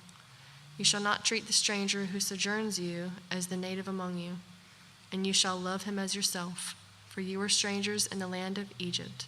I am the Lord your God. You shall do no wrong in judgment, in measures of length or weight or quantity. You shall have just balances, just weights, and just ephah, and just hin. I am the Lord your God, who brought you out of the land of Egypt. And you shall observe all my statutes and all my rules and do them. I am the Lord. Chapter 20. The Lord spoke to Moses, saying, Say to the people of Israel, any of the people of Israel or of the strangers who sojourn in Israel who gives any of the children to Molech shall surely be put to death. The people of the land shall stone him with stones. I myself will set my face against that man and will cut him off from among his people, because he has given one of his children to Molech to make my sanctuary unclean and to profane my holy name. And if the people of the land do at all close their eyes to that man when he gives one of his children to Molech, and do not put him to death, then I will set my face against that man and against his clan, and will cut them off from among their people, him and all who follow him in whoring after Molech. If a person turns to mediums and necromancers, whoring after them, I will set my face against that person and will cut them off from among his people. Consecrate yourselves, therefore, and be holy, for I am the Lord your God. Keep my statutes and do them. I am the Lord who sanctifies you. For anyone who curses his father or his mother shall surely be put to death. He has cursed his father or his mother, his blood is upon him. If a man commits adultery with the wife of his neighbor, both the adulterer and the adulteress shall surely be put to death. If a man lies with his father's wife, he has uncovered his father's nakedness. Both of them shall surely be put to death. Their blood is upon them. If a man lies with his daughter-in-law, both of them shall surely be put to death. They have committed perversion. Their blood is upon them. If a man lies with a male as with a woman, both of them have committed an abomination. They shall surely be put to death. Their blood is upon them. If a man takes a woman and her mother also, it is depravity. He and they shall be burned with the fire, that there may be no depravity among you. If a man lies with an animal, he shall surely be put to death, and you shall kill the animal. If a woman approaches any animal and lies with it, you shall kill the woman and the animal. They shall surely be put to death. Their blood is upon them. If a man takes his sister and a daughter of his father or daughter of his mother, and sees her nakedness, and she sees his nakedness, it is a disgrace, and they shall be cut off in the sight of the children of their people. He has uncovered his sister's nakedness, and he shall bear his iniquity. If a man lies with the woman during her menstrual period and uncovers her nakedness, he has made naked her fountain, and she has uncovered the fountain of her blood. Both of them shall be cut off from among their people. You shall not uncover the nakedness of your mother's sister or of your father's sister, for that is to make naked one's relative. They shall bear their iniquity. If a man lies with his uncle's wife, he has uncovered his uncle's nakedness. They shall bear in their sin. They shall die childless. If a man takes his brother's wife, it is impurity. He has uncovered his brother's nakedness, and they shall be childless. You shall therefore keep all my statutes and all my rules and do them, that the land where I am bringing you to live may not vomit you out. And you shall not walk in the customs of the nation that I am driving out before you, for they did all these things, and therefore I have detested them. But I have said to you, you shall inherit their land, and I will give it to you to possess, a land flowing with milk and honey. I am the Lord your God, who has separated you from the peoples. You shall therefore separate the clean beast from the unclean, and the unclean bird from the clean. You shall not make yourselves detestable by beast or by bird or by anything with which the ground crawls, which I have set apart for you to hold unclean. You shall be holy to me, for I, the Lord, am holy, and have separated you from the peoples that you should be mine. A man or a woman who is a medium or a necromancer shall surely be put to death. They shall be stoned with the stones. Their blood shall be upon them. Chapter 21. And the Lord said to Moses, Speak to the priests, the sons of Aaron, and say to them, No one shall make himself unclean for the dead among his people, except for his closest relatives, his mother, his father, his son, his daughter, his brother, or his virgin sister, who is near to him because she has no husband. For her he may make himself unclean. He shall not make himself unclean as a husband among his people, and so profane himself. They shall not make bald patches on their heads, nor shave off the edges of their beards, nor make any cuts on their body. They shall be holy to their God, and not profane the name of the Lord their God. For they offer the Lord's food offerings, the bread of their God, therefore they shall be holy. They shall not marry a prostitute or a woman who has been defiled, neither shall they marry a woman divorced from her husband, for the priest is holy to his God. You shall sanctify him, for he offers the bread of your God. He shall be holy to you, for I, the Lord, who sanctify you, am holy. And the daughter of any priest, if she profanes herself by whoring, profanes her father, she shall be burned with fire. The priest who is chief among his brothers, on whose head the anointing oil is poured, and who has been consecrated to wear the garments, shall not let the hair of his head hang loose, nor tear his clothes. He shall not go into any dead bodies, nor make himself unclean, even for his father or for his mother. He shall not go out of the sanctuary, lest he profane the sanctuary of his God, for the consecration of the anointing oil of his God is on him. I am the Lord. And he shall take a wife in her virginity. A widow or a divorced woman, or a woman who has been defiled, or a prostitute, these he shall not marry. But he shall take his wife, a virgin of his own people, that he may not profane his offspring among his people, for I am the Lord who sanctifies him. And the Lord spoke to Moses, saying, Speak to Aaron, saying, None of your offspring throughout their generations who has a blemish may approach to offer the bread of his God. For no one who has a blemish shall draw near him, a man blind or lame, or one who has a mutilated face or a limb too long, or a man who has an injured foot or an injured hand, or a hunchback or a dwarf, or a man with a defect in his sight, or an itching disease, or scabs, or crushed testicles. No man of the offspring of Aaron, the priest who has a blemish, shall come near to offer the Lord's food offerings. Since he has a blemish, he shall not come near to offer the bread of his God. He may eat the bread of his God, both of the most holy and of the holy things, but he shall not go through the veil or approach the altar, because he has a blemish, that he may not profane my sanctuaries, for I am the Lord who sanctifies them. So Moses spoke to Aaron and to his sons and to all the people of Israel. Chapter 22. And the Lord spoke to Moses, saying, Speak to Aaron and his sons, so that they may abstain from the holy things of the people of Israel, which they dedicate to me, so that they do not profane my holy name. I am the Lord. Say to them, if any one of all your offspring throughout your generations approaches the holy things that the people of Israel dedicate to the Lord, while he has an uncleanness, that person shall be cut off from my presence. I am the Lord. None of the offspring of Aaron who has a leprous disease or a discharge may eat of the holy things until he is clean. Whoever touches anything that is unclean through contact with the dead, or a man who has an emission of semen, and whoever touches a swarming thing by which he may be made unclean, or a person from whom he may take uncleanness, whatever his uncleanness may be, the person who touches such a thing shall be unclean until the evening, and shall not eat of the holy things unless he has bathed his body in water. When the sun goes down, he shall be clean, and afterward he may eat of the holy things, because they are his food.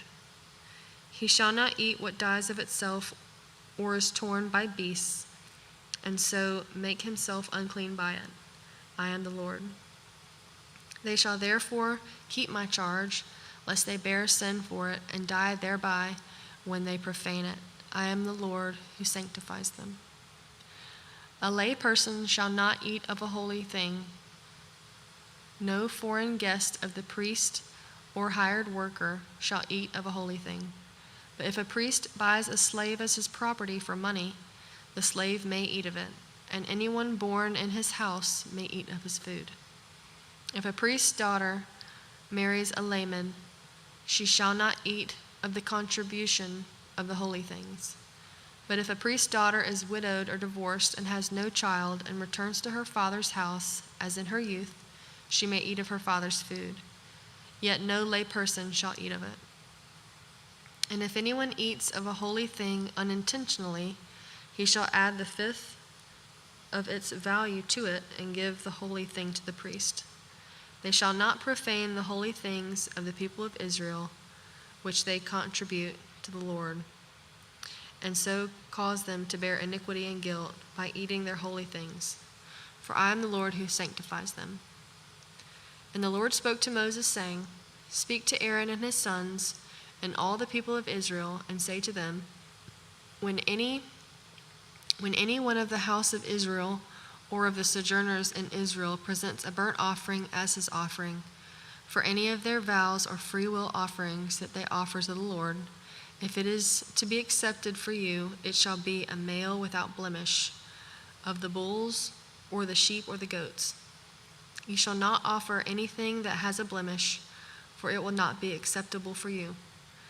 And when anyone offers a sacrifice of peace offerings to the Lord to fulfill a vow, or as a freewill offering from the herd or from the flock to be accepted, it must be perfect. There shall be no blemish in it. Animals blind or disabled or mutilated or having a discharge or an itch or scabs, you shall not offer to the Lord or give them to the Lord as a food offering on the altar. You may present a bull or a lamb that has a part too long or too short for a freewill offering, but for a vow offering it cannot be accepted. Any animal that has its testicles bruised or crushed or torn or cut, you shall not offer to the Lord. You shall not do it within your land. Neither shall you offer as the bread of your God any such animals gotten from a foreigner. Since there is a blemish in them, because of their mutilation, they will not be accepted for you. And the Lord spoke to Moses, saying, When an ox or sheep or goat is born, it shall remain 7 days with its mother, and from the 8th day on it shall be acceptable as a food offering to the Lord. But you shall not kill an ox or a sheep and her young in 1 day. And when you sacrifice a sacrifice of thanksgiving to the Lord, you shall sacrifice it so that you may be accepted. It shall be eaten on the same day. You shall leave none of it until morning. I am the Lord. So you shall keep my commandments and do them. I am the Lord your God. I am the Lord, and you shall not profane my holy name, and that I may be sanctified among the people of Israel. I am the Lord who sanctifies you, who brought you out of the land of Egypt to be your God. I am the Lord. Chapter 23. The Lord spoke to Moses, saying, Speak to the people of Israel and say to them, These are the appointed feasts of the Lord that you shall proclaim as holy convocations. They are my appointed feasts. 6 days shall work be done, but on the 7th day is a Sabbath of solemn rest, a holy convocation. You shall do no work. It is the Sabbath to the Lord in all your dwelling places. These are the appointed feasts of the Lord, the holy convocations, which you shall proclaim at the time appointed for them. In the first month, on the 14th day of the month, at twilight, is the Lord's Passover. And on the 15th day of the same month is the feast of unleavened bread to the Lord. For 7 days you shall eat unleavened bread. On the first day you shall have a holy convocation. You shall not do any ordinary work, but you shall present a food offering to the Lord for 7 days. On the 7th day is a holy convocation. You shall not do any ordinary work. And the Lord spoke to Moses, saying, Speak to the people of Israel and say to them, When you come into the land that I give you and reap its harvest, you shall bring the sheaf of the first fruits of your harvest to the priest, and he shall wave the sheaf before the Lord, so that you may be accepted. On the day after the Sabbath, the priest shall wave it, and on the day when you wave the sheaf, you shall offer a male lamb, a year old, without blemish, as a burnt offering to the Lord. And the grain offering with it shall be 2/10 of an ephah of fine flour mixed with oil, a food offering to the Lord with a pleasing aroma. And the drink offering with it shall be of wine, 1/4 of a hin. And ye shall eat neither bread nor grain, parched or fresh, until this same day, until you have brought the offering of your God. It is a statute forever throughout your generations in all your dwellings. Ye shall count 7 full weeks from the day after the Sabbath, from the day that you brought the sheaf of the wave offering. You shall count 50 days You shall count 50 days to the day after the 7th Sabbath. Then you shall present a grain offering of new grain to the Lord. You shall bring from your dwelling places 2 loaves of bread to be waved, made of 2/10 of an ephah. They shall be of fine flour, and they shall be baked with leaven as first fruits to the Lord. And you shall present with your bread 7 lambs a year old, without blemish, and 1 bull from the herd, and 2 rams. They shall be a burnt offering to the Lord, with their grain offering and their drink offerings, a food offering with a pleasing aroma to the Lord. And you shall offer 1 male goat for a sin offering, and 2 male lambs a year old as a sacrifice of peace offerings. And the priest shall wave them with the bread of the first fruits, as a wave offering before the Lord with the 2 lambs. They shall be holy to the Lord for the priest. And you shall make a proclamation on the same day. You shall hold a holy convocation. You shall not do any ordinary work. It is a statute forever in all your dwelling places throughout your generations. And when you reap the harvest of your land, you shall not reap your field right up to its edge, nor shall you gather the gleanings after you harvest. You shall leave them for the poor and for the sojourner. I am the Lord your God. And the Lord spoke to Moses, saying, Speak to the people of Israel, saying, In the 7th month, on the first day of the month, you shall observe a day of solemn rest, a memorial proclaimed with blast of trumpets, a holy convocation. You shall not do any ordinary work, and you shall present a food offering to the Lord. And the Lord spoke to Moses, saying, Now on the 10th day of this 7th month is the day of atonement. It shall be for you a time of holy convocation, and you shall afflict yourselves and present a food offering to the Lord. And you shall not do any work on that very day, for it is the day of atonement, to make atonement for you before the Lord your God.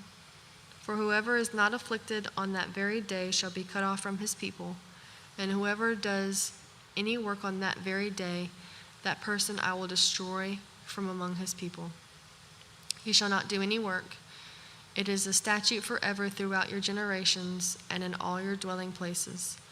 It shall be to you a Sabbath of solemn rest, and you shall afflict yourselves.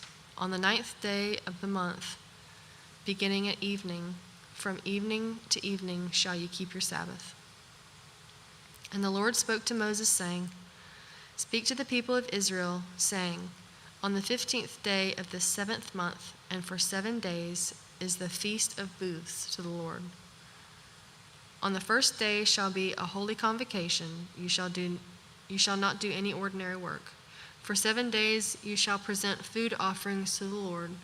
On the 8th day you shall hold a holy convocation and present a food offering to the Lord. It is a solemn assembly. You shall not do any ordinary work. These are the appointed feasts of the Lord, which you shall proclaim as times of holy convocation, for presenting to the Lord food offerings, burnt offerings, and grain offerings, sacrifices and drink offerings, each on its proper day. Besides the Lord's Sabbaths, and besides your gifts, and besides all your vow offerings, and besides all your free will offerings, which you give to the Lord. On the 15th day of the 7th month, when you have gathered in the produce of the land, You shall celebrate the feast of the Lord 7 days. On the first day shall be a solemn rest, and on the 8th day shall be a solemn rest. And you shall take on the first day the fruit of splendid trees, branches of palm trees, and boughs of leafy trees, and willows of the brook, and you shall rejoice before the Lord your God 7 days. You shall celebrate it as a feast to the Lord for 7 days in the year. It is a statute forever through your generations. You shall celebrate it in the 7th month. You shall dwell in booths for 7 days. All native Israelites shall dwell in booths, that your generations may know that I made the people of Israel dwell in booths when I brought them out of the land of Egypt. I am the Lord your God. Thus Moses declared to the people of Israel the appointed feasts of the Lord. Chapter 24. The Lord spoke to Moses, saying, Command the people of Israel to bring you pure oil from the beaten olives for the lamp, that a light may be kept burning regularly. Outside the veil of the testimony, in the tent of meeting, Aaron shall arrange it from evening to morning before the Lord regularly. It shall be a statute forever throughout your generations. He shall arrange the lamps on the lampstand of pure gold before the Lord regularly. You shall take fine flour and bake 12 loaves of it. 2/10 of an ephah shall be in each loaf. And you shall set them in 2 piles, 6 in a pile, on the table of pure gold before the Lord. And you shall put pure frankincense on each pile, that it may go with the bread as a memorial portion, as a food offering to the Lord. Every Sabbath day Aaron shall arrange it before the Lord regularly. It is from the people of Israel as a covenant forever. And it shall be for Aaron and his sons, and they shall eat it in a holy place, since it is for him a most holy portion out of the Lord's food offerings, a perpetual due. Now an Israelite woman's son, whose father was an Egyptian, went out among the people of Israel. And the Israelite woman's son and a man of Israel fought in the camp. And the Israelite woman's son blasphemed the name and cursed. Then they brought him to Moses. His mother's name was Shelemith, the daughter of Debri, of the tribe of Dan. And they put him in custody until the will of the Lord should be clear to them. Then the Lord spoke to Moses, saying, Bring out of the camp the one who cursed, and let all who heard him lay their hands on his head, and let all the congregation stone him. And speak to the people of Israel, saying, Whoever curses his God shall bear his sin. Whoever blasphemes the name of the Lord shall surely be put to death. All the congregation shall stone him. The sojourner as well as the native, when he blasphemes the name, shall be put to death. Whoever takes a human life shall surely be put to death. Whoever takes an animal's life shall make it good, life for life.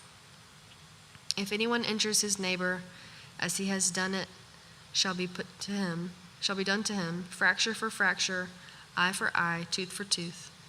Whatever injury he has given a person shall be given to him. Whoever kills an animal shall make it good, and whoever kills a person shall be put to death.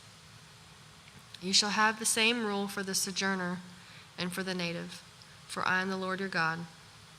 So Moses spoke to the people of Israel, and they brought out of the camp the one who had cursed, and stoned him with stones. Thus the people of Israel did as the Lord commanded Moses. Chapter 25. The Lord spoke to Moses on Mount Sinai, saying, Speak to the people of Israel and say to them, When you come into the land that I give you, the land shall keep a Sabbath to the Lord. For 6 years you shall sow your field, and for 6 years you shall prune your vineyard and gather its fruits. But in the 7th year there shall be a Sabbath of solemn rest for the land, a Sabbath to the Lord. You shall not sow your field or prune your vineyard. You shall not reap what grows of itself in your harvest, or gather the grapes of your unjust vine. It shall be a year of solemn rest for the land. The Sabbath of the land shall provide food for you, for yourself, and for your male and female slaves, and for your hired worker and the sojourner who lives with you, and for your cattle and for the wild animals that are in your land. All its yield shall be for food.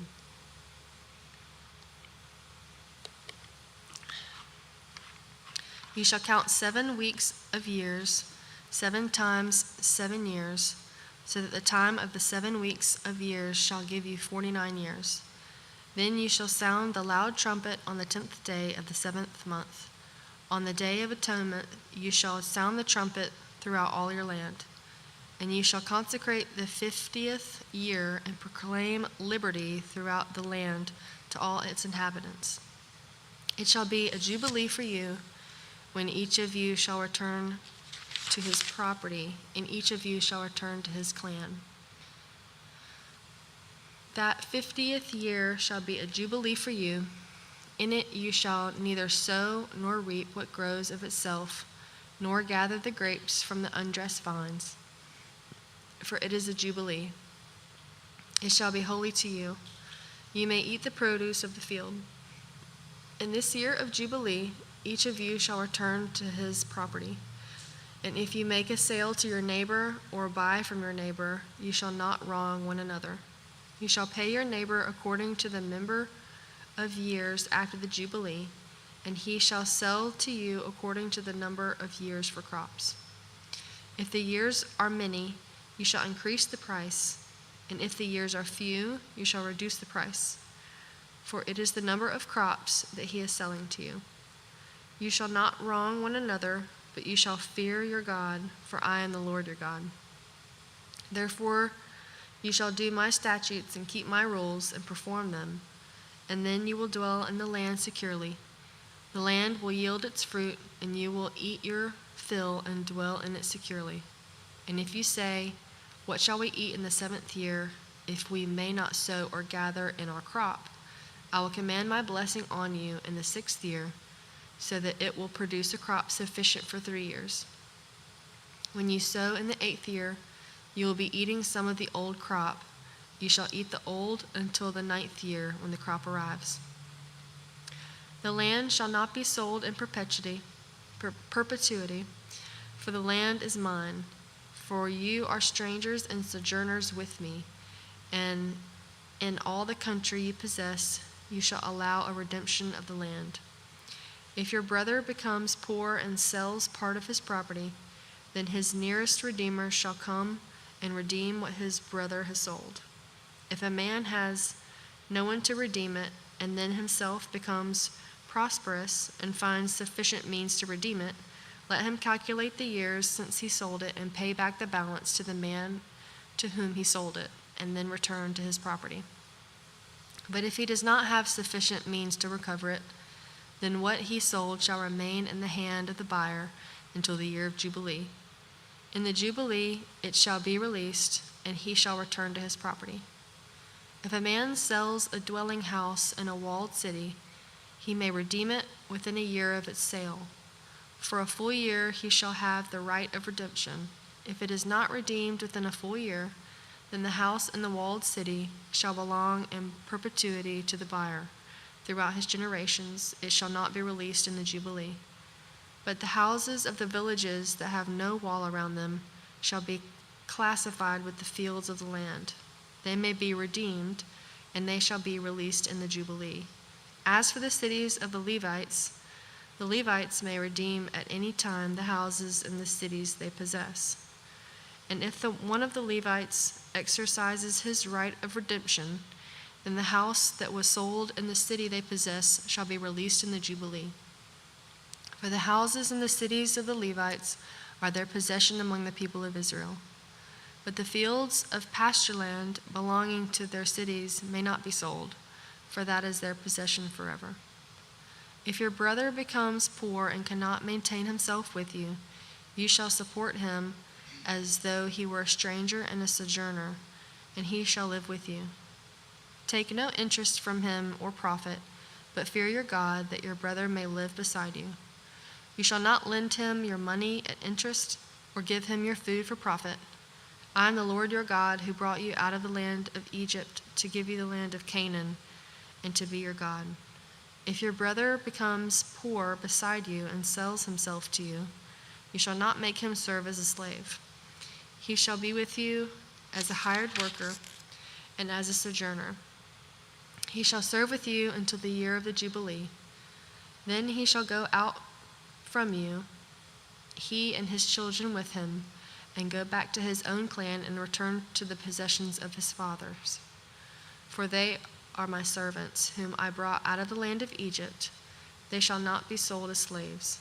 You shall not rule over him ruthlessly, but shall fear your God. As for your male and female slaves, whom you may have, you may buy male and female slaves from among the nations that are around you. You may also buy from among the strangers who sojourn with you, and their clans that are with you, who have been born in your land, and they may be your property. You may bequeath them to your sons after you to inherit as a possession forever. You may make slaves of them, but over your brothers, the people of Israel, you shall not rule, one over another ruthlessly. If a stranger or sojourner with you becomes rich, and your brother beside him becomes poor and sells himself to the stranger or sojourner with you, or to a member of the stranger's clan, then after he is sold, he may be redeemed. One of his brothers may redeem him, or his uncle or his cousin may redeem him, or a close relative from his clan may redeem him. Or if he grows rich, he may redeem himself. Then he shall calculate with his buyer from the year when he sold himself to him until the year of Jubilee, and the price of his sale shall vary with the numbers of years. The time he was with his owner shall be rated as the time of a hired worker. If there are still many years left, he shall pay proportionately for his redemption some of his sale price. If there remain but a few years until the year of Jubilee, he shall calculate and pay for his redemption in proportion to his years of service. He shall treat him as a worker hired year by year. He shall not rule ruthlessly over him in your sight, and if he is not redeemed by these means, then he and his children with him shall be released in the year of Jubilee. For it is to me that the people of Israel are servants. They are my servants, whom I brought out of the land of Egypt. I am the Lord your God. Chapter 26. You shall not make idols for yourselves, or erect an image or pillar, and you shall not set up a figured stone in your land to bow down to it, for I am the Lord your God. You shall keep my Sabbaths and reverence my sanctuary. I am the Lord. If you walk in my statutes and observe my commandments and do them, then I will give to you your rains in their season, and the land shall yield its increase, and the trees of the field shall yield their fruit. Your threshing shall last to the time of the grape harvest, and the grape harvest shall last to the time for sowing. And you shall eat your bread to the full and dwell in your land securely. I will give peace in the land, and you shall lie down, and none shall make you afraid.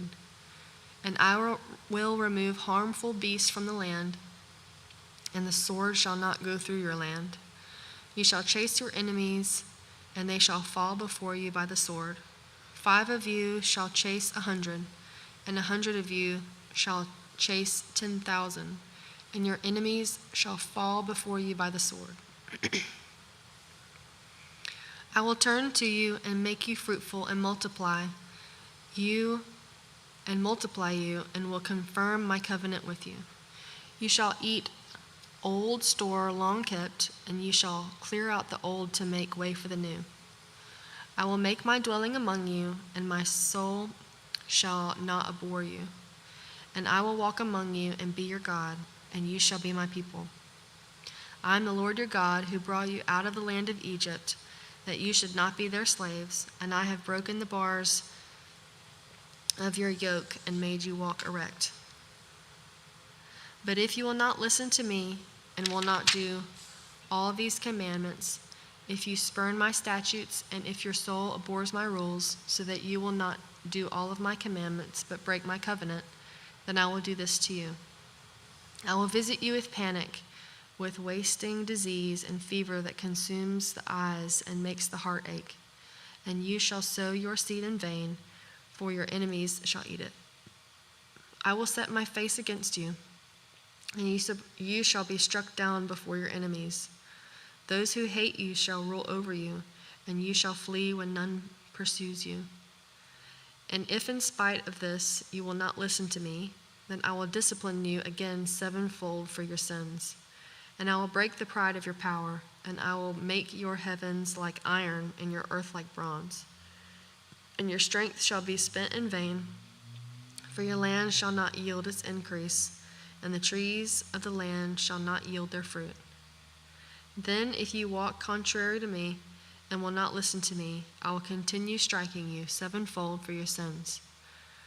And I will let loose the wild beast against you, which shall berave you of your children and destroy your livestock, and make you few in number, so that your roads may be deserted. And if by this discipline you are not turned to me, but walk contrary to me, then I also will walk contrary to you, and I myself will strike you sevenfold for your sins. And I will bring a sword upon you that shall execute vengeance for the covenant. And if you gather within your cities, I will send pestilence among you, and you shall be delivered into the hand of the enemy. When I break your supply of bread, 10 women shall bake your bread in a single oven, and shall dole out your bread again by weight, and you shall eat and not be satisfied.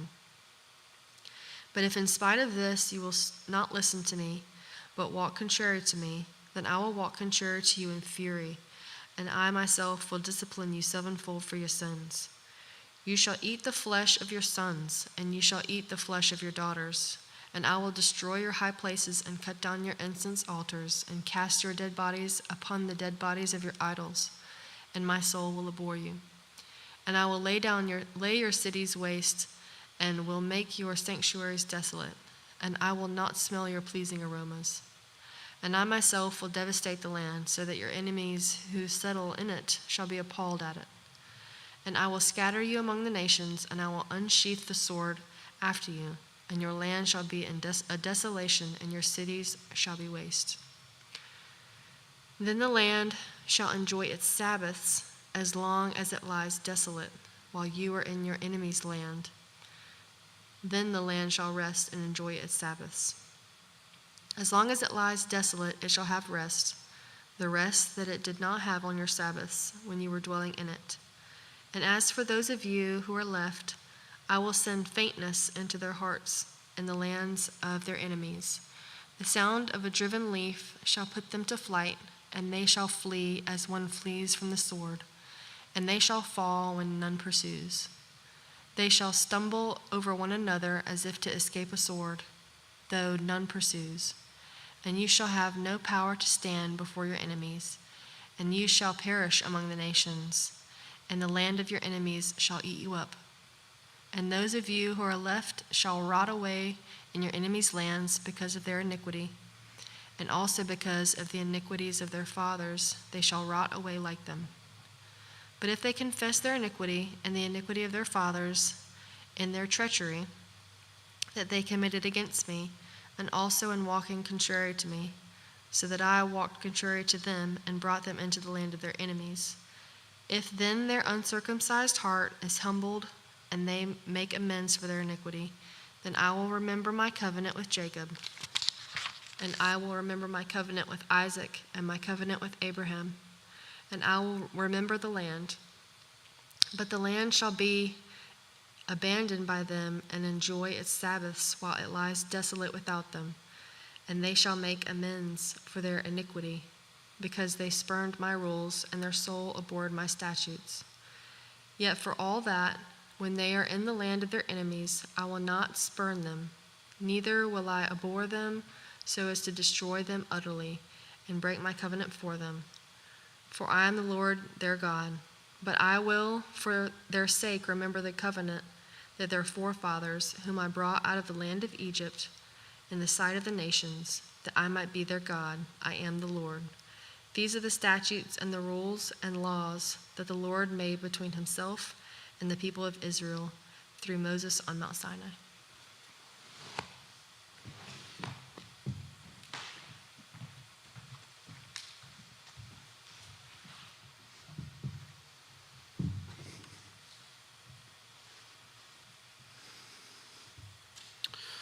Leviticus chapter 27. The Lord spoke to Moses, saying, "Speak to the people of Israel and say to them, if anyone makes a special vow to the Lord involving the valuation of persons, then the valuation of a male from 20 years old up to 60 years old shall be 50 shekels of silver, according to the shekel of the sanctuary. If the person is a female, the valuation shall be 30 shekels. If the person is from 5 years old up to 20 years old, the valuation shall be for a male 20 shekels, and for a female 10 shekels. If the person is from a month old up to 5 years old, the valuation shall be for a male 5 shekels of silver, and for a female the valuation shall be 3 shekels of silver. And if the person is 60 years old or over, then the valuation for a male shall be 15 shekels, and for a female 10 shekels. And if someone is too poor to pay the valuation, then he shall be made to stand before the priest, and the priest shall value him. The priest shall value him according to what the vower can afford. If the vow is an animal that may be offered as an offering to the Lord, all of it that he gives to the Lord is holy. He shall not exchange it or make a substitute for it, good for bad or bad for good. And if he does in fact substitute one animal for another, then both it and the substitute shall be holy. And if it is any unclean animal that may not be offered as an offering to the Lord, then he shall stand the animal before the priest, and the priest shall value it as either good or bad.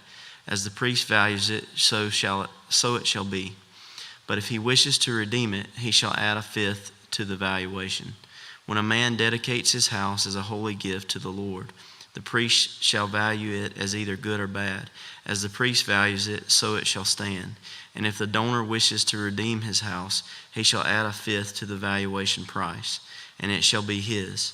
If a man dedicates to the Lord part of the land that is his possession, then the valuation shall be in proportion to its seed. A homer of barley seed shall be valued at 50 shekels of silver. If he dedicates his field from the year of Jubilee, the valuation shall stand.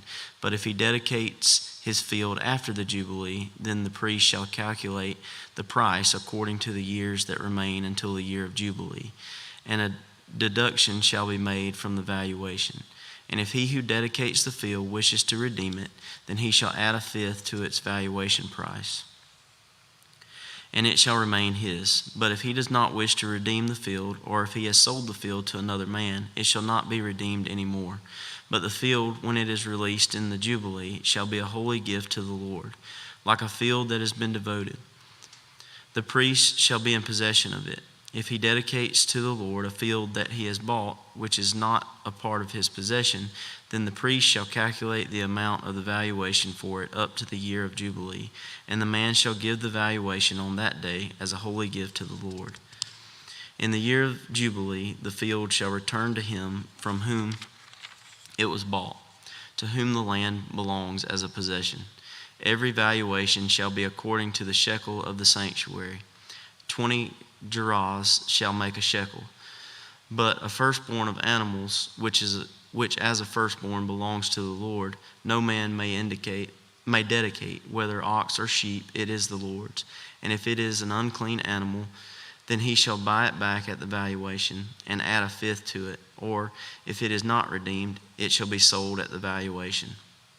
But no devoted thing that a man devotes to the Lord of anything that he has, whether man or beast, or of his inherited field, shall be sold or redeemed. Every devoted thing is most holy to the Lord. No one devoted who is to be devoted for destruction from mankind shall be ransomed. He shall surely be put to death. Every tithe of the land, whether of the seed of the land or of the fruit of the trees, is the Lord's. It is holy to the Lord. If a man wishes to redeem some of his tithe, he shall add a fifth to it. And every tithe of herds and flocks, every 10th animal of all that pass under the herdsman's staff, shall be holy to the Lord. One shall not differentiate between good or bad, neither shall he make a substitute for it. And if he does substitute for it, then both it and the substitute shall be holy. It shall not be redeemed. These are the commandments that the Lord commanded Moses for the people of Israel on Mount Sinai.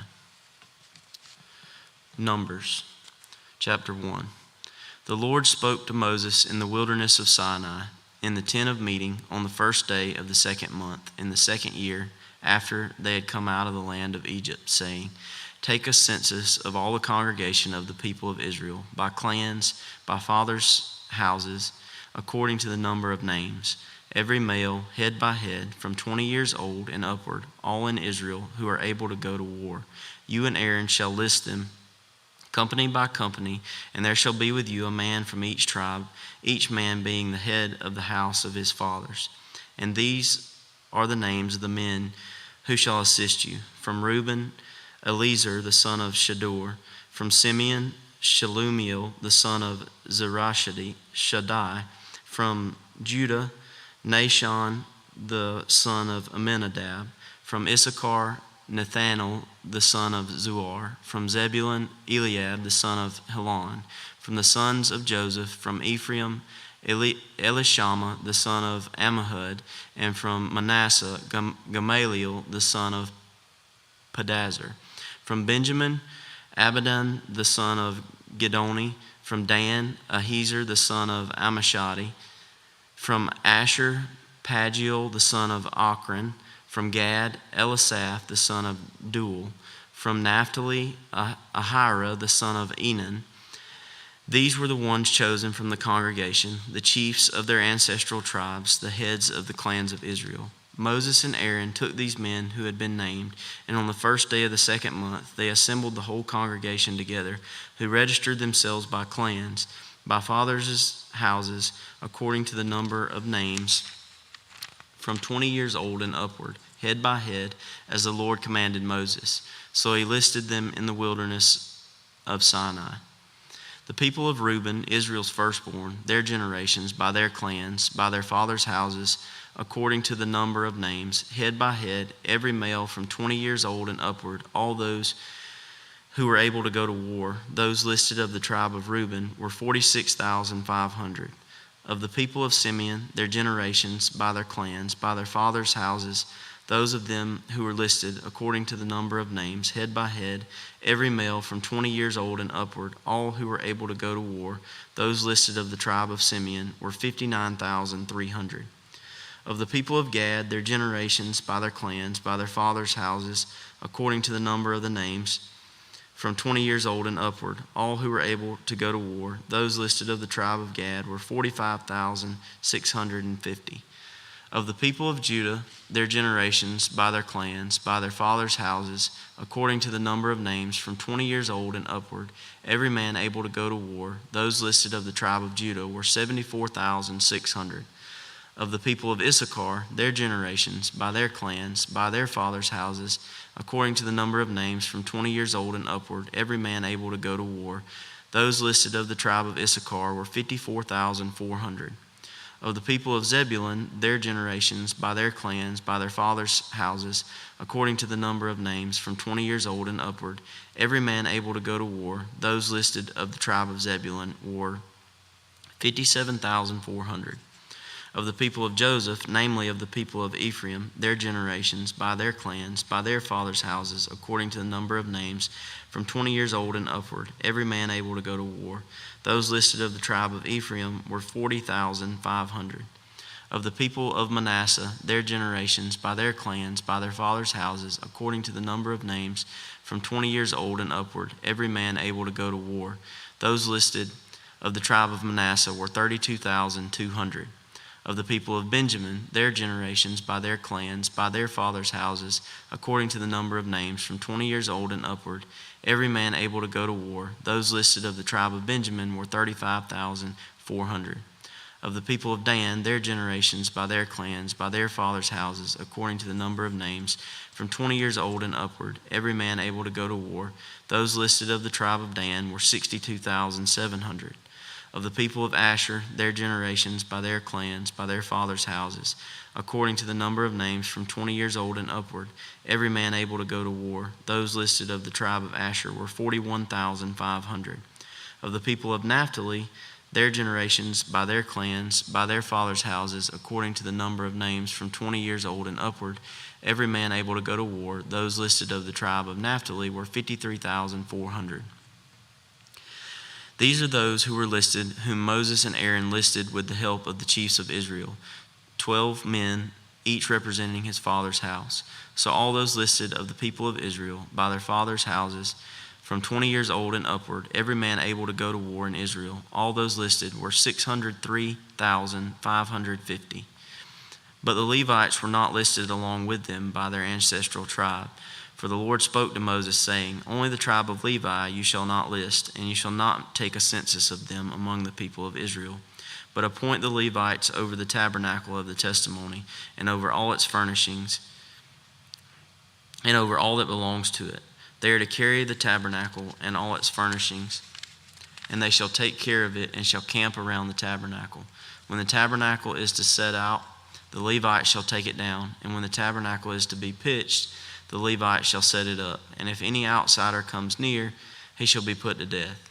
The people of Israel shall pitch their tents by their companies, each man in his own camp, and each man by his own standard. But the Levites shall camp around the tabernacle of the testimony, so that there may be no wrath on the congregation of the people of Israel.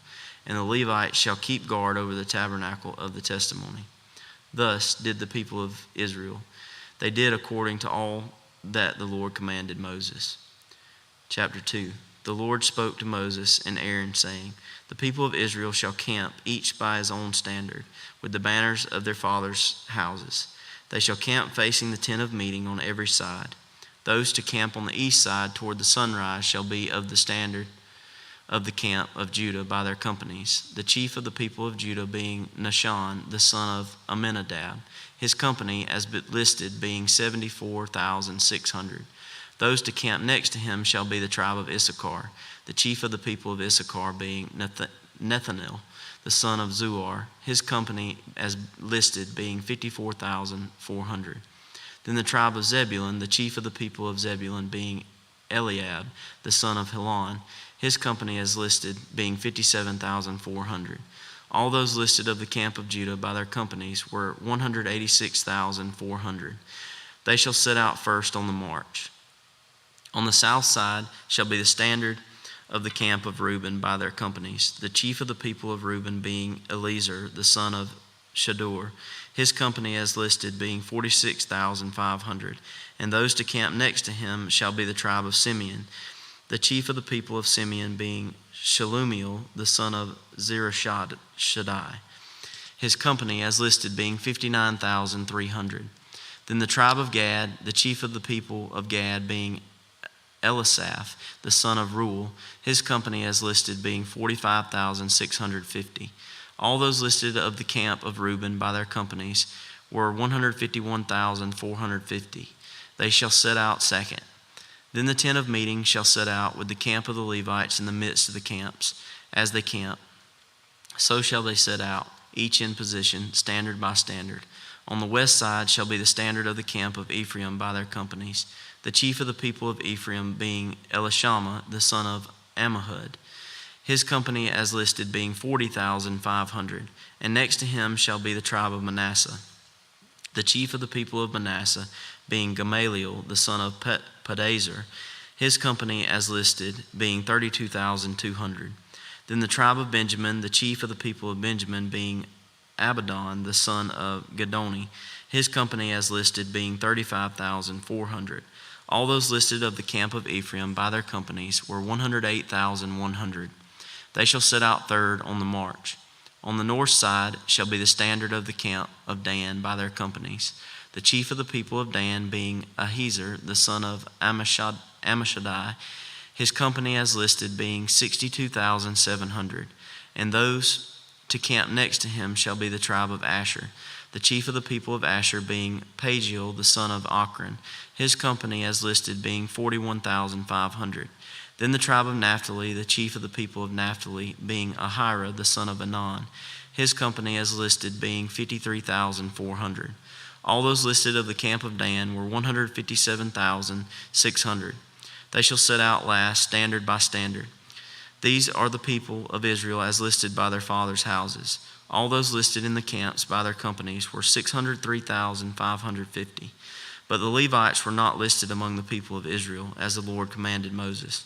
Thus did the people of Israel, according to all that the Lord commanded Moses. So they camped by their standards, and so they set out, each one in his clan, according to his father's house. Chapter 3. These are the generations of Aaron and Moses at the time when the Lord spoke with Moses on Mount Sinai. These are the names of the sons of Aaron: Nadab the firstborn, and Abihu, Eleazar, and Ithamar. These are the names of the sons of Aaron, the anointed priests, whom he ordained to serve as priests. But Nadab and Abihu died before the Lord when they offered unauthorized fire before the Lord in the wilderness of Sinai, and they had no children. So Eleazar and Ithamar served as priests in the lifetime of Aaron, their father. And the Lord spoke to Moses, saying, Bring the tribe of Levi near, and set them before Aaron the priest, that they may minister to him. They shall keep guard over him and over the whole congregation before the tent of meeting, as they minister at the tabernacle. They shall guard all the furnishings of the tent of meeting, and keep guard over the people of Israel as they minister at the tabernacle. And you shall give the Levites to Aaron and his sons. They are wholly given to him from among the people of Israel. And you shall appoint Aaron and his sons, and they shall guard their priesthood. But if any outsider comes near, he shall be put to death. And the Lord spoke to Moses, saying, Behold, I have taken the Levites from among the people of Israel, instead of every firstborn who opens the womb among the people of Israel. The Levites shall be mine, for all the firstborn are mine. On the day that I struck down all the firstborn in the land of Egypt, I consecrated for my own all the firstborn in Israel, both of man and of beast. They shall be mine. I am the Lord. And the Lord spoke to Moses in the wilderness of Sinai, saying, List the sons of Levi by fathers' houses and by clans. Every male from a month old and upward you shall list. So Moses listed them according to the word of the Lord, as he was commanded. And these were the sons of Levi by their names: Gershon and Kohath and Merari. And these are the names of the sons of Gershon by their clans: Libni and Shimei. And the sons of Kohath by their clans: Amram, Izhar, Hebron, and Uziel. And the sons of Merari by their clans: Mali and Mushi. These are the clans of the Levites by their fathers' houses. To Gershon belonged the clan of the Libnites and the clan of the Shemites. These were the clans of the Gershonites. Their listing according to the number of all the males from a month old and upward was 7,500.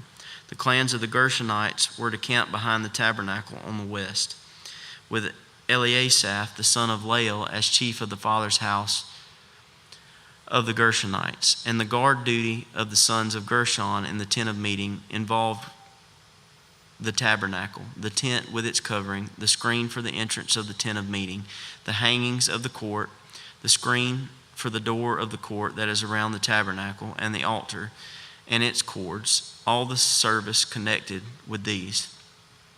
To Kohath belonged the clan of the Amramites, and the clan of the Izharites, and the clan of the Hebronites, and the clan of the Uzielites.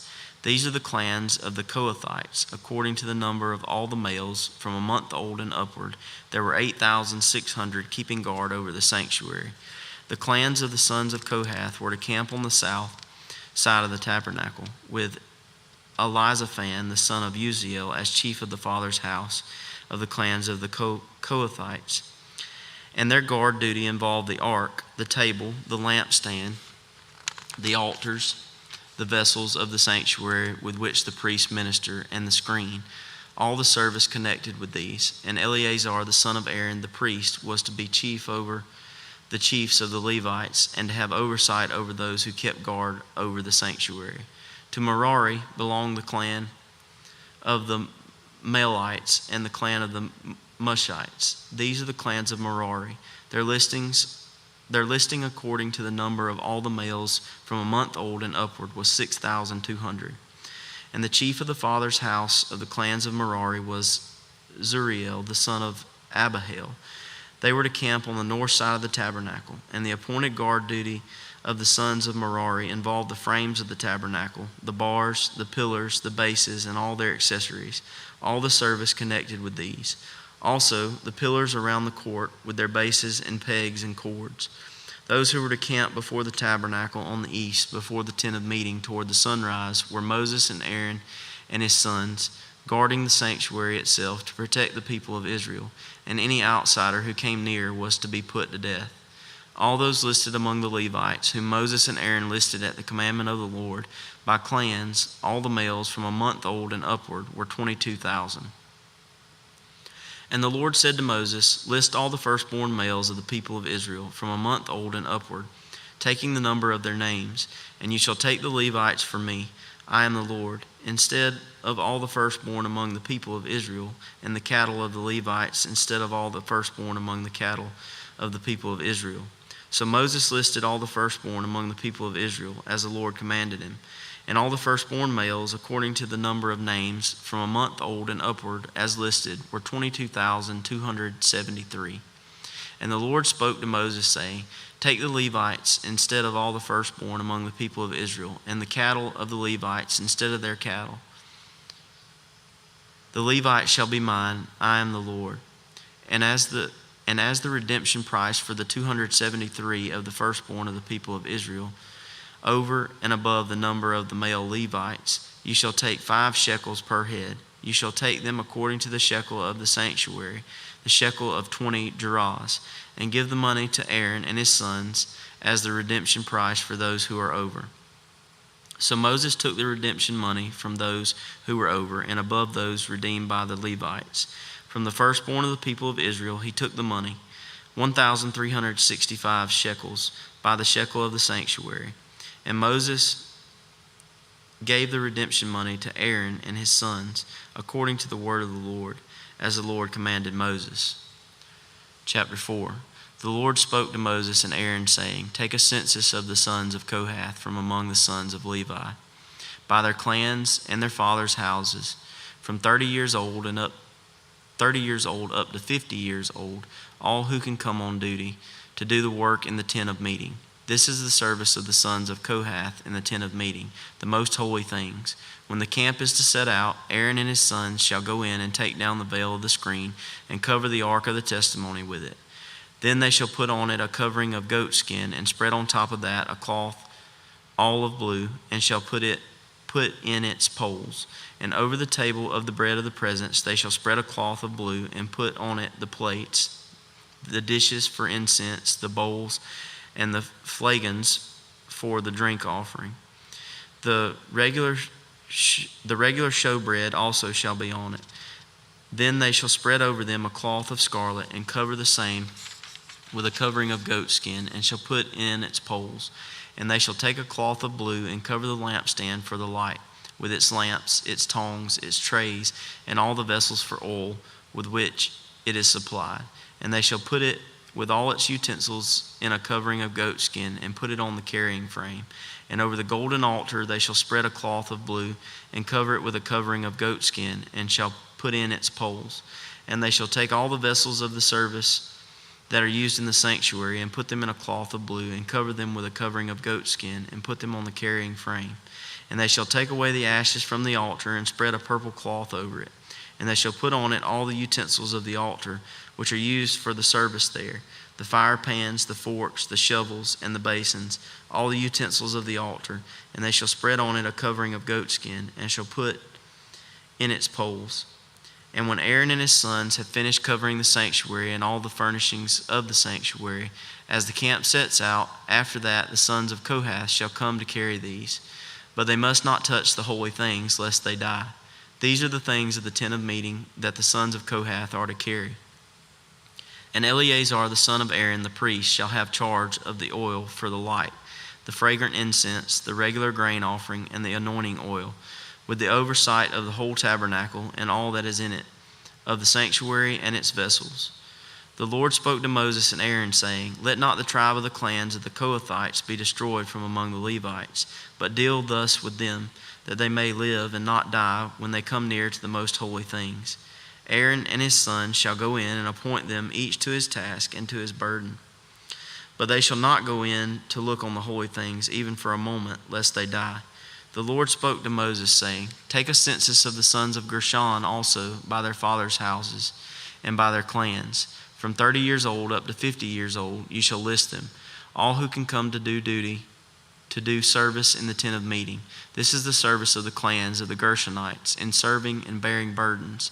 They shall carry the curtains of the tabernacle and the tent of meeting with its covering, and the covering of goat skin that is on top of it, and the screen for the entrance of the tent of meeting, and the hangings of the court, and the screen for the entrance of the gate of the court that is around the tabernacle and the altar, and their cords and all the equipment for their service. And they shall do all that needs to be done with regard to them. All the service of the sons of the Gershonites shall be at the command of Aaron and his sons, in all that they are to carry, and in all that they have to do. And you shall assign to their charge all that they are to carry. This is the service of the clans of the sons of the Gershonites in the tent of meeting, and their guard duty is to be under the direction of Ithamar, the son of Aaron, the priest. As for the sons of Merari, you shall list them by their clans and their fathers' houses. From 30 years old up to 50 years old, you shall list them, everyone who can come on duty to do the service of the tent of meeting. And this is what they are charged to carry as the whole of their service in the tent of meeting: the frames of the tabernacle with its bars, pillars, and bases, and the pillars around the court with their bases, pegs, and cords, with all their equipment and all their accessories. And you shall list by name the objects that they are required to carry. This is the service of the clans of the sons of Merari, the whole of their service in the tent of meeting, under the direction of Ithamar, the son of Aaron, the priest. And Moses and Aaron and the chiefs of the congregation listed the sons of the Kohathites by their clans and their fathers' houses, from 30 years old up to 50 years old, everyone who could come on duty for service in the tent of meeting. And those listed by clans were 2,750. This was the list of the clans of the Kohathites, all who served in the tent of meeting, whom Moses and Aaron listed according to the commandment of the Lord by Moses. Those listed of the son of Gershon by their clans and their fathers' houses, from 30 years old up to 50 years old, everyone who could come on duty for service in the tent of meeting. Those listed by their clans and their fathers' houses were 2,630. This was the list of the clans of the sons of Gershon, all who served in the tent of meeting, whom Moses and Aaron listed according to the commandment of the Lord. Those listed of the clans of the sons of Merari by their clans and their fathers' houses, from 30 years old up to 50 years old, everyone who could come on duty for service in the tent of meeting. Those listed by clans were 3,200. This was the list of the clans of the sons of Merari, whom Moses and Aaron listed according to the commandment of the Lord by Moses. All those who were listed of the Levites, whom Moses and Aaron and the chiefs of Israel listed by their clans and their fathers' houses, from 30 years old up to 50 years old, everyone who could come to do the service of ministry and the service of bearing burdens in the tent of meeting. Those listed were 8,580. According to the commandment of the Lord through Moses, they were listed, each one with his task of serving or carrying. Thus they were listed by him as the Lord commanded Moses.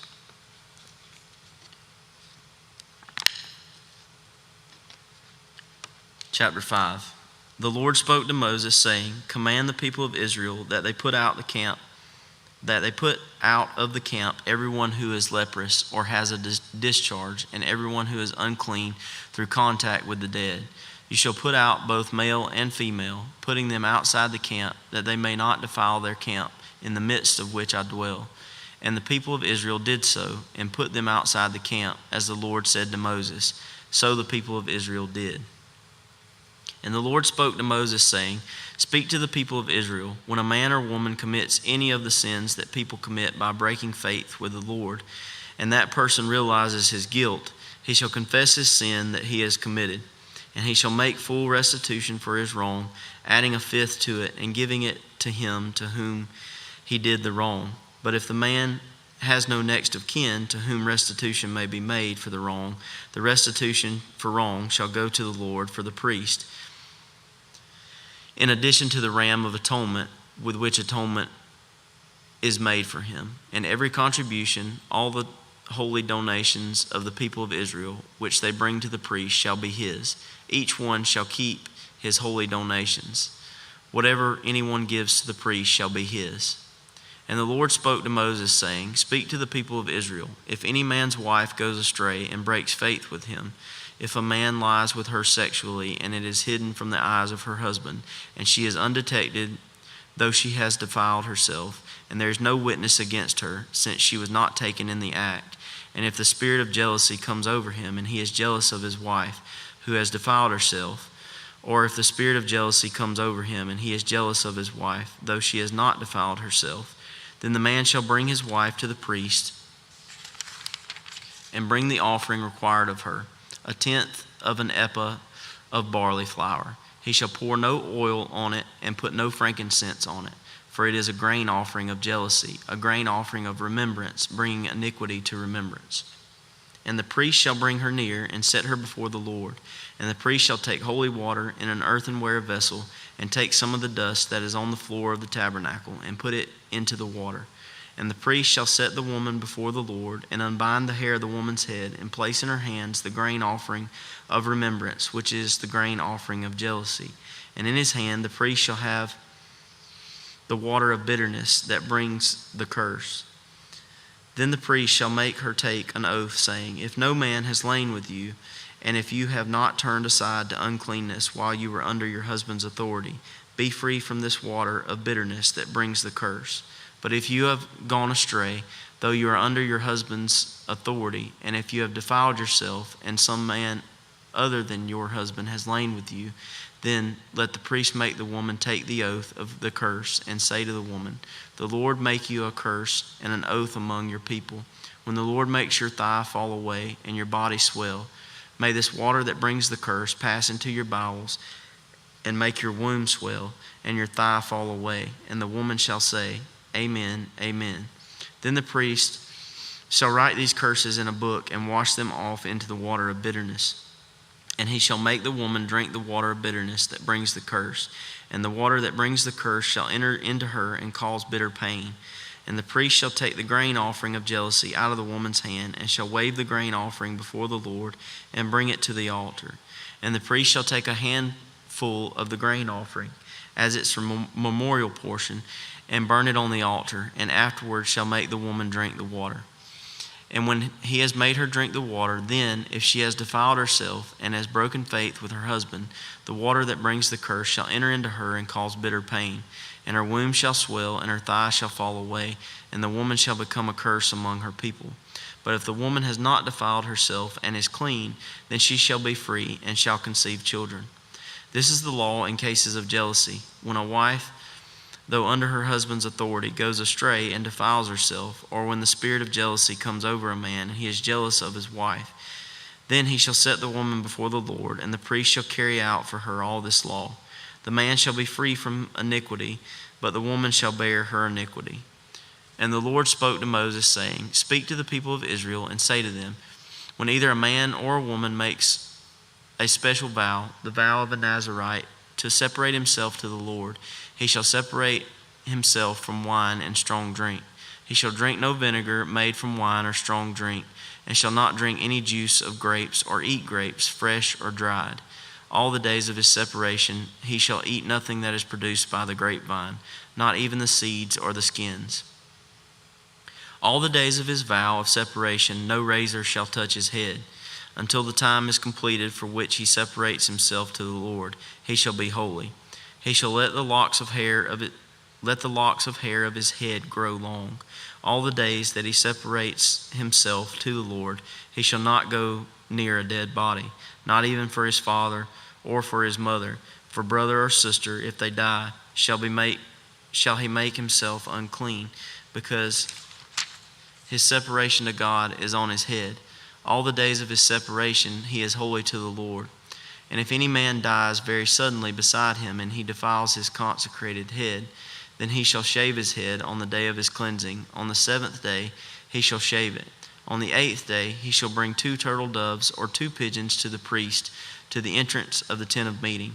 And the priest shall offer one for a sin offering, and the other for a burnt offering, and make atonement for him, because he sinned by reason of the dead body. And he shall consecrate his head that same day, and separate himself to the Lord for the days of his separation, and bring a male lamb a year old for a guilt offering. But the previous period shall be void, because his separation was defiled. And this is the law for the Nazirite. When the time of his separation has been completed, he shall be brought to the entrance of the tent of meeting, and he shall bring his gift to the Lord. One male lamb a year old without blemish for a burnt offering, and one ewe lamb a year old without blemish as a sin offering, and one ram without blemish as a peace offering, and a basket of unleavened bread, loaves of fine flour mixed with oil, and unleavened wafers smeared with oil, and their grain offering and their drink offerings. And the priest shall bring them before the Lord, and offer his sin offering and his burnt offering, and he shall offer the ram as a sacrifice of peace offering to the Lord, with the basket of unleavened bread. The priest shall offer also its grain offering and its drink offering. And the Nazirite shall shave his consecrated head at the entrance of the tent of meeting, and shall take the hair from his consecrated head and put it on the fire that is under the sacrifice of the peace offering. And the priest shall take the shoulder of the ram when it is boiled, and one unleavened loaf out of the basket, and one unleavened wafer, and shall put them on the hands of the Nazirite after he has shaved the hair of his consecration. And the priest shall wave them for a wave offering before the Lord. They are a holy portion for the priest, together with the breast that is waved and the thigh that is contributed. And after that the Nazirite may drink wine. This is the law of the Nazirite. But if he vows an offering to the Lord above his Nazirite vow, as he can afford, in exact accordance with the vow that he takes, then he shall do in addition to the law of the Nazirite. The Lord spoke to Moses, saying, Speak to Aaron and his sons, saying, Thus you shall bless the people of Israel. You shall say to them, The Lord bless you and keep you. The Lord make his face to shine upon you and be gracious to you. The Lord lift up his countenance upon you and give you peace. So shall they put my name upon the people of Israel, and I will bless them. Chapter 7. On the day when Moses had finished setting up the tabernacle, and had anointed and consecrated it with all its furnishings, and had anointed and consecrated the altar with all its utensils, the chiefs of Israel, heads of their fathers' houses, who were the chiefs of the tribes, who were over those who were listed, approached and brought their offerings before the Lord. 6 wagons and 12 oxen, a wagon for every 2 of the chiefs, and for each one an ox. They brought them before the tabernacle. Then the Lord said to Moses, Accept these from them, that they may be used in the service of the tent of meeting, and give them to the Levites, to each man according to his service. So Moses took the wagons and the oxen and gave them to the Levites. 2 wagons and 4 oxen he gave to the sons of Gershon according to their service. And 4 wagons and 8 oxen he gave to the sons of Merari according to their service, under the direction of Ithamar, the son of Aaron the priest. But to the sons of Kohath he gave none, because they were charged with the service of the holy things that had to be carried on the shoulder. And the chiefs offered offerings for the dedication of the altar on the day it was anointed.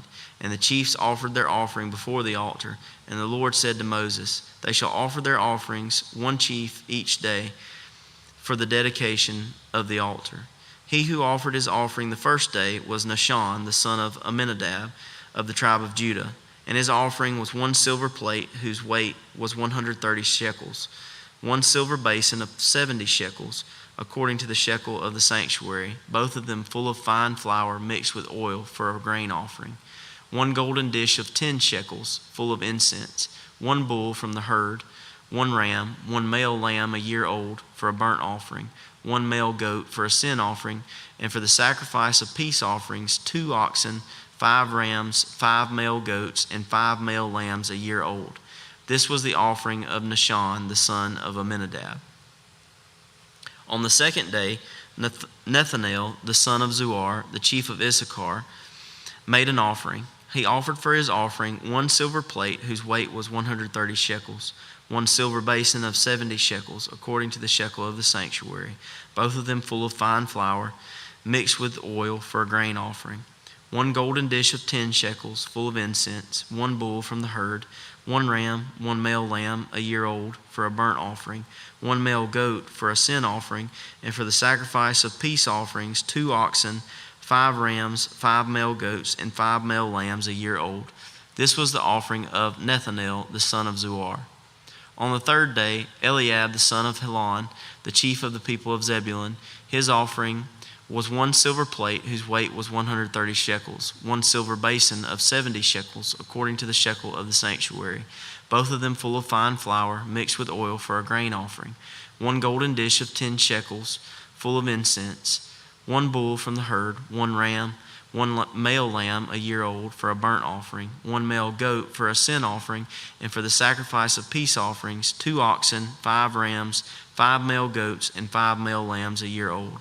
This was the offering of Eliab, the son of Helon. On the 4th day, Eliezer, the son of Shador, the chief of the people of Reuben, his offering was 1 silver plate whose weight was 130 shekels, 1 silver basin of 70 shekels according to the shekel of the sanctuary, both of them full of fine flour mixed with oil for a grain offering, 1 golden dish of 10 shekels full of incense, 1 bull from the herd, 1 ram, 1 male lamb a year old for a burnt offering, 1 male goat for a sin offering, and for the sacrifice of peace offerings, 2 oxen, 5 rams, 5 male goats, and 5 male lambs a year old.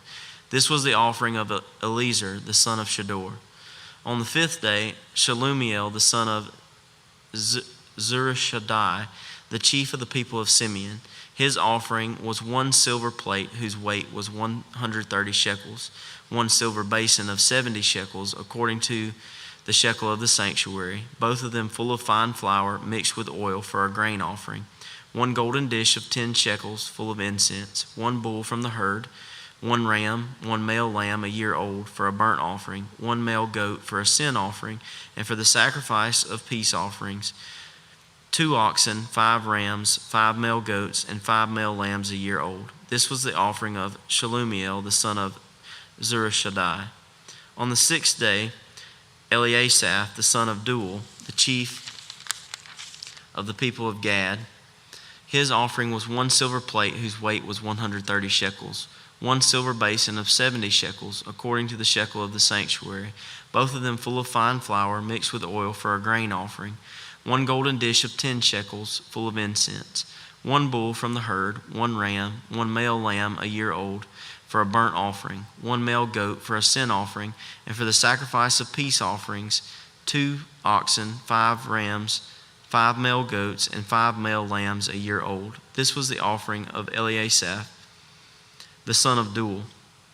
On the 7th day, Elishama, the son of Ammihud, the chief of the people of Ephraim, his offering was 1 silver plate whose weight was 130 shekels, 1 silver basin of 70 shekels, according to the shekel of the sanctuary, both of them full of fine flour mixed with oil for a grain offering, 1 golden dish of 10 shekels full of incense, 1 bull from the herd, 1 ram, 1 male lamb a year old for a burnt offering, 1 male goat for a sin offering, and for the sacrifice of peace offerings, 2 oxen, 5 rams, 5 male goats, and 5 male lambs a year old. This was the offering of Elishama, the son of Ammihud. On the 8th day, Gamaliel, the son of Pedazur, the chief of the people of Manasseh, his offering was 1 silver plate whose weight was 130 shekels, 1 silver basin of 70 shekels, according to the shekel of the sanctuary, both of them full of fine flour mixed with oil for a grain offering, 1 golden dish of 10 shekels full of incense, 1 bull from the herd, 1 ram, 1 male lamb a year old for a burnt offering, 1 male goat for a sin offering, and for the sacrifice of peace offerings, 2 oxen, 5 rams, 5 male goats, and 5 male lambs a year old. This was the offering of Gamaliel, the son of Pedazur. On the 9th day, Abidan, the son of Gedoni, the chief of the people of Benjamin, his offering was 1 silver plate whose weight was 130 shekels, 1 silver basin of 70 shekels, according to the shekel of the sanctuary, both of them full of fine flour mixed with oil for a grain offering, 1 golden dish of 10 shekels full of incense, 1 bull from the herd, 1 ram, 1 male lamb a year old for a burnt offering, 1 male goat for a sin offering, and for the sacrifice of peace offerings, 2 oxen, 5 rams, 5 male goats, and 5 male lambs a year old. This was the offering of Abidan, the son of Gedoni. On the 10th day, Ahiezer, the son of Ammishaddai, the chief of the people of Dan, his offering was 1 silver plate whose weight was 130 shekels, 1 silver basin of 70 shekels, according to the shekel of the sanctuary, both of them full of fine flour mixed with oil for a grain offering, 1 golden dish of 10 shekels, full of incense, 1 bull from the herd, 1 ram, 1 male lamb a year old for a burnt offering, 1 male goat for a sin offering, and for the sacrifice of peace offerings, 2 oxen, 5 rams, 5 male goats, and 5 male lambs a year old. This was the offering of Ahiezer, the son of Ammishaddai. On the 11th day, Pagiel, the son of Ochran, the chief of the people of Asher, his offering was 1 silver plate, whose weight was 130 shekels, 1 silver basin of 70 shekels, according to the shekel of the sanctuary, both of them full of fine flour mixed with oil for a grain offering, 1 golden dish of 10 shekels, full of incense, 1 bull from the herd, 1 ram, 1 male lamb a year old for a burnt offering, 1 male goat for a sin offering, and for the sacrifice of peace offerings, 2 oxen, 5 rams, 5 male goats, and 5 male lambs a year old. This was the offering of Pagiel, the son of Ochran. On the 12th day, Ahira, the son of Anan, the chief of the people of Naphtali, his offering was 1 silver plate whose weight was 130 shekels, 1 silver basin of 70 shekels, according to the shekel of the sanctuary, both of them full of fine flour mixed with oil for a grain offering, 1 golden dish of 10 shekels full of incense, 1 bull from the herd, 1 ram, 1 male lamb a year old for a burnt offering, 1 male goat for a sin offering, and for the sacrifice of peace offerings, 2 oxen, 5 rams, 5 male goats, and 5 male lambs a year old. This was the offering of Ahira, the son of Anan. This was the dedication offering for the altar on the day when it was anointed. From the chiefs of Israel, 12 silver plates, 12 silver basins, 12 golden dishes, each silver plate weighing 130 shekels, and each basin 70. All the silver of the vessels, 2,400 shekels, according to the shekel of the sanctuary. The 12 golden dishes, full of incense, weighing 10 shekels apiece, according to the shekel of the sanctuary. All the gold of the dishes being 120 shekels. All the cattle for the burnt offering, 12 bulls, 12 rams, 12 male lambs a year old, with their grain offering, and 12 male goats for a sin offering, and all the cattle for the sacrifice of peace offerings, 24 bulls, the rams 60, the male goats 60, the male lambs a year old 60. This was the dedication offering for the altar after it was anointed. And when Moses went into the tent of meeting to speak with the Lord, he heard the voice speaking to him from above the mercy seat that was on the ark of the testimony, from between the 2 cherubim, and it spoke to him.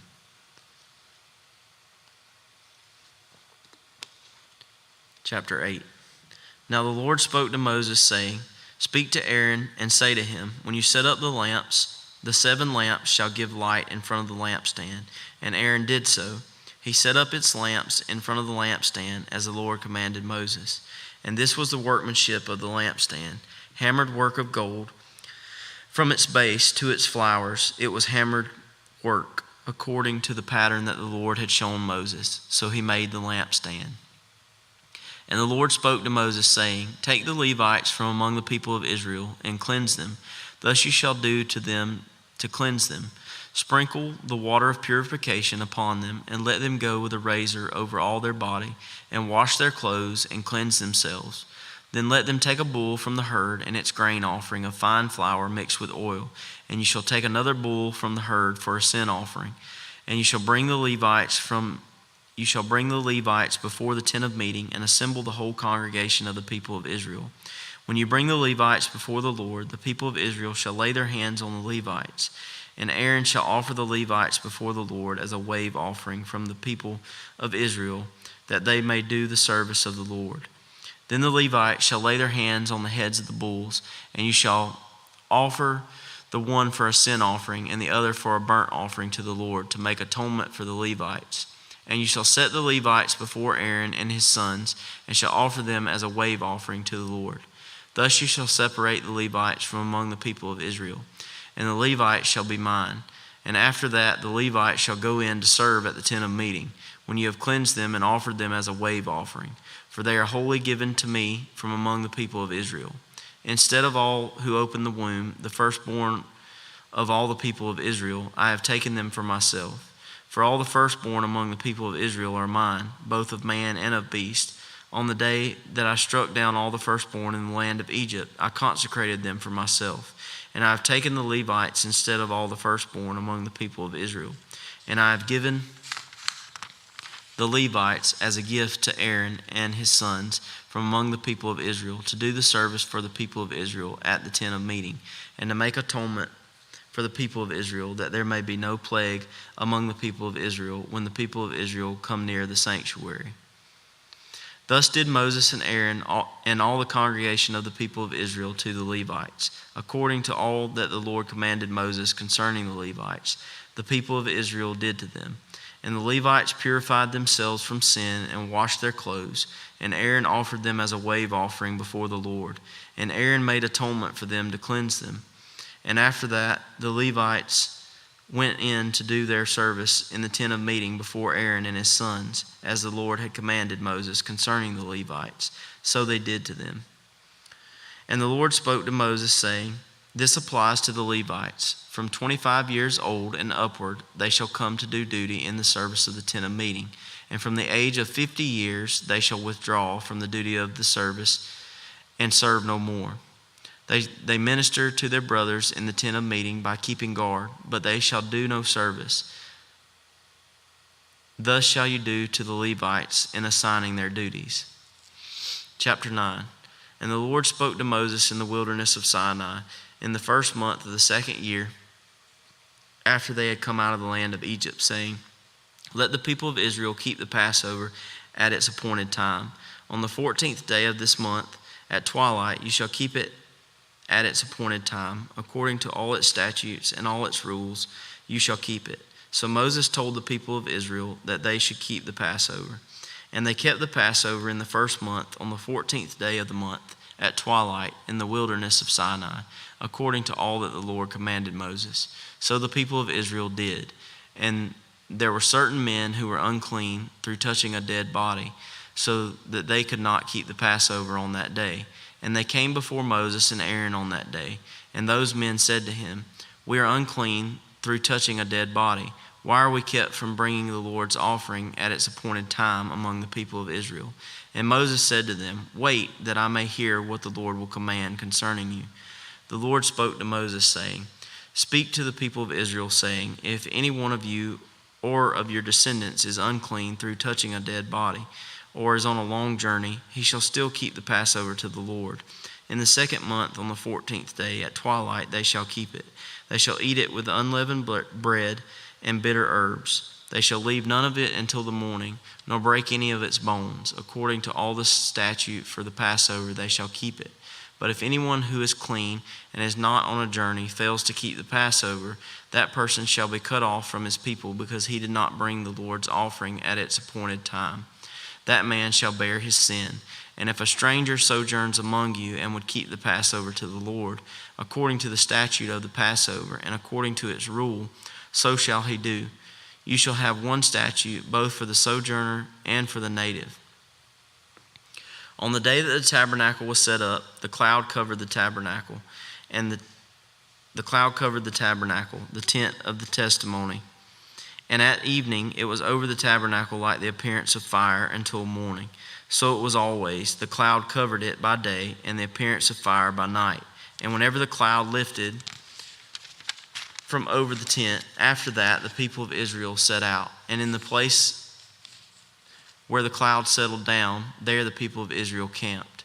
At the command of the Lord, the people of Israel set out, and at the command of the Lord they camped. As long as the cloud rested over the tabernacle, they remained in camp. Even when the cloud continued over the tabernacle many days, the people of Israel kept the charge of the Lord and did not set out. Sometimes the cloud was a few days over the tabernacle, and according to the command of the Lord, they remained in camp.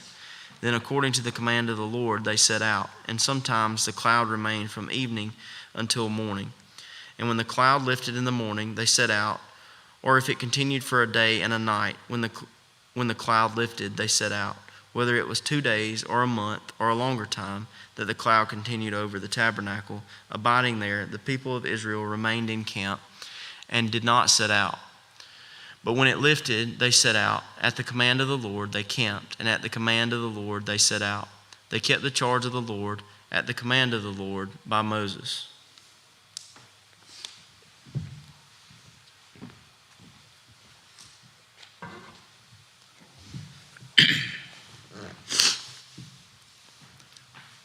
Numbers chapter 10.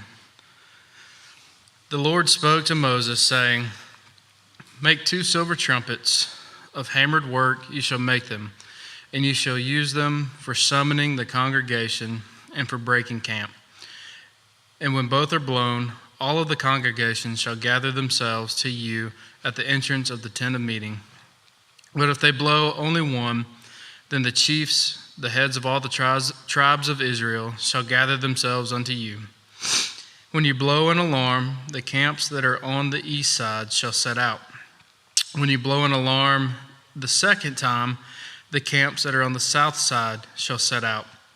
An alarm is to be blown whenever they are to be set out. But when the assembly is to be gathered together, you shall blow a long blast, but you shall not sound an alarm. And the sons of Aaron, the priest, shall blow the trumpets. The trumpets shall be to you for a perpetual statute throughout your generations. And when you go to war in your land against the adversary who oppresses you, then you shall sound an alarm with the trumpets, that you may be remembered before the Lord your God, and that you shall be saved from your enemies. On the day of your gladness also, and at your appointed feasts, and at the beginnings of your months, you shall blow the trumpets over your burnt offerings, and over the sacrifices of your peace offerings. They shall be a reminder of you before your God. I am the Lord your God.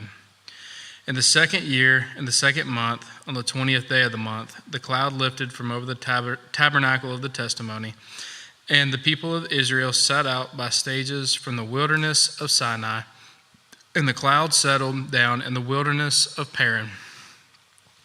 They set out for the first time at the command of the Lord by Moses. The standard of the camp of people of Judah set out first by their companies, and over their company was Nahshon, the son of Amminadab. And over the company of the tribe, the people of Issachar, was Nathaniel, son of Zuar. And over the company of tribe of people of Zebulun was Eliab, the son of Helon. And when the tabernacle was taken down, the sons of Gershon and the sons of Merari, who carried the tabernacle, set out. And the standard of the camp of Reuben set out by their companies, and over their company was Eliezer, the son of Shedeur. And over the company of the tribe of the people of Simeon was Shelumiel, and the son of Zurishaddai. And over the company of the tribe of the people of Gad was Eliasaph, the son of Deuel. Then the Kohathites set out carrying the holy things, and the tabernacle was set up before their arrival. And the standard of the camp of people of Ephraim set out by their companies, and over their company was Elishama, the son of Ammihud. And over the company of the tribe of the people of Manasseh was Gamaliel, the son of Pedazur. And over the company of the tribe of people of Benjamin was Abidan, the son of Gideoni. Then the standard of the camp of people of Dan, acting as the rear guard of all the camps set out by their companies, and over their company was Azir, the son of Ammishaddai. And over the company of the tribe of the people of Asher was Pagiel, the son of Ochran. And over the company of the tribe of the people of Naphtali was Ahira, son of Enan. This was the order of the march of the people of Israel by their companies when they set out. And Moses said to Hobab, the son of Reuel, the Midianite, Moses' father-in-law, we are setting out for the place of which the Lord said, I will give it to you. Come with us, and we will do good to you. For the Lord has promised good to Israel, but he said to him, I will not go. I will not depart to my own land and to my kindred. And he said, Please do not leave us, for you do know where we should camp in the wilderness, and you will serve as eyes for us. And if you do go with us, whatever the good Lord will do to us, the same we will do to you. So they set out from the mount of the Lord 3 days' journey. And the ark of the covenant of the Lord went before them 3 days' journey to seek out a resting place for them. And the cloud of the Lord was over them by day, whenever they set out from camp. And whenever the ark set out, Moses said, Arise, O Lord, and let your enemies be scattered, and let those who hate you flee before you. And when it rested, he said, Return, O Lord, to the 10,000 thousands of Israel. Chapter 11. And the people complained in the hearing of the Lord about their misfortunes. And when the Lord heard it, his anger was kindled, and the fire of the Lord burned among them and consumed some outlying parts of the camp. Then the people cried out to Moses, and Moses prayed to the Lord, and the fire died down. So the name of that place was called Taberah, because of the fire of the Lord burned among them. Now the rabble that was among them had a strong craving, and the people of Israel also wept again and said, Oh, that we have had meat to eat. We remember the fish we ate in Egypt that cost nothing, the cucumbers, the melons, the leeks, the onions, and the garlic. But now our strength is dried up, and there is nothing at all but this manna to look at. Now the manna was like coriander seed, and its appearance like that of bdellium. The people went about and gathered it and ground it in handmills or beat it in mortars and boiled it in pots and made cakes of it. And the taste of it was like the taste of cakes baked with oil. When the dew fell upon the camp in the night, the manna fell with it. Moses heard the people weeping throughout their clans, everyone at the door of his tent, and the anger of the Lord blazed hotly, and Moses was displeased. Moses said to the Lord, Why have you dealt ill with your servant? And why have I not found favor in your sight, that you lay the burden of all its people on me? Did I conceive all this people? Did I give them birth, that you should say to me, Carry them in your bosom, as a nurse carries a nursing child, to the land that you swore to give to their fathers? Where am I to get meat to give all these people? For they weep before me and say, Give us meat that we may eat. I am not able to carry all this people alone. The burden is too heavy for me. If you will treat me like this, kill me at once, if I find favor in your sight, that I may not see my wretchedness. Then the Lord said to Moses, Gather for me 70 men of the elders of Israel, whom you know to be the elders of the people and officers over them, and bring them to the tent of meeting, and let them take their stand there with you. And I will come down and talk with you there. And I will take some of the spirit that is on you and put it on them, and they shall bear the burden of the people with you, so that you may not bear it yourself alone. And say to the people, Consecrate yourselves for tomorrow, and you shall eat meat. For you have wept in the hearing of the Lord, saying, Who will give us meat to eat? For it was better for us in Egypt. Therefore the Lord will give you meat, and you shall eat. You shall not eat just 1 day, or 2 days, or 5 days, or 10 days, or 20 days, but a whole month, until it comes out of your nostrils and becomes loathsome to you, because you have rejected the Lord who is among you, and have wept before him, saying, Why did we come out of Egypt? But Moses said, The people among whom I am number 600,000 on foot, and you have said, I will give them meat, that they may eat a whole month. Shall flocks and herds be slaughtered for them, and be enough for them? Or shall all the fish of the sea be gathered together for them, and be enough for them? And the Lord said to Moses, Is the Lord's hand shortened? Now you shall see whether my word will come true for you or not. So Moses went out and told the people the words of the Lord, and he gathered 70 men of the elders of the people, and placed them around the tent. Then the Lord came down in the cloud and spoke to him, and took some of the spirit that was on him and put it on the 70 elders. And as soon as the spirit rested on them, they prophesied, but they did not continue doing it. Now 2 men remained in the camp, one named Eldad and the other named Medad, and the Spirit rested on them. They were among those registered, but they had not gone out to the tent, and so they prophesied in the camp. And a young man ran and told Moses, Eldad and Medad are prophesying in the camp. And Joshua, the son of Nun, the assistant of Moses from his youth, said, My lord Moses, stop them. But Moses said to him, Are you jealous for my sake? Would that all the Lord's people were prophets, that the Lord would put his Spirit on them. And Moses and the elders of Israel returned to the camp.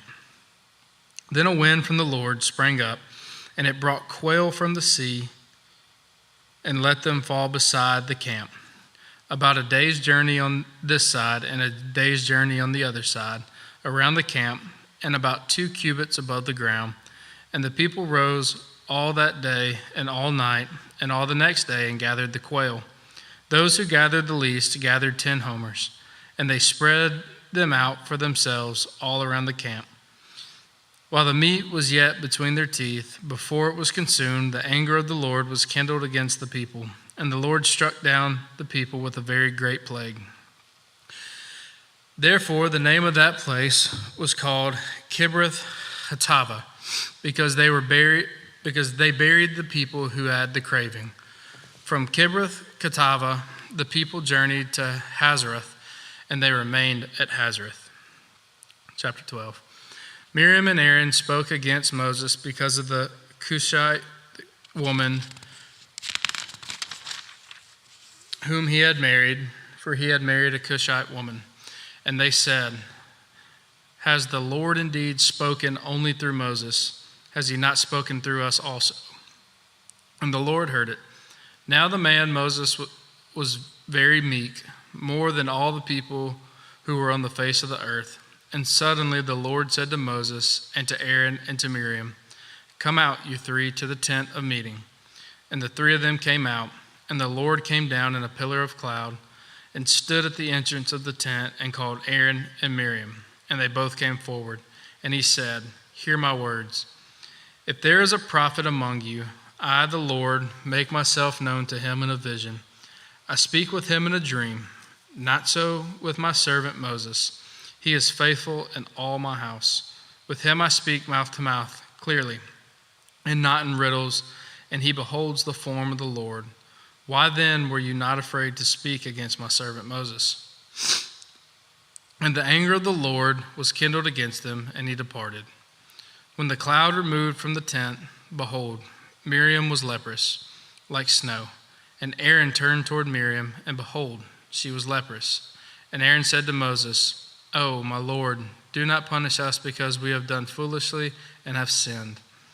Let her not be as one dead, whose flesh is half eaten away when he comes out of his mother's womb. And Moses cried to the Lord, O God, please heal her, please. But the Lord said to Moses, If her father had but spit in her face, should she not be shamed for 7 days? Let her be shut outside the camp 7 days, and after that she may be brought in again. So Miriam was shut outside the camp for 7 days, and the people did not set out on the march till Miriam was brought in again. After that, people set out from Hazareth and camped in the wilderness of Paran. Chapter 13. The Lord spoke to Moses, saying, Send men to spy out the land of Canaan, which I am given to the people of Israel. From each tribe of their fathers you shall send a man, every one a chief among them. So Moses sent them from the wilderness of Paran, according to the command of the Lord, all of the men who were heads of the people of Israel. And these were their names: from the tribe of Reuben, Shemua the son of Zechur; from the tribe of Simeon, Shaphat the son of Hori; from the tribe of Judah, Caleb the son of Jephunneh; from the tribe of Issachar, Igal the son of Joseph; from the tribe of Ephraim, Hosea the son of Nun; from the tribe of Benjamin, Palti the son of Raphu; from the tribe of Zebulun, Gadiel the son of Sodai; from the tribe of Joseph, that is, from the tribe of Manasseh, Gadai, the son of Susi. From the tribe of Dan, Amiel, the son of Gemali. From the tribe of Asher, Sether, the son of Michael. From the tribe of Naphtali, Nabi, the son of Vaphsi. From the tribe of Gad, Gul, the son of Machai. These were the names of the men whom Moses sent to spy out the land. And Moses called Hoshea, the son of Nun, Joshua. Moses sent them to spy out the land of Canaan and said to them, "Go up into the Negeb and go up into the hill country and see what the land is, and whether the people who dwell in it are strong or weak, whether they are few or many, and whether the land that they dwell in is good or bad, and whether the cities that they dwell in are camps or strongholds, and whether the land is rich or poor, and whether there are trees in it or not. Be of good courage and bring some of the fruit to the land." Now the time was the season of the first ripe grapes. So they went up and spied out the land of the wilderness of Zin to Rehob, near Lebo Hamath. They went up into the Negeb and came to Hebron. Ahiman, Sheshai, and Talmai, the descendants of Anak, were there. Hebron was built 7 years before Zoan in Egypt, and they came to the valley of Eshcol and cut down from there a branch with a single cluster of grapes, and they carried it on a pole between the two of them. They also brought some pomegranates and figs. That place was called the Valley of Eshcol, because of the cluster that the people of Israel cut down from there. At the end of the 40 days, they returned from spying out the land, and they came to Moses and Aaron and to all the congregation of the people of Israel in the wilderness of Paran at Kadesh. They brought back word to them and to all the congregation and showed them the fruit of the land. And they told them, "We came to the land of which you sent us. It flows with milk and honey, and this is its fruit. However, the people who dwell in the land are strong, and the cities are fortified and very large. And besides, we saw the descendants of Anak there. The Amalekites dwell in the land of Negeb. The Hittites, the Jebusites, and the Amorites dwell in the hill country. And the Canaanites dwell by the sea and along the Jordan." But Caleb quieted the people before Moses and said, "Let us go up at once and occupy it, for we are able to overcome it." Then the men who had gone up with him said, "We are not able to go up against the people, for they are stronger than we are." So they brought to the people of Israel a bad report of the land that they had spied out, saying, "The land through which we have gone to spy out is a land that devours its inhabitants, and all the people that we saw in it are of great height. And we saw the Nephilim, the sons of Anak, who come from the Nephilim, and we seemed to ourselves like grasshoppers, and so we seemed to them." Chapter 14. Then all of the congregation raised a loud cry, and the people wept that night. And all of the people of Israel grumbled against Moses and Aaron. The whole congregation said to them, "Would that we had died in the land of Egypt, or would that we had died in this wilderness. Why is the Lord bringing us into this land to fall by the sword? Our wives and our little ones will become prey. Would it not be better for us to go back to Egypt?" And they said to one another, "Let us choose a leader and go back to Egypt." Then Moses and Aaron fell on their faces before the assembly of the congregation of the people of Israel. And Joshua the son of Nun and Caleb the son of Jephunneh, who were among those who had spied on the land, tore their clothes and said to all the congregation of the people of Israel, "The land which we passed through to spy it out is an exceedingly good land. If the Lord delights in us, he will bring us into this land, and he will give it to us, a land that flows with milk and honey. Only do not rebel against the Lord, and do not fear the people of the land, for they are the bread for us." Their protection is removed from them, and the Lord is with us. Do not fear them." Then all of the congregation said to stone them with stones. But the glory of the Lord appeared at the tent of meeting to all the people of Israel. And the Lord said to Moses, "How long will this people despise me? And how long will they not believe in me, in spite of all of the signs that I have done among them? I will strike them with the pestilence and disinherit them, and I will make of you a nation greater and mightier than they." But Moses said to the Lord, "Then the Egyptians will hear of it, for you brought up this people in your might from among them. And they will tell the inhabitants of this land that they have heard that you, O Lord, are in the midst of this people. For you, O Lord, are seen face to face, and your cloud stands over them, and you go before them, in a pillar of cloud by day, and a pillar of fire by night.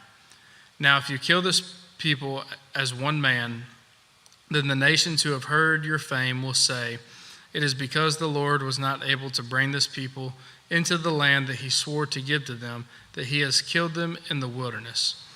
And now, please let the power of the Lord be great, as you have promised, saying, 'The Lord is slow to anger and abounding in steadfast love, forgiving iniquity and transgression, but he will by no means clear the guilty, visiting the iniquity of the fathers of the children to the third and the fourth generation. Please pardon the iniquity of this people, according to the greatness of your steadfast love, just as you have forgiven this people from Egypt until now.' Then the Lord said, 'I have pardoned according to your word, but truly as I live,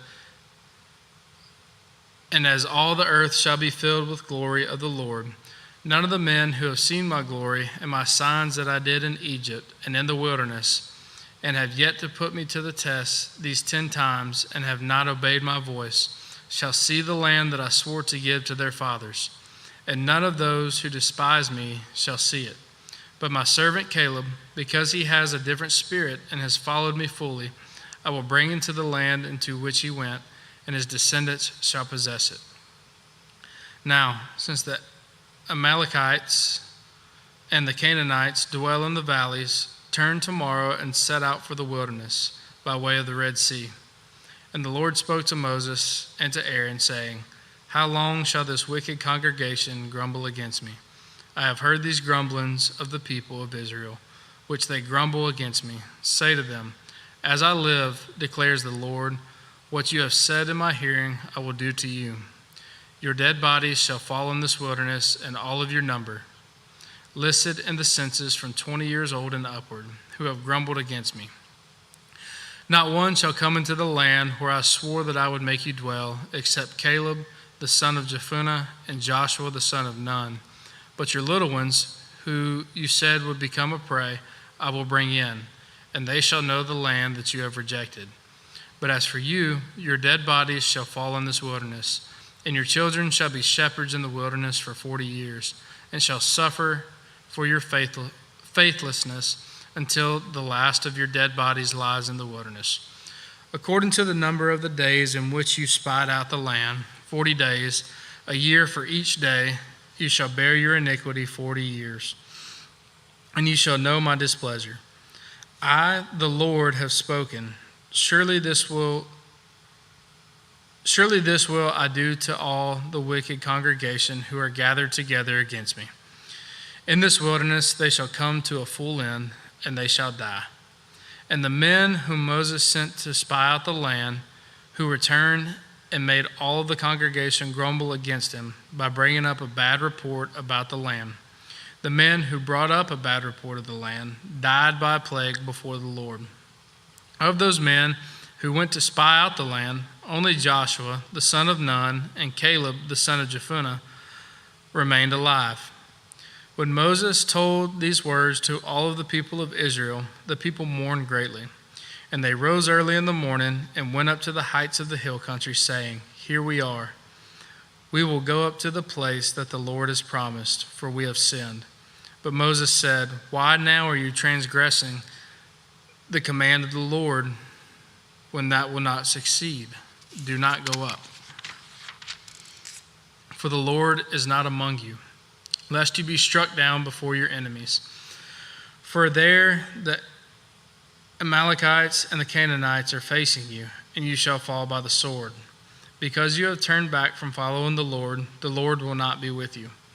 But they presumed to go up to the heights of the hill country, although neither the ark of the covenant of the Lord nor Moses departed out of the camp. Then the Amalekites and the Canaanites who lived in the hill country came down and defeated them and pursued them even to Hormah. Chapter 15.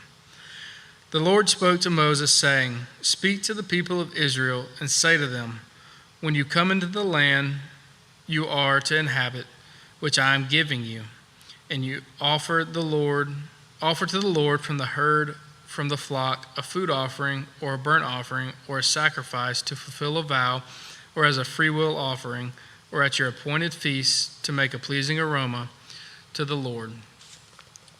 Then he who brings his offering shall offer to the Lord a grain offering of 1/10 of an ephah of fine flour, mixed with 1/4 of a hin of oil, and you shall offer with the burnt offering. Or for the sacrifice, 1/4 of a hin of wine for the drink offering for each lamb. Or for a ram, you shall offer for a grain offering 2/10 of an ephah of fine flour, mixed with 1/3 of a hin of oil. And for the drink offering, you shall offer 1/3 of a hin of wine with a pleasing aroma to the Lord. And when you offer a bull as a burnt offering or sacrifice to fulfill a vow, or for peace offerings to the Lord, then one shall offer with the bull a grain offering of 3/10 of an ephah of fine flour, mixed with 1/2 a hin of oil. And you shall offer for the drink offering 1/2 a hin of wine as a food offering, a pleasing aroma to the Lord. Thus it shall be done for each bull or ram, or for each lamb or young goat, as many as you offer, so shall you do with each one, as many as there are. Every native Israelite shall do these things in this way, in offering a food offering with a pleasing aroma to the Lord.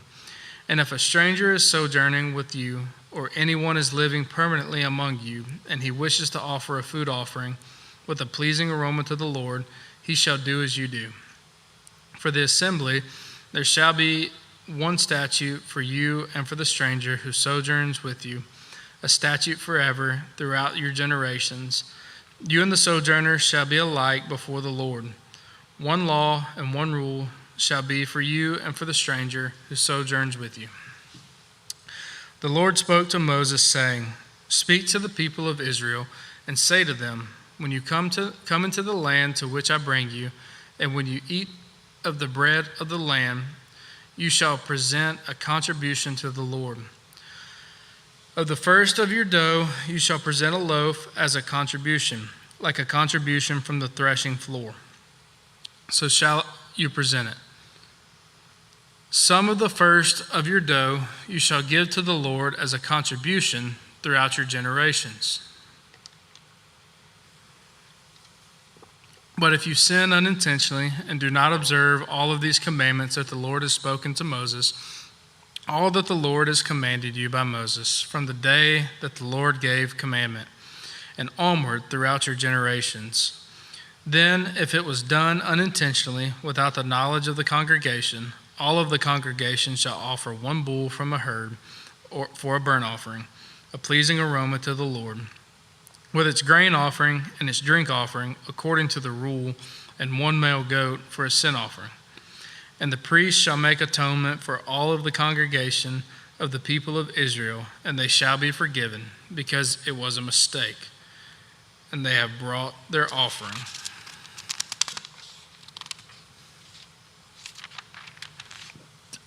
A food offering to the Lord, and their sin offering before the Lord for their mistake. And all of the congregation of the people of Israel shall be forgiven, and the stranger who sojourns among them, because the whole population was involved in the mistake. If one person sins unintentionally, he shall offer a female goat a year old for a sin offering, and the priest shall make atonement before the Lord for the person who makes a mistake when he sins unintentionally, to make atonement for him, and he shall be forgiven. You shall have one law for him who does anything unintentionally, for him who is native among the people of Israel, and for the stranger who sojourns among them.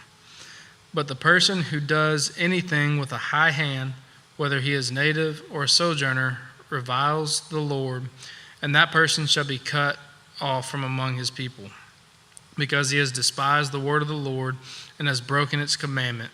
That person shall be utterly cut off. His iniquity shall be on him. While the people of Israel were in the wilderness, they found a man gathering sticks on the Sabbath day. And those who found him in the gathering sticks brought him to Moses and Aaron and to all the congregation. They put him in custody because it had not been made clear what should be done to him. And the Lord said to Moses, "The man shall be put to death. All of the congregation shall stone him with stones outside of the camp." And all of the congregation brought him outside the camp and stoned him to death with stones, as the Lord commanded Moses. The Lord said to Moses, "Speak to the people of Israel and tell them to make the tassels on the corners of their garments throughout their generations, and to put a cord of blue on the tassel of each corner. And it shall be a tassel for you to look at and remember all of the commandments of the Lord, to do them, not to follow after your own heart and your own eyes, which you are inclined to whore after.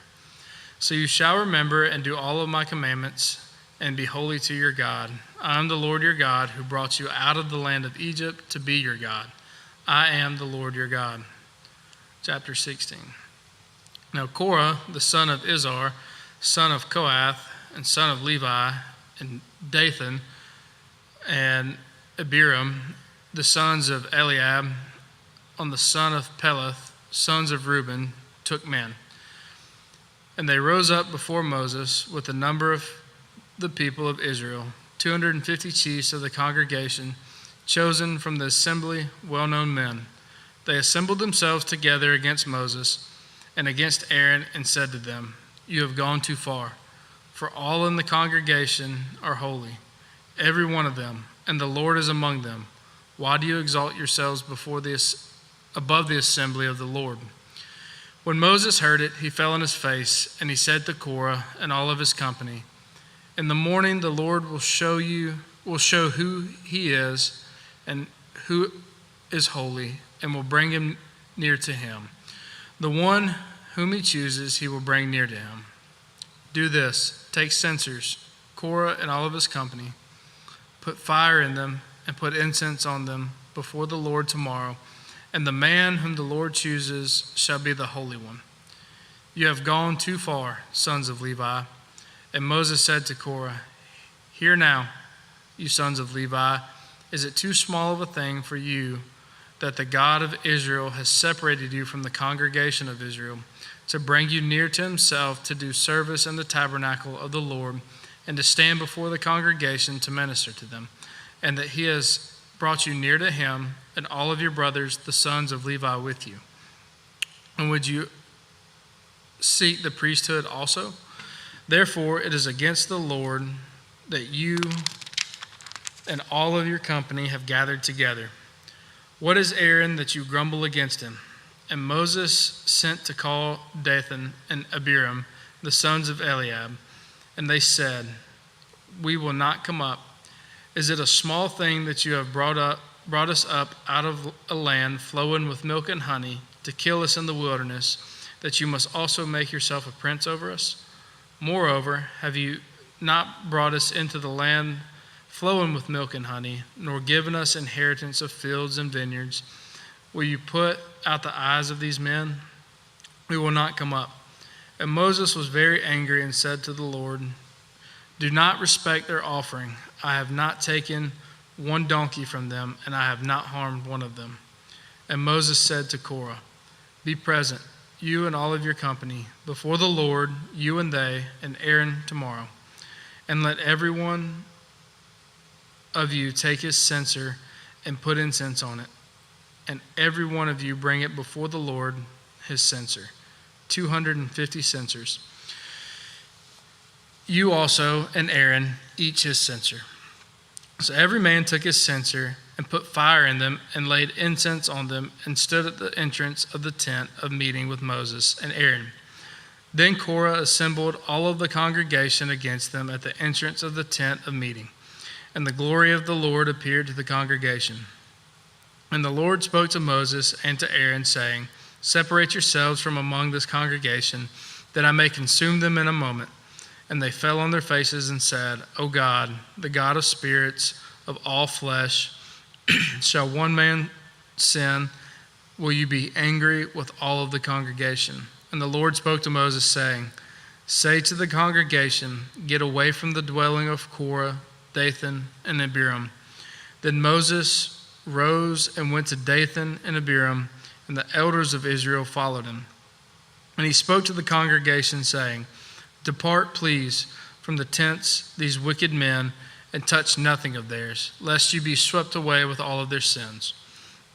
So they got away from the dwelling of Korah, Dathan, and Abiram, and Dathan and Abiram came out and stood at the door of the tents, together with their wives, their sons, and their little ones. And Moses said, Hereby you shall know that the Lord has sent me to do all of these works, and that it has not been of my own accord. If these men die as all men die, or if they are visited by the fate of all mankind, then the Lord has not sent me. But if the Lord creates something new, and the ground opens its mouth and swallows them up with all that belongs to them, and they go down alive into Sheol, then you shall know that these men have despised the Lord. And as soon as he had finished speaking all of these words, the ground under them split apart, and the earth opened its mouth and swallowed them up, with their households and all of the people who belonged to Korah and their goods, and all of their goods. So they and all that belonged to them went down alive into Sheol, and the earth closed over them, and they perished from the midst of the assembly. And all Israel who were around them fled at their cry, for they said, Lest the earth swallow us up. And fire came from the Lord and consumed the 250 men offering the incense. Then the Lord spoke to Moses, saying, Tell Eleazar, the son of Aaron, the priest, to take up the censers out of the blaze, then scatter the fire far and wide, for they have become holy. As for the censers of these men who have sinned at the cost of their lives, let them be made into hammered plates, as a covering for the altar, for they offered them before the Lord, and they became holy. Thus they shall be a sign to the people of Israel. So Eleazar the priest took the bronze censers, which those who were burned had offered, and they were hammered out as a covering for the altar,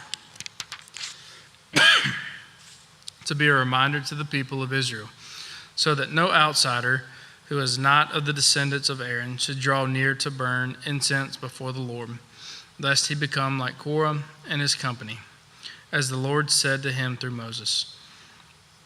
But on the next day, all of the congregation of the people of Israel grumbled against Moses and against Aaron, saying, You have killed the people of the Lord.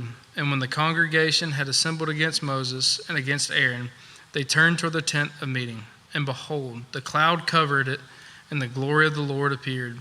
And Moses and Aaron came to the front of the tent of meeting, and the Lord spoke to Moses, saying, Get away from the midst of this congregation, that I may consume them in a moment. And they fell on their faces. And Moses said to Aaron, Take your censer and put fire on it from off the altar, and lay incense on it, and carry it quickly to the congregation, and make atonement for them. For wrath has gone out from the Lord. The plague has begun. So Aaron took it as Moses said, and ran into the midst of the assembly. And behold, the plague had already begun among the people. And he put on the incense and made atonement for the people. And he stood between the dead and the living, and the plague was stopped. Now those who died in the plague were 14,700, besides those who died in the affair of Korah. And Aaron returned to Moses at the entrance of the tent of meeting, when the plague was stopped. Chapter 17. The Lord spoke to Moses, saying, "Speak to the people of Israel and get from them staffs, one for each father's house, from all of their chiefs according to their fathers' houses, 12 staffs. Write each man's name on his staff, and write Aaron's name on the staff of Levi.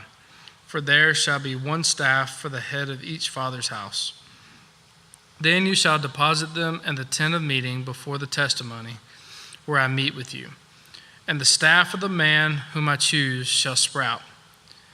Thus I will make to cease from me the grumblings of the people of Israel, which they grumble against you." Moses spoke to the people of Israel, and all their chiefs gave him staffs, one for each chief, according to their fathers' houses, 12 staffs.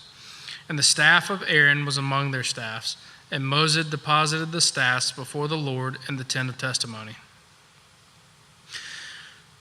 On the next day, Moses went into the tent of the testimony, and behold, the staff of Aaron for the house of Levi had sprouted and put forth buds and produced blossoms, and it bore ripe almonds. Then Moses brought out all of the staffs before the Lord to all the people of Israel, and they looked, and each man took his staff. And the Lord said to Moses, "Put back the staff of Aaron before the testimony, to be kept as a sign for the rebels, that you may make an end of their grumblings against me, lest they die." Thus did Moses, and as the Lord commanded him, so he did. And the people of Israel said to Moses, "Behold, we perish, we are undone, we are all undone. Everyone who comes near the tabernacle of the Lord shall die. Are we all to perish?" Chapter 18. So the Lord said to Aaron, "You and your sons and your father's house with you shall bear iniquity connected with the sanctuary, and you and your sons with you shall bear iniquity connected with your priesthood. And with you bring your brothers also, the tribe of Levi, the tribe of your father, that they may join you and minister to you, while you and your sons with you are before the tent of the testimony. They shall keep guard over you and over the whole tent, but shall not come near to the vessels of the sanctuary or to the altar, lest they and you die. They shall join you and keep guard over the tent of meeting for all of the service of the tent, and no outsider shall come near you. And you shall keep guard over the sanctuary and over the altar, that there may never again be wrath on the people of Israel. And behold, I have taken your brothers, the Levites, from among the people of Israel. They are a gift to you, given to the Lord, to do the service of the tent of meeting. And you and your sons with you shall guard your priesthood for all that concerns the altar, and that is within the veil. And you shall serve. I give your priesthood as a gift, and any outsider who comes near shall be put to death." Then the Lord spoke to Aaron, "Behold, I have given you charge for the contributions made to me, all of the consecrated things of the people of Israel. I have given them to you as a portion, and to your sons as a perpetual due. This shall be yours of the most unholy things, reserved from the fire, every offering of theirs, every grain offering of theirs, and every sin offering of theirs, and every guilt offering of theirs, which they rendered to me, shall be most holy to you and to your sons. In a most holy place shall you eat it. Every male may eat it. It is holy to you. This also is yours, the contribution of their gift. All the wave offerings of the people of Israel, I have given them to you and to your sons and daughters with you, as a perpetual due. Everyone who is clean in your house may eat it. All the best of the oil and all the best of the wine and of the grain, the first fruits of what they give to the Lord, I give to you. The first ripe fruits of all that is in their land, which they bring to the Lord, shall be yours. Everyone who is clean in your house may eat it. Every devoted thing in Israel shall be yours. Everything that opens the womb of all flesh, whether man or beast, which they offer to the Lord, shall be yours. Nevertheless, the firstborn of man you shall redeem, and the firstborn of unclean animals you shall redeem. And the redemption price at a month old you shall redeem them. You shall fix at 5 shekels in silver, according to the shekel of the sanctuary, which is 20 gerahs. But the firstborn of a cow, or the firstborn of a sheep, or the firstborn of a goat, you shall not redeem. They are holy. You shall sprinkle their blood on the altar, and shall burn their fat as a food offering with a pleasing aroma to the Lord. But their flesh shall be yours, as the breast that is waved, and as the right thigh are yours. All the holy contributions that the people of Israel present to the Lord I give to you, and to your sons and daughters with you, as a perpetual due. It is a covenant of salt forever before the Lord, for you and for your offspring with you. And the Lord said to Aaron, You shall have no inheritance in their land, neither shall you have any portion among them. I am your portion and your inheritance among the people of Israel. To the Levites I have given every tithe in Israel for an inheritance, in return for their service that they do, their service in the tent of meeting, so that the people of Israel do not come near the tent of meeting, lest they bear sin and die. But the Levites shall do the service of the tent of meeting, and they shall bear their iniquity. It shall be a perpetual statute throughout your generations, and among the people of Israel they shall have no inheritance. For the tithe of the people of Israel, which they present as a contribution to the Lord, I have given to the Levites for an inheritance. Therefore I have said of them that they shall have no inheritance among the people of Israel. And the Lord spoke to Moses, saying, Moreover, you shall speak and say to the Levites, When you take from the people of Israel the tithe that I have given you from them for your inheritance, then you shall present a contribution from it to the Lord, as a tithe of the tithe. And your contribution shall be counted to you as though it were the grain of the threshing floor, and as the fullness of the winepress. So you shall also present a contribution to the Lord from all of your tithes, which you receive from the people of Israel. And from it you shall give the Lord's contribution to Aaron the priest. Out of all of the gifts to you, you shall present every contribution due to the Lord, from each its best parts to be dedicated. Therefore you shall say to them, when you have offered from it the best of it, then the rest shall be counted to the Levites as produce of the threshing floor, and as produce of the winepress. And you may eat it in any place, you and your households, for it is your reward in return for your service in the tent of meeting. And you shall bear no sin by reason of it, and when you have contributed the best of it, but you shall not profane the holy things of the people of Israel, lest you die. Chapter 19. Now the Lord spoke to Moses and to Aaron, saying, This is the statute of the law that the Lord has commanded. Tell the people of Israel to bring you a red heifer without defect, in which there is no blemish, and on which a yoke has never come. And you shall give it to Eleazar the priest, and it shall be taken outside the camp and slaughtered before him. And Eleazar the priest shall take some of its blood with his finger, and sprinkle some of its blood toward the front of the tent of meeting 7 times. And the heifer shall be burned in his sight. Its skin, its flesh, and its blood, with its dung, shall be burned. And the priest shall take cedar wood and hyssop and scarlet yarn, and throw them into the fire, burning the heifer. Then the priest shall wash his clothes and bathe his body in water, and afterward he may come into the camp. But the priest shall be unclean until evening. The one who burns the heifer shall wash his clothes in water and bathe his body in water, and shall be unclean until evening. And a man who is clean shall gather up the ashes of the heifer and deposit them outside the camp in a clean place. And they shall be kept for the water, for impurity, for the congregation of the people of Israel. It is a sin offering. And the one who gathers the ashes of the heifer shall wash his clothes and be unclean until the evening. And this shall be a perpetual statute for the people of Israel and for the stranger who sojourns among them. Whoever touches the dead body of any person shall be unclean 7 days. He shall cleanse himself with water on the 3rd day and on the 7th day, and so be clean. But if he does not cleanse himself on the 3rd day and on the 7th day, he will not become clean.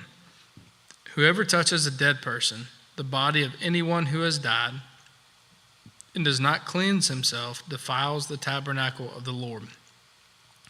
And that the person shall be cut off from Israel, because the water for impurity was not thrown on him. He shall be unclean. His uncleanness is still on him.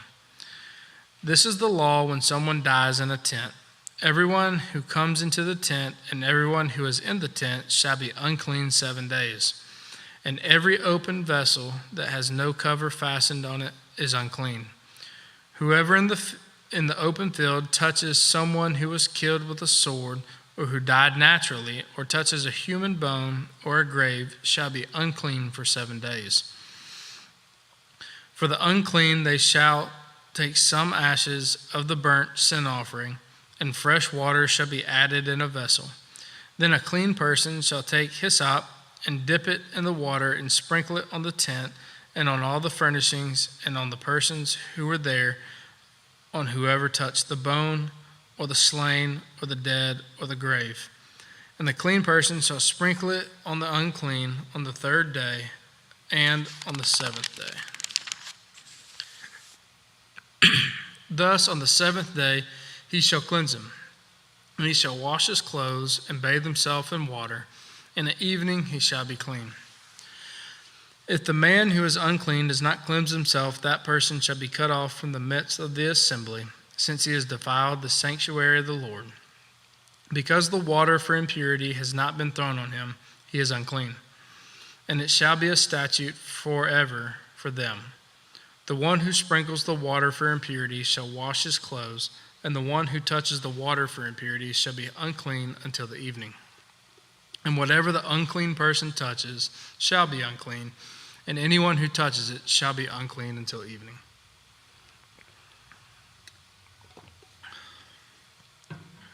Chapter 20. And the people of Israel, the whole congregation, came into the wilderness of Zin in the 1st month, and the people stayed in Kadesh. And Miriam died there and was buried there. Now there was no water for the congregation, and they assembled themselves together against Moses and against Aaron. And the people quarreled with Moses and said, Would that we had perished when our brothers perished before the Lord. Why have you brought the assembly of the Lord into the wilderness, that we should die here, both we and our cattle? And why have you made us come up out of Egypt to bring us to this evil place? It is no place for grain or figs or vines or pomegranates, and there is no water to drink. Then Moses and Aaron went from the presence of the assembly to the entrance of the tent of meeting and fell on their faces. And the glory of the Lord appeared to them, and the Lord spoke to Moses, saying, Take the staff and assemble the congregation, you and Aaron your brother, and tell the rock before their eyes to yield its water. So you shall bring water out of the rock for them and give drink to the congregation and their cattle. And Moses took the staff from the Lord as he commanded. Then Moses and Aaron gathered the assembly together before the rock, and he said to them, Hear now, you rebels, shall we bring water for you out of this rock? And Moses lifted his hand and struck the rock with his staff twice, and water came out abundantly. And the congregation drank, and their livestock. And the Lord said to Moses and Aaron, Because you did not believe in me, to uphold me as holy in the eyes of the people of Israel, Therefore you shall not bring this assembly into the land that I have given them. These are the waters of Meribah, where the people of Israel quarreled with the Lord, and through them he showed himself holy. Moses sent messengers from Kadesh to the king of Edom. Thus says your brother Israel, you know all the hardship that we have met, how our fathers went down in Egypt, and we lived in Egypt a long time. And the Egyptians dealt harshly with us and our fathers. And when we cried to the Lord, he heard our voice and sent an angel and brought us out of Egypt. And here we are in Kadesh, a city on the edge of your territory. Please let us pass through your land. We will not pass through field or vineyard or drink water from a well. We will go along the king's highway. We will not turn aside to the right hand or to the left until we have passed through your territory. But Edom said to him, you shall not pass through, lest I come out with the sword against you. And the people of Israel said to him, we will go up by the highway, and if we drink of your water, I and my livestock, then I will pay for it. Let me only pass through on foot, nothing more. But he said, you shall not pass through, and Edom came out against them. With a large army and with a strong force, thus Edom refused to give Israel passage through his territory, so Israel turned away from him. And they journeyed from Kadesh, and the people of Israel, the whole congregation, came to Mount Hor. And the Lord said to Moses and Aaron at Mount Hor, on the border of the land of Edom, let Aaron be gathered to his people, for he shall not enter the land that I have given to the people of Israel, because you rebelled against my command at the waters of Meribah.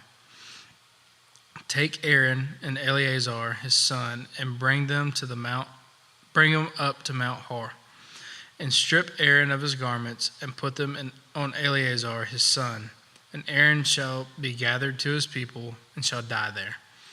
Moses did as the Lord commanded, and they went up Mount Hor in the sight of all the congregation, and Moses stripped Aaron of his garments, and put them on Eleazar his son, and Aaron died there on the top of the mountain. Then Moses and Eleazar came down from the mountain, and when the congregation saw that Aaron had perished, all of the house of Israel wept for Aaron for 30 days. Chapter 21. When the Canaanite, the king of Arad, who lived in the Negeb, heard that Israel was coming by the way of Atharim, he fought against Israel and took some of them captive. And Israel vowed a vow to the Lord and said, if you will indeed give this people into my hand, then I will devote their cities to destruction. And the Lord heeded the voice of Israel and gave over the Canaanites, and they devoted them and their cities to destruction. So the name of the place was called Hormah. From Mount Hor they set out by the way to the Red Sea to go around the land of Edom. And the people became impatient on the way, and the people spoke against God and against Moses. Why have you brought us up out of Egypt to die in the wilderness? For there is no food and no water, and we loathe this worthless food. Then the Lord sent fiery serpents among the people, and they bit the people, so that many of the people of Israel died. And the people came to Moses and said, we have sinned, for we have spoken against the Lord and against you. Pray to the Lord that he take away the serpents from us. So Moses prayed for the people, and the Lord said to Moses, make a fiery serpent and set it on a pole, and everyone who is bitten, when he sees it, shall live. So Moses made a bronze serpent and set it on a pole. And if a serpent bit anyone, he would look at the bronze serpent and live. And the people of Israel set out and camped in Oboth. And they set out from Oboth, and they camped at Abiram in the wilderness that is opposite of Moab, toward the sunrise. From there they set out and camped in the valley of Zered. From there they set out and camped on the other side of the Arnon, which is in the wilderness that extends from the border of the Amorites, for the Arnon is the border of Moab, between Moab and the Amorites. Therefore it is said in the book of the wars of the Lord, Wahab and Suphah and the valleys of Arnon, and the slope of the valleys that extends to the seat of Ar, and leans to the border of Moab. And from there they continued to Beer. That is the well of which the Lord said to Moses, Gather the people together, so that I may give them water. Then Israel sang this song. Spring up, O well, sing to it.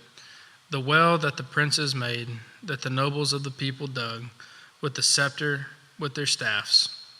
And from the wilderness they went on to Mattanah, and from Mattanah to Nahaliel, and from Nahaliel to Bamoth, and from Bamoth to the valley lying in the region of Moab, by the top of Pisgah that looks down on the desert.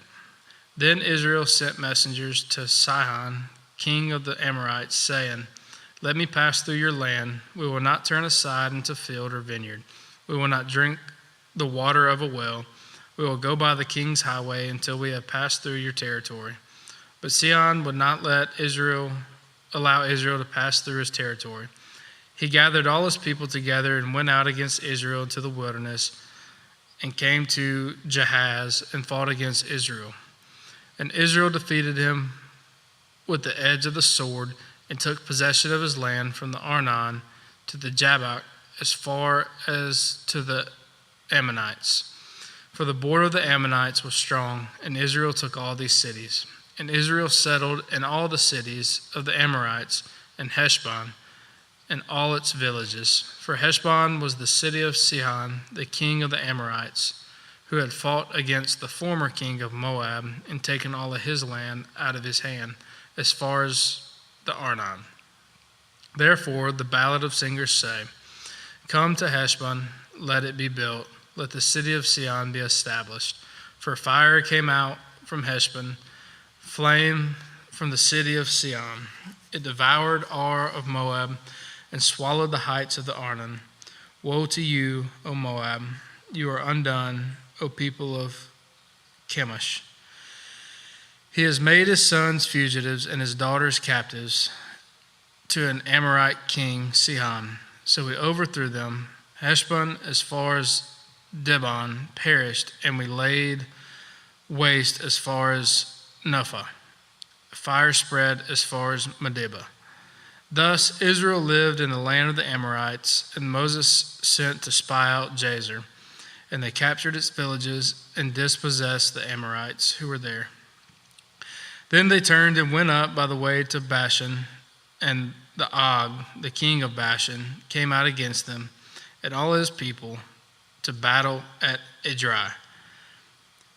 But the Lord said to Moses, Do not fear him, for I have given him into your hand and all his people in his land.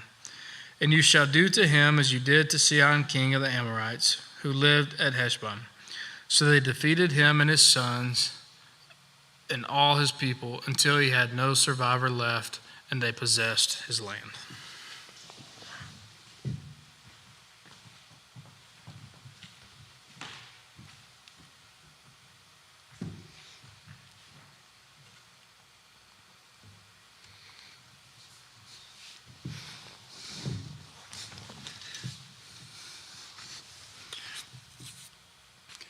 Numbers chapter 22.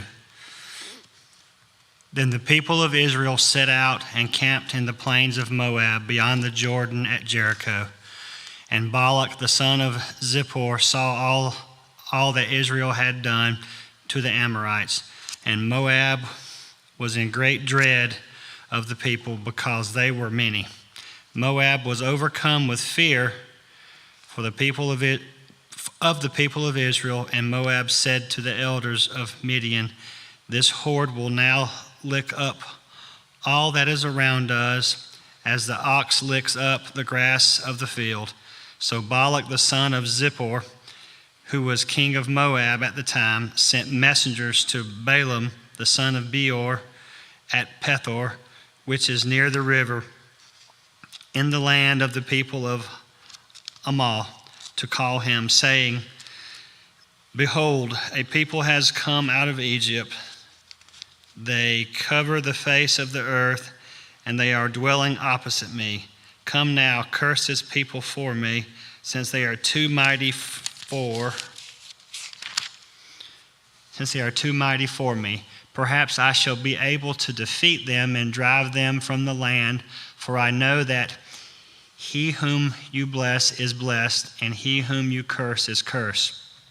So the elders of Moab and the elders of Midian departed with the fees for divination in their hand, and they came to Balaam and gave him Balak's message. And he said to them, Lodge here tonight, and I will bring back word to you as the Lord speaks to me. So the prince of Moab stayed with Balaam, and God came to Balaam and said, Who are these men with you? And Balaam said to God, Balak the son of Zippor, king of Moab, has sent to me, saying, Behold, a people has come out of Egypt, and it covers the face of the earth. Now come, curse them for me. Perhaps I should be able to fight against them and drive them out. God said to Balaam, You shall not go with them. You shall not curse the people, for they are blessed. So Balaam rose in mourning and said to the princess of Balak, Go to your own land, for the Lord has refused to let me go with you. So the princess of Moab rose and went to Balak and said, Balaam refuses to come with us. Once again, Balak sent princes more in number and more honorable than these. And they came to Balaam and said to him, Thus says Balak the son of Zippor, Let nothing hinder you from coming to me, for I will surely do you great honor, and whatever you say to me, I will do. Come, curse the people for me. But Balak answered and said to the servants of Balak, Though Balak were to give me his house full of silver and gold, I could not go beyond the command of the Lord my God to do less or more. So you to please stay here tonight, and I may know what more the Lord will say to me. And God came to Balaam at night and said to him, If the men have come to call you, rise, go with them, but only do what I tell you. So Balaam rose in the morning and saddled his donkey and went with the princes of Moab. But God's anger was kindled because he went, and the angel of the Lord took his stand in the way as his adversary. Now he was riding on the donkey, and his two servants were with him. And the donkey saw the angel of the Lord standing in the road, and with a drawn sword in his hand, and the donkey turned aside out of the road and went into the field. And Balaam struck the donkey to turn into the road. Then the angel of the Lord stood in a narrow path between the vineyards, with a wall on either side. And when the donkey saw the angel of the Lord, she pushed against the wall and pressed Balaam's foot against the wall. So he struck her again. Then the angel of the Lord went ahead and stood in a narrow place where there was no way to turn either to the right or to the left. When the donkey saw the angel of the Lord, she lay down under Balaam, and Balaam's anger was kindled, and he struck the donkey with his staff. Then the Lord opened the mouth of the donkey, and she said to Balaam, What have I done to you, that you have struck me these 3 times? And Balaam said to the donkey, Because you have made a fool of me. I wish I had a sword in my hand, so that I would kill you. And the donkey said to Balaam, I am not your donkey on which you have ridden all your life all your life long? Am I not your donkey on which you have ridden all your life long to this day? Is it my habit to treat you this way? And he said, no. Then the Lord opened the eyes of Balaam, and he saw the angel of the Lord standing in the way with his drawn sword in his hand, and he bowed down and fell to his face. And the angel of the Lord said to him, why have you struck your donkey these 3 times? Behold, I have come out to oppose you because your way is perverse before me. The donkey saw me and turned aside. Before me these three times, if she had not turned aside from me, surely just now I would have killed you and let her live. Then Balaam said to the angel of the Lord, why have I sinned? For I did not know that you stood in the road against me.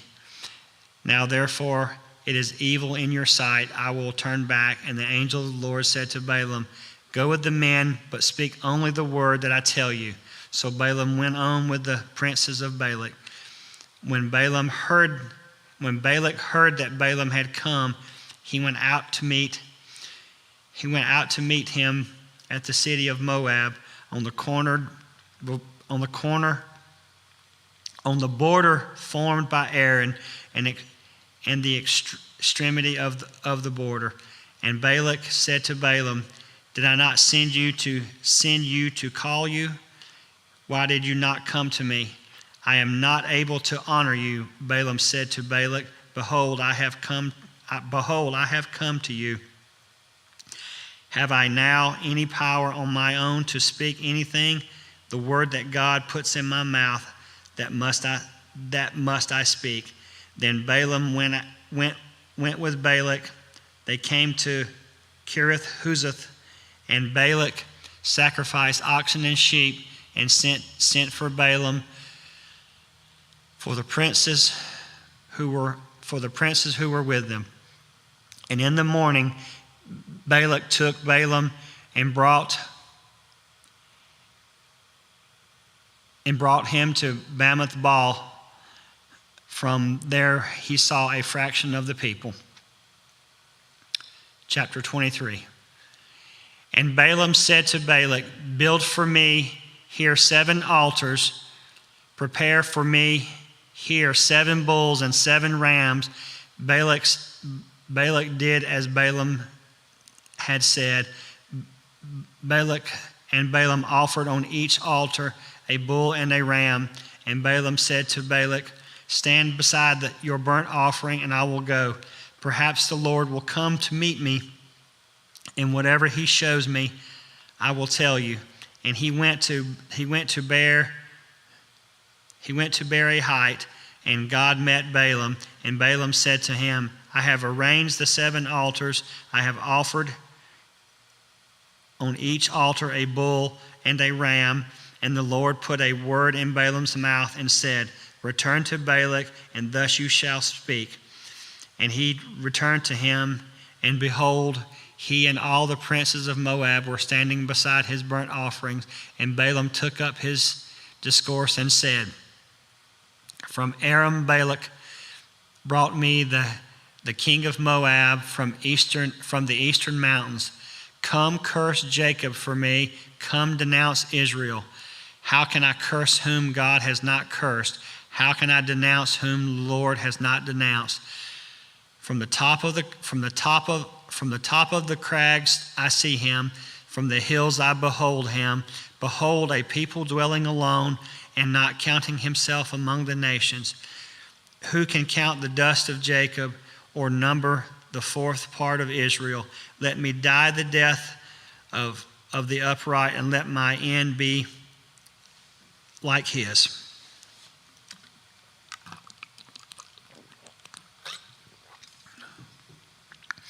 And Balak said to Balaam, what have you done to me?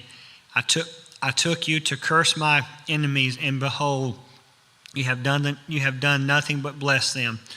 And he answered, Must I not take care to speak what the Lord puts in my mouth? And Balak said to him, please come with me to another place from which you may see them. You shall see only fraction of them and shall not see them all. Then curse them for me from there. And he took him to the field of Zophim, to the top of Pisgah, and built 7 altars, offered a bull and a ram on each altar. Balaam said to Balak, stand here beside your burnt offerings while I meet the Lord over there. And the Lord met Balaam and put a word in his mouth and said, return to Balak, and thus shall you speak. And he came to him, and behold, he was standing beside the burnt offerings, and the princes of Moab with him, and Balak. And Balak said to him, what has the Lord spoken? And Balaam took up his discourse and said, rise, Balak, and hear. Give ear to me, O son of Zippor. God is not man that he should lie, or son of man that he should change his mind. He said, and will not do it. Or has he spoken and will not fulfill it? Behold, I received a command to bless. He has blessed, and I cannot revoke it. He has not beheld misfortune in Jacob, nor has he seen trouble in Israel. The Lord their God is with them, and the shout of a king is among them. God brings them out of Egypt, and is for them like the horns of a wild ox. For there is no enchantment against Jacob, no divination against Israel. Now it shall be said of Jacob and Israel, what has God wrought? Behold, a people as a lioness it rises up, and a lion it lifts itself. It does not lie down until it has devoured the prey and drunk the blood of the slain. And Balak said to Balaam, do not curse them at all, do not bless them at all. But Balaam answered Balak, did I not tell you all the Lord says that I must do? And Balak said to Balaam, come now, I will take you to another place. Perhaps it will please God, and you may curse them for me from there. So Balak took Balaam to the top of Peor, which overlooks the desert. And Balaam said to Balak, build for me here 7 altars, and prepare me 7 bulls and 7 rams. And Balak did as Balaam said, and offered a bull and a ram on each altar. Chapter 24.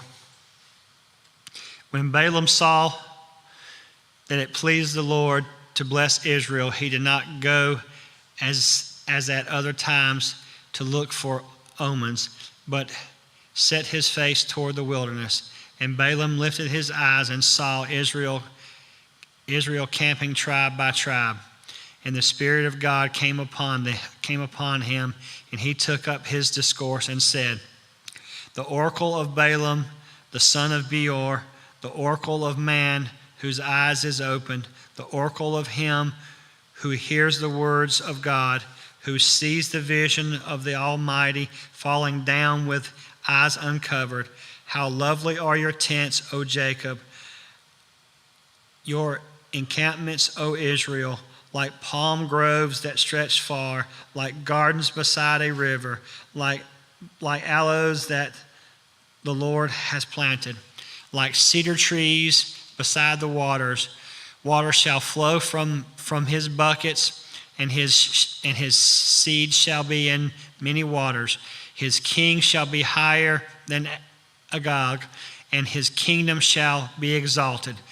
God brings him out of Egypt, and is for and is for him like the horns of the wild ox. He shall eat up the nations and his adversaries. He shall break their bones in pieces and pierce them through with his arrows. He crouched, he laid down like a lion, like a lioness who rouse him up. Blessed are those who bless you, and cursed are those who curse you. And Balak's anger was kindled against Balaam, and he struck his hands together. And Balak said to Balaam, I called you out to curse my enemies, and behold, you have blessed them 3 times. Therefore now flee to your own place, I said. I will certainly honor you, but the Lord has held you back from honor. And Balaam said to Balak, did I not tell your messenger who sent you to me? If Balak should give me his house full of silver and gold, I would not be able to go beyond the word of the Lord and do either good or bad of my own will. What the Lord speaks, that I will speak. And now, behold, I am going to my people. Come, I will let you know that this people will do to what this people would do to your people in later days. And he took up his discourse and said, the oracle of Balaam, the son of Beor, the oracle of the man whose eyes is open, the oracle of him who hears the words of God and knows the knowledge of the Most High, who sees the vision of the Almighty, falling down with his eyes uncovered. I see him, but not now. I behold him, but not near. A star shall come out of Jacob, and a scepter shall rise out of Israel. It shall crush the forehead of Moab, and break down all the sons of Sheth. Edom shall be dispossessed. Seir also, his enemies shall be dispossessed. Israel is doing valiantly, and one from Jacob shall exercise dominion and destroy the survivors of the city. Then he looked at Abimelech and took his discourse and said, Abimelech was the first among the nations, but its end is utter destruction. And he looked on the Kenite and took up his discourse and said, enduring is your dwelling place, and your nest is set in the rock. Nevertheless, Cain shall be burned with Asher. Nevertheless, Cain shall be burned when Asher takes you away captive. And he took his discourse and said, alas, you shall live when God does this. But his ships shall come from Kittim, and shall afflict Asher and Eber, and he too shall come to utter destruction. Then Balaam rose and went back to his place, and Balak also went his way. 25. While Israel lived in Shittim, the people began to whore with the daughters of Moab. These invited the people of the sacrifice of their gods, and the people ate and bowed down to their gods. So Israel yoked himself to Baal and Peor, and the anger of the Lord was kindled against Israel. And the Lord said to Moses, take all these chiefs of these people and hang them in the sun before the Lord, that the fierce anger of the Lord may turn away from Israel. And Moses said to the judges of Israel, each of you kill those of his men who have yoked themselves to Baal and Peor. And behold, one of the people of Israel came and brought a Midianite woman to his family in the sight of Moses and in the sight of the whole congregation of the people of Israel, while they were weeping in the entrance of the tent meeting. When Phinehas, the son of Eleazar, son of Aaron, the priest, saw it, he rose and left the congregation and took a spear in his hand and went after the men of Israel into the chamber and pierced both of them, the women of Israel and the man of Israel and the women.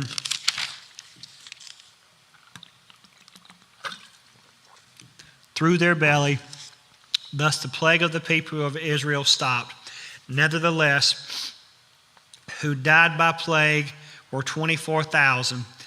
And the Lord said to Moses, Phinehas and the son of Eleazar, son of Aaron, and the priest, has turned back my wrath from the people of Israel, in that he was jealous with my jealousy among them, so that I did not consume the people of Israel in my jealousy. Therefore say, behold, I give to him my covenant of peace, and it shall be to him and to his descendants after the covenant of perpetual priesthood, because he was jealous for his God and made atonement for the people of Israel. The name of the slain man of Israel who was killed with the Midianite women was Zimri, the son of Salu, chief of the father's house, belonging to the Simeonites. And the name of the Midianite woman who was killed was Cosbi, the daughter of Zur, who was the tribal head of the father's house in Midian. The Lord spoke to Moses, saying, harass the Midianites, strike them down, for they have harassed you with their wiles with which they beguiled you in the matter of Peor, and in the matter of Cosbi, the daughter of the chief of the Midianite, their sister, who was killed on the day of the plague on account of Peor. Chapter 26. After the plague, the Lord said to Moses and Eleazar, the son of Aaron, the priest, take a census, all of the congregation of the people of Israel, from 20 years old and upward, by their fathers' houses, all in Israel who are able to go to war. And Moses said to Eleazar, the priest spoke with them in the plains of Moab by the Jordan at Jericho, saying, take a census of the people from 20 years old and upward, as the Lord commanded Moses. The people of Israel who came out of the land of Egypt were Reuben, the firstborn of Israel, the sons of Reuben, Hanok, the clan of the Hanakites, of Palu, the clan of Paluites, and Hezron, the clan of Hezronites, of Carmi, the clan of Carmites. These are the clans of Reubenites, and those listed were 43,730. And the sons of Palu, Eliab, the sons of Eliab, Nemuel, Dathan, and Abiram. And these are the Dathan and Abiram, chosen from the congregation, who contended against Moses and Aaron in the company of Korah when they contended against the Lord. And the earth opened its mouth and swallowed them together with Korah. When the company died, it devoured it. When the fire devoured 250 men, and they became a warning, but the sons of Korah did not die.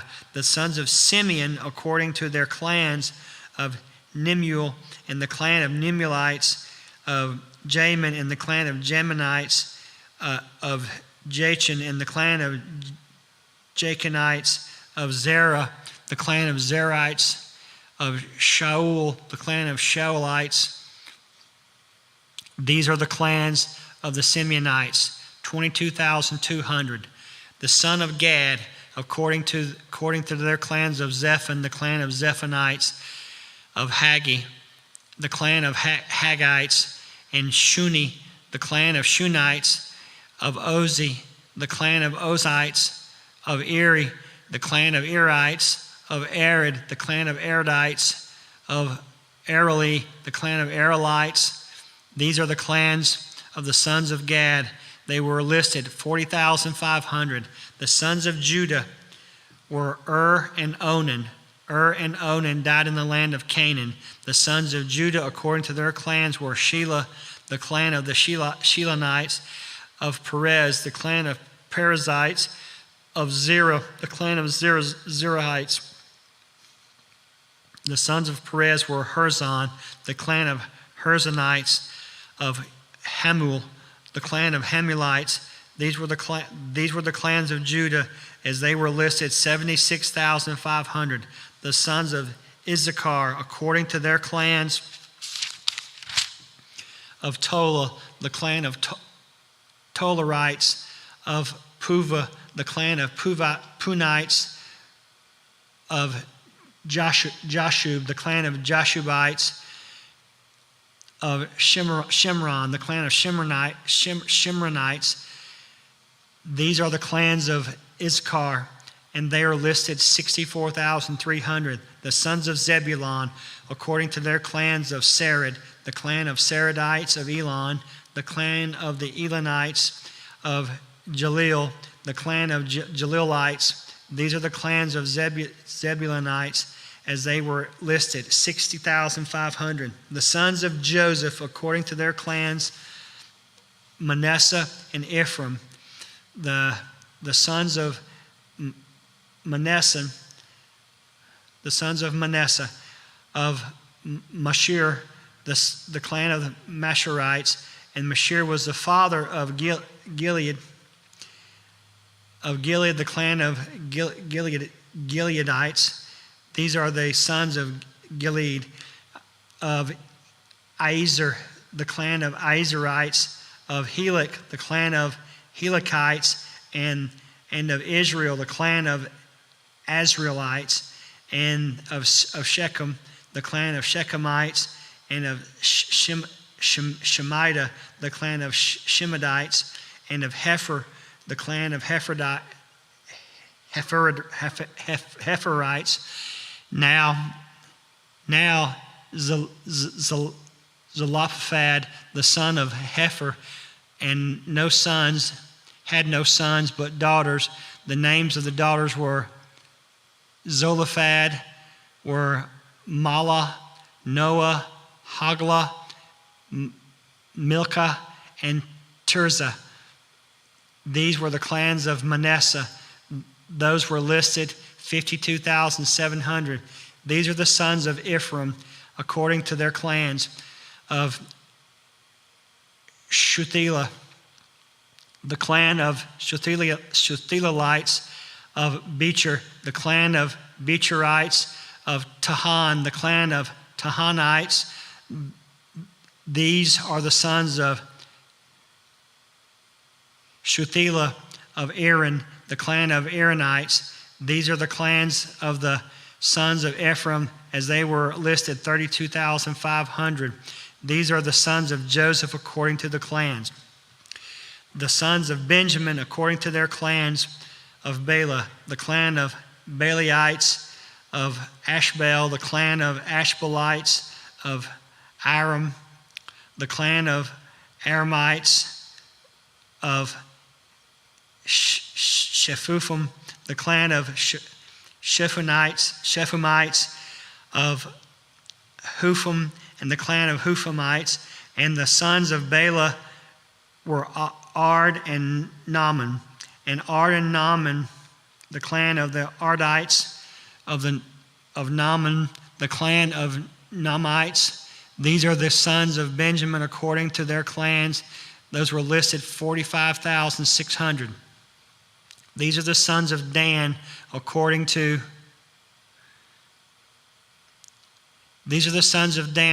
their clans, of Shuha, the clan of Shuhamites. These are the clans of Dan according to their clans.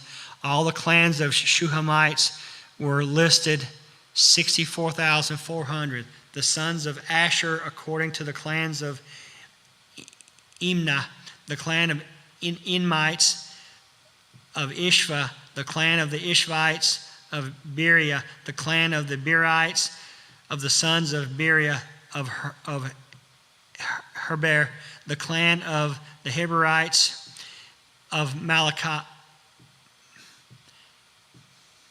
Malchiel, the clan of Malachites, and the name of the daughters were Asher and Sarah. And these are the clans of the sons of Asher, as they were listed, 53,400. The sons of Naphtali, according to their clans, of Jeziel, the clan of Jezielites, of Gunai, the clan of Gunites, of Jazer, the clan of Jezerites, of Shelem, the clan of the Shelemites. There are the clans of Naphtali according to the clans, and those listed were 45,400. This was the list of people of Israel, 601,730.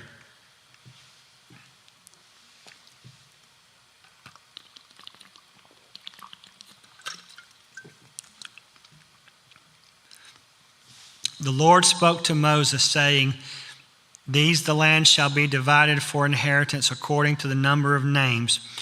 To a large tribe you shall give a large inheritance, and to a small tribe you shall give a small inheritance. Every tribe shall be given its inheritance in proportion to its list, but the land shall be divided by lot. According to the names of the tribes of their fathers, they shall inherit. The inheritance shall be divided according to lot between the larger and the smaller. This is the list of the Levites according to their clans of Gershon, the clan of the Gershonites, Kohath, the clan of the Kohathites, of Merari, the clan of the Merarites. These are the clans of Levi, the clan of the Libnites, the clan of the Hebronites, the clan of the Mahalites, the clan of the Mushites, the clan of the Korahites, and Kohath was the father of Amrah. The name of Amrah's wife was Joshabeb. The daughter of Levi was born to Levi in Egypt. She bore to Amrah Aaron and Moses and Miriam and their sister, and to Aaron were born Nadab, Abihu, Eleazar, Ithamar. But Nadab and Abihu died when they offered unauthorized fire before the Lord, and those listed were 23,000, every male from a month old and upward, for they were not listed among the people of Israel because because there was no inheritance to give them among the people of Israel. These were those listed by Moses and Eleazar, the priest, who listed the people of Israel in the plains of Moab by the Jordan at Jericho. But among these there was not one of those listed by Moses and Aaron the priest, who had listed the people of Israel in the wilderness of Sinai. The Lord had said to them, "They shall die in the wilderness. Not one of them was left except Caleb, the son of Jephunneh, Joshua, the son of Nun." Chapter 27. The daughters of... Then they drew near, the daughters of Zelophehad, the son of Hepher, son of Gilead, son of Mashur, son of Manasseh, from the clans of Manasseh, the sons of Joseph. The names of the daughters were Mahlah, Noah, Hoglah, Milcah, and Tirzah. And they stood before Moses, before Eleazar the priest, and before the chiefs of all congregation at the entrance of the tent of meeting, saying, Our father died in the wilderness. He was not among the company of those who gathered themselves together against the Lord in the company of Korah, but died for his own sin, and he had no sons. Why should the name of our father be taken away from his clan because he had no son? Give to us possession amongst our father's brothers. Moses brought their case before the Lord, and the Lord said to Moses, the daughters of Zelophehad are right. You shall give them possessions of an inheritance among their father's brothers, and transfer their inheritance of their father to them. And you shall speak to the people of Israel, saying, if a man dies and has no son, then you shall transfer your inheritance to his daughters. And if he has no daughter, then you shall give his inheritance to his brothers. And if he has no brothers, then you shall give his inheritance to his father's brother. And if his father has no brothers, then he shall give his inheritance to the nearest kinsman of his clan. He shall possess it, and it shall be for the people of Israel a statute and a rule as the Lord commanded Moses. The Lord said to Moses, go up into this mountain of Abram and see the land that I give to the people of Israel. When you have seen it, you also shall be gathered to your people, as your brother Aaron was, because you rebelled against my word in the wilderness of Zin, when the congregation quarreled, failing to uphold me as a holy at the waters before their eyes. These are the waters of Meribah of Kadesh in the wilderness of Zin. Moses spoke to the Lord, saying, let the Lord, the God of the spirits of all flesh, appoint a man over the congregation, who shall go out before them and come in before them, who shall lead them out and bring them in, and that the congregation of the Lord may not be asleep may not be a sheep that have no shepherd. So the Lord said to Moses, take Joshua son of Nun, a man whom in the Spirit, and lay your hand on him. Make him stand before Eleazar the priest and all the congregation, and you shall commission him in their sight. You shall invest him with some authority, that all the congregation of the people of Israel may obey. And he shall stand before Eleazar the priest, who shall inquire of him by the judgment by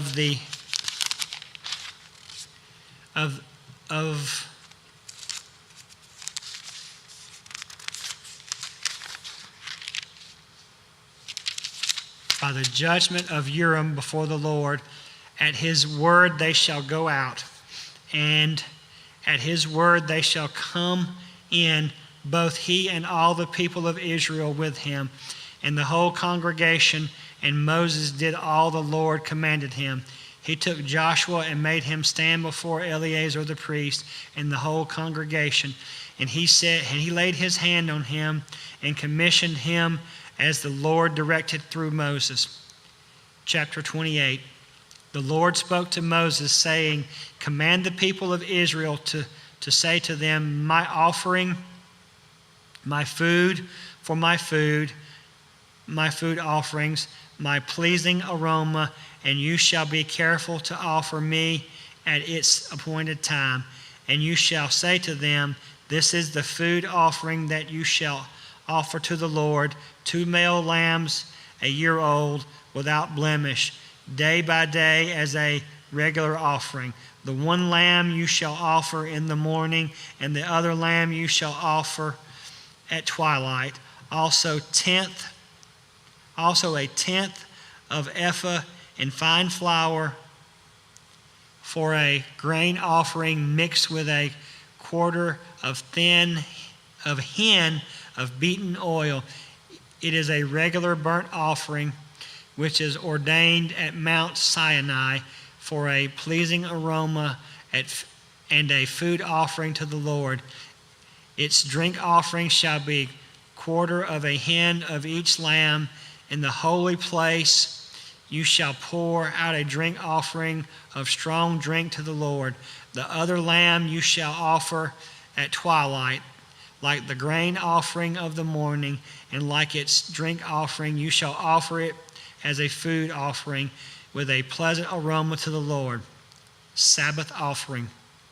On the Sabbath day, 2 male lambs, a year old, without blemish, and 2/10 of an ephah of fine flour for a grain offering mixed with oil and its drink offering. This is the burnt offering of every Sabbath besides the regular burnt offering and its drink offering.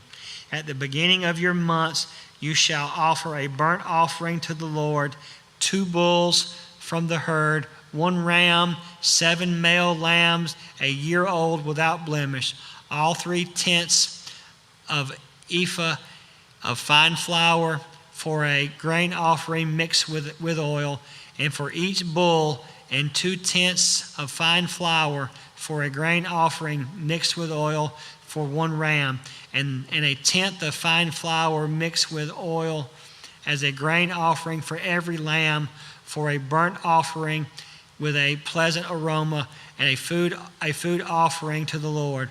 Their drink offering shall be half a hin of wine for a bull, a third of a hin for a ram, and a quarter of a hin for a lamb. This is the burnt offering of each month throughout the months of the year. Also a male goat for a sin offering to the Lord. It shall be offered besides the regular burnt offering and its drink offering. On the 14th day of the first month of this Lord's Passover, on the 15th day of this month is a feast. 7 days shall unleavened bread be eaten. On the first day there shall be a holy convocation. You shall not do any ordinary work, but offer a food offering, a burnt offering to the Lord, 2 bulls from the herd, 1 ram, 7 male lambs, a year old. See that they are without blemish. Also their grain offering of fine flour, mixed oil, 3/10 of a ephah shall you offer for a bull, and 2/10 of a ram. 1/10 shall you offer for each of the 7 lambs. Also 1 male goat for a sin offering to make atonement for you. You shall offer these besides the burnt offering for the morning, which is a regular burnt offering. In the same way you shall offer daily for 7 days the food of a food offering with a pleasing aroma to the Lord. It shall be offered besides the regular burnt offering and its drink offering. And on the 7th day you shall have a holy convocation. You shall not do any ordinary work.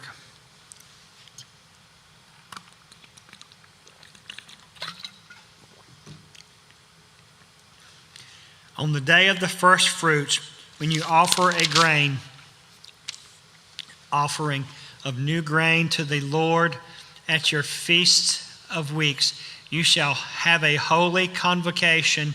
You shall not do any ordinary work, but offer a burnt offering with a pleasing aroma to the Lord. 2 bulls from the herd, 1 ram, 7 male lambs, a year old. Also the grain offering of fine flour mixed with oil, 3/10 of an ephah of each bull, 2/10 for 1 ram, 1/10 for each of the 7 lambs.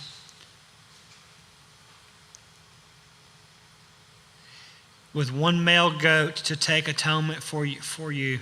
Besides the regular burnt offering and its grain offering, you shall offer them their drink offering. See that they are without blemish. Chapter 29. On the first day of the 7th month, you shall have a holy convocation. You shall not do any ordinary work. It is a day for you to blow the trumpets, and you shall blow the and you shall offer a burnt offering for a pleasing aroma to the Lord, 1 bull from the herd, 1 ram, 7 male lambs, a year old without blemish. Also their grain offering of fine flour mixed with oil, 3/10 of an ephah for the bull, 2/10 for the ram, and 1/10 for each of the 7 lambs, with one male goat for a sin offering to make atonement for you. Besides the burnt offering for the new moon and its grain offering, the regular burnt offering and its grain offering, and their drink offerings according to the rule for them, for a pleasing aroma, a food offering to the Lord. On the 10th day, the 7th month, you shall have a holy convocation and afflict yourselves. You shall do no work, but you shall offer a burnt offering to the Lord, a pleasing aroma, 1 bull from the herd, 1 ram, 7 male lambs, a year old. See that they are without blemish. And their grain offering shall be mixed with fine flour with oil, and 3/10 of an ephah for the bull, 2/10 for the ram, and 1/10 for each of the 7 lambs. Also 1 male goat for a sin offering. Besides the sin offering of atonement, the regular burnt offering and the grain offerings and their drink offering. On the 15th day of the 7th month, you shall have holy convocation. You shall you shall not do any ordinary work, and you shall keep a feast to the Lord 7 days, and you shall offer a burnt offering, a food offering with a pleasing aroma to the Lord. 13 bulls from the herd, 2 rams, 14 male lambs, and a year old. They shall be without blemish. And their grain offering of fine flour mixed with oil, 3/10 of an ephah for each of the 13 bulls, 2/10 for each of the 2 rams, and 1/10 for each of the 14 lambs. Also 1 male goat for a sin offering, besides the regular burnt offering, its grain offerings and drink offering. On the 2nd day, 12 bulls from the herd.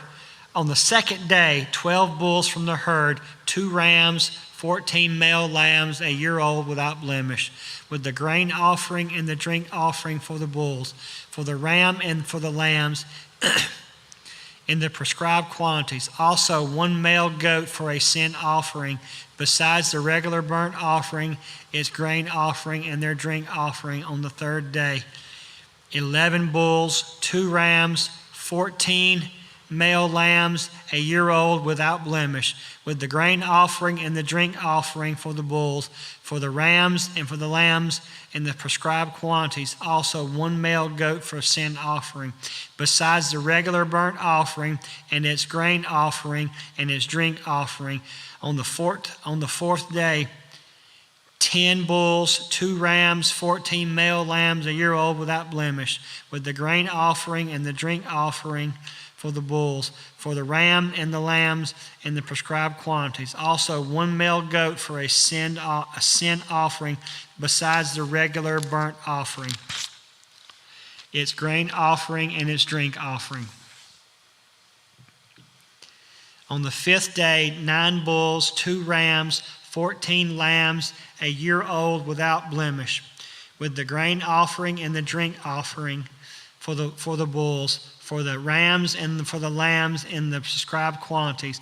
Also 1 male goat for a sin offering, besides the regular burnt offerings and its grain offering and its drink offering. On the 6th day, 8 bulls, 2 rams, 14 male lambs, a year old without blemish, with the grain offering and the drink offering for the bulls, for the rams and the lambs in the prescribed quantities. Also 1 male goat for a sin offering, besides the regular burnt offering, its grain offering, and its drink offering. On the seventh day, 7 bulls, 2 rams, 14 male lambs, a year old without blemish. The grain offering and the drink offering for the bulls, for the rams and the lambs in the prescribed quantities. Also 1 male goat for sin offering, besides the regular burnt offering, its grain offering and drink offering. On the 8th day you shall have a solemn assembly. You shall not do any ordinary work, but you shall offer a burnt offering, a food offering with a pleasing aroma to the Lord. 1 bull, 1 ram, 7 male lambs, a year old without blemish, and the grain offering and the drink offering for the bull, for the ram, for the lambs, in the prescribed quantities. Also 1 male goat for a sin offering, besides the regular burnt offering and its grain offering and its drink offering. These you shall offer to the Lord at your appointed feast, in addition to your vow offerings and your free will offerings, for your burnt offerings and for your grain offering and for your drink offering and for your peace offering. So Moses told the people of Israel everything just as the Lord commanded to Moses.